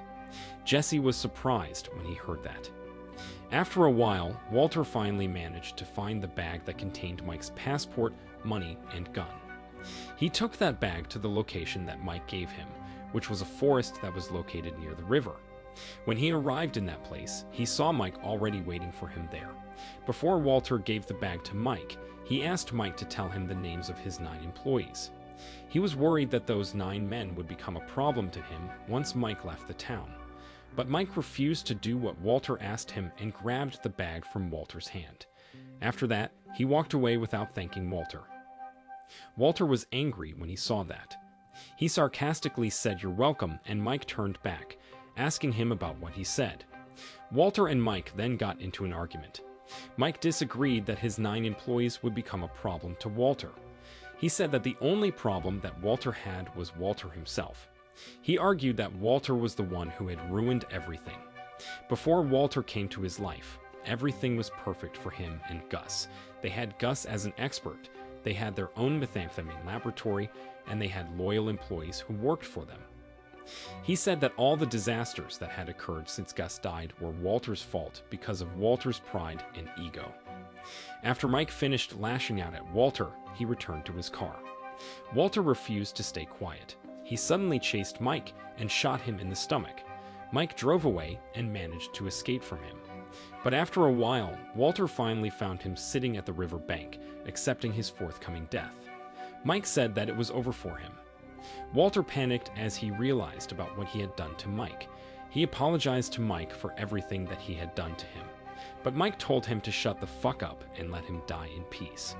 Walter and Mike then stared at the river in silence as Mike slowly died. The next day, Walter and Todd prepared to dispose of Mike's dead body. But suddenly, Jesse arrived in that place and asked Walter about Mike. Walter told him that he was gone. Jesse came to that place to talk to Walter about Mike's 9 employees. He asked Walter about what they were going to do to them, since no one would pay them after Mike was gone. Instead of answering Jesse's question, Walter asked Jesse about what he meant by saying "we." In another place, Hank and Mike's employee were discussing about their deal. Mike's employee agreed to provide the DEA with some information about Gus's organization. But in exchange for that, he demanded the DEA to release him from the prison. Hank refused to do that and decided to cancel their deal. He said that he could still talk to Mike's other 8 employees who would be willing to provide him with some information without demanding anything. Walter went to a coffee shop to meet with Lydia. When he arrived in that place, he saw Lydia already waiting for him there. Lydia said that she would give the names of Mike's 9 employees to Walter, but in exchange for that, she asked Walter to guarantee her safety. She believed that Walter would kill her once he knew the names of Mike's 9 employees, because she already knew too much about Walter and his illegal activity. It was also the last valuable information that she could give to Walter, so she was afraid that Walter would kill her once she was no longer useful for him. Walter didn't care about what Lydia asked him. He said that he would shoot her to death whether she gave him the names of Mike's 9 employees or not. Lydia was getting even more panicked when she heard that. She finally told Walter that she could help him to expand his business. She suggested that Walter expanded his business into the Czech Republic because that country had the biggest purchasing power among other countries in Europe. She explained that the drug addicts in that country reached 5% of its total population. She said that if Walter was interested in this offer, she would help him to ship the methamphetamine to the Czech Republic. She revealed that Gus had agreed to accept this offer before. But unfortunately, before Gus had the chance to expand his business into the Czech Republic, someone killed him first. Walter didn't tell Lydia that he was the one who had killed Gus. He also didn't tell her that he had killed Mike when Lydia said that she was going to ask Mike for a protection. Walter finally agreed to accept Lydia's offer. Lydia was relieved when she heard that. She wrote down the names of Mike's 9 employees that Walter asked him. After she left that place, Walter uncovered the ricin vial that he brought to that meeting to poison Lydia with. After that, Walter returned home and called Todd. Walter asked Todd to arrange a meeting with his uncle. In the evening, Walter finally met with Todd's uncle, Jack. In that meeting, Walter asked Jack and the members of his gang to kill Mike's 9 employees. Before Jack made any decisions, he wanted to analyze the situation first. He knew that their targets were in prisons, so it was important for them to kill their targets fast and quietly. The problem was, they had a very limited time to execute their plan. Jack said that they only had 2 minutes to go to 3 different prisons to kill their targets. Jack tried to negotiate with Walter, but Walter ignored him. Jack was annoyed because of that. He tried to overpower Walter and put him under pressure, but Walter immediately showed his Heisenberg persona to him. Walter coldly told Jack that his request was not a negotiation and asked him to figure it out. A few days later, Jack and his gang members finally began to move. Walter set up his stopwatch and anxiously waited for Jack and his gang members to execute their plan. At the prisons, Jack and his gang members disguised themselves as prisoners and began to attack their targets. They managed to kill all of them without attracting the attentions of the prison guards. They killed them by using some weapons, such as toothbrushes that had been sharpened. One of the targets was even burned alive in his cell. 2 minutes had finally passed. Suddenly, Walter received a call from Jack. Jack told him that the job was done. At the DEA office, Gomes informed Hank that Mike's 9 employees had been murdered. Hank was shocked and mad when he heard that. Mike's 9 employees were the only resources that they had to investigate Gus's case, and now all of them had died. In the evening, Walter went to the Schrader residence to visit his children. While he was spending some time with Holly there, he saw the news about the murders of Mike's 9 employees on TV. Marie told Walter that Hank was in a very bad mood, and Walter found out that she was right. Hank seemed very hopeless and frustrated about everything that was going on. He then began to tell Walter that he used to work in the forest. While he was working there, he used to have sunburns and get surrounded by mosquitoes that bit him. He was also underpaid that he could only use it to buy a glass of beer in the evening. Despite the struggles that he found in the forest, he admitted that he was missing his old job now. He said that marking trees was so much better than hunting monsters. Walter responded to his story by saying that he also had a hobby, which was going camping. A few days had finally passed. Walter and Todd were getting closer to each other. Unlike Jesse, Todd always did what Walter asked him. Because of that, he and Walter rarely got into arguments. Lydia had also begun to work for Walter to deliver the methamphetamine that he produced to all over the world. Days and months had finally passed. Walter managed to earn a lot of money from selling the blue methamphetamine that he and Todd produced. But unluckily, he began to get bored with everything that he was doing. One evening, while Walter was sitting by himself, Skylar approached him and asked him to take a ride with her. Turned out, Skylar took Walter to a warehouse. That warehouse was the place where she kept all money that Walter had earned all this time. Walter was surprised when he saw the money there. He couldn't believe that he had earned that much money. Skylar said that she had stopped counting the money because it was already too much. She tried to weigh the money, but she knew that it would be useless since it consisted of various denominations.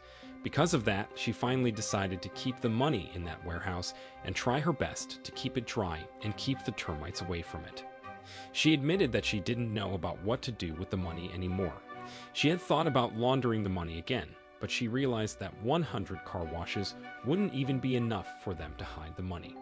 She finally asked Walter to stop doing what he was doing because the money that he earned was already more than enough.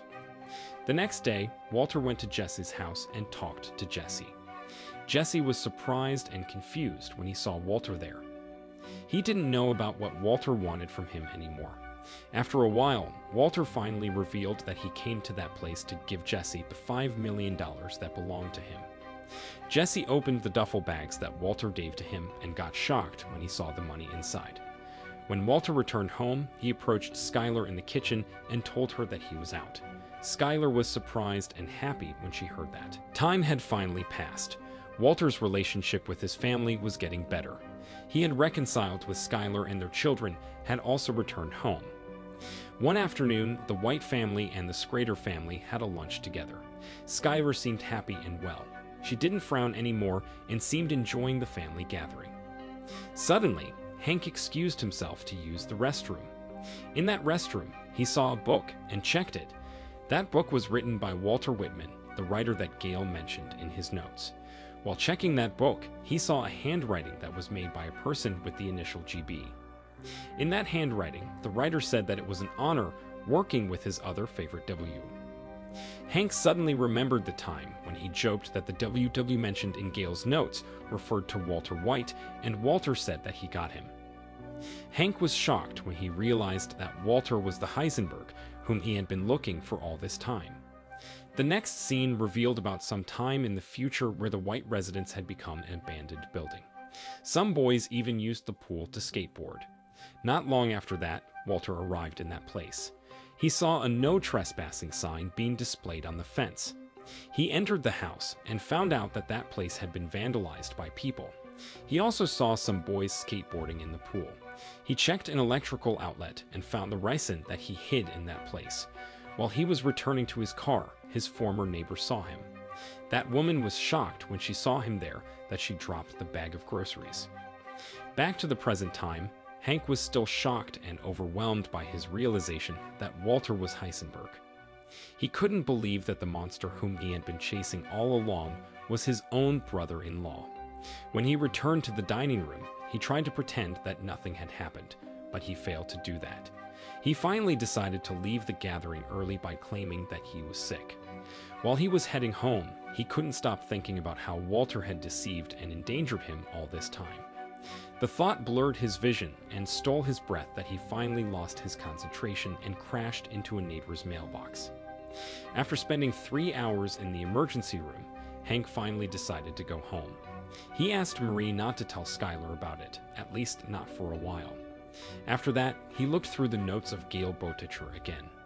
He compared the handwriting in Gale's notes with the handwriting that he found in the book that he stole from Walter's house. He carefully compared every letter in those handwritings and realized that those handwritings were made by the same person. After Walter quitted his business, he was busy managing his car wash. He told Skylar that in order to create a story as a successful businessman, he needed to build other branches of the car wash. Skylar agreed with him and said that she had also thought about it. She said that she was currently targeting a place that she found perfect to build a new branch. Not long after that, Lydia arrived in that place. She came to that place to talk to Walter about the decrease in their production. She was worried because the decrease reached 68%. Even though Walter had quitted the business, it seemed that they still distributed the methamphetamine. It wasn't revealed yet about who cooked the methamphetamine after Walter left the business. Lydia asked Walter to talk to her, but Walter ignored her. Walter treated her as if she was only a random customer at that car wash. After Lydia left the building, Skylar approached Walter and asked him about who Lydia was. Walter told her that Lydia was his former business associate. He said that Lydia asked him to return to the business, but he declined her offer. Skylar was mad when she heard that. She then approached Lydia and asked her to leave that place soon. At home, Hank asked his coworkers to bring him all the evidence boxes relating to the blue methamphetamine, Heisenberg, and Gus's drug empire. He carefully checked all evidence that he found in those boxes. He also found a sketch of Heisenberg and realized that it looked like Walter. Jesse went to Saul's office and showed Saul 2 duffel bags filled with $5 million. He asked Saul to deliver half of the money to Mike's granddaughter Kaylee and deliver the rest of the money to the parents of the boy who was killed by Todd back then. Saul was confused when he heard that. He tried to talk to Jesse, but Jesse refused to listen to him. Jesse told him that he didn't need his advice. He said that if Saul didn't want to do what he asked him, then he would do it by himself. Saul thought that delivering millions of dollars to Mike and that poor boys' families would only create new problems because the police and the bank would definitely trace the money. So, after Jesse left that place, Saul called Walter and told him about Jesse's plan to give away the money. After Walter heard that, he went to Jesse's house and delivered the money back to Jesse. He asked Jesse to tell him about the reason why he was doing all this. He tried to convince Jesse that he rightfully earned the money. But Jesse couldn't accept it and thought that Mike and that poor boy's families deserved it more than him. He said that Kaylee needed someone to watch over her because Mike would never come back. Walter was worried when he realized that Jesse thought that Mike had died. He tried to convince Jesse that Mike was all right and would take care of his granddaughter, but Jesse doubted it. Jesse said that if Mike was still alive and knew that all his employees had been murdered, Walter would have been worried. It seemed that Jesse suspected that Walter had killed Mike, but Walter denied it right away. Walter still tried to convince Jesse that Mike was all right, but Jesse refused to believe him. Walter didn't know about what to say anymore to convince Jesse. Both of them were tired of everything that happened in their life, but there was nothing that they could do about it. In the evening, while Walter was throwing up in the restroom, he realized that his copy of Walter Whitman's book was missing. He suddenly remembered that Hank used the restroom during the family gathering and left early that day. He then searched his house and found out that a tracking device had been planted on his car. Meanwhile, Jesse was sleeping in his car. He finally woke up when a homeless man approached him and asked him for change. Jesse rejected his request because he didn't have any changes. But when he saw the duffel bag, he suddenly changed his mind and gave a bundle of cash to that homeless man. After that, he drove around town and tossed the rest of the bundles of cash into the streets. It wasn't revealed yet about the reason why he was doing that, but he seemed frustrated and depressed. It seemed that he was in the same mental state with the one he was in when Jane died back then. The next morning, Walter went to the Schrader residence to talk to Hank. Walter came to that place to check on Hank because he heard from Skylar that he was sick. After finding out that Hank was all right, Walter decided to leave that place. But while he was walking away, he suddenly turned back and confronted Hank about the tracking device that was planted on his car. He noticed that it was the same tracking device that Hank used to spy on Gus back then. Hank didn't say anything to him and closed the garage door instead. The intimidated Walter said that he didn't like the way Hank looked at him right now. Suddenly, Hank punched him in the face. Hank revealed that he knew that Walter was the Heisenberg he had been looking for all this time. He lashed out at Walter and confronted him about the atrocities that he had done under the name Heisenberg. He mentioned about the explosion that killed Gus, the prank call about Marie's car accident, and the murders of Mike's 10 employees, and realized that they all connected to Walter. He vowed to put him under the jail. Walter still denied that he was Heisenberg. He asked Hank to calm down and stop accusing him of committing those crimes because it would only destroy their family. He said that Hank would never be able to send him to prison and find any evidence that he was the one who committed those crimes. He'd also said that Hank would never be able to convince everyone that he was Heisenberg because he was only a dying man who tried to run a business. Hank was awestruck when he heard that. He said that he didn't know about who Walter was anymore. He asked Walter to take his children back to his house, but Walter said that it was not going to happen. The next scene revealed about the night when Jesse tossed bundles of cash into the street. An old man was following the money that Jesse had been throwing out of his car window. The money led him to a car that was being parked at the park. Jesse was seen sitting on a playground equipment by himself. That old man was shocked when he saw the rest of Jesse's money in the car. Instead of stealing the money, he called the police and told them about Jesse and his money. Back to the present time, Hank finally decided to let Walter go.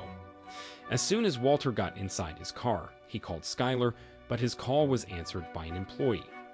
That employee told Walter that Skylar was talking to someone on the phone, and she refused to hang up the call.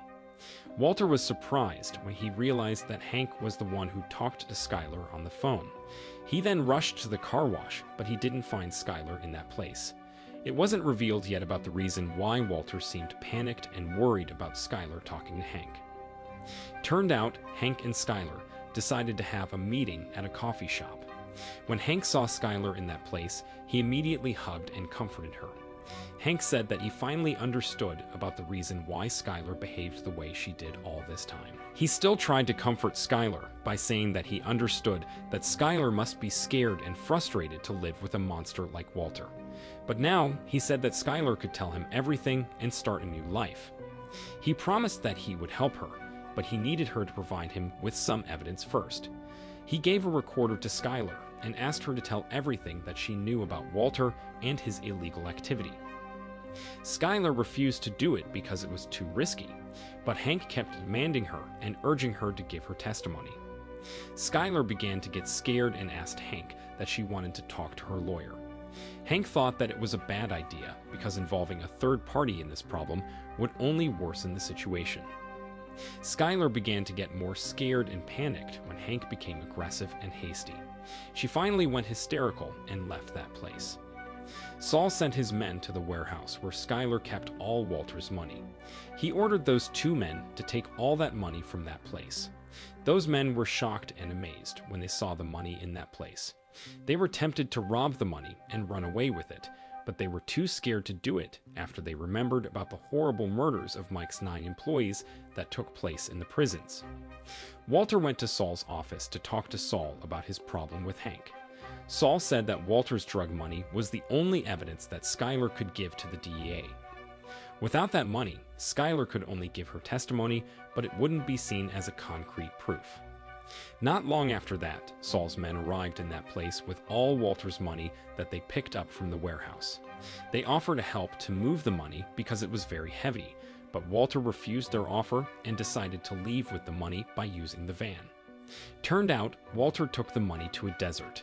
When he arrived in that place, he grabbed a shovel and began to dig a hole there. Mary and Hank went to the white residence. Skylar panicked when she saw them in that place and refused to open the door. Mary said that she wouldn't leave that place until Skylar opened the door for her. After Skylar heard that, she finally allowed Marie to come inside, but she wanted Hank to stay outside.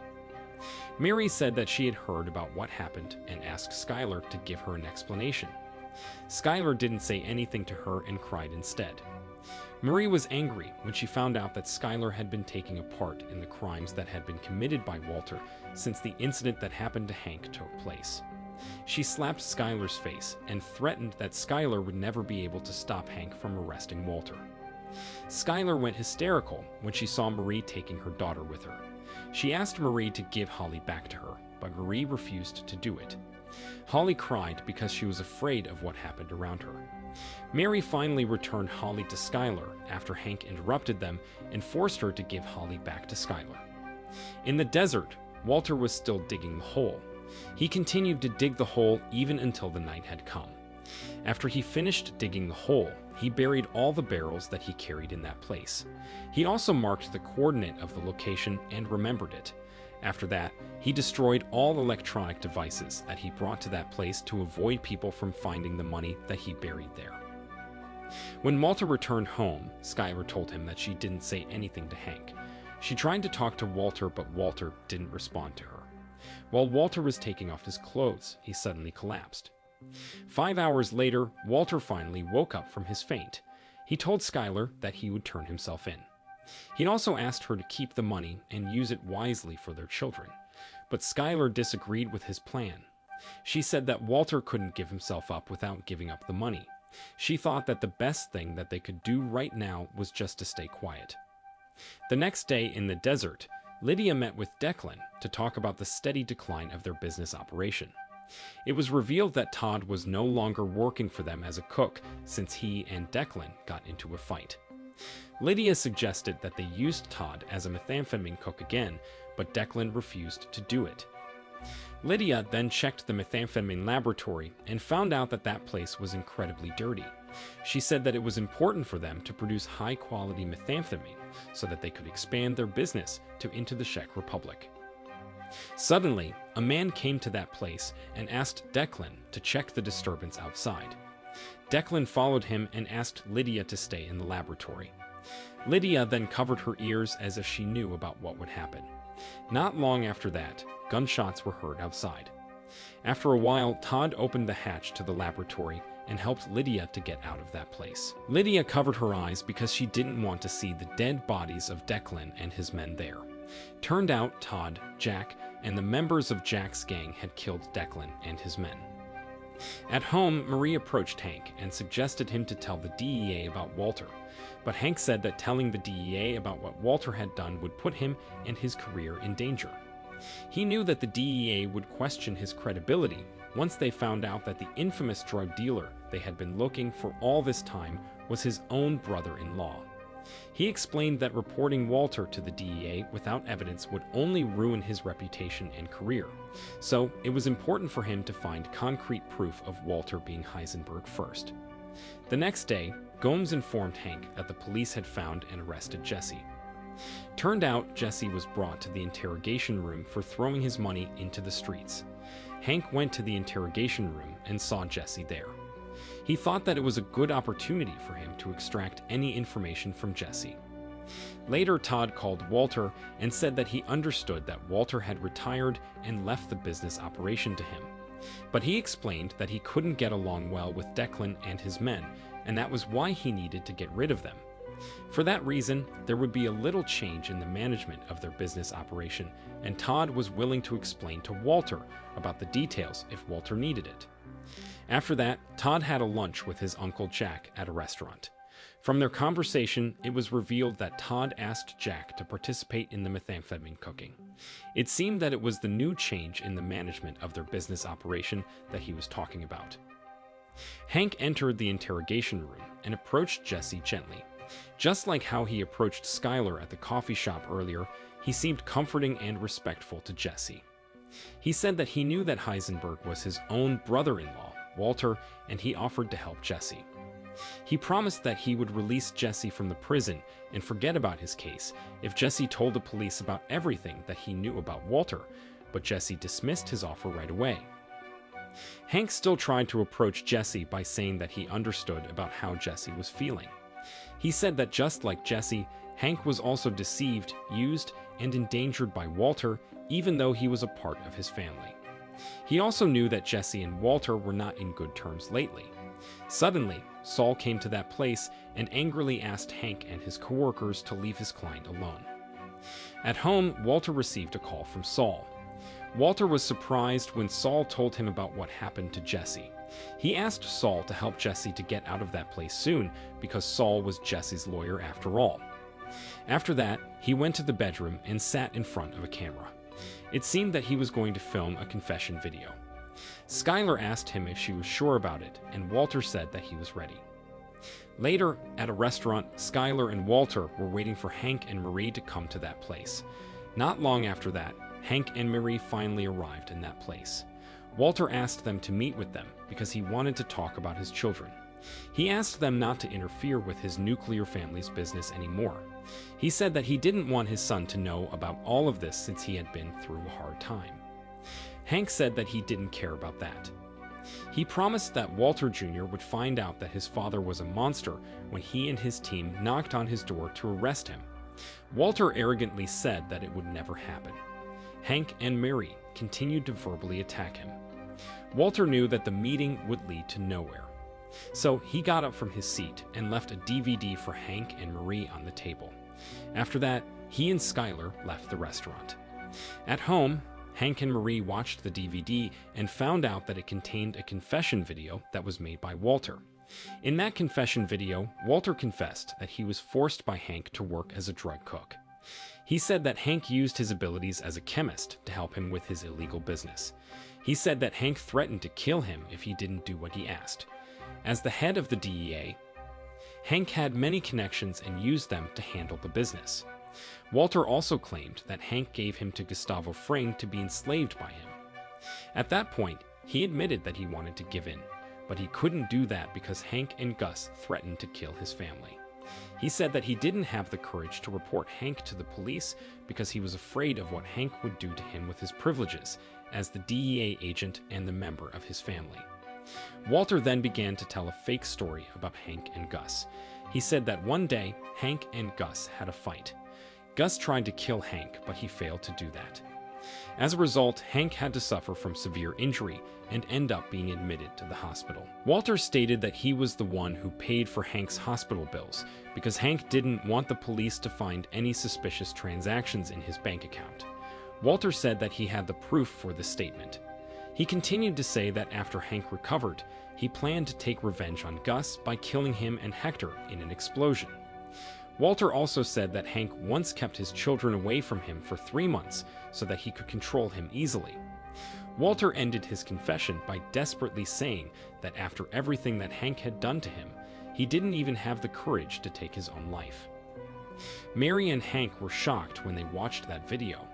They couldn't believe that Walter was trying to frame Hank by creating a fake story that Hank was the mastermind behind the drug empire. Marie suggested that Hank reported Walter's confession video to the DEA because she believed that the DEA would believe in Hank instead of Walter. Hank asked Marie about what Walter meant by saying that he paid for his hospital bills. Mary finally told him that she used Walter's money to pay for his hospital bills because his health insurance didn't cover everything. She said that she accepted the money from Skylar, but she didn't know that it was drug money. Hank was annoyed when he heard that. He said that it had killed him and that it was the last nail in the coffin. In the desert, Saul and Jesse were waiting for Walter to come to that place after Walter asked Saul and Jesse to have a meeting with him. After a while, Walter finally arrived in that place. He asked Jesse to tell him about what Hank and the DEA knew about him. Jesse said that Hank didn't have any proof of Walter being Heisenberg, and there was nobody else at the DEA who knew about Hank's suspicions. Walter said that he felt bad for Jesse to turn that way. He suggested Jesse to leave the town and start a new life. Saul said that he knew someone who could help Jesse to get a new identity and start a new life in a place that was far away from Albuquerque. Walter said that Jesse could live a normal life again, find a girlfriend, and build a family. He believed that Jesse could have a bright future despite everything that had happened. Jesse was angry when he heard that. He thought that Walter was manipulating him and would kill him the same way he killed Mike if he didn't leave the town. He believed that Walter suggested him to start a new life not because he cared about him, but because he was afraid that he would put him in danger. He was disappointed at Walter because he kept manipulating and lying to him. He said that Walter could have just asked him for help. Walter didn't say anything when he heard that. Instead of snapping back at Jesse, Walter approached him and hugged him as Jesse broke down in tears. Jesse finally decided to do what Walter suggested him. He accepted Saul's offer to help him to disappear. Saul told Jesse that he needed to pay $125,000 to use his service, but he said that Walter had taken care of everything. Jesse began to smoke his weed, but Saul stopped him right away. Saul said that it could cancel the deal that they had made with Ed, the person who would take Jesse away to a new life, because he only wanted to handle a sober client. Before Jesse left that place, Saul suggested him to go to Florida. He argued that it was a perfect place to spend his drug money, but Jesse said that he wanted to go to Alaska. While Jesse was leaving that room, Saul's employee, Huel, bumped into him. Jesse was annoyed because of that, but he didn't do anything about it and just left that place. While Jesse was waiting for Ed to pick him up, he searched his pockets for his weed stash, but he didn't find it anywhere. He realized that Huel was the one who stole it when he bumped into him earlier. Not long after that, a car arrived in that place. Instead of getting inside that car, Jesse grabbed his bag and walked past that car. Turned out, he decided to return to Saul's office.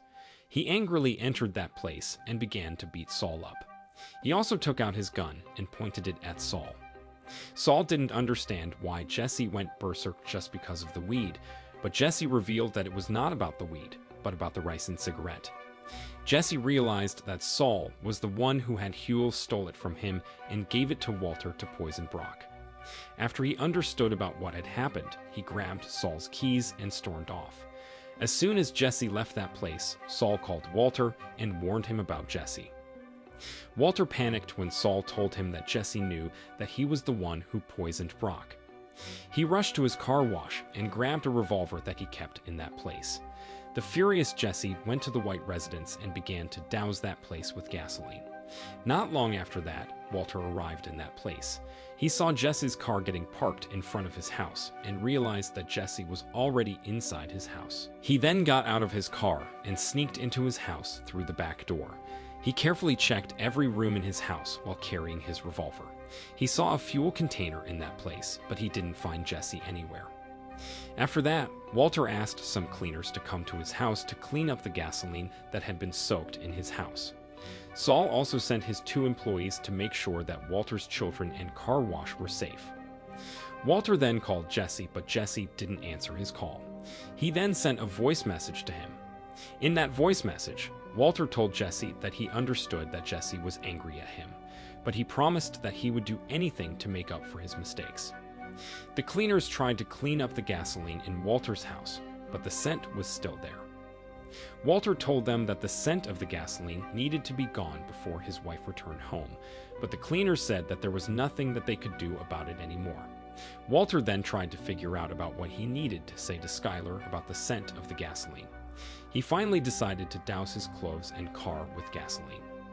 When Skylar returned home, she asked Walter about what happened. Walter told her that there was a broken pump at a gas station, and it covered him with gas. He then returned home to take a shower, but it was so hard for him to clean his clothes and car. But Walter Jr. knew that Walter was lying to them. He asked him to just tell him about the truth. Walter still pretended that he didn't know about what Walter Jr. was talking about. Walter Jr. thought that when Walter was at the gas station, his cancer returned and it made him faint. But since Walter didn't want everyone to worry about him, he needed to create a fake story about the gasoline. Walter was relieved when he heard that assumption. He finally admitted that it was true and continued to lie about the gasoline. He then asked his family to stay at a hotel for a family holiday. Skylar agreed and began to pack their bags. Later, Walter met with Saul in his car. Saul told Walter that he had sent his employees to find Jesse, but they didn't find him anywhere. Saul wondered about why it was important for Walter to know about where Jesse was. He asked Walter about what he would do to Jesse when he found him. He said that Walter didn't have to worry about Jesse because he knew that Jesse cared about him. He believed that Jesse would eventually show up and talk to Walter, but for right now, he suggested Walter to give Jesse some time. Walter ignored his suggestion and asked him to find Jesse. After that, Walter returned to the hotel. He still pretended that everything was fine, but Skylar told him that she knew that he was lying to her. Skylar asked Walter to tell her about the truth. Walter finally admitted that he and Jesse had a fight. He said that Jesse was angry at him and tried to take his anger out on him, but he decided to change his mind. He said that Jesse was under the influence of drug, and that was why he behaved that way. He tried to assure Skylar that everything was under control. He also said that he had asked Saul to send his men to find Jesse because he needed to talk to Jesse about this problem soon. But Skylar knew that Walter didn't tell her about the truth. She said that Jesse was trying to burn their house down, and it would definitely put them in danger.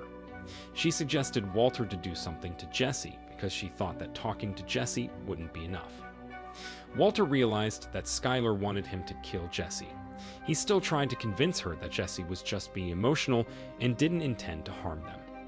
He said that Jesse decided to change his mind after all, but Skylar asked him about what would happen if Jesse changed his mind again. Skylar said that after everything that they had been through together, they still managed to save their family.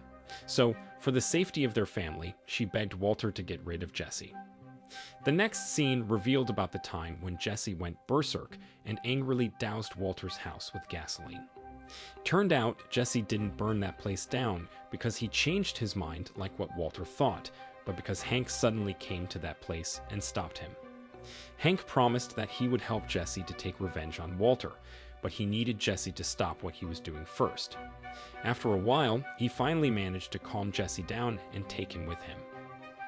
Turned out, Hank had been following Jesse since he left Saul's office, and that was how he could find Jesse in Walter's house. In the car, Hank said that if Jesse wanted to send Walter to prison, then he needed to give his testimony about Walter. Jesse smiled when he heard that and immediately agreed to become a witness. Mary returned home and got surprised when she saw Jesse sleeping in a bedroom. Hank told her that Jesse would stay in that place for 2 or 3 days. He explained that taking Jesse to the DEA office would be dangerous because he needed to tell the DEA about everything that happened and Walter would find out about it. He said that he didn't want Jesse to get murdered like how Mike's 10 employees got murdered in the prisons back then. After Marie heard that, she finally allowed Jesse to stay in their house. Suddenly, Hank heard Jesse's phone ring. He checked the phone and found a voice message there. He was surprised when he found out that Walter was the one who sent the voice message. The next morning, Jesse finally woke up from his sleep.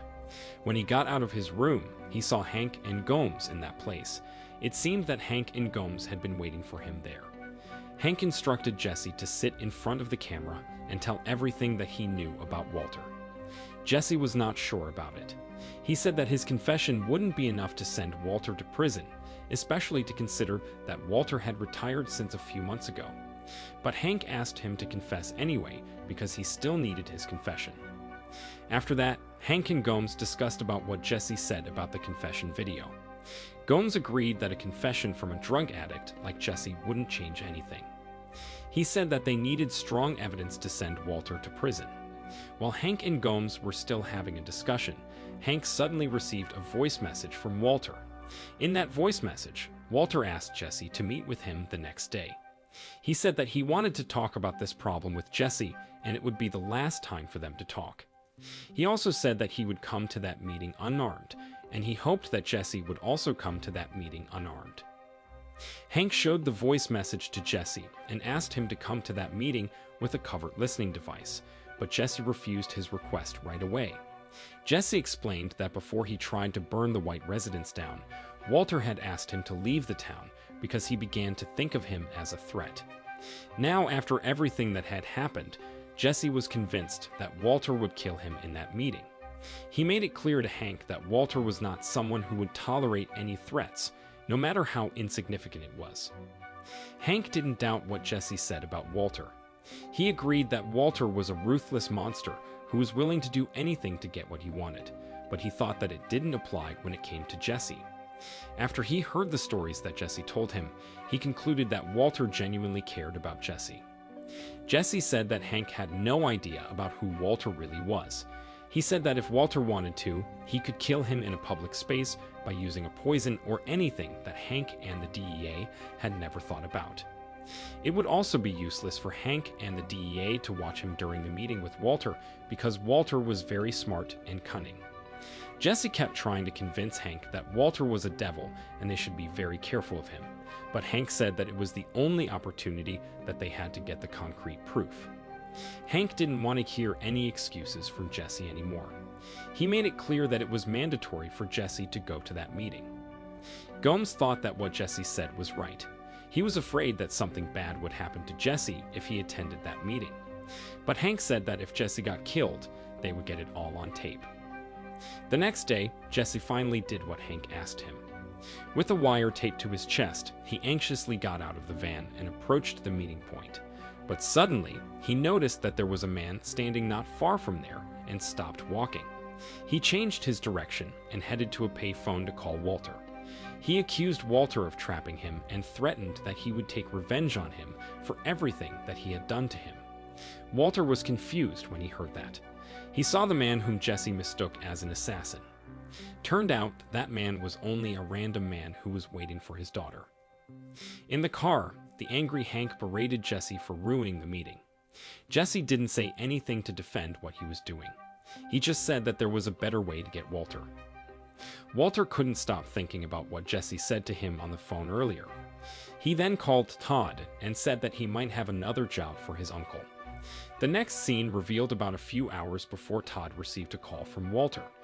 Lydia and Jack visited a laboratory to check the purity of the methamphetamine that they produced. Turned out the methamphetamine that Todd cooked had the purity of 76%.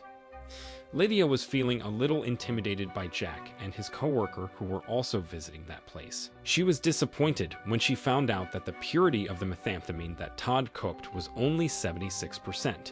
She was also disappointed because the methamphetamine lacked of blue color, unlike the methamphetamine that Walter produced. She hoped that Todd could return the blue color because it had become the characteristic of the methamphetamine that they distributed to the Czech Republic. Jack suggested that they used food coloring to add the blue color to the methamphetamine, but Lydia thought that it was a bad idea. Lydia said that the quality of the methamphetamine was not something that they could negotiate with. Todd apologized to Lydia for being unable to keep the blue color. He explained that he did a mistake while cooking the methamphetamine that the color finally faded. He promised that he would do a better job with the cook in the future. He tried to flirt with Lydia, but Lydia ignored him and said that she needed to leave that place. Not long after Lydia left the laboratory, Todd received a call from Walter. Walter asked Jack and his gang to kill someone for him. He revealed that their next target was Jess Pinkman. Jesse told Hank and Gomes about his idea to get Walter. He told them that he knew the only evidence that Walter would never destroy, which was his money. He said that they needed to go to the location where Walter kept the money, and he knew someone who could help them to find the location. Hank and Gomes visited Huell in his house. Hank told Huell that Walter had asked Saul to kill Jess Pinkman, and after that, they would kill Huell next. For that reason, Hank asked Huell to be careful. He suggested him to stop communicating with Saul so that Saul wouldn't be able to trace him. Huell didn't believe in what Hank said to him. Hank then showed him the picture of Jesse lying dead on the floor. Huell was horrified when he saw that picture. Hank said that the DEA would protect him and pretend that he didn't have anything to do with this case. But in exchange for that, Huell needed to tell them about Walter's money. Huell told him that all he did was just buying some barrels to store the money. He took those barrels to Walter by using a rent car, and after that, Walter used the rent car to take the barrels to a place. He remembered that when Walter returned with the car was incredibly dirty and there was a shovel in it. In the evening, Walter met with Jack. Walter told Jack that Jesse was like a family member to him, so he wanted Jack to kill Jesse in the less painful way possible. He wanted his death to be quick and less painful. Jack said that he would do that, but he didn't want Walter to pay him with money this time. Walter was confused when he heard that. Jack explained that he wanted Walter to teach his nephew about how to cook high-quality blue methamphetamine. At first, Walter refused to do that. He and Jack then got into an argument. After a while, Walter finally gave in and agreed to do what Jack asked him. The next day, Walter visited Andrea in his house. Andrea was surprised when she saw him there. She greeted him warmly and asked him to come inside. Walter saw Brock and greeted him, but Brock ignored him as usual. Walter finally told Andrea that he and Jesse had a fight. He said that he had been trying to call Jesse, but Jesse still refused to talk to him. Andrea understood that Walter was worried about Jesse. She then offered to send a voice message to him. Walter was glad because his plan went smoothly. As soon as Jesse responded to Andrea's message, Walter called Kenny, a member of Jack's gang, and ordered him to kill Jesse soon. Turned out, Hank still had Jesse's phone. He received the message from Andrea on Jesse's phone and realized that it was a trap. After that, he returned to the building and regretted that they didn't plant a tracking device on the rent car that was used by Walter to hide his money. But judging by how the car was incredibly dirty and there was a shovel in it, Hank concluded that Walter had buried his money. He said that they could use the information that they had right now to solve this problem. At the car wash, Walter received a message from someone. In that message, he saw a picture of the money that he had buried. He was shocked when he saw that picture. He was getting even more shocked when Jesse called him and threatened that he would burn all his money. He immediately rushed to his car and headed to the place where he buried his money. Skylar and Walter Jr. were confused when they saw him. While Walter was heading to that place, he kept talking to Jesse on the phone. He noticed that Jesse didn't address him with Mr. White anymore. The panicked Walter tried to reason with Jesse by reminding him of everything that he had done to save his life. He also apologized to him about Brock. Jesse ignored him and told him to come to that place by himself. After a while, Walter finally arrived in the desert. He was confused when he saw nobody in that place. He didn't see Jesse, his money, or any sign of any person there. He finally realized that it was a trap. He quickly took the battery out of his phone to stop the tracking device that Hank planted on it. Not long after that, a car was approaching that place. Walter immediately hid and called Jack.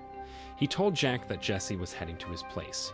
After Walter gave his location to Jack, Jack and his members prepared themselves and headed to that location. Walter was getting even more frustrated when he found out that Jesse came to that place with Hank and Gomes. He didn't know about what to do because he didn't expect it to happen. Without explaining anything to Jack, he told Jack not to come and hanged up the call. A few minutes had finally passed. Hank and Walter were still looking for Walter. They knew that Walter was there and told him to show up. With watery eyes, Walter finally came out of his hiding place and slowly walked toward Hank and Jesse. Jesse was anxious when he saw Walter there. He was still worried that Walter would harm him. Hank pointed his gun at Walter and asked him to kneel down. Jesse was finally relieved when he saw Hank handcuffing Walter. Hank showed Walter the picture of the barrels that he sent to him earlier. He said that he took that picture in his backyard. He admitted that at first, he was not sure about sending the picture to Walter because the ground had different color.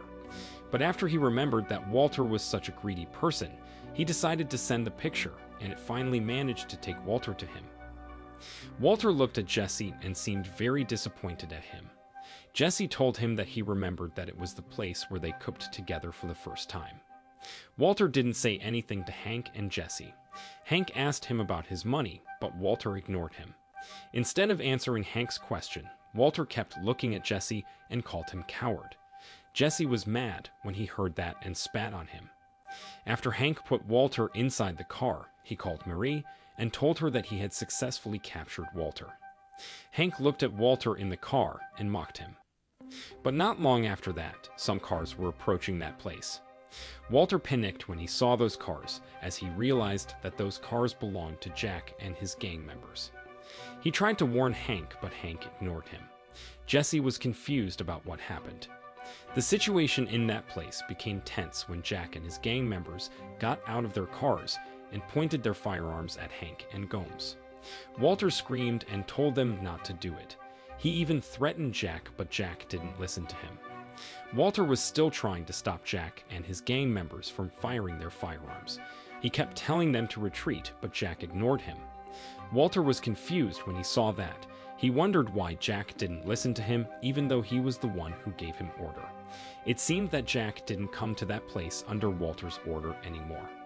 Jesse began to understand about what happened and tried to leave the car. But before he had the chance to do that, Jack and his gang members began to shoot their firearms. They didn't care if they shot the car where Walter was in. Hank and Gomes shot their firearms back at them. The next scene revealed about a year ago, when Walter had just begun to start his drug business. That time, Walter was just a high school teacher who was busy fighting against his cancer. Jesse still treated him as a friend back then. He was not even afraid of criticizing Walter's method in cooking. Each time Walter cooked, he always took off his clothes because he didn't want his family to find the scent of methamphetamine there. That afternoon, Walter called his wife and told her that he would come home late. It was the first time for him to lie to Skylar. He was being romantic to Skylar so that Skylar wouldn't suspect him. Skylar said that she didn't mind that Walter came home late. That time, Skylar and Walter were still happy together. Even though Walter didn't earn a lot of money as a high school teacher, Skylar still loved him and was happy being with him. Walter smiled and hanged up the call happily. Back to the present time, after getting into a gun battle for a while, Jack and his gang members finally managed to shoot Hank and Gomes. Hank ran out of his ammunition and got injured in the leg.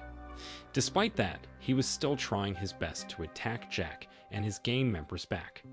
He crawled to Gomes' firearm and tried to grab it. But before he had the chance to get the firearm, Jack and his gang members stopped him right away. Those white supremacists searched that place and found out that Jesse had run away from that place. They also found out that Hank was a DEA agent. As soon as Jack found out about that, He took out his gun and pointed it at Hank. Walter panicked when he saw that. He yelled at Jack and told him to hold his fire. He got out of the car and berated Jack for not following his instruction. He told Jack to retreat because Hank was his family member. He still tried to reason with Jack by promising him that he would forget about all of this. He said that all Jack and his gang members needed to do was leaving that place, and he would pretend that nothing had happened. Walter tried his best to plead for Hank's life. He was afraid that the fact that he was a high-ranking DEA agent would put him in danger. He begged Hank to forget about all of this because there was nothing that they could do about what had happened. He also offered to pay Jack $80 million if he let Hank go. After thinking for a while, Jack was tempted to accept the offer.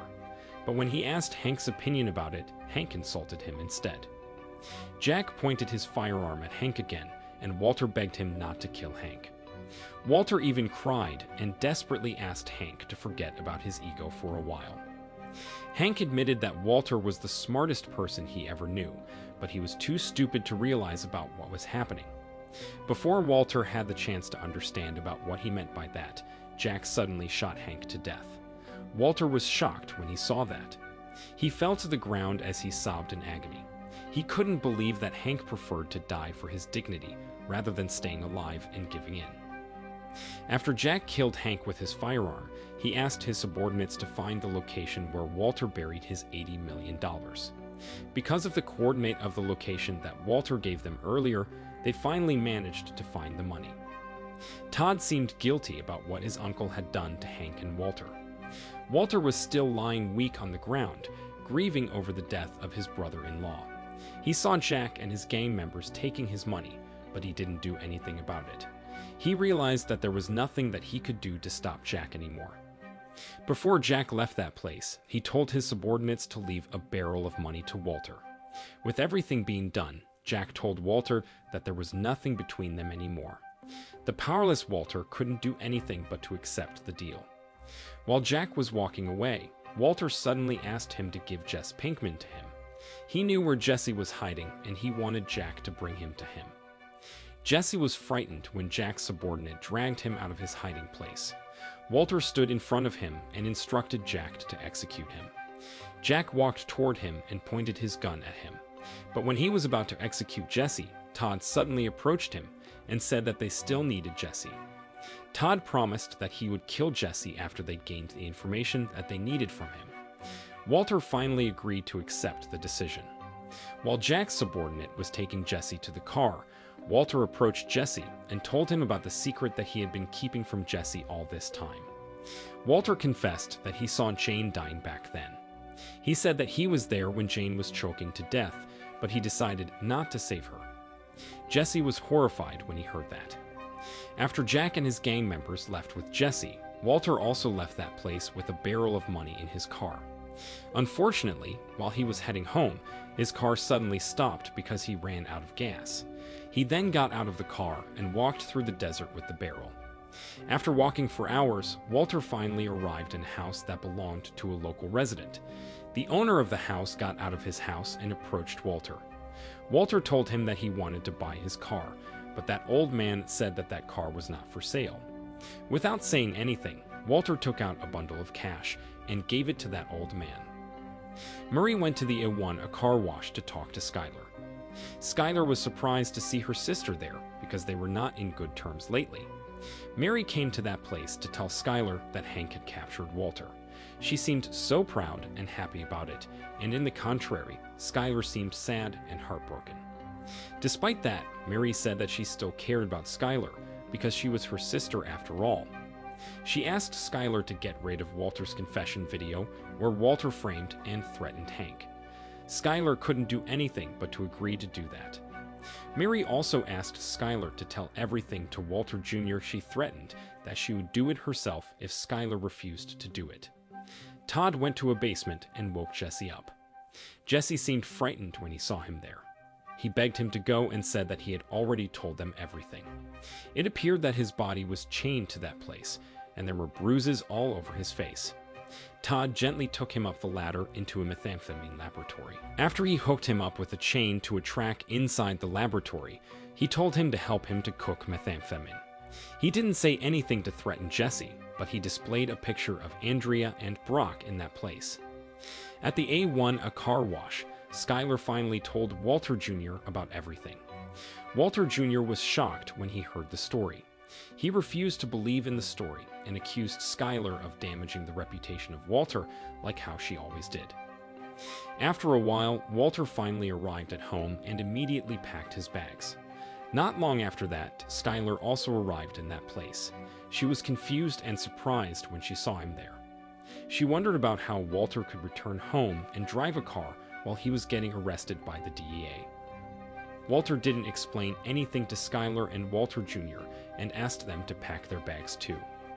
Walter Jr. kept asking Walter about whether the story that Skylar told him was true, but Walter ignored his question. Walter said that the most important thing that they needed to do right now was packing their bags and leaving that place. He promised that he would explain everything to them once they got in the car. Skylar finally asked Walter about Hank, but Walter gave her a vague answer. Skylar assumed that Walter had killed Hank because of that. Walter denied it, but Skylar didn't believe him. The situation in that place became more chaotic when Walter Jr. heard their conversation and thought that his father had killed his uncle too. When Walter continued to pack their bags, Skylar grabbed a knife from the counter and pointed it at him. Skylar asked Walter to leave by himself and never come back. Walter understood that Skylar was afraid right now and tried to reason with her. But Skylar refused to listen to him and slashed his hand instead. Walter was angry because of that and tried to attack Skylar. Walter and Skylar then got into a fight. Walter Jr. was horrified when he saw that.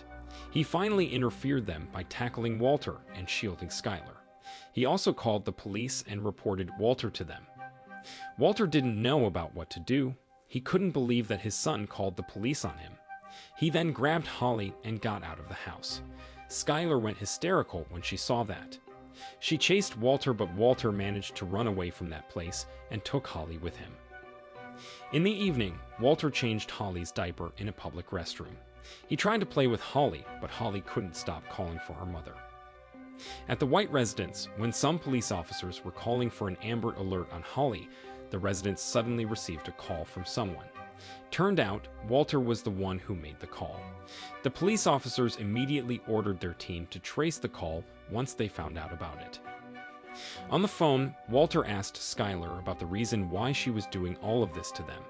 He said that he was very disappointed at her and blamed her for everything that happened. He said that he did all of this for their family, but Skylar had never appreciated him. For the first time in his life, Walter threatened Skylar and insulted her by calling her a stupid bitch. Skylar was shocked when she heard that. She apologized to Walter and asked him about Hank. Walter told her that they would never see Hank again. He said that it was because Hank kept challenging him, and he threatened that Skylar would end up like him if she did the same. Skylar cried and asked Walter to come home and bring Holly back to her, but Walter hanged up the call and destroyed his phone. A few hours later, at a fire department, some firemen were surprised when they heard the sound of the fire truck siren. A fireman checked the fire truck and found Holly inside of the truck. The next day, Walter were waiting with his bags and a barrel of his money. After a while, a car finally arrived in that place to pick him up.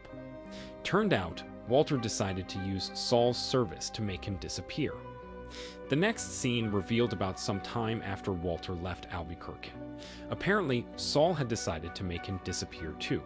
He was afraid that something bad would happen to him if he stayed in Albuquerque, as he knew that some people began to chase after him. That afternoon, he met with Ed to create his new identity. Ed took a picture of him for his new identity card. He said that he would need 3 days to process Saul's new identity card, since Saul was quite popular and his face was easily recognized. While waiting for everything to be ready, Ed suggested Saul to live in the bunker that he provided. Turned out, Walter also lived in that bunker. Ed admitted that he was struggling to create a new identity for Walter because he had a different profile and was considered as a dangerous criminal. After Walter revealed that Hank was gone, Mary was escorted by a police officer to her house. She still seemed sad with everything that happened. When Murray and that police officer arrived at the Scrader residence, they found out that that place had been ransacked. Turned out, Jack and his gang were the ones who did that. They searched that place to find Jesse's confession video. Jack, Todd, and Kenny were watching Jesse's confession video. In that video, Jesse revealed about everything that had happened. He also said that Todd had murdered a child. Todd smiled when he heard that. It seemed that he was very proud of what he did. But Jack couldn't take Jesse's confession lightly because he thought that it could put them in danger. He was mad because Jesse had betrayed them and planned to execute him. But when he was about to get Jesse, Todd stopped him and said that they could still use Jesse to help them to cook. In the bunker, Walter asked Saul to write down the names of all hitmen whom he knew. He said that he wouldn't stay quiet after his brother-in-law got murdered and his money got robbed. Saul told Walter about his opinion related to this problem. He said that the best decision that Walter could make right now was not taking revenge on Jack and his gang, but turning himself into the police. He argued that the police would put Skylar under pressure if Walter didn't do anything about it. Besides, it was easy for Jack and his gang to get Walter's family. Saul also reminded Walter of his cancer and thought that waiting in the prison until he died from cancer was not a bad idea. He also said that Walter's prison life might be fun since he was Heisenberg and other inmates would respect and fear him for that. But Walter disagreed with his suggestion. He said that he wouldn't do that until he killed Jack and all members of his gang. Saul knew that he didn't have any rights to advise Walter because he was not his consigliere anymore. He had quitted his job as a lawyer and just wanted to spend the rest of his life by running a bakery. The next day, the DEA asked Skylar to come to their office and interrogated her there. The DEA accused Skylar of helping Walter to hide. They said that Skylar and her son would be charged because of that. They also told her to consult with her attorney. In the evening, two men were watching the white residence from the car that they parked nearby. Not long after that, three men in masks sneaked into the house and ambushed Skylar. Turned out, those three men were Todd and the neo-Nazis. Todd told Skylar that he highly respected Walter, but he needed to talk to him about something. He revealed that he knew about the meeting between Skylar and the DEA that took place earlier. He asked Skylar if she said anything about Lydia's involvement in Walter's activities during the meeting. Skylar was confused when she heard that. She didn't know that much about Lydia and had never thought about telling the DEA about her. Fortunately, Todd believed in her and left that place. The next day, Todd and Lydia had a meeting at a coffee shop. Todd told Lydia that he had delivered her message to Skylar. Apparently, Lydia was the one who sent Todd and the neo-Nazis to the white residence last night.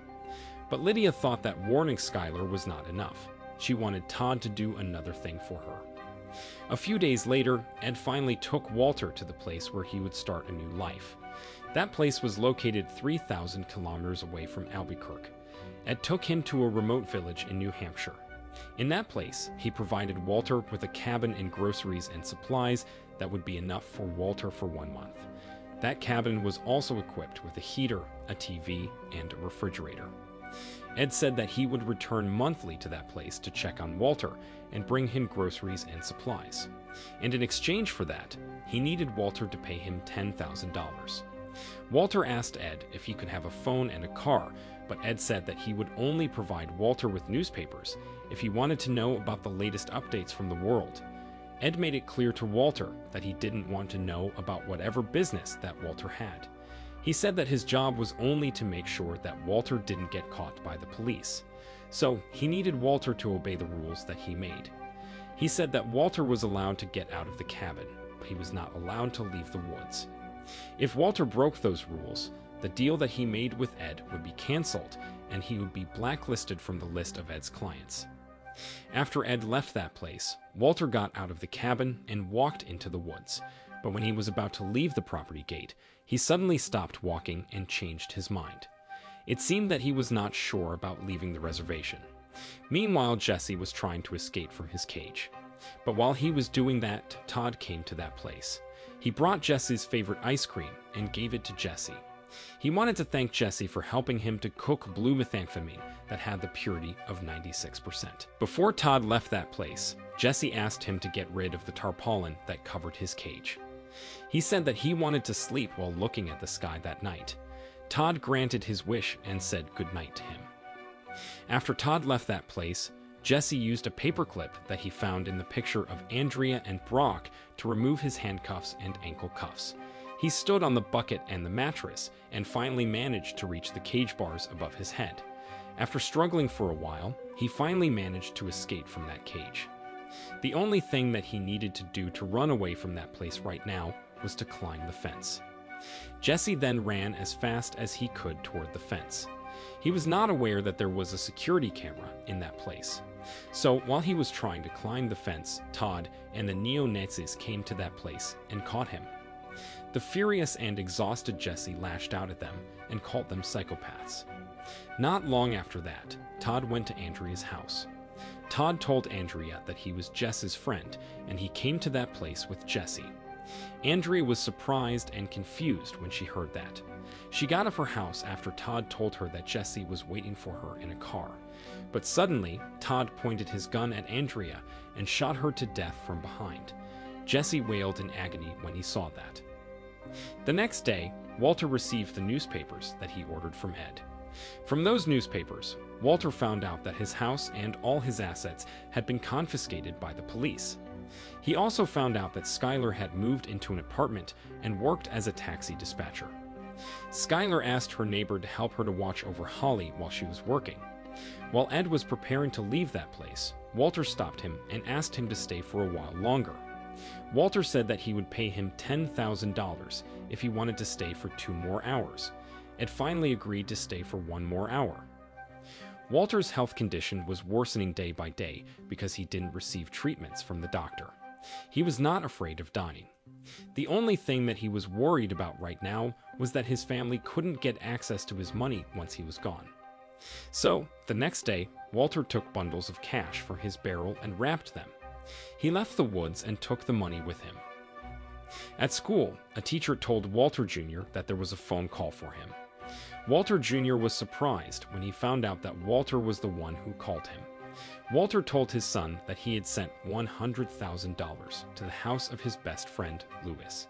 He asked Walter Jr. to pick the money up and use it to buy everything that he and his family needed. Walter Jr. was still angry about everything that Walter had done. He lashed out at Walter and blamed him for the death of Hank. He swore that he would never accept anything from him again. Walter tried to calm him down and explain everything to him, but Walter Jr. refused to listen to him. In anger and hatred, Walter Jr. even told Walter to just die. Walter was heartbroken when he heard that. After Walter Jr. hanged up the call, Walter called the Albuquerque DEA field office. It seemed that he had decided to turn himself in. Since Walter Jr. refused to accept the money from Walter, Walter thought that there was nothing that he could do for his family anymore. So he left the phone hanging so the DEA could trace it and send a team to arrest him. Walter then went to the bartender and ordered a drink. While he was enjoying his drink, he saw an interview of Elliot and Gretchen on TV. In that interview, the host praised them for their recent donation of $28 million to fund drug rehab clinics. But it seemed that Elliot and Gretchen were only doing that to protect the reputation of their company and didn't want to be associated with a drug kingpin like Walter. When the host asked them about their association with Walter, Elliot and Gretchen said that the gray matter didn't have anything to do with Walter. They claimed that they were the ones who founded the company. They also said that Walter's contributions were only for the gray matter name. Walter was furious when he heard that. He then left the tavern and sneaked into a car. While he was sitting in the car, a police car was approaching that place. He kept sitting in that place, thinking about everything that had happened in this life and what he was going to do next. He was still trying to process everything that happened in his life, from his drug empire that had been stolen by Jack and his gang, his family that had left him, and Elliot and Gretchen who dismissed his contributions for the gray matter. After dealing with existential dread for a while, he finally started the car and left that place. The next day, Walter went to the gas station and called Gray Matter. Walter said that he was from the New York Times and he wanted to do another interview with Elliot and Gretchen. In the evening, Elliot and Gretchen finally returned home. They didn't know that Walter had sneaked into that place and waited for them there. While Elliot and Gretchen were busy having a conversation, Walter closed the door and examined that house. After a while, Gretchen finally saw Walter in that place and screamed. Elliot rushed to that room after he heard his wife screamed. Gretchen and Elliot were surprised and frightened when they saw Walter there, especially after Walter asked them about what they said during the interview another day. Walter revealed that he didn't come to that place to hurt them. Instead, he asked them to do something for him. He said that his son would have a birthday in 10 months, and he wanted Elliot and Gretchen to give all his money to his son on his birthday as a gift from their foundation. He chose Elliot and Gretchen to keep his money because they were known as philanthropists. So, the police wouldn't suspect them if they found out that they gave that much money to his son. Suddenly, 2 lasers started shining on Elliot and Gretchen. Turned out, Walter had hired hitmen to kill them if they didn't give the money to his son on his birthday. After scaring them and making sure that they would do what he asked, Walter finally left that place. Not long after Walter got inside the car, Badger and Skinny Pete also got inside that car. Turned out, Walter paid them to use laser points on Elliot and Gretchen and pretend to be hitmen. Walter also asked them about the blue methamphetamine distribution. He was surprised when Badger and Skinny Pete told him that the blue methamphetamine was still on the streets and had the high quality like the blue methamphetamine that Walter used to produce. He remembered that Jesse was the only person he knew that could produce the high-quality methamphetamine like the one he produced. He realized that Jesse was still out there and working for Jack and his gang. Meanwhile, Jesse was cooking methamphetamine at Jack's laboratory. He was still hooked up with a chain to a track inside the laboratory. It seemed that Jack and his gang still held him captive there and forced him to cook for them. While Jesse was cooking, he dreamed of a younger and happier him finishing a wooden box for his woodworking class back in high school. He seemed proud of his work and enjoyed the smell of it. Before returning home, Walter visited a restaurant. He told a waitress there that it was his birthday. He also ordered the same menu with the one that he ordered 2 years ago. He looked at his food and thought that it might be the saddest birthday that he had in his life. After that, Walter continued driving his car and finally arrived at the White residence. He went inside the house, checked an electrical outlet, and retrieved the ricin that he hid in that place. He then went to the room that used to be the living room and had a flashback. He remembered that 2 years ago, he had a birthday party in that room. He also remembered that Hank attended that party and made fun of him in front of everyone. Lydia went to a coffee shop to meet with Todd. She was not aware that Walter was already in that place. Not long after that, Todd arrived in that place. While Lydia and Todd were having a conversation, Walter suddenly grabbed a chair and interrupted them. Lydia was shocked when she saw Walter there. She tried to leave that place, but Walter stopped her right away. Walter said that he needed to talk to them for only 2 minutes. Walter told them that he had found a new formula to create methamphetamine without using methylamine. He said that with his new formula, they could produce methamphetamine without wasting a lot of money. He promised that his new formula would benefit both parties. Lydia was still afraid of seeing Walter there. She asked Walter about how he managed to find them. Walter explained that he knew that Lydia was a disciplined person. He noticed that Lydia would always come to the same place at the same hour every Tuesday. So he thought that he could find her in the same place on the same day, and he turned out to be right. Walter then asked Todd to arrange a meeting with his uncle Jack to discuss about his new formula. He was confident that Jack would like his new formula. After Walter left the coffee shop, he went to a desert. In that desert, he created a homemade contraption to modify his M60 machine gun. It wasn't revealed yet about what he was going to do with his M60 machine gun. A few hours later, Skylar received a call from Marie. Marie told her that a neighbor saw Walter visiting the old White residence. She concluded that Walter was in town because of that. She asked Skylar to be careful, but Skylar said that there was nothing to worry about because her house had been heavily guarded by the police officers. So, Walter wouldn't be able to come to that place and hurt her. But turned out, Walter was already in that place even before Marie called Skylar and warned her about him. Walter came to that place to say goodbye to Skylar for the last time. He revealed that he would turn himself into the police, but Skylar disagreed with him. Skylar said that if Walter did that, then nobody would protect their family.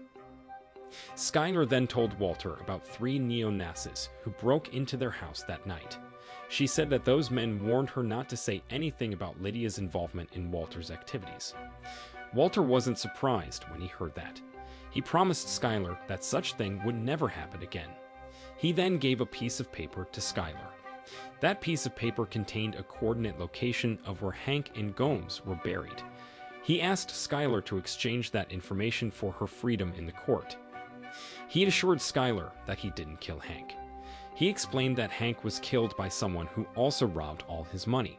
He finally confessed to Skylar that he didn't do it all for their family, but for himself. He admitted that doing all of this made him feel alive. Before Walter left that place, he saw Holly and said goodbye to her for the last time. He also waited for his son to come home so that he could see him for the last time. He was afraid that he wouldn't be able to see his children again after this. In the evening, Walter went to Jack and his gang's headquarters. Those neo-Nazis searched his car before they allowed him to enter their property. Kenny was also asked to show him about how to park his car in that place, but Walter didn't listen to him. Before Walter was allowed to enter the building, those neo-Nazis searched him once again and seized his wallet and keys. Walter protested, but there was not much that he could do about it. When Walter entered the building, Jack greeted him warmly. Walter ignored his greeting and said that he wanted to discuss about their business. But Jack said that he didn't want to talk about it because he was not interested in any formulas. Suddenly, Kenny took out his gun and pointed it at Walter. Walter panicked because of that. He didn't expect that Jack and his gang would attack him. Before those neo-Nazis kicked Walter out of that place, Walter called Jack a liar. Jack was mad when he heard that. He and Walter then got into an argument again. Walter told Jack that he still owed him since he didn't kill Jesse like he promised and partnered up with him to cook their methamphetamine instead. Jack corrected him by saying that Jesse was not his partner. He called Todd and asked him to bring Jesse to that place to show Walter that Jesse was not his partner. Todd immediately went to Jesse's cage and took Jesse to that place. While Walter was waiting for Jesse to come that place, he quietly grabbed his car keys. Not long after that, Jesse finally showed up in that place. He looked broken and depressed and refused to look at Walter. Suddenly, Walter tackled Jesse to the ground. Jack and his gang laughed when they saw them.